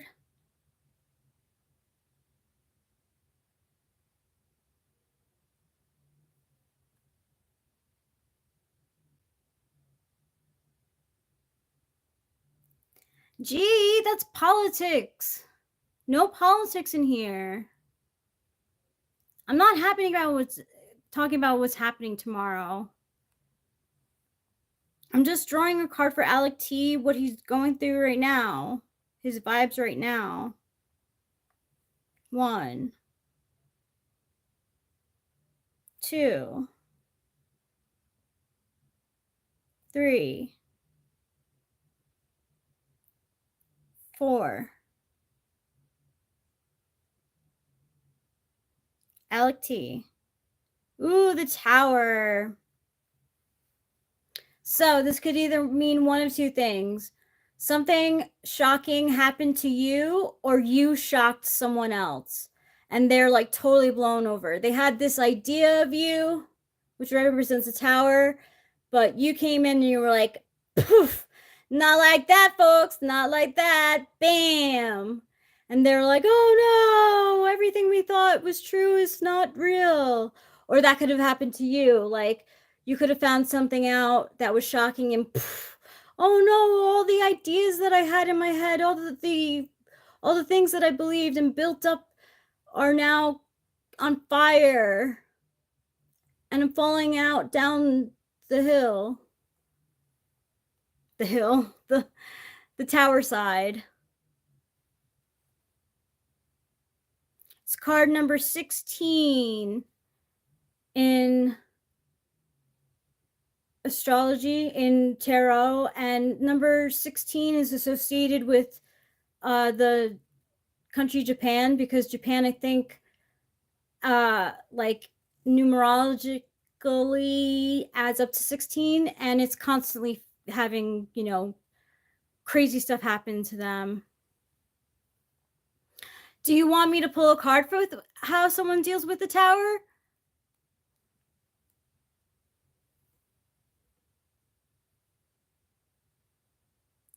Let me see if it has any advice. Here we go, Alec T. I'll pull you another card, but here's what the advice is. How you respond to the tower's change makes all the difference on how uncomfortable the experience will be. Recognize that the disruption occurred because it was needed. Perhaps embracing the change is too much to ask, but try to find the positive in it. In fact, you may feel tremendous relief that you have finally been forced in a new direction. You may have a burst of insight about your situation and reach a new level of understanding about it. I'll give you how to deal with the... How can Alec T deal with the tower card?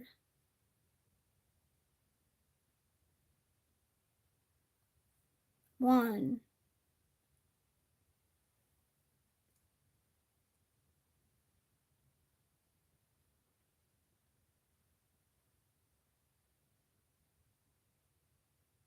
Three.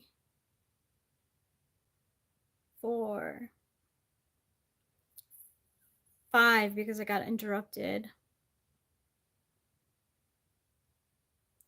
Okay, Ace of Cups.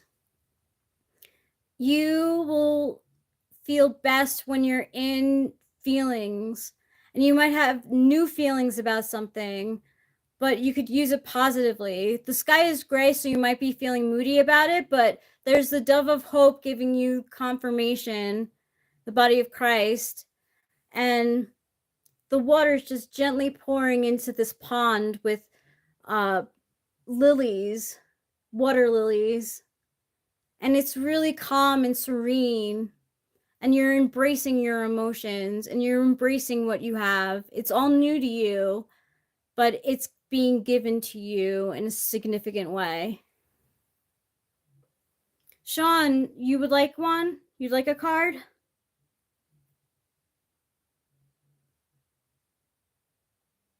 You're welcome, Alec T.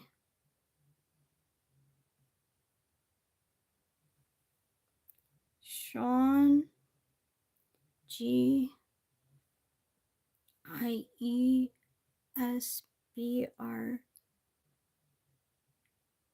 E C H T. All right, Sean. 1, 2, 3, 4 for Sean. The 4 of Pentacles. You are feeling a little bit like these things I have around me are my precious. I've earned them. I've worked hard for them. They are mine. They even shield me from heartache. I'm balancing on one of them on my head. That's how important it is to me. I'm stepping on them too, so you can't get them from my feet also. and you're just like wrapped up in your material things, and they mean a lot to you.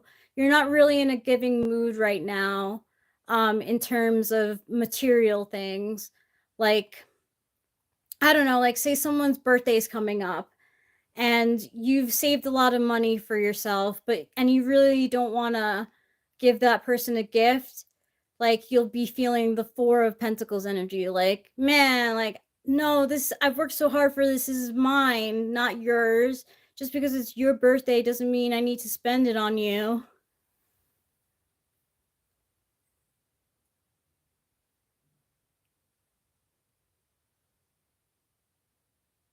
Or like, I worked so hard for my apartment and my car and my goods. I have to budget. James Ortiz is next. I'm glad that it all resonated, Alec T.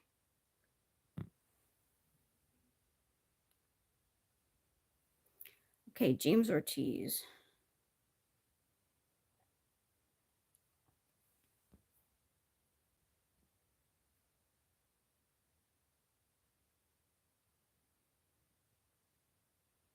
That makes sense, Sean. Real estate is a piece of material worth.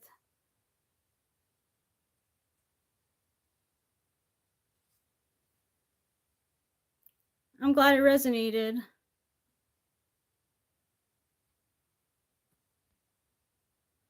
I have to read for James Ortiz first. James Ortiz. James Ortiz. 1, 2, 3, 4.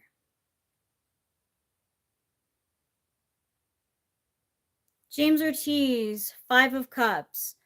You're crying over spilt milk. It's like you had some expectations and something emotional that didn't live up to your reality, and like all these cups spilled over. Like, oh man, like I'm so upset. Like, you either kicked them down or they fell down on their own. And it's like all the drinks that I had in there. Like, I thought my friends were going to be coming to the party. I thought it was going to be 3 people, but there's only 2. And what you got to remember is that the 2 of Cups is a pair, a good pair. And if you just turn around, you'll see that these two things are really important to you. But right now, just be in your feels, express sadness, be moody like the gray sky, be moody like your black cape, like just experience the negative emotions and being like, man, this sucks right now. And just like the river moves ahead, you will too.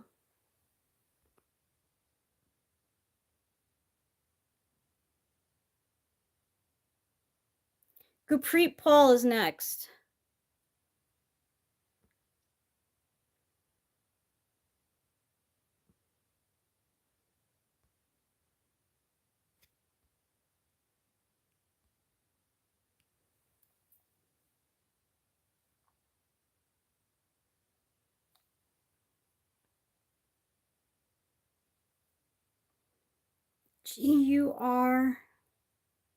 GURPRET PAUL.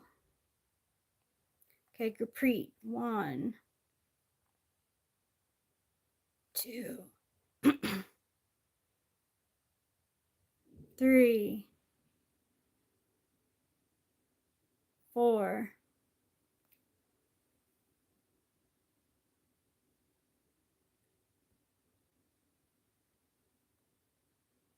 Ooh, Gurpreet Paul, you got the Lovers. I have to hold my hands over the...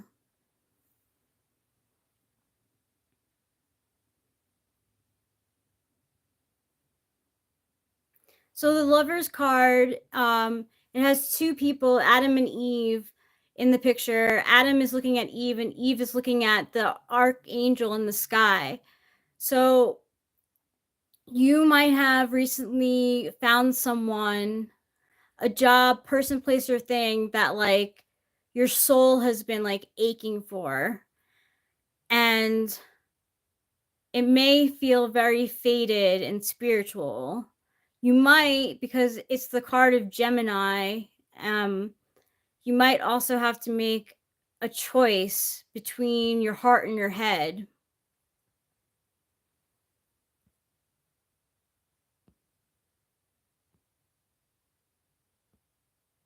Hello, Materio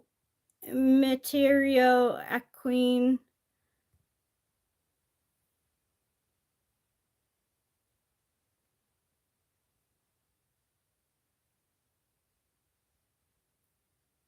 Yes, I agree. I agree that only God knows the future.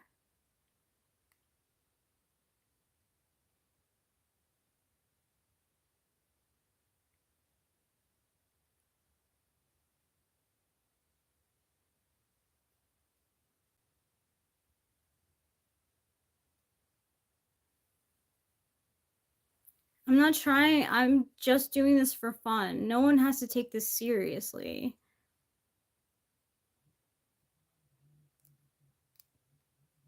I'll pull one for myself, in fact. Let's see what energy I'm carrying.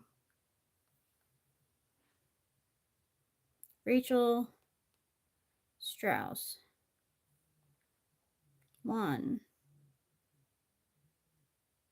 2, 3, 4. Okay, for me, Rachel Strauss. Oh no, I clicked the wrong thing. Rachel Strauss. 1 card. 1, 2,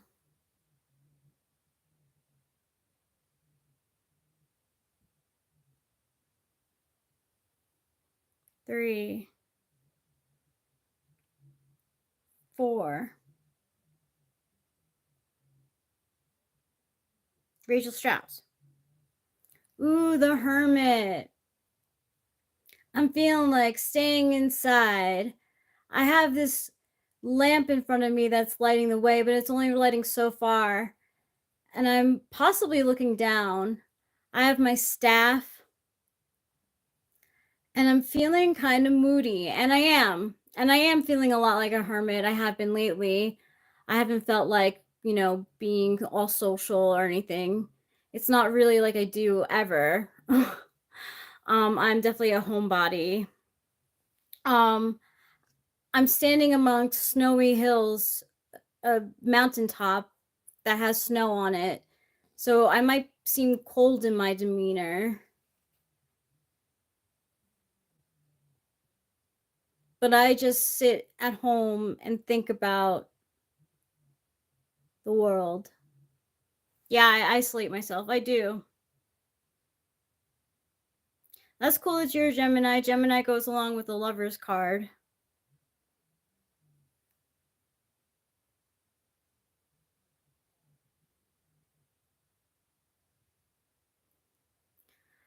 I appreciate what you have to say, Muslim man, but I think that they're fun, and just like typology, just like astrology, like typology I take more seriously, but like they're just fun. It is a giant weed pipe. Thank you very much, Jane Nelson. It is a giant weed. Where the heck did I put? Oh, the weed is right there.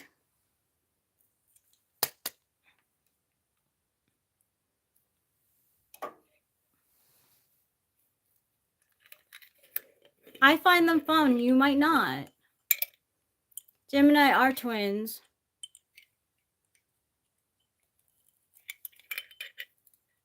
Winston's mom is a Gemini.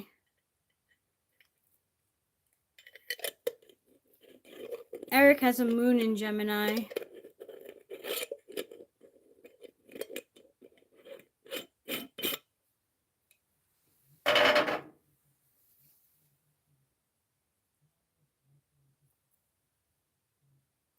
I'm smoking weed right now. I don't want to be on camera.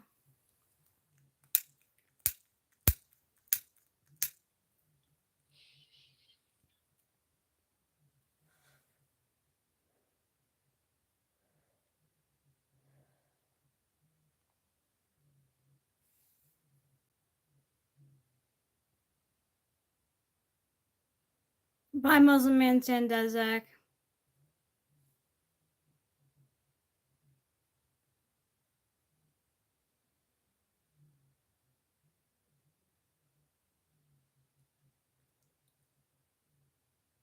I'm glad, Jay Nelson.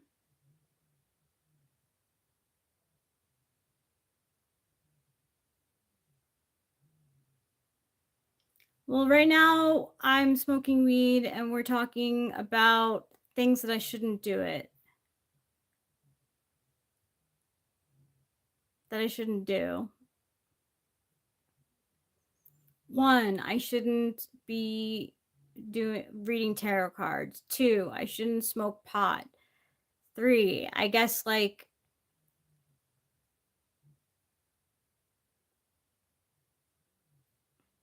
oh, Liliana, my heart. And like the thing is too, like I root for the Dodgers when I'm not rooting for the Yankees, like since I moved here. But obviously, like if they're gonna be in the World Series, like I'm gonna be rooting for the Yankees. They fucking bombed.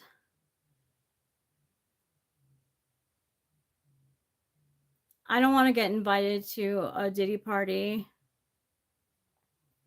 I'm more normal than that, more basic. I'm more basic than that, more normal, as 50 Cent says.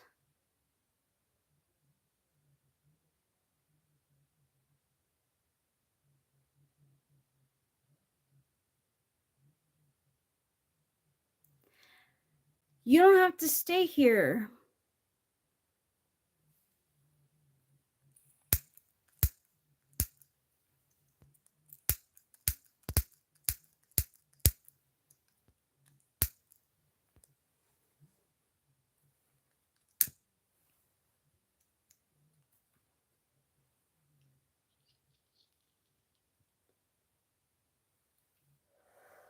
Bye, Muslim.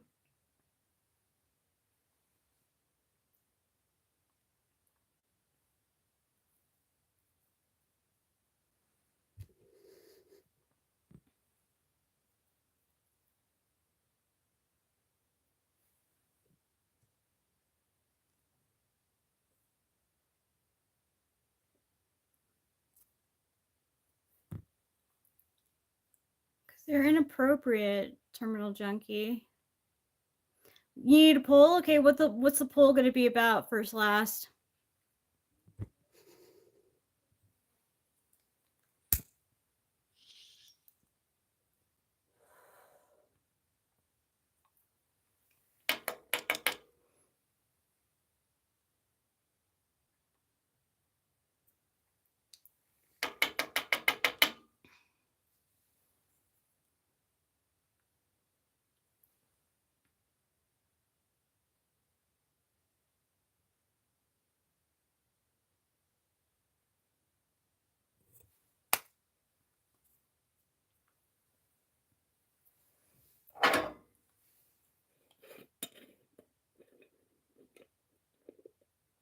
I don't know, Jason Kerr.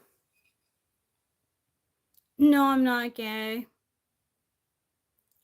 I have a husband named Eric. This is his channel that I share with him.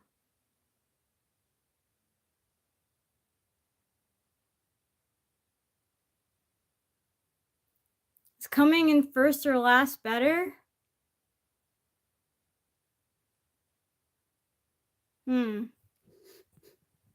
I'll put it up.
Prince was a Gemini. You are right.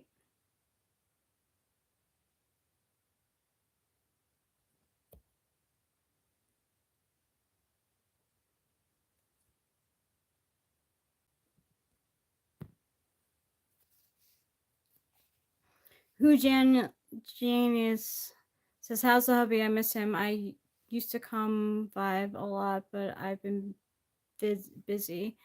He's good. He was live streaming before, but now he's doing something else.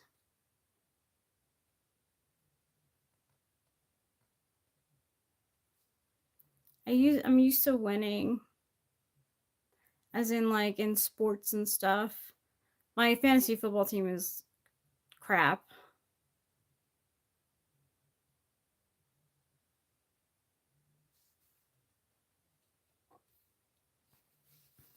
But like I used to be a fan. I still am a fan of the Yankees. But I was a fan when they like won a bunch of World Series in a row.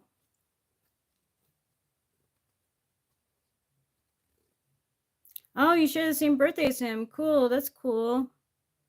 Immaterio. Ario. Oh, sorry.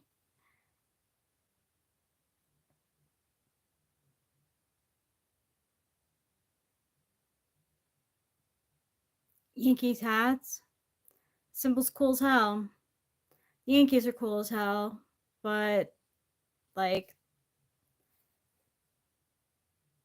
they just LA was a better team, a more seasoned team, and you can tell it wasn't their first rodeo. Where like for the Yankees team, there's a lot of new people, young guys on it. So good luck, you Janus. Okay, why'd you retract that?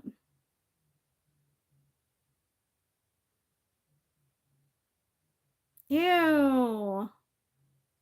Gross, G. No, I'm not imagining that. Thank you, Winston's mom. Just don't keep it PG. I don't want to think about that. It's still what was the AI about? You've been to Dodgers games, free tickets, of course, that's fun. I have been to SeaWorld, yes. I had such a tough like being at SeaWorld because like I was away in Florida and my then boyfriend at the time we had talked the night before going to SeaWorld and he sounded different. Like I could tell something was different about him. And I was like, "Oh no, like he's different. Like things are not good right now." So it was really hard to be in SeaWorld. I don't remember a lot of it. I do remember feeling bad, like there wasn't a lot of room for the sea life to live.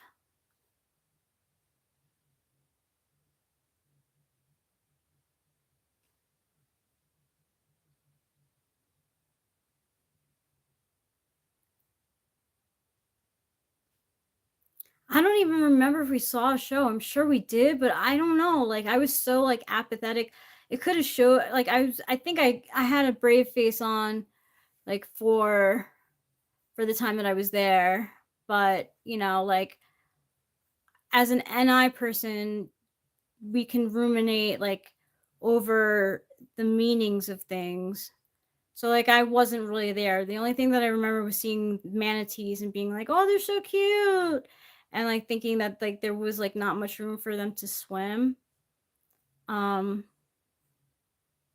But yeah. I didn't want to be in SeaWorld. Bad association. I mean SeaWorld is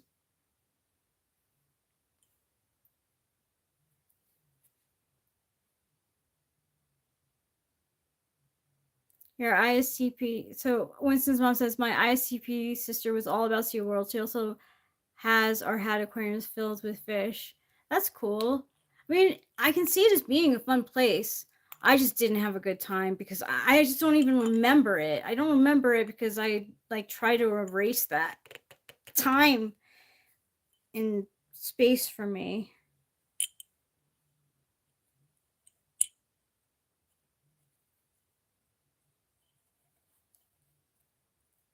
We had a fish tank. Remember Winston's mom? What would you call Land World? Everyday life?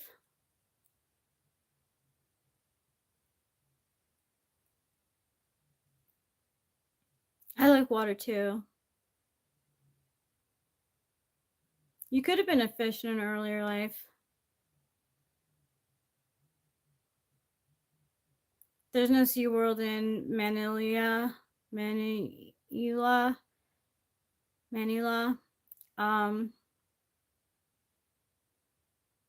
It's not bad. It's not a great place for the sea life. I don't know. I mean, zoos aren't great either. I don't know. I for some it's better that they're there because they can breed and stuff. It's very polarizing. I'm not sure how I feel about it really. But you still have your shampoo from when you went to SeaWorld? Did you have that great of a time that you're like, oh, I have to save my shampoo from SeaWorld because it was so great? Or like you just like haven't gotten rid of it? Like, is it a sentimental thing or it's just like a practical thing that you have for some reason that's still around?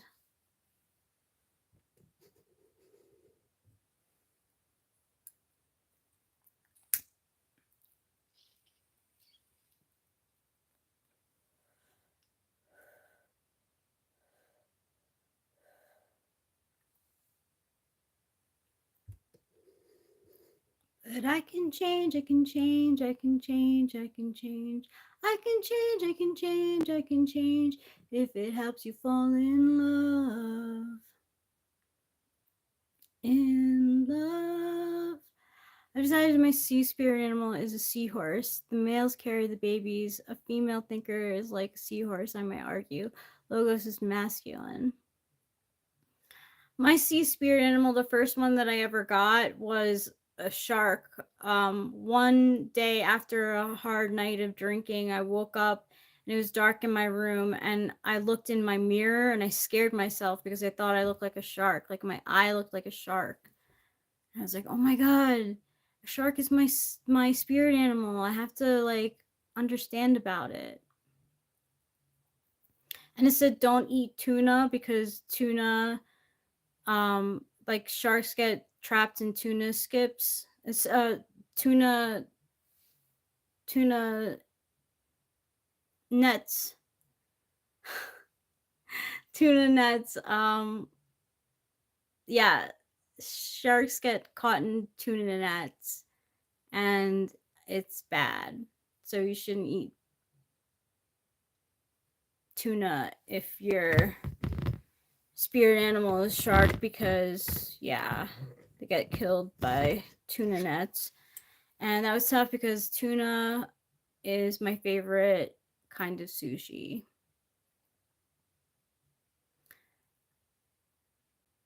Oh, KC154 says I meant I still have my shampoo toy, the killer whale from SeaWorld. That's cute. How long ago what year did you go to SeaWorld? I went in 2001? 2000? It might have been 2000. It was around my birthday.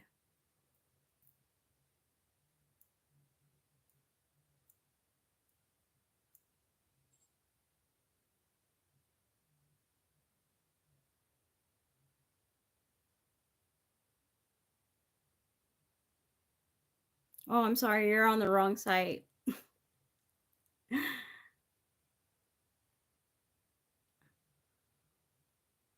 You're on the wrong train, sir. Chatterbait is not here. Me talking about SeaWorld and how my spirit animal is a shark. That is content that you will find around here. This is Lev Nick. I am talking about you, Nick, as this is happening live, Nick. Yeah, sperm whales are big. I don't want to talk politics. I don't know enough about it to actually have a conversation. So it would be all the conversation of people trying to tell me their sides of the story from like their positions and talking inside the conversation, inside the chat, and to me. Like, no, I don't want to talk politics. I do play video games. Subway Surfer is my longest playing game.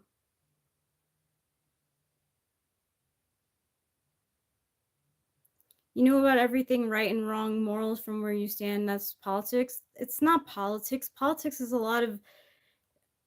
I mean, you have to have a. What do you call it? There's like. When people vote for you, it's because you have like a plan. You have to have like a plan before you get into. Like, it's a bonus to talk about your plans for 2025 when you're running as a candidate.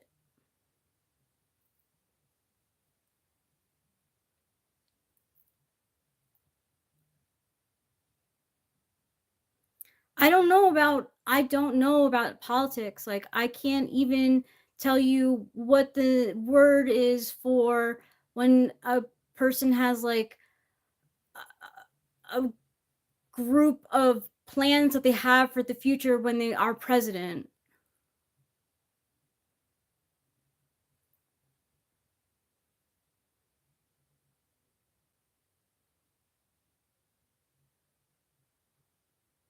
Well, I have moral stances on both of them.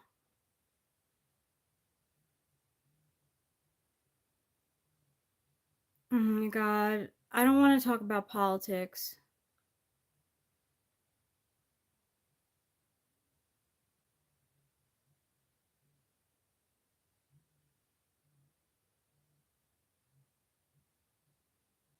Well, I mean, then, gee, there are other places to see that. Okay, I'll sing a funny song. It's more not funny, but cute. I don't know any funny songs, really. Probably There Might Be Giants song would be funny, but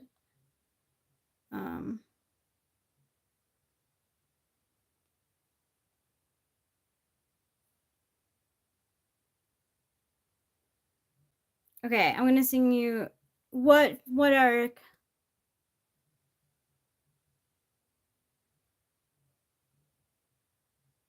Thank you, Eric. No, I don't want to, Manu John. No Rump Trump song.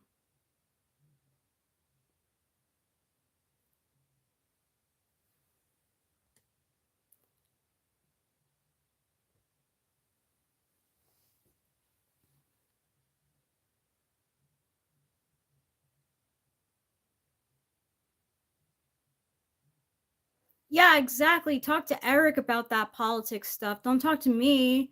Like, I don't even know. Like, I don't pay attention.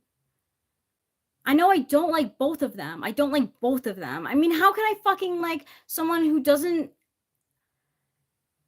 like, first of all, how could I like someone who doesn't care about women? And then on the other hand, how could I care about someone who doesn't care about NI? She doesn't even have a fucking plan.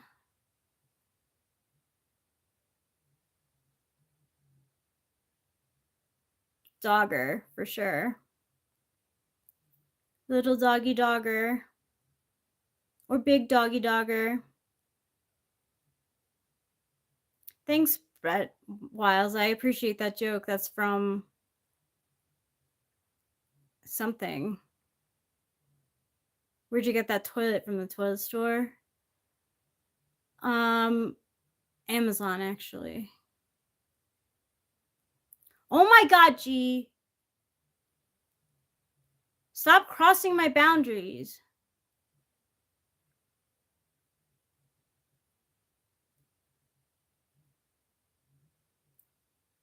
Kubi, that's also crossing my boundaries.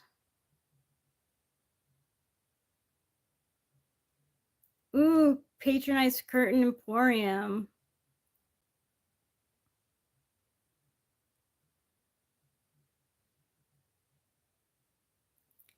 Thank you, Ando. I am happily married to Eric, who is the other person who is on the stream. No, I'm not going to show you my knicker drawer.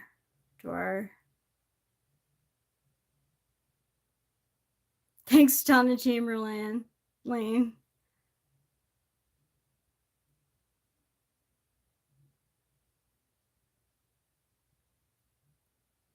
G-Wagons go everywhere. Yes, Eric is sire backwards. He uses it in his email, actually. Shout out to Eric, exactly. Shout out to Eric. Ain't no mountain high enough. Ain't no valley low enough. Ain't no river wide enough to keep me from getting to you, babe. Diamond says coming in last because when you finally come in first, you'll appreciate it and won't think it's just luck.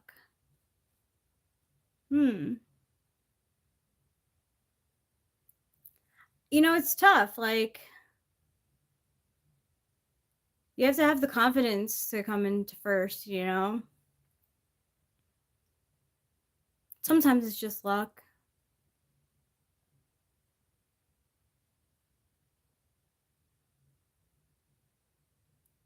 No, I don't think it was Aretha Franklin.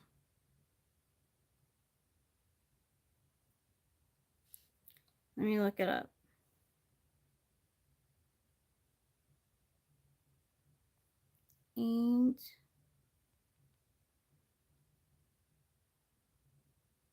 It's Marvin Gaye and Tammy Terrell, G, who sings that song.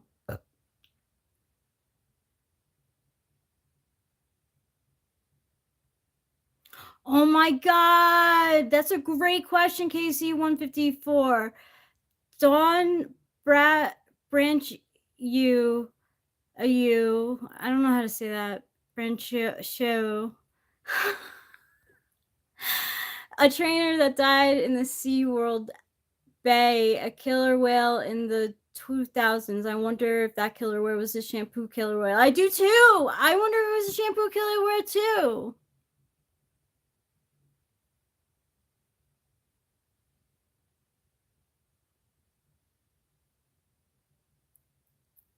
All of them are girls? Blue is a girl? I didn't know that. I always thought Blue was a boy. Hey, BMW lover. My name, you can call me Rachel. I don't know what Bluey is. Bluey's a part of Blue's Clues? I used to watch Blue's Clues when I was homesick. It was one of my brother's favorite shows. No, Eric and I do not have children. He has a child from a previous marriage who is 26. Yeah, it is cruel to cage orcas. It's cruel to cage all those animals, honestly. I mean, thanks, Jay Nelson. You stay cool too. Keep it classy, San Diego.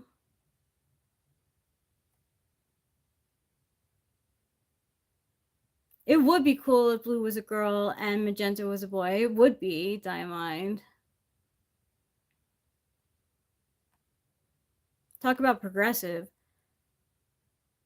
Okay, Jumbled Mess, if you're serious, here's my advice. Get the fuck out of there. There's no reason for hitting you, whether drunk or not. Get out. Makes me angry that people get hit.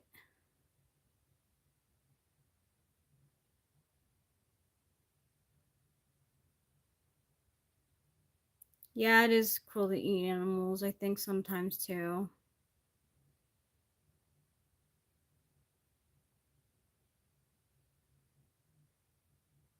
You need to like go to a friend's house, and if you isolated yourself from your friends, like see if you can go to a family's house, and if you've isolated yourself from your family, like call somewhere one safe. I mean, honestly, I don't know, like um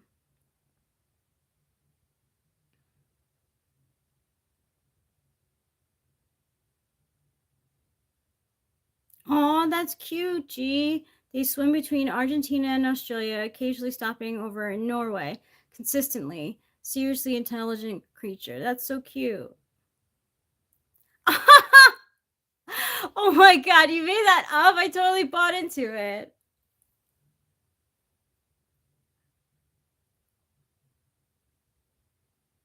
Oh, they birth in warm waters. Hi, Mass TV.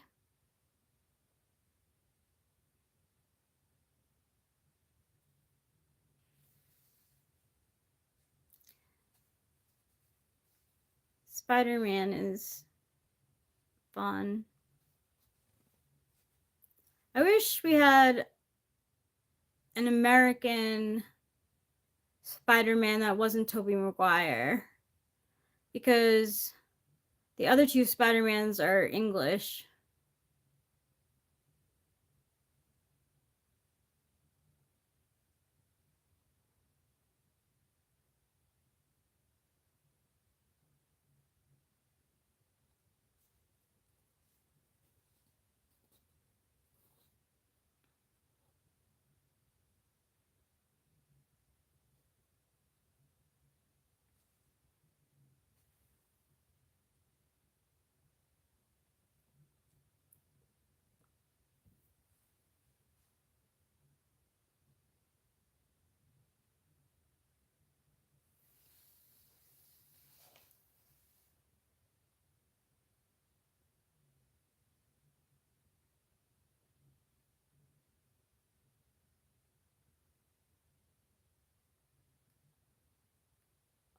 Okay, so you didn't have the bottle of the one who was killed.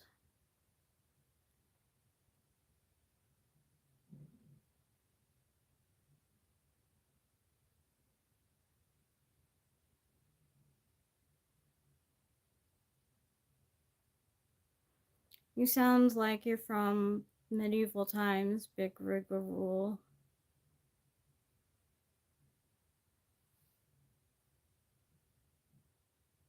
I have to go to the bathroom. You guys are coming with me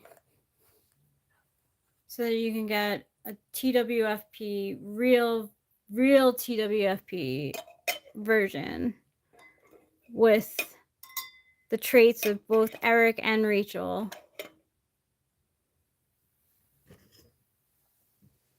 I'm going to the bathroom. Hi, Alan. Oh, yes, the bathroom. Yeah, we good. Eric takes like the stream to the bathroom all the time.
I'm gonna change my shirt too.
I'm back in the New York groove. I'm back in the New York groove.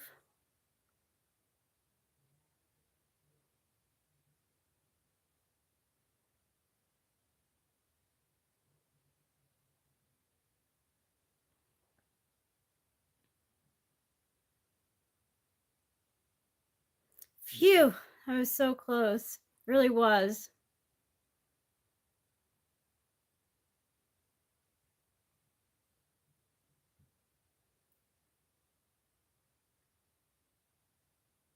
I'm a journalist.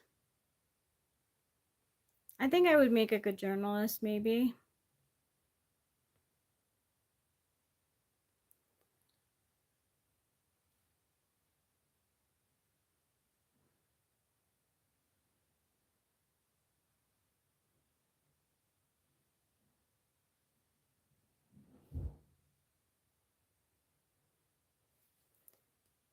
We keep things PG-13 here. Thank you, Winston's mom.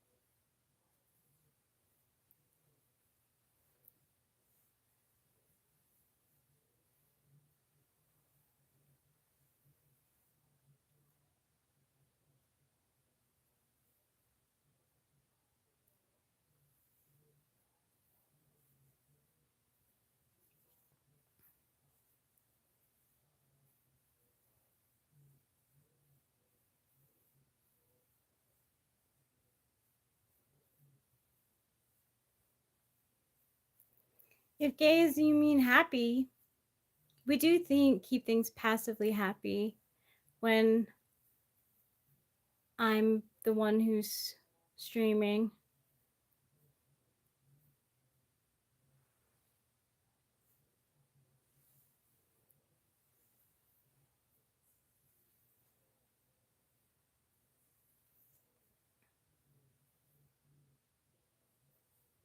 I do have a blue hat. It's a Johnny hat from the Johnny Show. It's signed by him.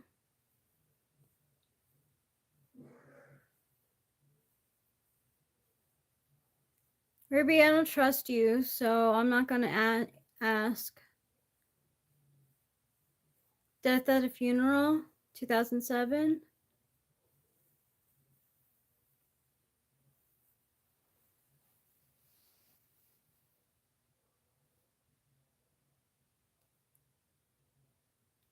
Very joyful.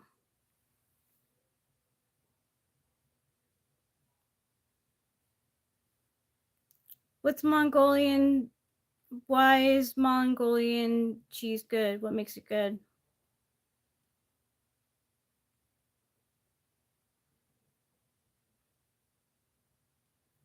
I'm not criticizing what gay means. I was just saying that, yes, this stream is happy, using it in the other definition of it. I'm not criticizing. I have no problem with anyone whoever they like. You don't suck for being gay. I definitely didn't say that.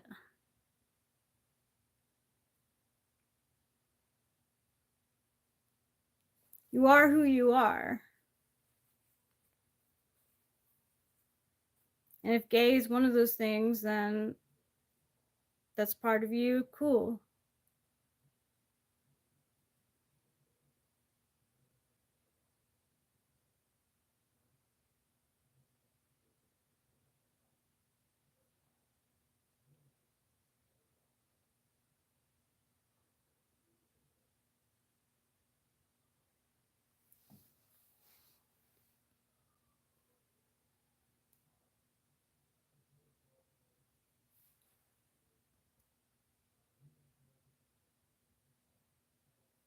All right, I'm going to end the poll. So, what is better? Coming in first by 74%.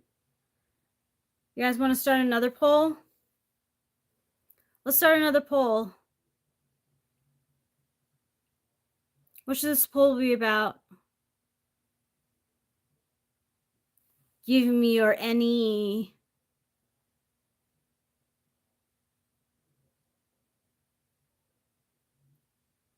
I'm outsourcing my any.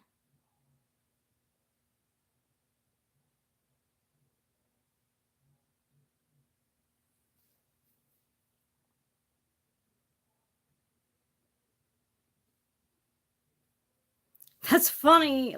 First, last, good, good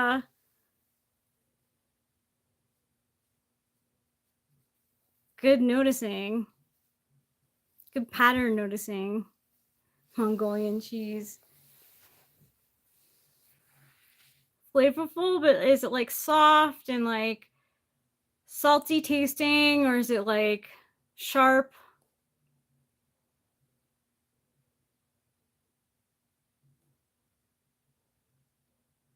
I've never had Mongolian cheese. I don't even know where I would get it.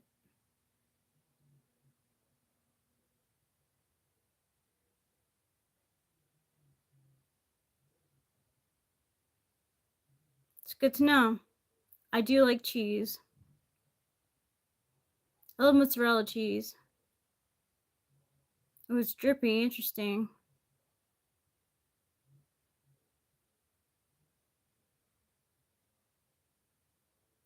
I was thinking that it would be about cheese too, possibly, first last.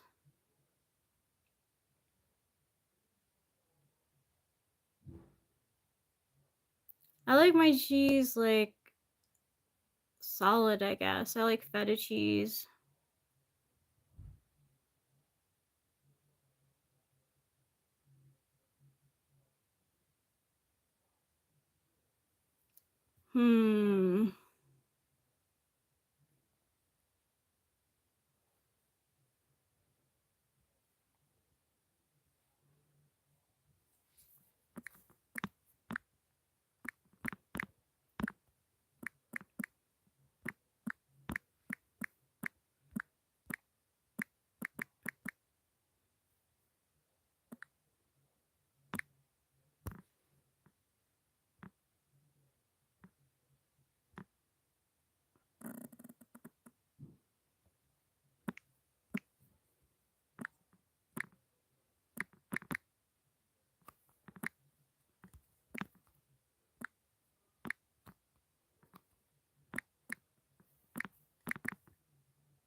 I like it solid, personally.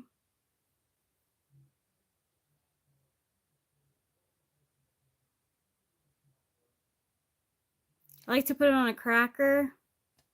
I was gonna do, honestly, wasn't even gonna do it because I figured everyone would be picking drippy. So, but I did it anyway. No, I didn't know it's a meme.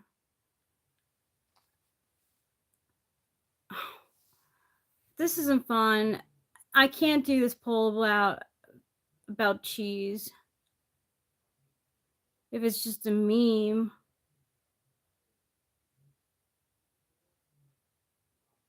Thanks, FireX. I know I've always wanted to be Princess Peach for Halloween. Oh no. F this, whatever about this poll. End poll. End poll. I'm glad it was 44% solid though. Alright, what should I do a poll about?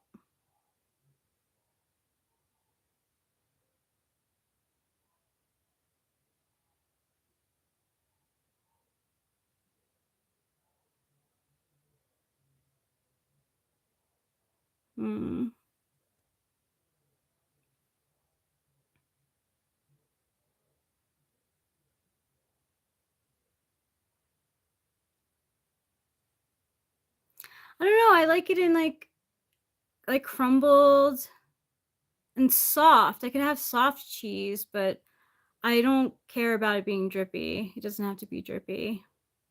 The cat's not upstairs. She's down. They're both downstairs.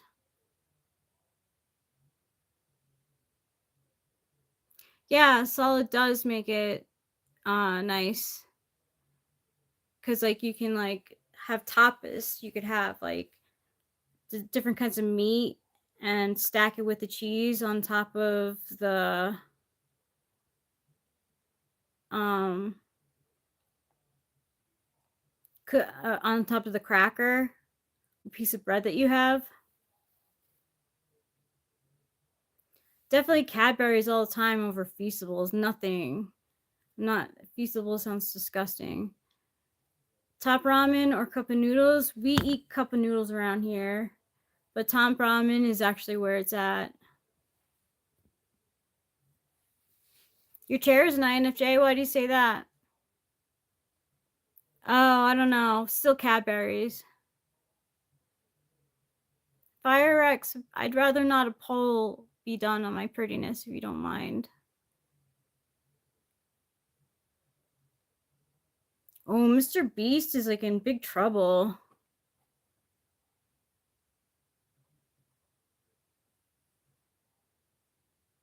I don't remember Drask Kimber, but it was definitely something.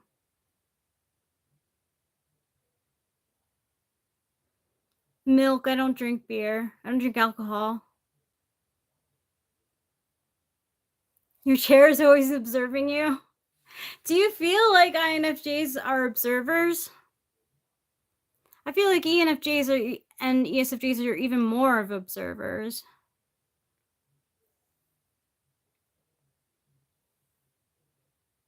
Neither.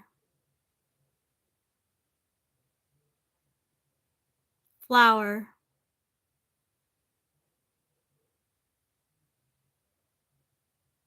Jello pudding. But I probably wouldn't eat, like, it'd be hard to eat Jello brand pudding because of what's his name? Bill Cosby. Chocolate.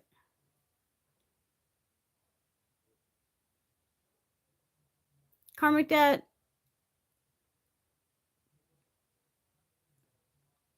Keep your opinions to yourself. That's a good idea. I'll take that to mind. Friends.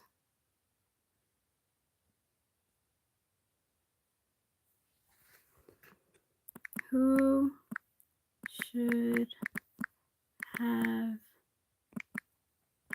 been with Bella? Edward or Jacob?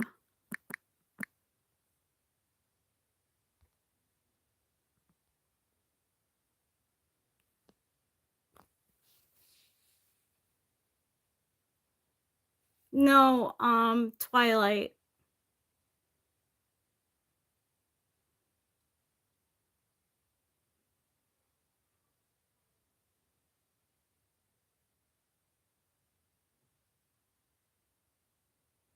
I never watched the movie, so I can't. I'm not gonna vote. I don't know who she should be with.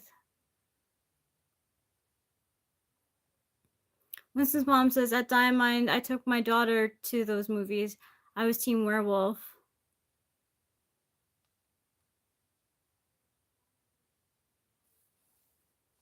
We have a lot of Jacob fans in this chat.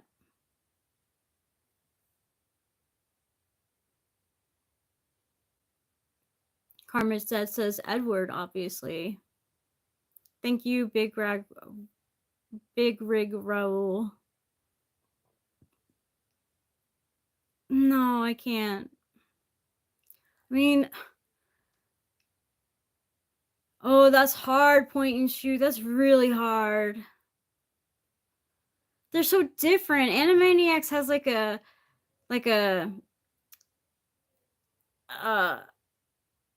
adult edge, and Tiny Toons is just for kids.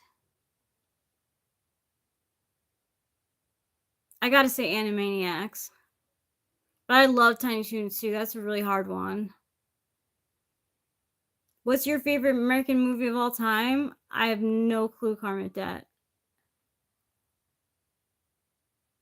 That's hard, Big Rig Raoul.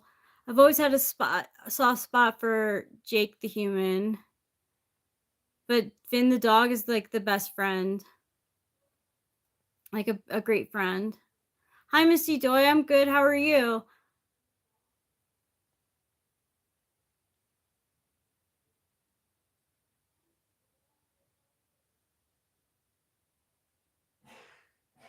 And Twilight series was definitely your fave. That's cool, Karmic Debt. I wouldn't even guess that.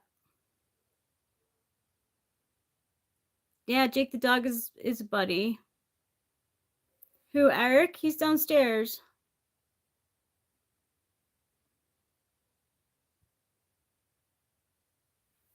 Daisy from Super Mario?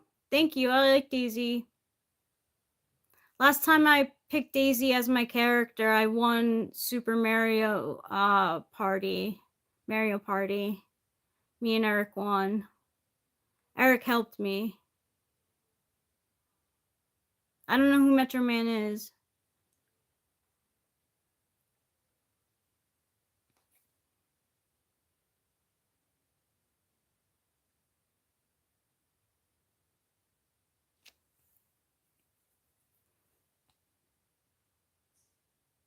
Oh, dude from Megamind? I slept through Megamind. I don't really know who Metro Man is, so I can't vote. I don't know who Miku is, Fire X. Is that from the anime?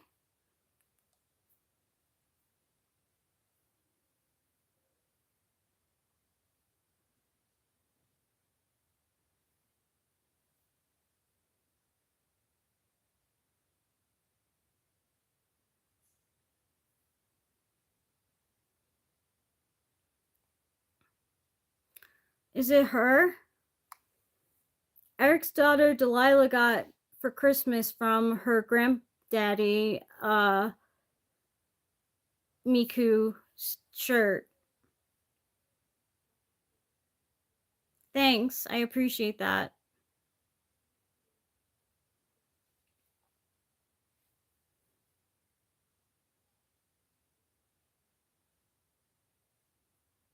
She seems fun.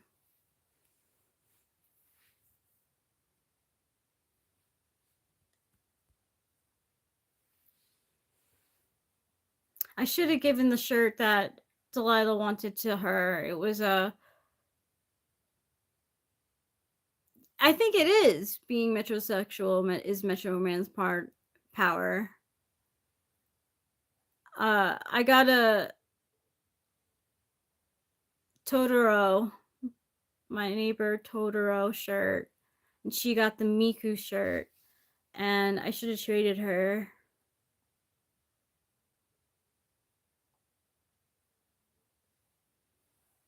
Because like I like no Holigan.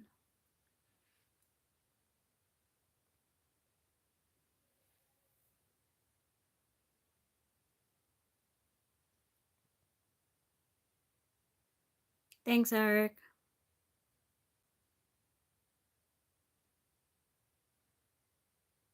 I don't know much about fossils. My sister had like a parent fossil from that we got from a museum.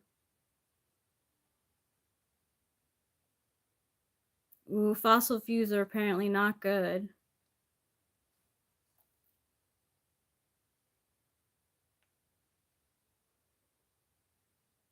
You went hunting?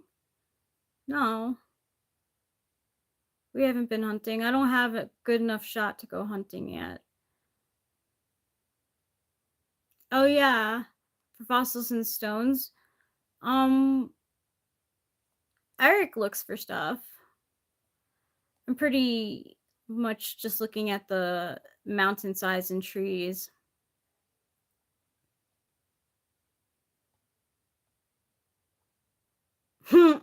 Eric says fossil fuels are among my favorite kind of fuels, top 10 at least.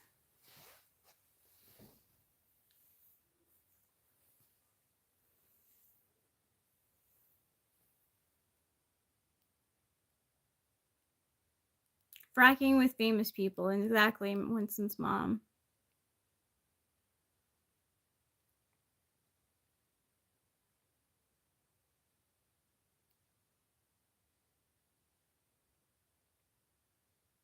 That's interesting. I never really crushed on any celebrity. Like I did when I was a teenager. Like I liked JC Chazé from New Kids on the Block. I mean from NSYNC. But as I got older, like I really didn't have any crushes. And I didn't want to know the crushes that my partner had on other people. Even though he told me, because like I would be like, she's like nothing like me. Like, that's not good.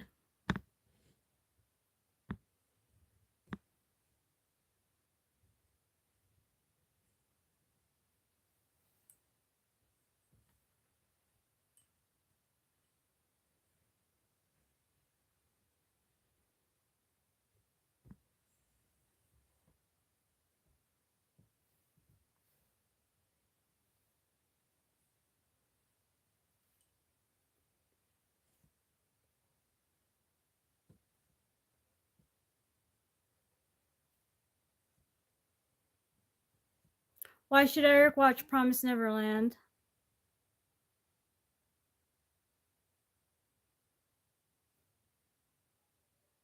That's a good thing to notice, Eric.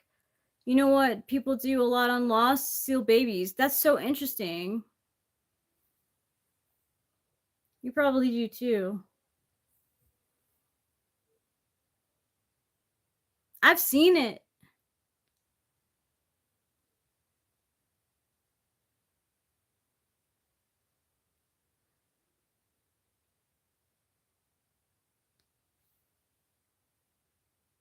Yeah, I don't think YouTube is evil either. Eric and I met on YouTube, through YouTube.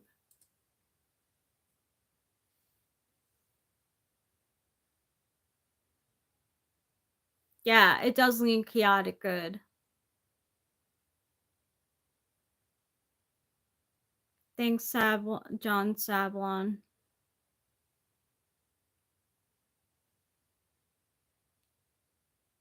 I don't know what that means, God. Simping for a corporation is wild.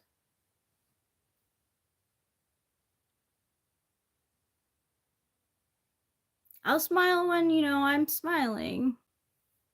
Yeah, exactly. Who's simping for what now? I realize what you said, John. I appreciate it, but like, I smile when I feel like smiling. Now I'm like smiling because I feel like I have to, because I'm Effie Tool.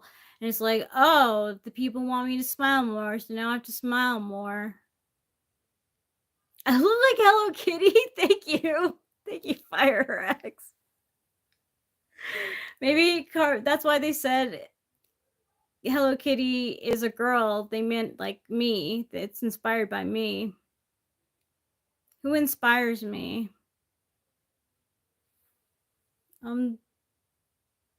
Johnny and the Beatles inspire me.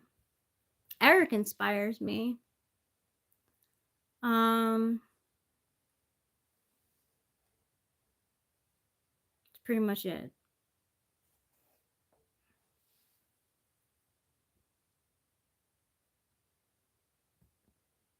Do you like dancing? I do like dancing. It's okay. I get dyslexic too. Or, yeah, dyslexic. They censor too much, so they're evil. I can understand that, Diamind. Hi, DDX80898. Sorry for butchering your name. Who is the famous one? All you guys are the famous ones.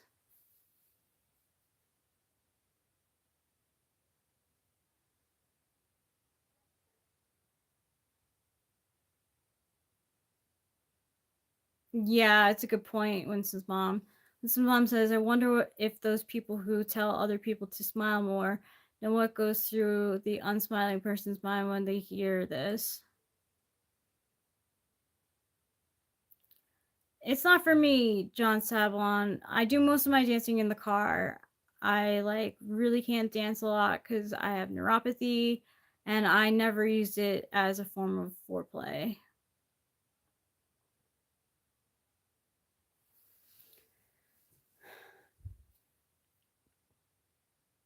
Yes, exactly. With some light ballet, and then we do clogging right after. We put on our clogs and start dancing. Genuine Dutch clogs. How do you protect your mental health online? Too much hate online on news nowadays. I talked to Eric, and also I stay away from it. If it's on here too, it's like, I don't know.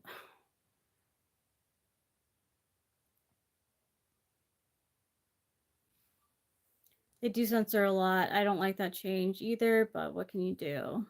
Upper Deck 891, hello to you as well. Now I look like Tifa from Final Fantasy. Now I have to see who this is.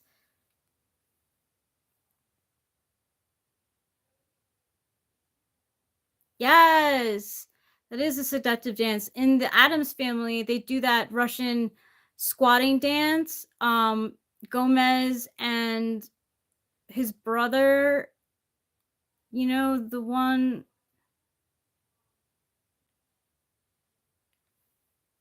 Uncle Fester.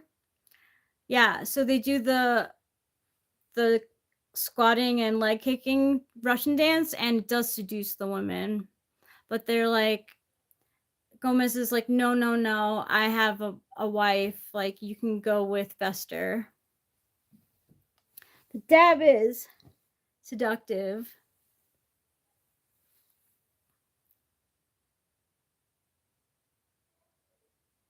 I'm glad to hear that, DDX098.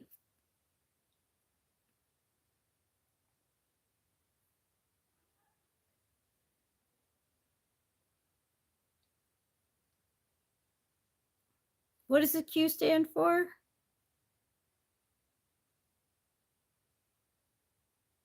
That Russian squat.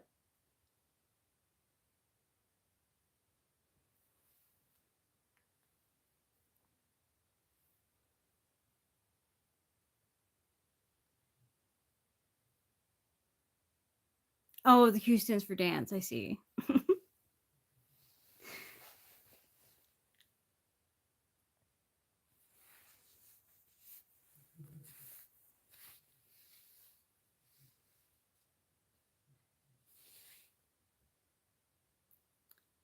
Padawan Range Bears just says it's funny how people react to a lack of facial expressions. My 3-year-old daughter always asks me, Daddy, why are you always mad faced? LOL. Or my 7-year-old says, why are you zoned out always, Dad? Wow. Do you feel that way? Are you thinking about stuff like while you're mad faced or confused or thinking faced? Zoned out face? No, no kids.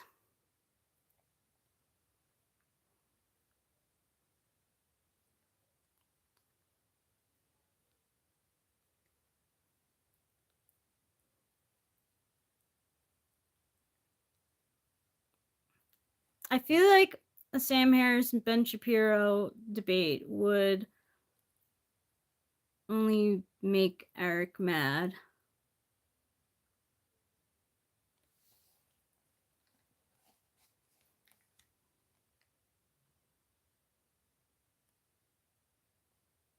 My childhood was fun. I was a shy kid.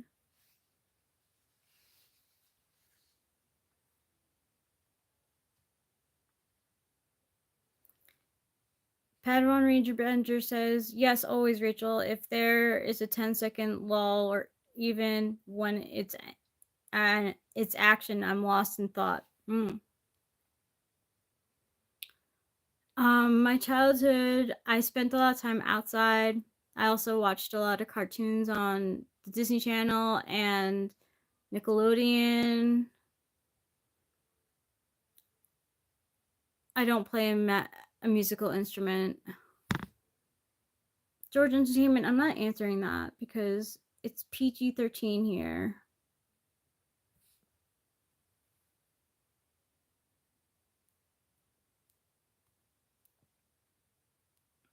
Maybe he will see it. I don't know. I'm talking for him right now.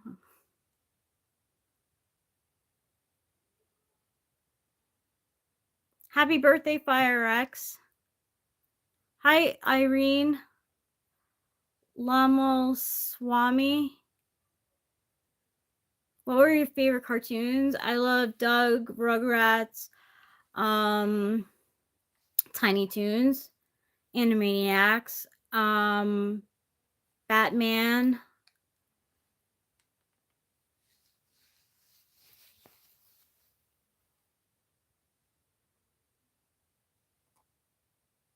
The one with a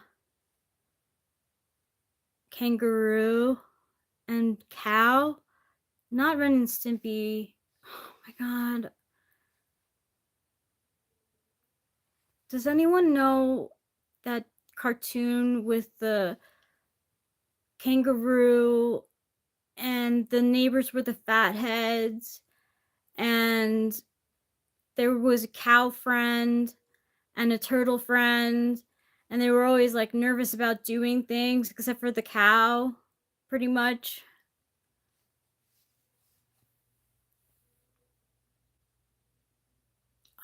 And it's like, oh, Rocco's Modern Life. Rocco's Modern Life. Rocco's Modern Life. I used to watch a lot of that too.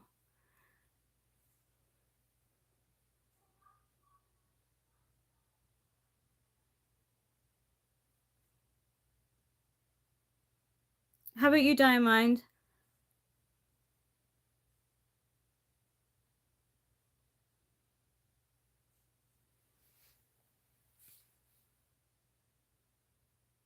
Why do you want to join the live, Lama Swami?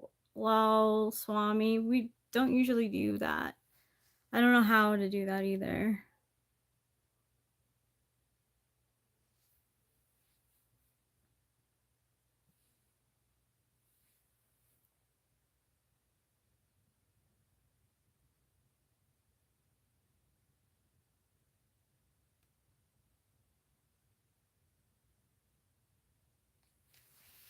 Yeah, I don't know how to do it anyway.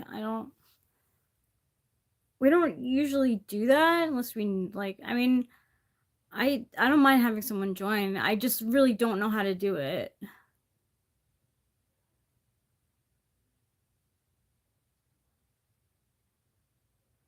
Padawan Rangebender said, Rachel, it's usually based on what I'm observing, and then I ponder off an item on what I'm observing, ponder off an item or discussion I'm having. Rachel, do you manually organize your thoughts, or do your thoughts flow without your input?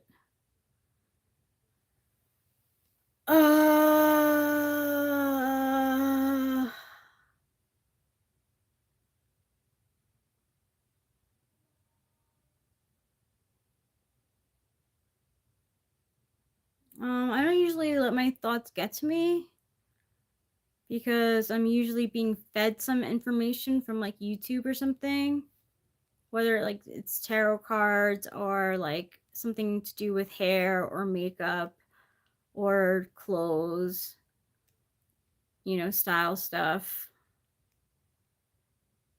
psychology. I'm usually intaking information, so I don't really zone out that much.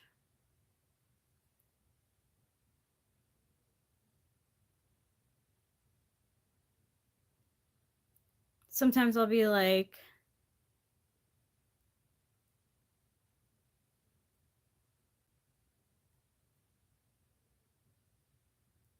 what kind of games?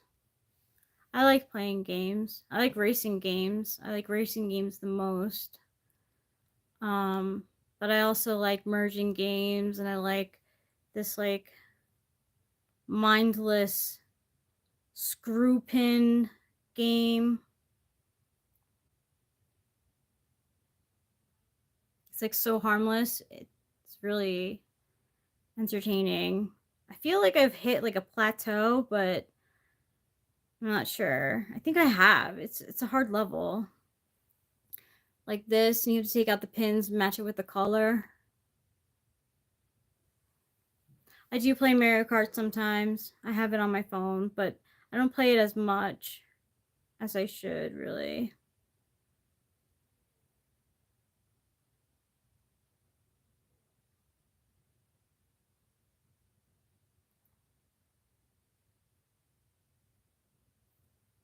Cool, Diamond, thanks. I didn't really watch Kim Possible.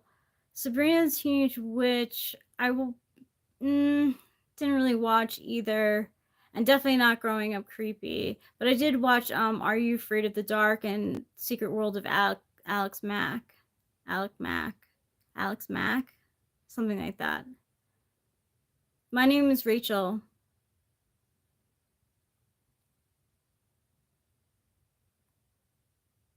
He said SINE is an accident. Axis. Thank you, Irene.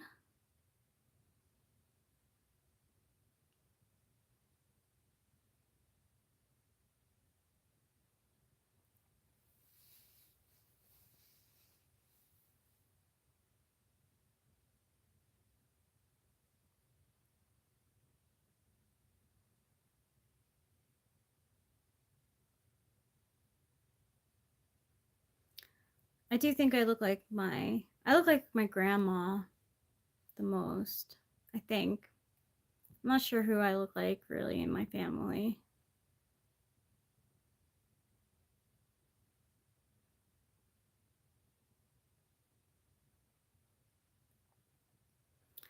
What Eric says is right. What's SITI?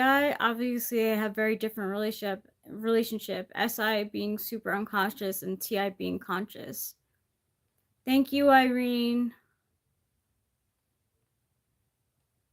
Thank you, Eric.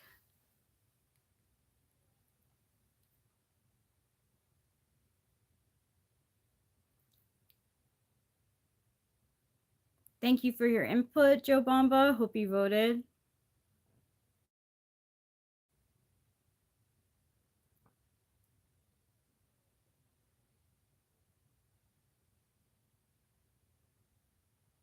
I don't know who she should have been with because I didn't see the movies or read the books. Do I like pork? Yes. I do.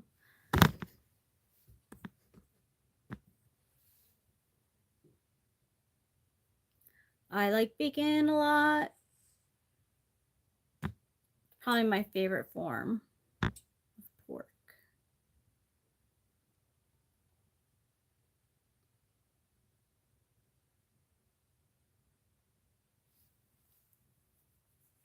Padawan Rangebender says, yes, G, but I'm theorizing that functions work in pairs, a lens, and a judging function. SITI, NITI, SETE.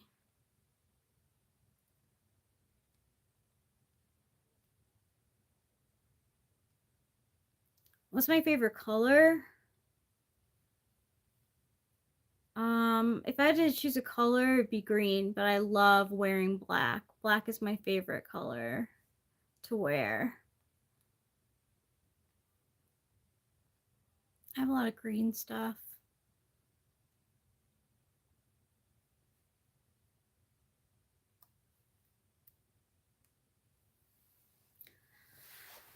Black is just so chic. It's hard not to like it. And you can wear any kind of makeup with it.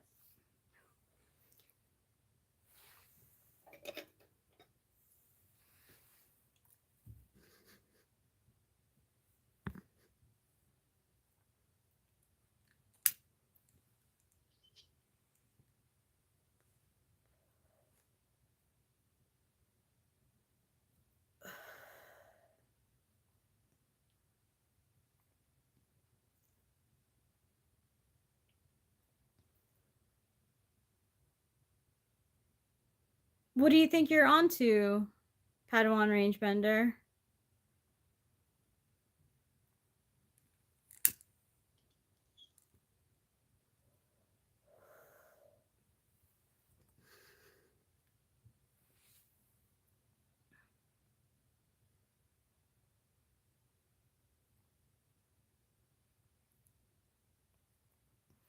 Eric says, I've heard many of your musings and they aren't framed properly. Padawan Rangebender says, time will tell. And Eric says it already has. I'm not really sure, like, what you're trying to get, like, what you're gathering from me.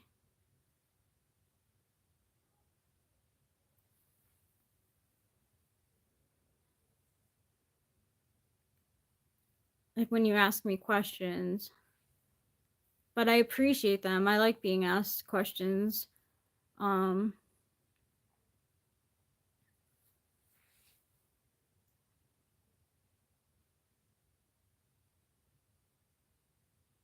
What do you mean, Irene? Yes, I'm very lucky my parents are alive.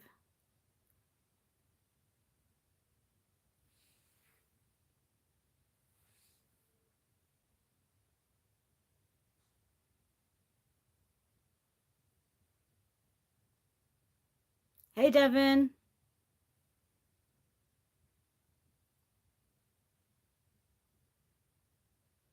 Eric says neither is he sure about what he's gathering, etc. He's doing it wrong. Well, that's frustrating.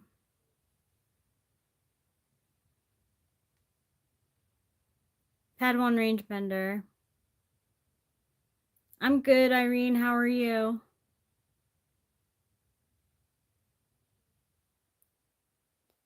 Thanks, Devin. What are your favorite kind of videos? Do you like the lives or do you like the typing videos? I used to watch the typing videos all the time. I would always guess wrong though, because I didn't know what the cognitive functions were.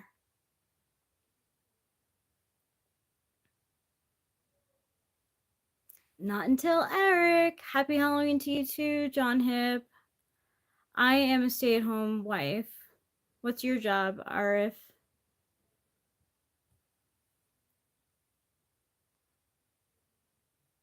It's not Halloween. Halloween's on Thursday. Or is it? Oh yeah, it is. Officially Thursday. It's officially Halloween. Happy Halloween, guys. Happy Halloween. I feel like I should wear black.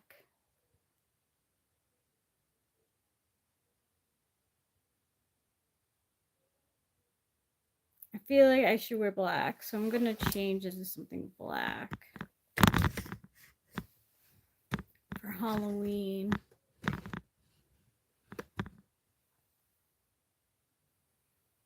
I'm sorry to hear that. I will pray for you.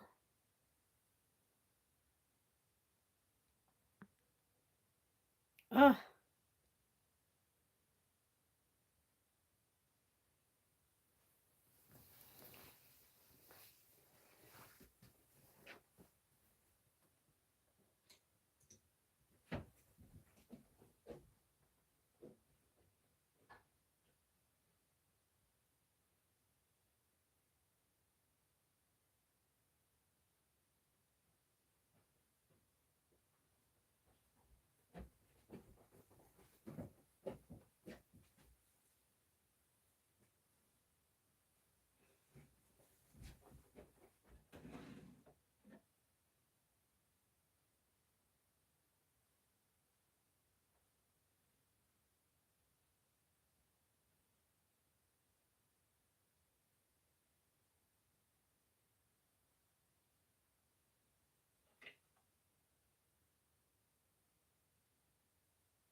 This is my Halloween appropriate, not too warm outfit.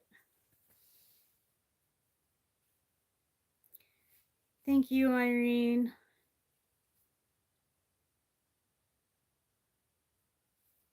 I decided to change because I said I need to wear black for Halloween because it's Halloween now.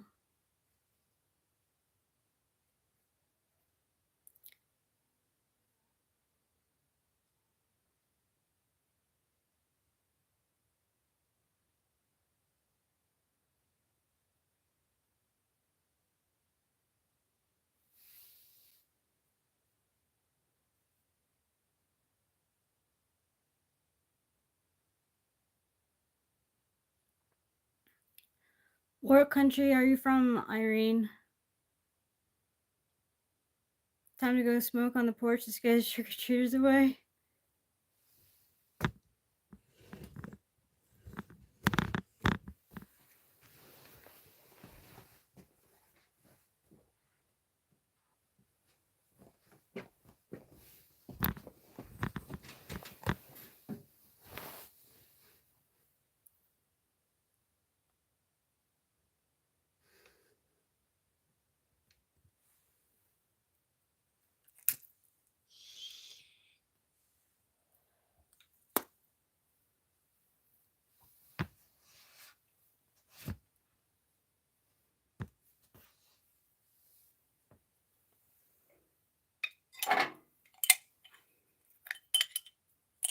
Like smoking so much of this Gorilla Glue, it's so good.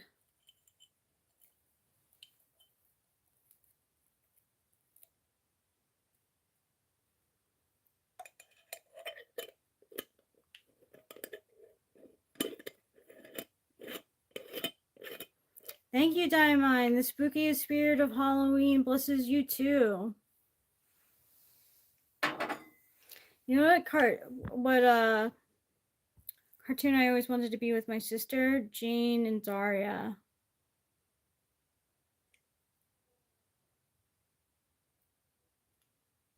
We never got to do it though.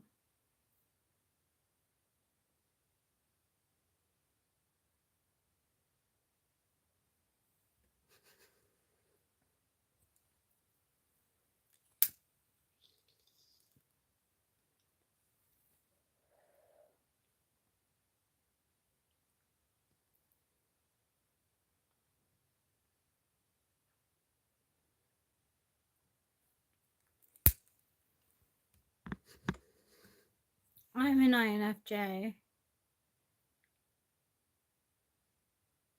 Ooh, I should, but what kind of scary makeup should I do?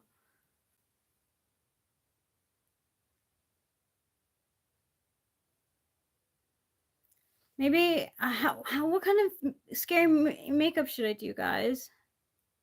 I don't have black lipstick.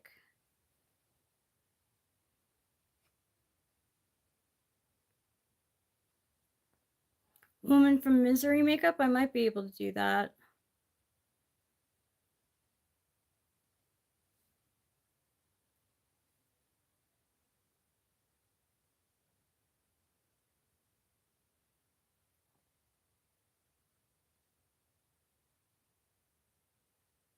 So you think you're either FE polar or SE polar Padawan rangebender?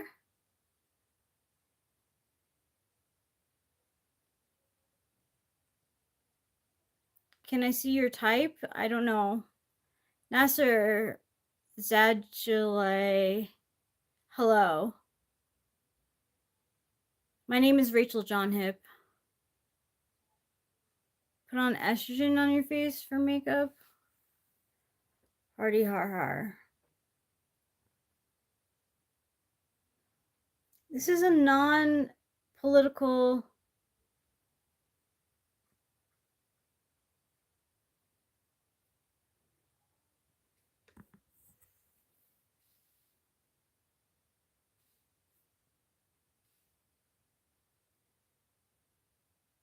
Yeah, I remember you, John Hip.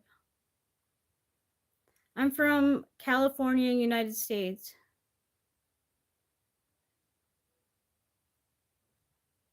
We're talking about Typology right now. And the polars. I'm TE Polar. Nice to meet you too, Nasser. I had a boss whose name was Nasser once. Sure, Devin, why wouldn't we be friends? No political stuff. I'm gonna delete your thing, William.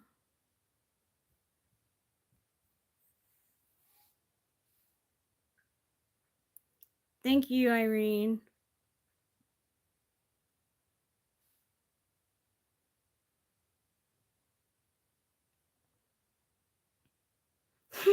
Never watched NASCAR once. I mean, neither have I. That's not what I said. Nasser is what I said. Sorry, but it might sound like that NASCAR. But I don't like NASCAR.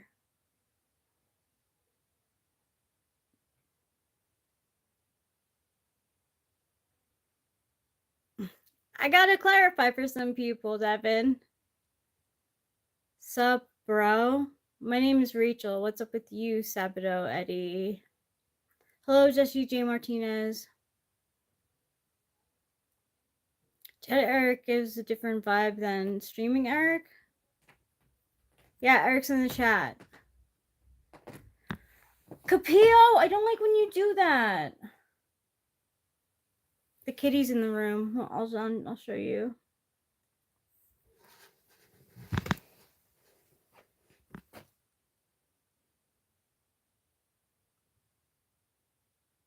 She's gonna rub up against my shoes.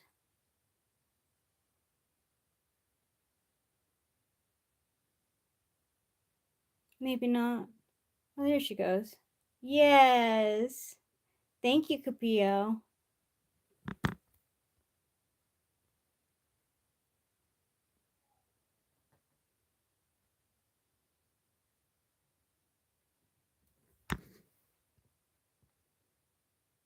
Oh, yes. What a beauty.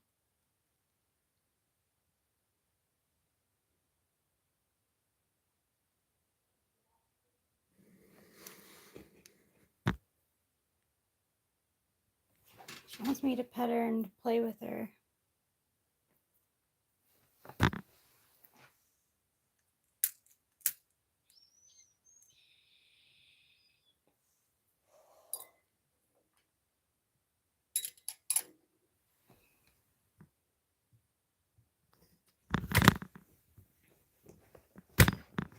Oh no, she's running away.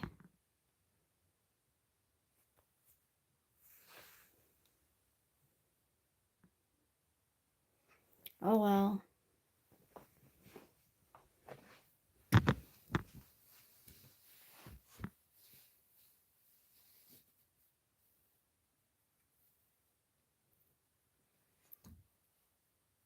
I think that Myers-Briggs, I think typology is real. Don't worry, Devin. I'm not thinking about that.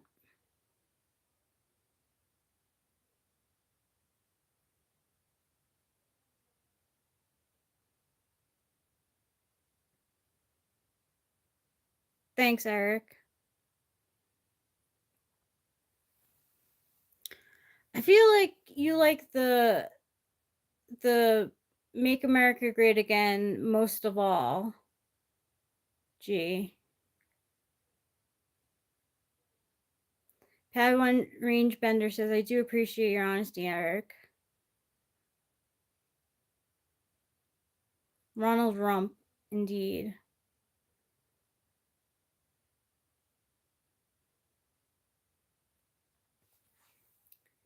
Young is onto something. Eric's the one who's been figuring it out. I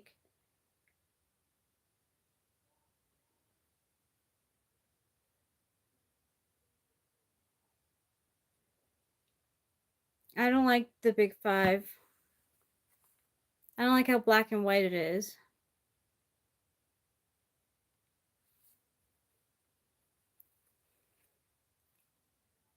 Eric is my husband, and he's been the one who says his name is Talking with Famous People.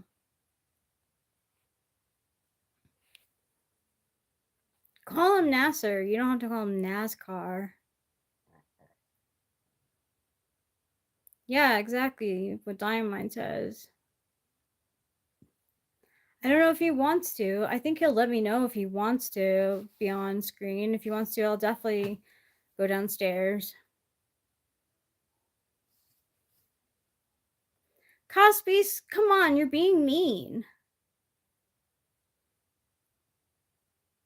Eric's downstairs. It's up to him. He'll let me know.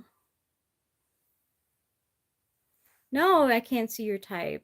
The only way that I can type you is by questioning.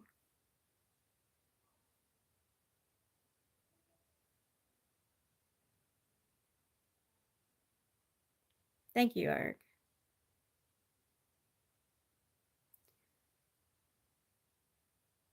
Crypto Fugazi, he is the star, but I'm the second host, and it's me now.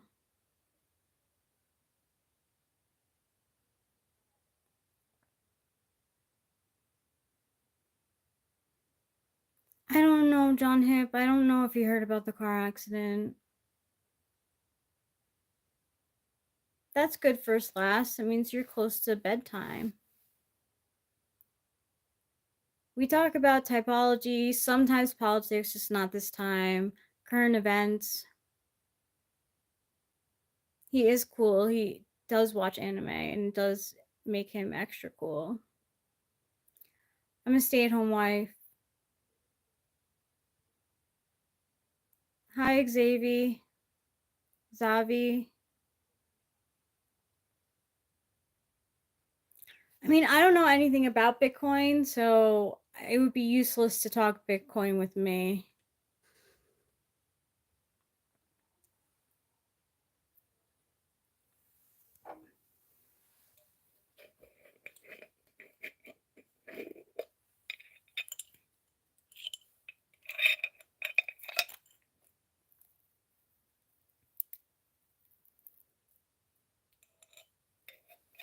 What's zoology? I don't know what zoology is. Yeah. John Hip, you have to tell Eric about the car accident. It sounds like he doesn't know, like, what you're talking about.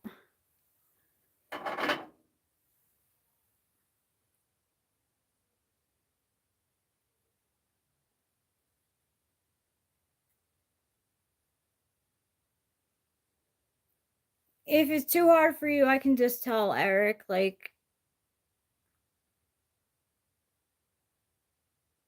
but Eric doesn't know. No, he doesn't know about the car accident.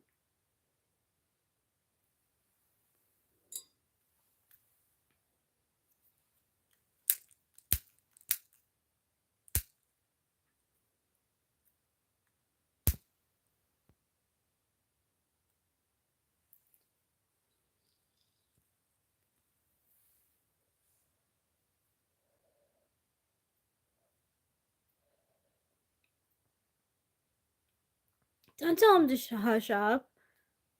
Who are you telling to hush up?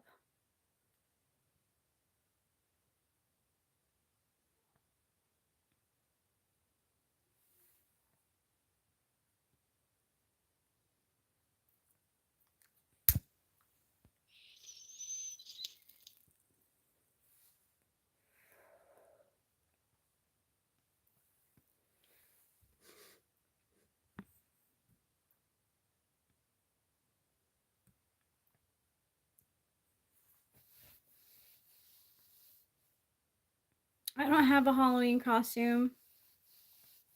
Maybe I'll be a cat again. I have the costume for last year. We do have a cat. We have 2 cats. No, not until Twilight. No. Hi, Irene.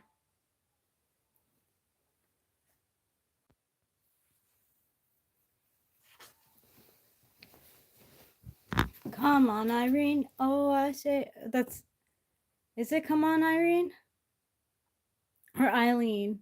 Come on, Eileen. My bad. I had like a brain fart for a second. Come on, Eileen. Oh, I swear. Blah, blah, blah.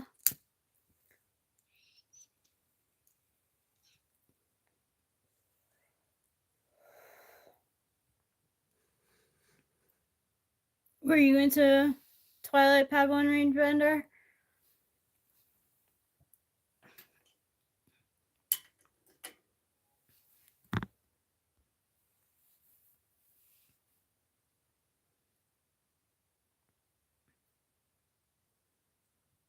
I forget if you said that you liked Twilight or not. Padawan Range Bender.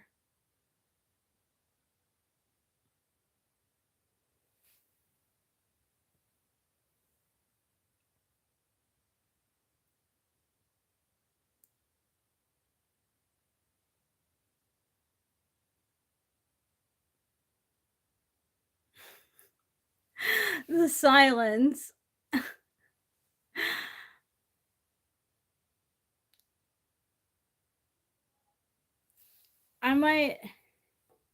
I don't even know. Like, I don't even know what to talk about. Is anyone else dressing up for Halloween?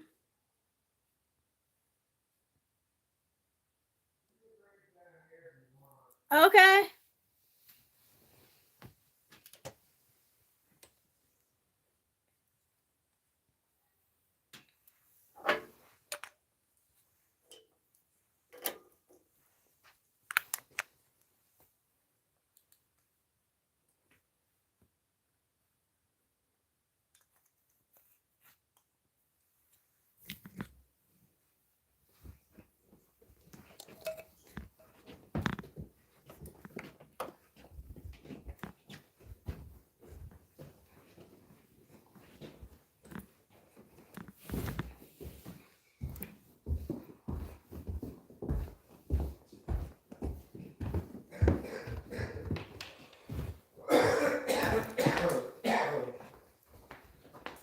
Here he is, Mr. America.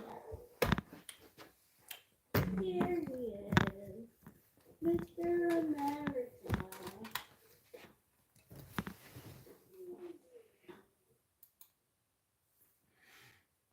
Sup? Sup? You're gonna sit on which chair? Here's the charger. In your dreams. Oh. Pretty good comeback, huh? Oh yeah, in your dreams. Hi, first last. I'm not particularly imagining that I will continue streaming for an especially long time. In part because, well, actually, let me.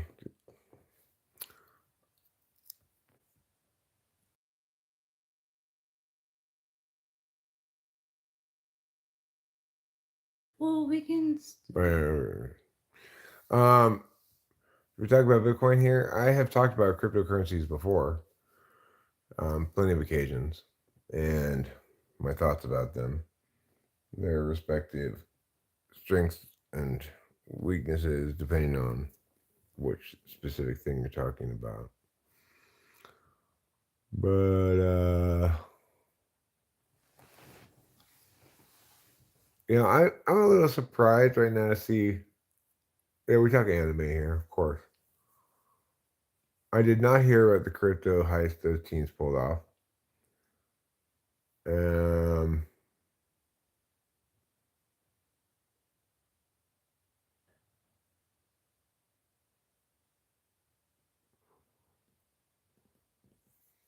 do I think Bitcoin will go to zero eventually, or remain a currency, or to become a main currency?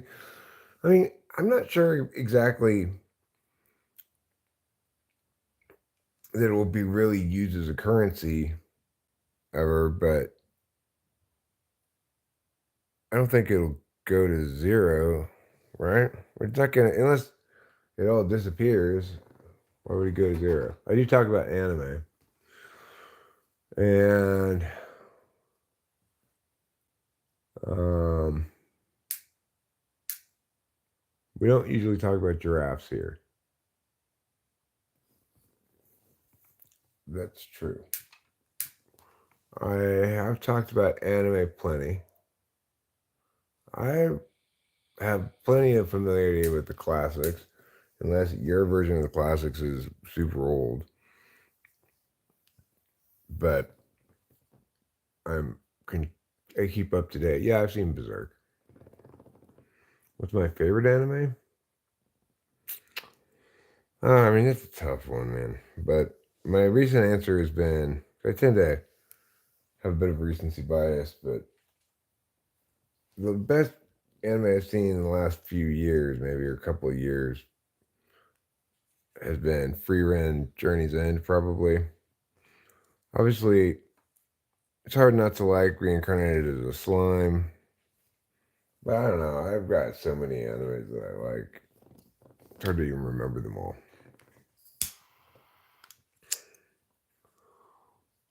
Do we ever talk about Ming Do here? I don't know what Ming Do is or who it is. Never heard that before. Ming Do wants Ming Do. What's the best storyline, unique or original in an anime? I mean, in terms of what's the most unique or original concept, or I think some of the very best writing of any anime was Apothecary Diaries. That thing was put together brilliantly.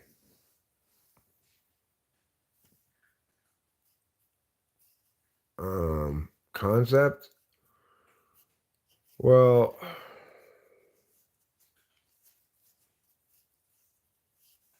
hmm.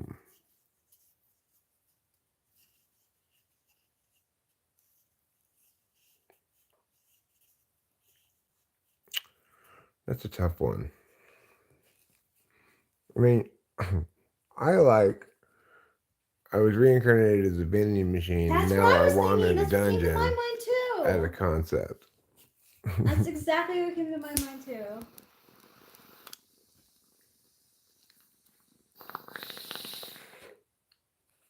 Also, like online grocery, also called Campfire Cookout with My Absurd Skill.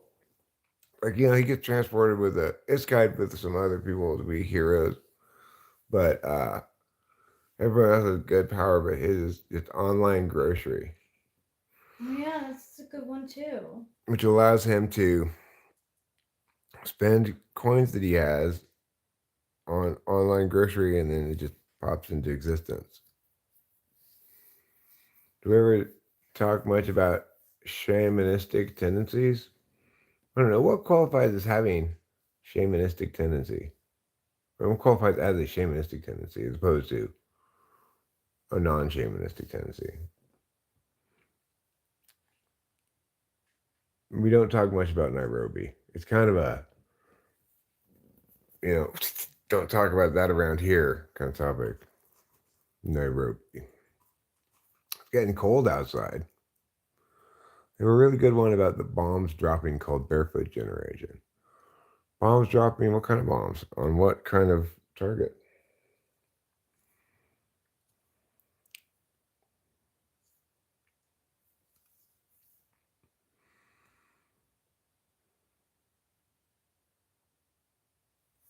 Did we talk about clubbing in your 20s much around here? I didn't really go clubbing. I mean, obviously I clubbed a lot of baby seals Oh. in my 20s. I was, in fact, a seal harvester. Harvester. That's what we call it in the industry. You're harvesting the seals. You're not killing them. The term seal clubber is passe. Now we call them seal harvesters. I'm See, so glad I'm up in what's new. well, I know you asked me to just talk about in terms of an original concept that I thought was an unusual thing to make a premise out of. You didn't ask me for the best, like, world construction or something like that. You asked me specifically for an original concept.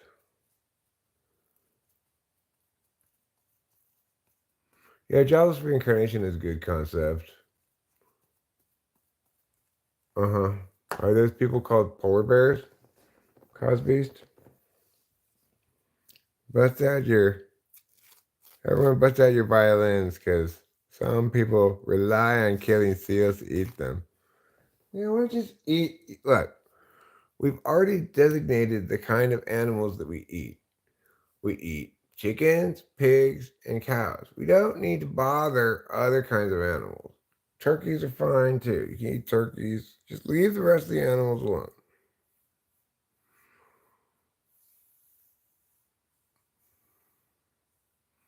No, I'm not saying people should hunt polar bears. I'm saying polar bears should hunt seals, but people should not. Okay, well, Cosby's, you know what? Maybe they should move someplace where they can get regular food then, instead of killing seals with the claim that, they need that as a food source. I'm neither a Democrat nor a Republican. This is a no politics live stream anyway. Have we ever talked much about Bunnyman Bridge in here? Not that I know of. Never even heard of that before. I think I'm about ready to take a shower. Would you like to come in there to the bathroom with me with this, or would you prefer I just end the stream, or what? Can I go in with this? Sure, yeah, let's do it. All right. So, what we're going to do, yes, gee, I know it's horrible, okay? Just don't talk about such horrible things. Only I'm allowed to joke about such things. They need to eat, buddy. Well, like I need to eat.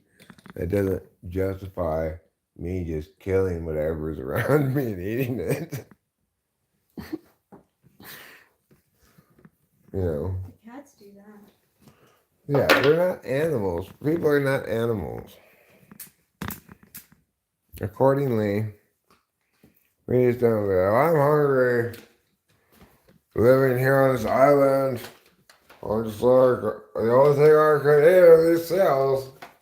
Just, either, if you have no resources to buy food or anything like that, or no farming going on or anything, no capacity to feed yourself except by living off the land, don't move there. Don't move to like pristine wilderness so you can kill all the wildlife for your own eating. If you're like indigenous people, then fucking move to civilization like every other sane person. You still smell it? Let me smell.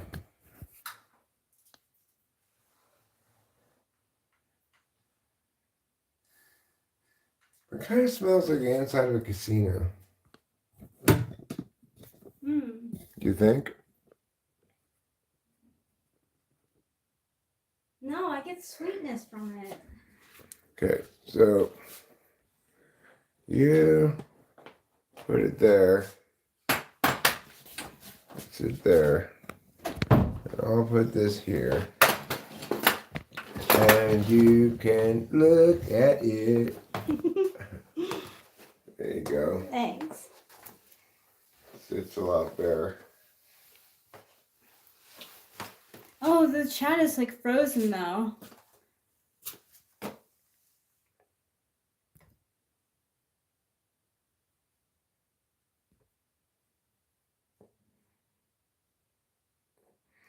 Or just put it to, like, switch the thing and switch it back.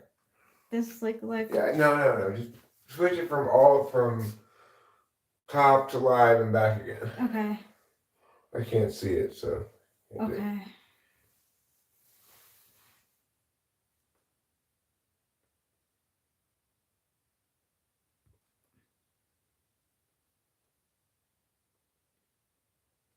Did you do it? No.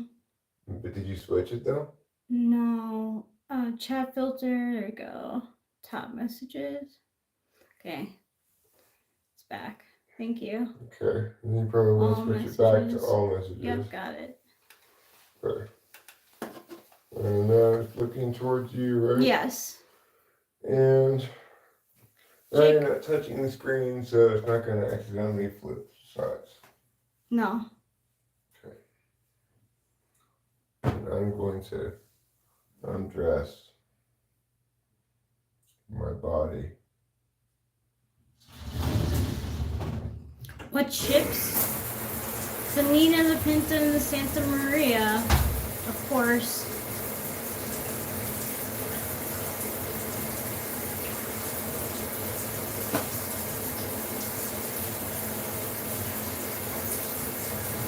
You know, I think we should have a thing that's like Oregon Trail, but instead of being settlers here, Columbus sailing the ocean blue with 3 ships. And your goal is to try to get to America and back with at least like as many people and ships as you can. That would be good, but a lot of people don't like Christopher Columbus. Well, maybe this would be the redemption hidden story that's long deserved. And what did Christopher Columbus do? He just went around looking for stuff.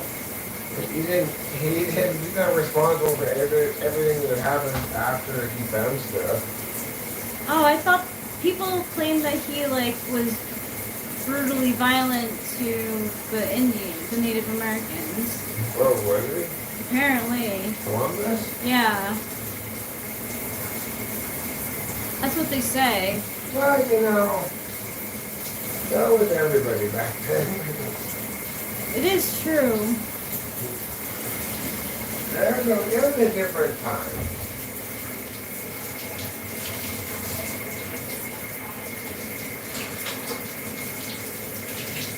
Why does my nose have cheeks?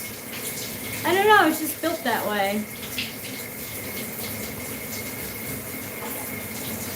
I don't have my marijuana.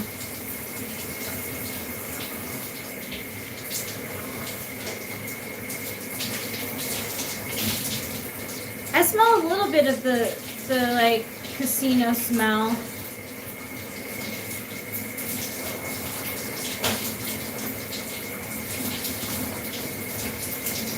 What's funny, Karmic Debt?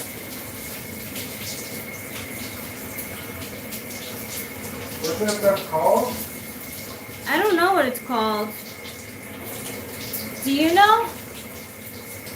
What's that? Do you know what this stuff is called? No, but I just realized that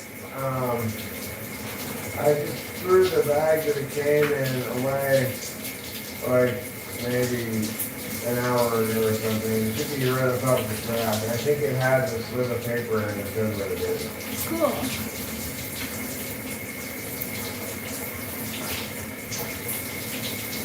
Sometimes the SIA helps with trauma too.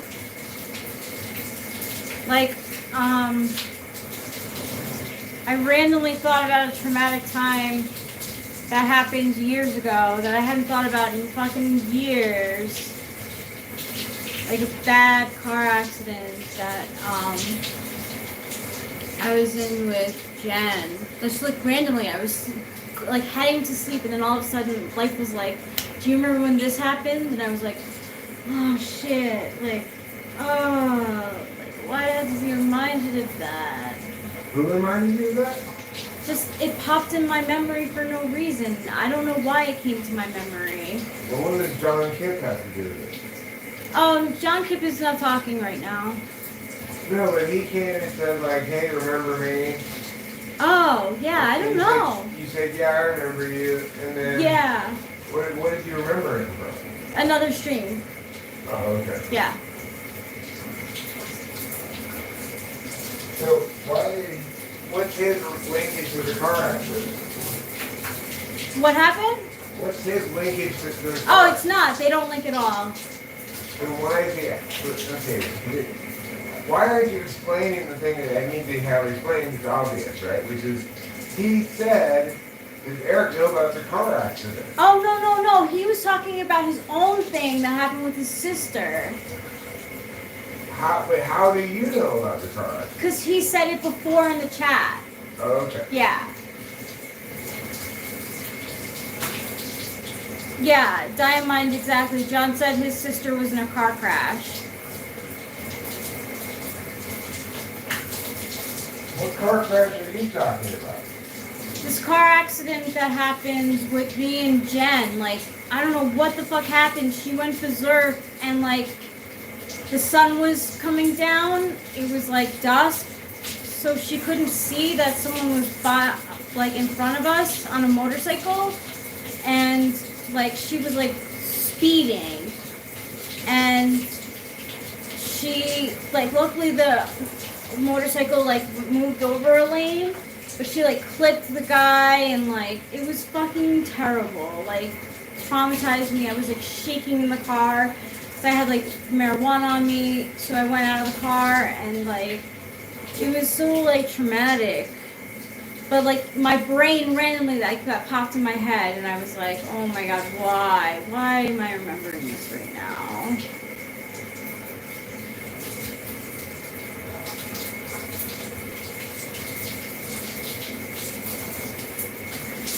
Yeah, people made it out alive. We were so lucky. Oh my god, I was like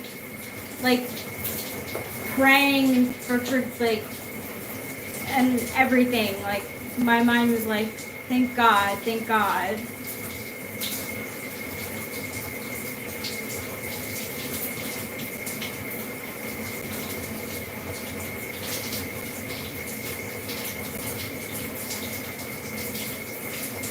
Hey, Chris. Welcome back to you, too. Yeah, I was so, like, wow, like, someone was definitely watching us, because that could have gone terribly wrong. Like, I don't know what happened with her. She just, like, lost her mind, and she fucking just hit the pedal to the metal, and was so fast, and I was like, Jen? And she didn't, like, she didn't even know what happened. It was so crazy. No one got hurt in the end. It was... That bitch is nuts. What?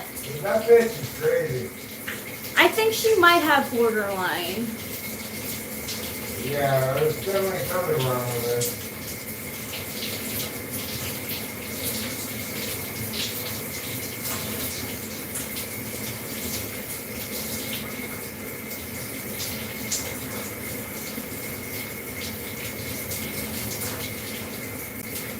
Bye, Chris. That was quick.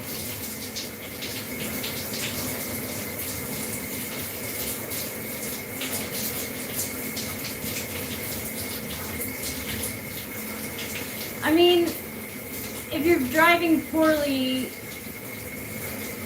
that's just terrible. But the color of her skin does not matter in this at all.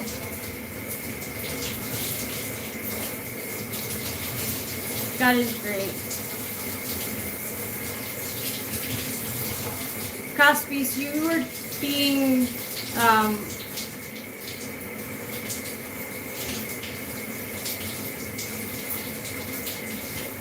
oh man. Merging is like an art. Eric's in the shower, Jay Nelson. Yeah, but you didn't have to see, like, that. Like, the color of her skin has no relevance to what actually happened.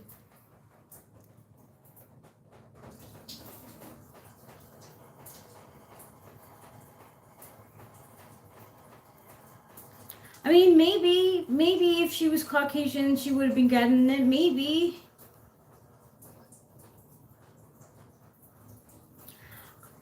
I tend to think that people who, I mean, I just don't think like that. Like, I think that anyone can be a bad driver.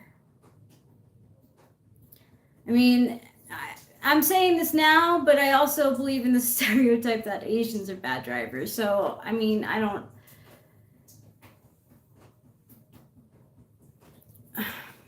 Yeah, it's true that any race can get into a car accident. Really, my grandma, who's like Eastern European from a long time back, like, was a terrible, terrible driver. I remember we were in Long Beach Island in New Jersey, on the Jersey Shore, and she wanted someone to go with her to church. So I said I would. And on the way to church, she ran through 2 red lights. I was like terrified. Hey, excuse you. No, you are definitely hidden from this channel. I don't care. That's like crazy racism. I them. I did. Okay.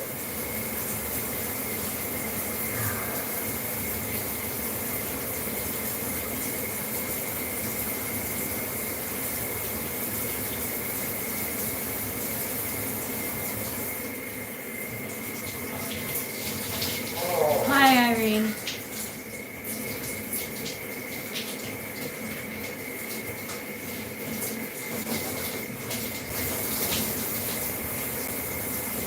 Alright.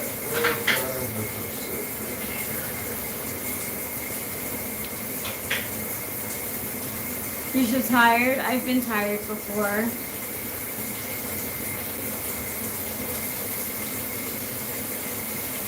I'm feeling tired. I'm feeling tired.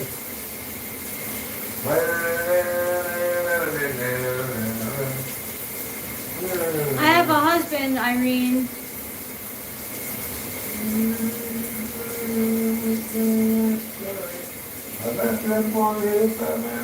Jazz Master, that's incredibly rude. I don't care if you have a differing opinion from me, but calling me a fool is incredibly disrespectful. Well, you can always, I don't know.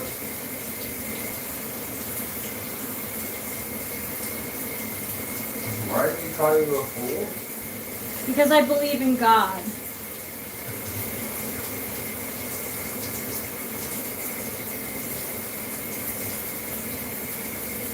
What was get students and hello? I'm sorry, John Hip. We will pray for you.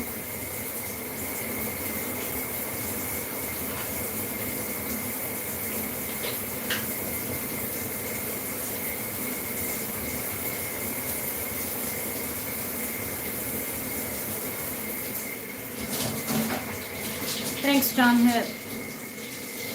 I'm 39. Soon to be 40.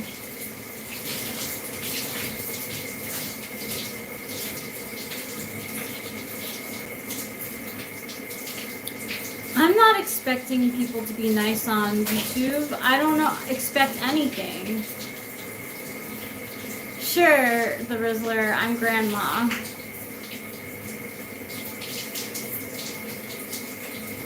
Well, I don't believe anyone should try to convert others.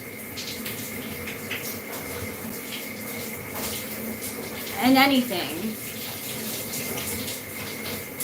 I don't have a son, no.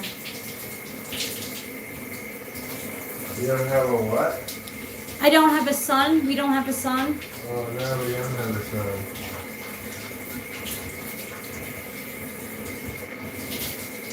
Cool, gonna be 30 soon. Congratulations. I'm half Italian. You were right, Ursula.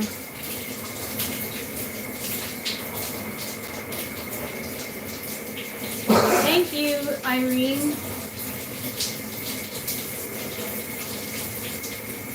I'm not turning the camera to the shower, no way. Yeah, I am live at work. David VFXX. You should get a shirt that says half Italian, half something else, all along the island. Oh my god. I can't just figure some dorky Long Island lady with that Ew. Ew, yes.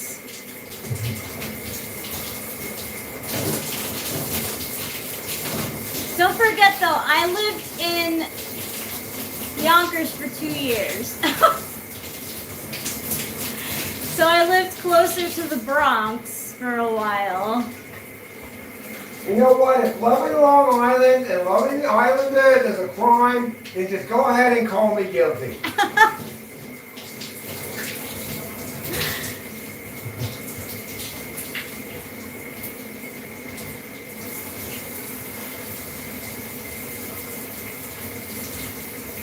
I am a New York gal, but Long Island is like, I don't know. Long Island is whatever to me. Like, I like the city better. Long Island is very status. Yeah, for 2 years. I was born there, and then when I was 2 years old, we moved to Franklin Square. I mean, I'm very Franklin Square, too. Don't get me wrong. I'm definitely Franklin Square.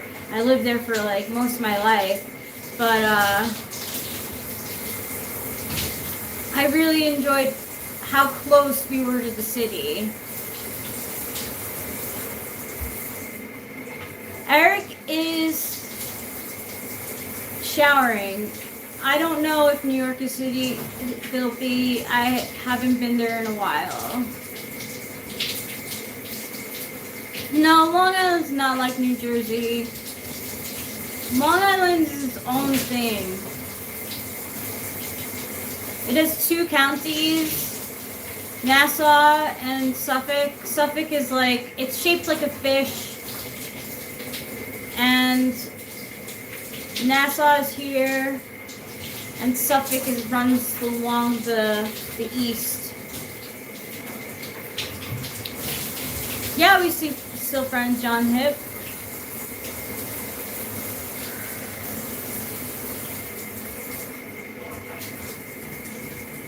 Thank you, Timmer.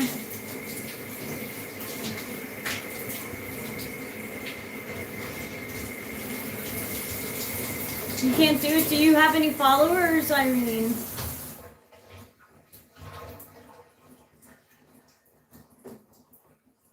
Kayla Baker, you're gonna bite your words.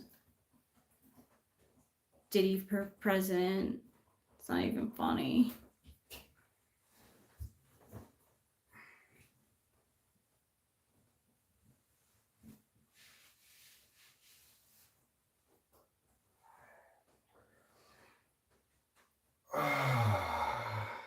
I'm not answering that question, hippie abroad. No, I haven't been to a Diddy party. Like, a lot of people have been to Diddy parties, but not me. No way. That should be a question you ask a prospective partner before you go with her. Have you ever been to a Diddy party? Yeah. Just so I don't want to. Yeah, but what if, like, she was a victim? I mean, even then, it's probably more baggage than I want to take on in a relationship for both me and her. Like, as a significant other, you have to process a lot of anger on her behalf, you know? I feel bad with the stuff that I have to bring to the table. You don't bring really anything like you bring nothing of the sort. You're shit with your parents and stuff, and having bipolar mania. Those are very fine things, easy things to deal with, and not asking much for a partner to deal with. Do you think so? No, Eric never cheated on me. Of course not. John Hip has a question for Eric. What's that? He does have a big voice, Irene. Is Eric okay? Yeah, he's fine.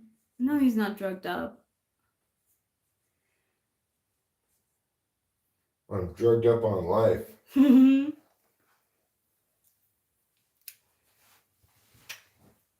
Could have gotten my ears a little bit better, Oh no.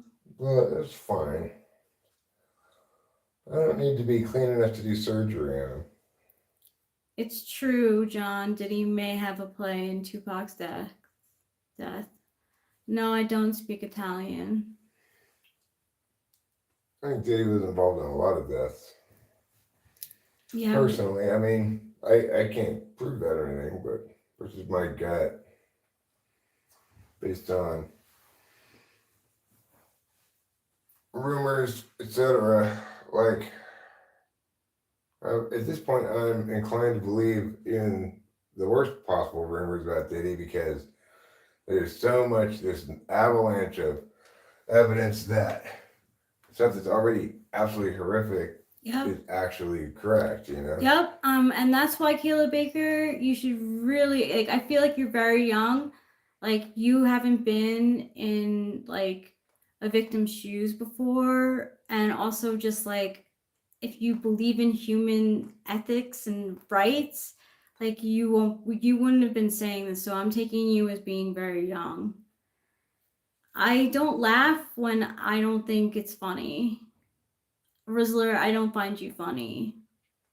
Don't be afraid to time them out if they're bugging you. How do we want to do this? I am going to go into the room and change. Okay. Do you want to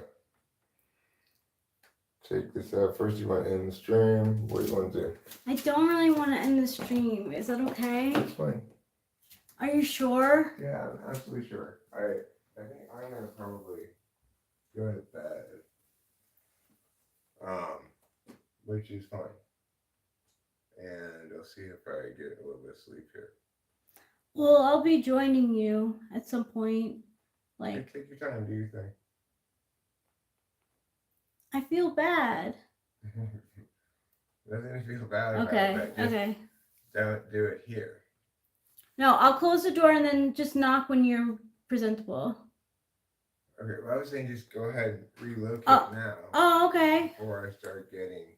Well, I was thinking like I'll do it after you're clothed so that. Oh, but you're going right into bed. Sorry. Right to bed, yeah.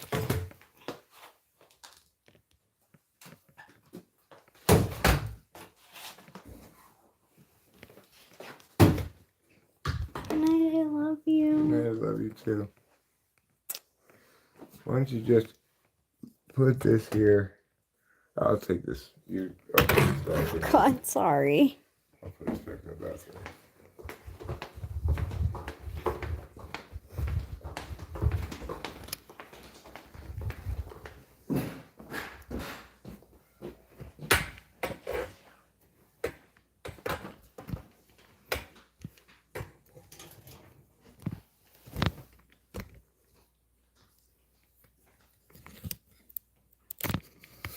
Hey, Show Media.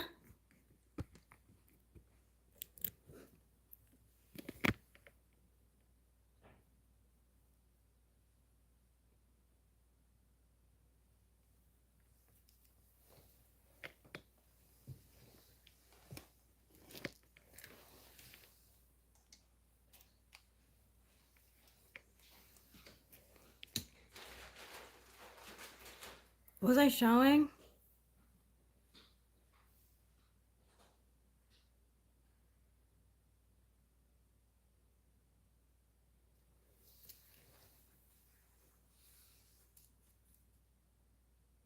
He's not my grandpa, he's my husband. He's 53 and Zayn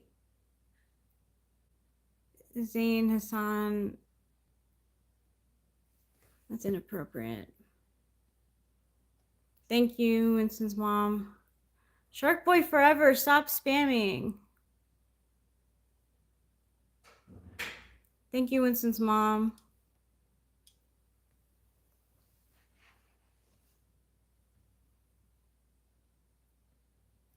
Yeah, John.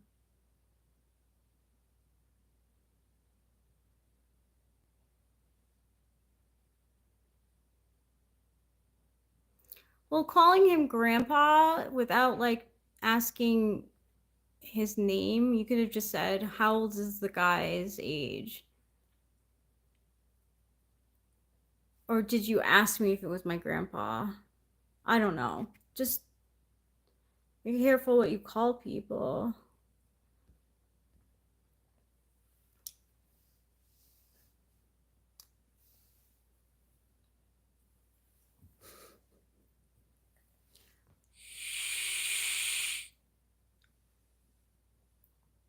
Oh, diamine. Nice.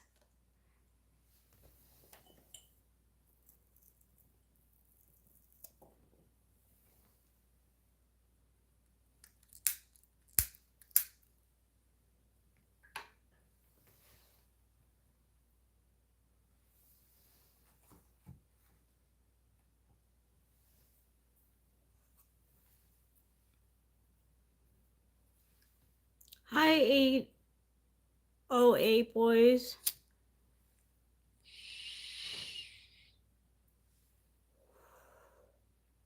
Capillo.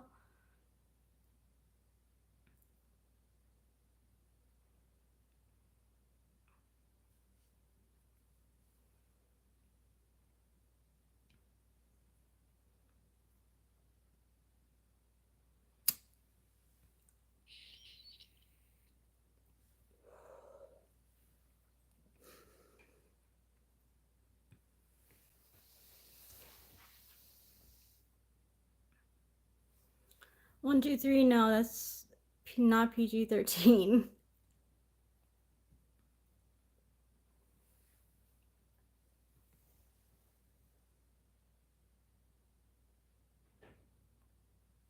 Happy Halloween, everyone. Happy Halloween.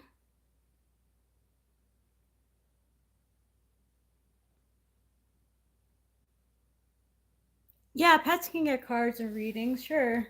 Do you want to do a reading for one of your pets?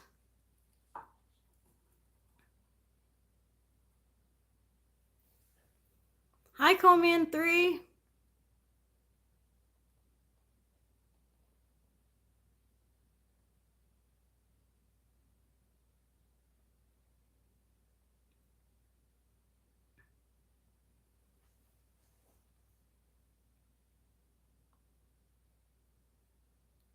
If you don't mind, call me Rachel.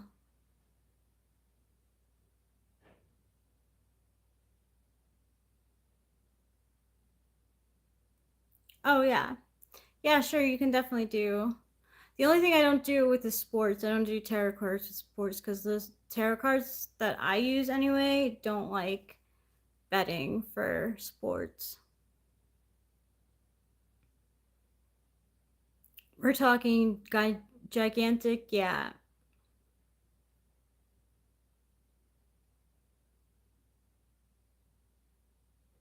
Exactly what Diamond says. Oh my, of course, what are gyms for but to find the sacred gat?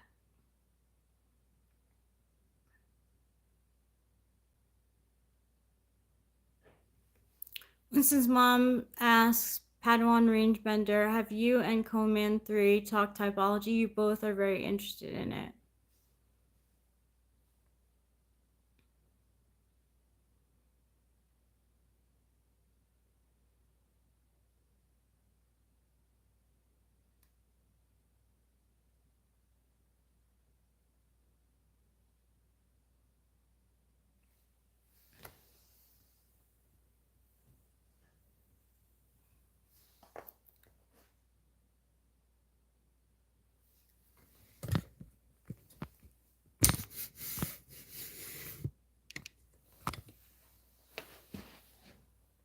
Hello, Jane Sharma.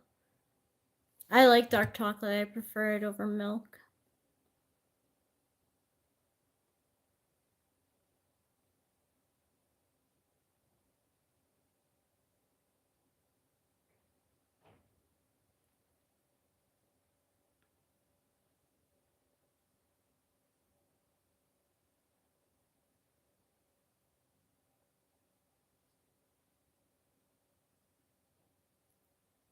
Yeah, how do you know when you pump too hard?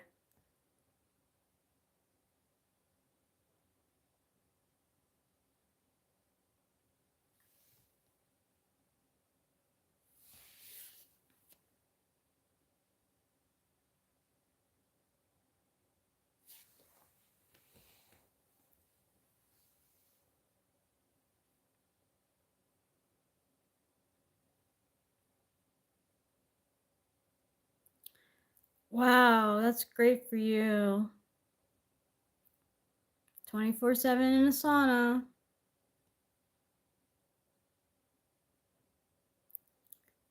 I don't know. Milk chocolate hits the spot for me less than dark chocolate.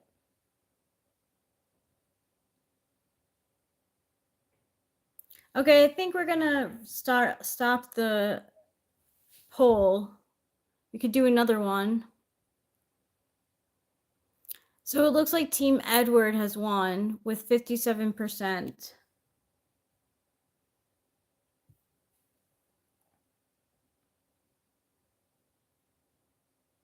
So you don't like lemonade, hippie abroad? No. Show me. I mean, John. That's what they say. But I like those like reasons, Riesens.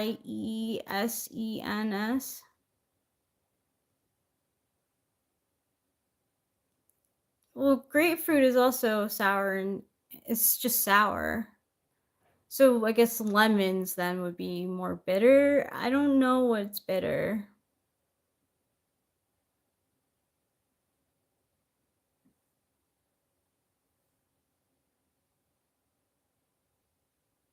But lemons are bitter too. Grapefruit and lemons, just lemons. Yeah, coffee is bitter. Your soul is bitter.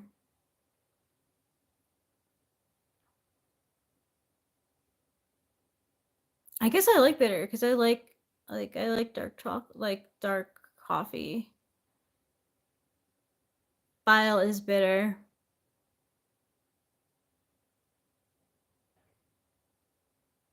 Ew, lemon mixed with milk, gross.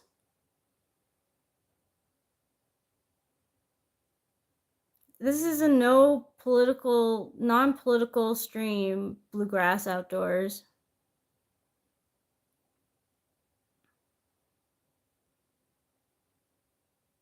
I read that too. I heard that people who like black coffee are sociopathic or something also. And I don't like it. It doesn't taste good, but I drink.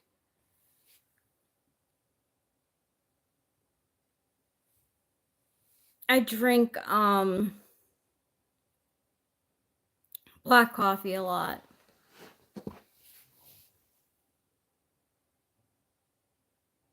No, we're not. It looks political to you because you made it political.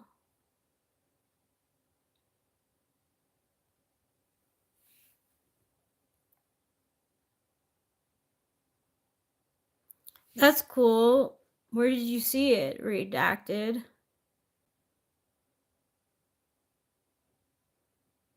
What kind of coffee do we call it now?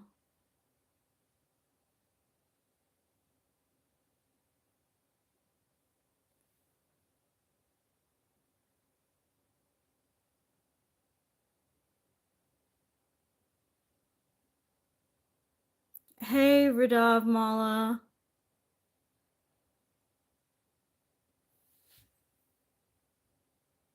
This is a non-political.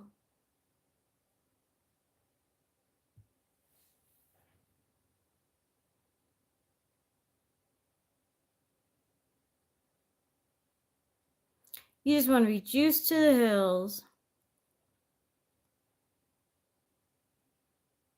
That's good. I'm glad you have goals. That sounds like narcissism.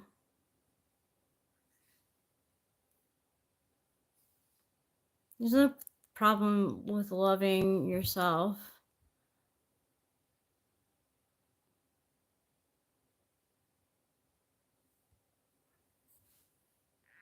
Yeah, I did put you in timeout because I said that it wasn't a political stream and you made it political twice. You crossed my boundaries once.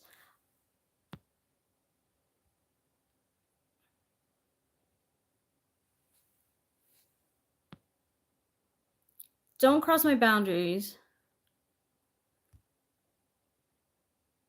You just crossed my boundary. I'm definitely hiding you.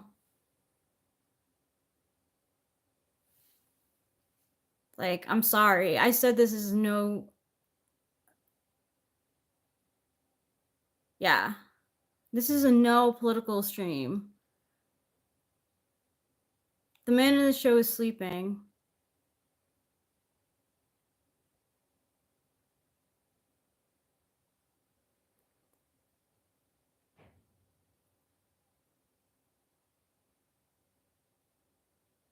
Yeah, man. It says it in the stream. Like, it's a non-political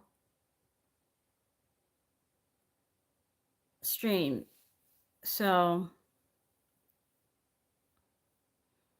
yeah, I've heard about Cooked. It's too bad you got cooked.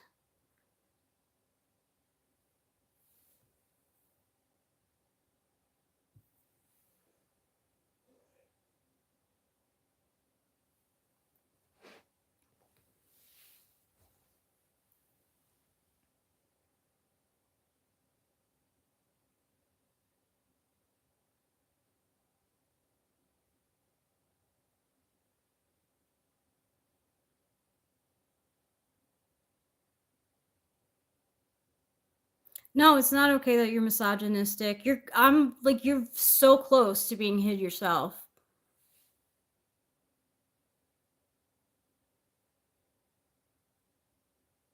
Lines, crossing boundaries. It's not a political channel. Right now, it's not. Whatever.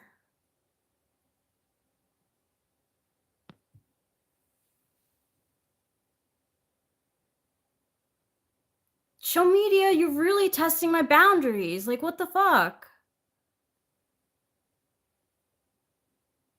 Thank you, redacted. Screw politics, and I don't know enough to talk about it. Like, no.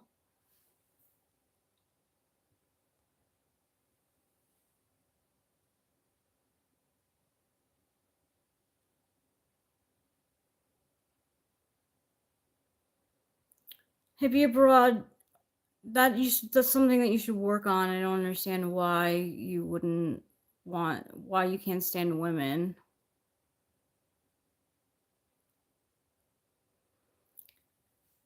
I really, honestly, like, horror films scare the shit out of me. Horror films, like, and dramas sometimes too, if they have like horror elements, like a lot of violence or something, or like unjust things happening, especially unjust things happening, I will be it'll consume me. You're horrifying things that you wish weren't real. Like what? I won't watch the Terrifier then. Show media. I'm not a horror film enthusiast. Yeah, it scared the crap out of me. I tried to laugh through it. John.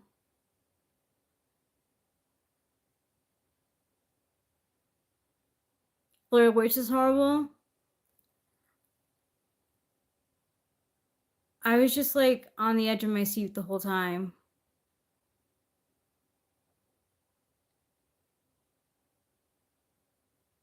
Or you're a horror film nerd?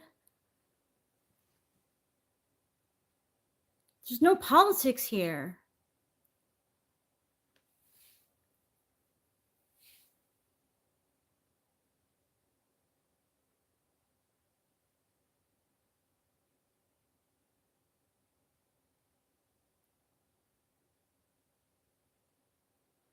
That is an insane sentence, Cospies. You have no idea what's going on over there. So, also, this is a non-political, like, do not talk about politics here.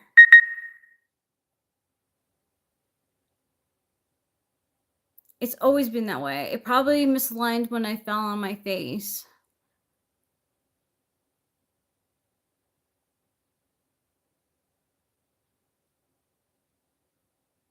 We can talk about my pets.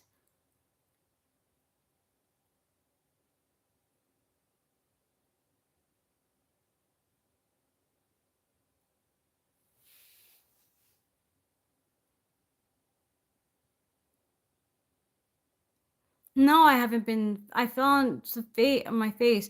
I was drunk. This was like 14 years ago, and I like blacked out and I fell down and I hit my face on the concrete. Thank you, Winston's mom. Hi, Eric. Yeah, but I was so drunk at the time that I didn't even realize like it like fully happened. It was like an omen of bad things to come, honestly. It was like the universe telling me like you should not be drinking. Like you're in a bad situation. And I was.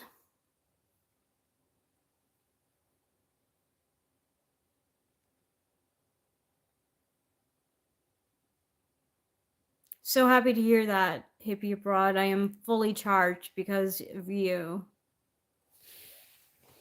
Ola, no.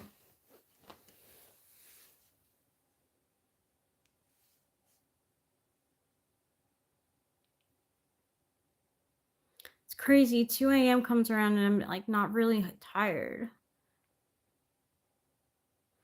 Redacted said, imagine seeing a couple of pairs of glowing eyes in the dark and see a white, pale humanoid running past your vehicle faster than an Olympic runner. Oh my God, that would freak me the hell out. The Great Gatsby was the last movie I watched.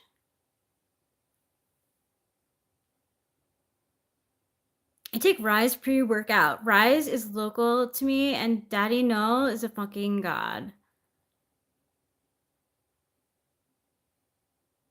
Yeah, the Leo version. And I told myself I would never watch it again because Leo is a terrible person, and so is Tobey Maguire. Samit Shahazad, we're talking about.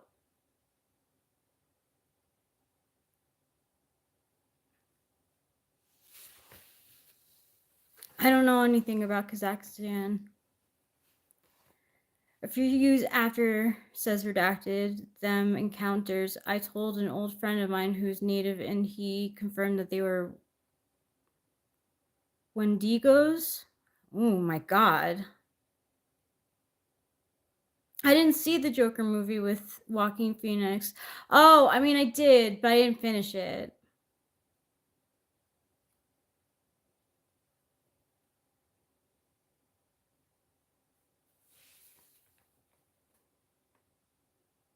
So Rice took a little bit too much caffeine.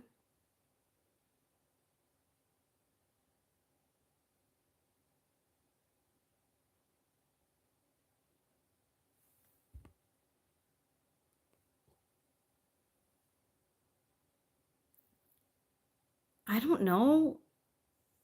I don't know what I would do. We're in Mariposa, California. No politics here. Should be. I'm gonna fucking hide you too if you. Why do I make you want to be a better lawyer? No, I wouldn't let Tyrone do whatever he wants. I would hopefully be calling 911 while Eric was taking care of shit. I mean, and if I'm by myself, we have a loaded gun. I'm glad that Casey and the Sunshine makes you feel great. I only know one song by them. I hope that Venom 3 isn't like Deadpool versus Wolverine. I didn't even try to watch Deadpool vs. Wolverine because I just no.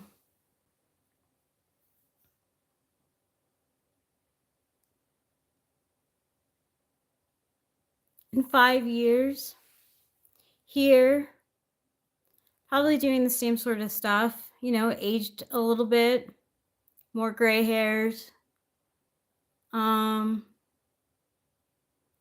Maybe going to the East Coast one time.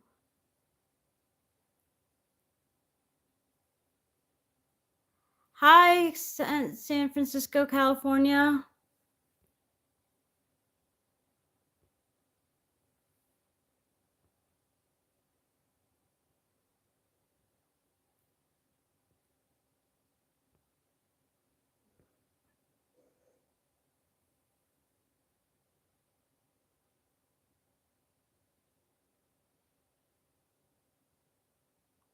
Thank you, no. I don't know what that means, but.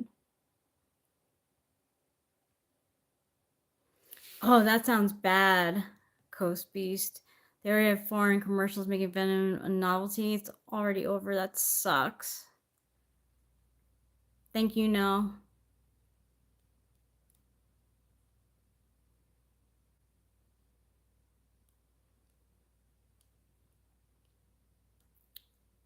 We can't be around those guests, apparently, so don't go at 5 a.m. Go now. Well, that's something that you should work on. Hippie abroad.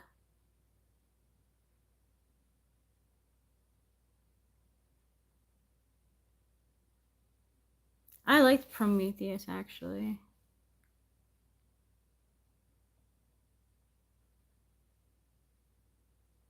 Tyrone, I don't know. I don't know why you're talking about Tyrone. I don't like what you're talking about at all. I'm gonna put you in timeout.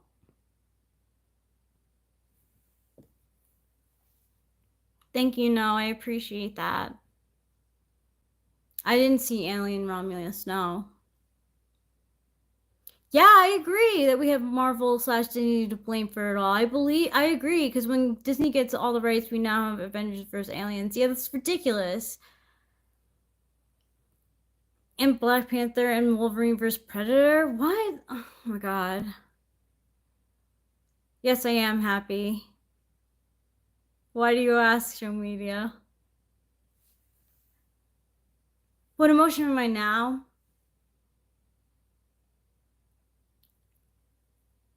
A little on edge. I don't know what emotion that would be. So, what emotion is that closest to? I have a emotion wheel. Emotion wheel.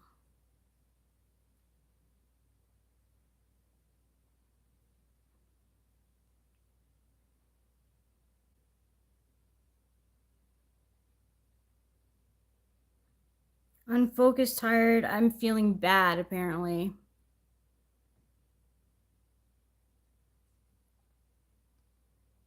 You sense on edge of it. I can't hide it. You know, that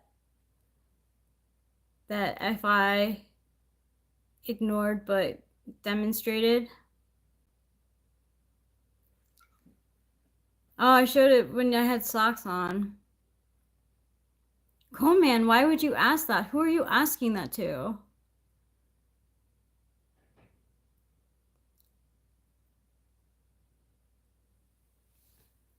Is getting uncanny flashbacks an emotion? No, I don't think so.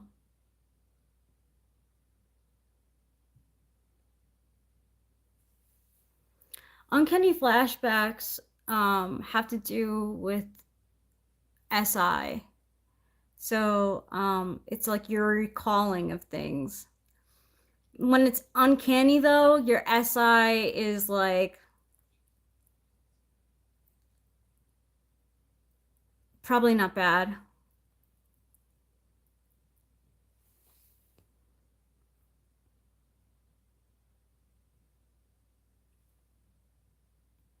It's true, Winston's mom.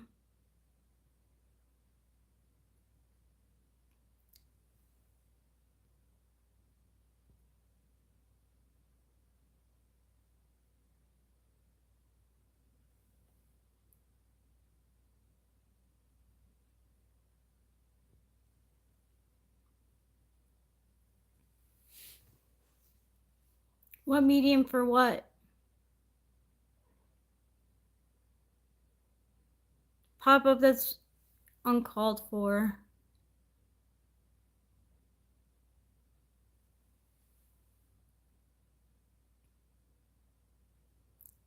Yeah, we were talking about movies and TV shows.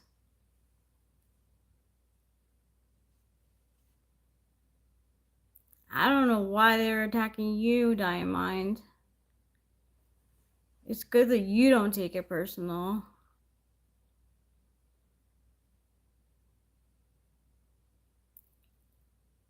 I saw No Country for Old Men.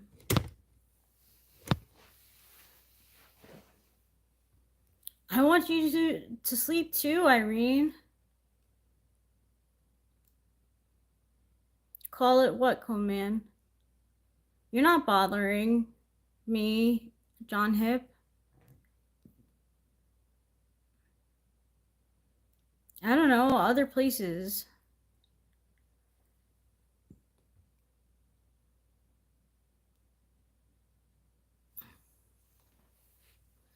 I'm up because I took 2 Adderalls late in the day. No, CH.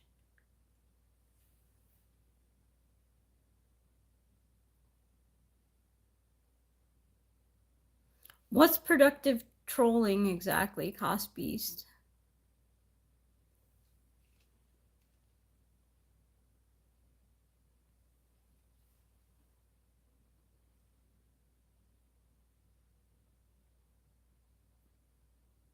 You're Irene's daughter. Using her account?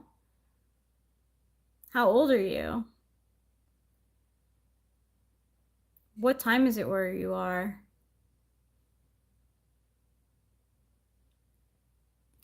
I think Reality Bites is a good movie. You miss Eric? He's asleep, so you're stuck with me. You're 11 years old. Do you have school tomorrow? Are you wearing a costume? It's Halloween.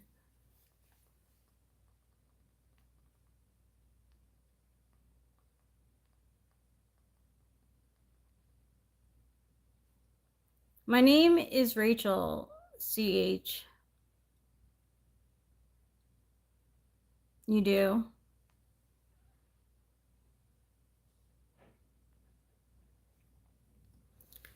Tammy, I'm sorry. I've been just because this is a non-political stream. I'm so sick of people like not adhering to what the title of the stream says.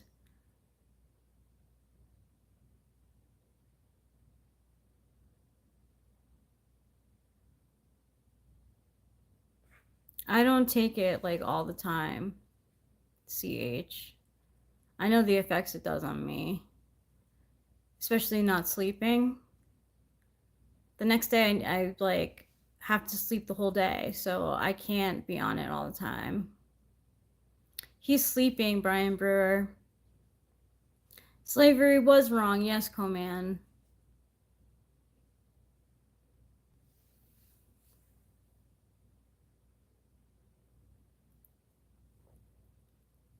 We were talking typology, we've been talking current events, we've been talking mostly that. Favorite TV shows. I've never seen Minority Report. I'll check it out. Eric is sleeping, my husband. They didn't choose to be slaves. They were taken and sold. Cone Man.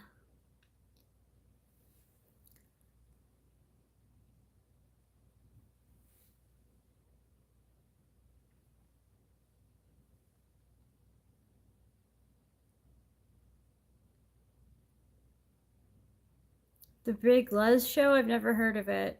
What is it on? My favorite show right now is Only Murders in the Building. I did watch The Office. I used to watch The Office. I was like addicted to it. I don't watch it anymore. I watched it with Eric, and Eric thought that Michael was too cringe, so he couldn't take it. So we haven't watched it since. Yes, I love Rick and Morty. It's probably my favorite TV show.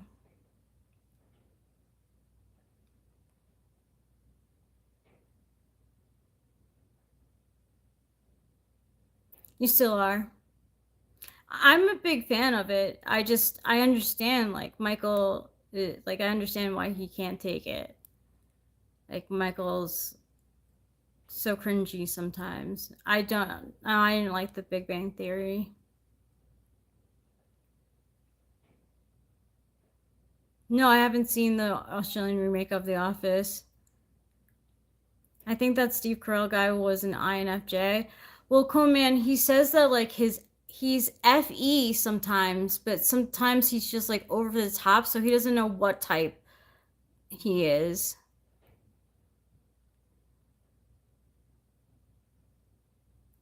Steve Carell might be an INFJ. I don't know.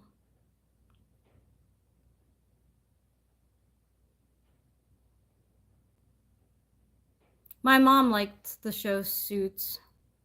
No, I haven't seen Little Sheldon. You signed up for the U.S. Army? No, I'm not Jewish. What does that have to do with anything? I don't see myself liking Suits. It's not really up my alley. I like comedies. I like Breaking Bad a lot. Jim is an ENTP, and Pam is an ISFJ. They're pretty clear cut in their writing for Pam and Jim. Better Call Saul is also good, but I didn't watch all of it.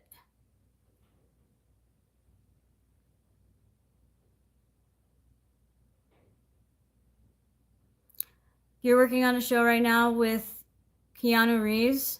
Is he as nice as everyone says, Sean Dinkins? Was the Lizard King E something? Ever seen Stranger Things? Yes, love Stranger Things. It's still like the last season was like strange, like really strange. I didn't know how I felt about it really. I still don't. Like some of it was really cool, and then other parts were like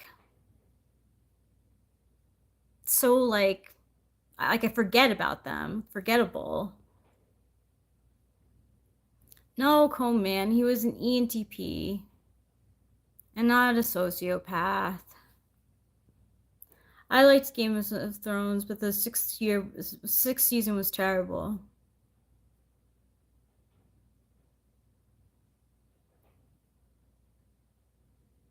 Jim Morrison wasn't a ESTP. He was SFP.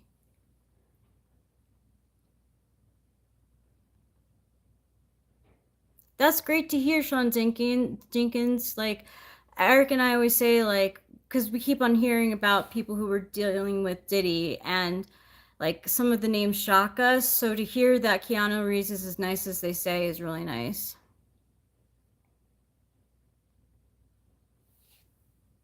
Bye now.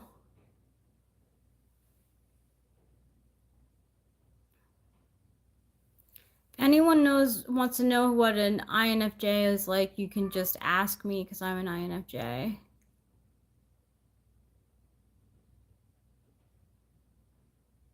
I mean, the bullying, that's what I mean. Like, the show doesn't really hold up very well.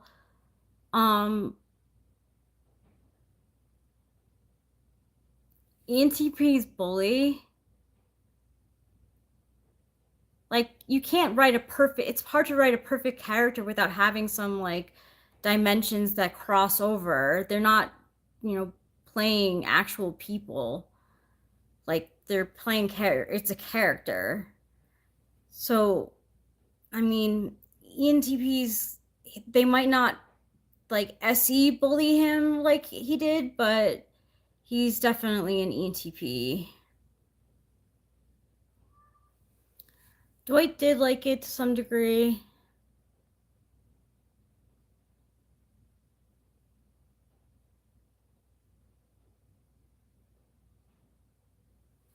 I don't think Enneagram won for Jim Morrison. I don't know if he was an ISTP.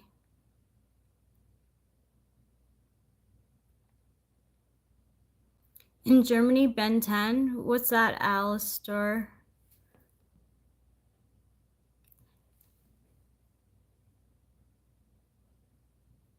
You should watch Fada. You will know the other half of the world.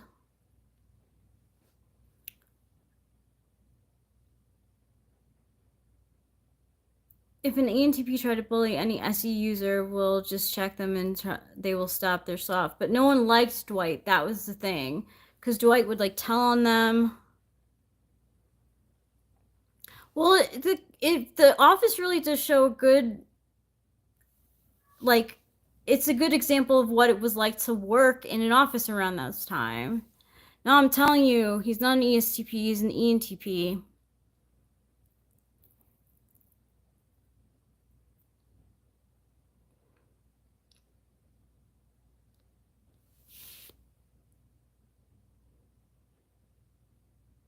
You're working on a movie with Brad Pitt.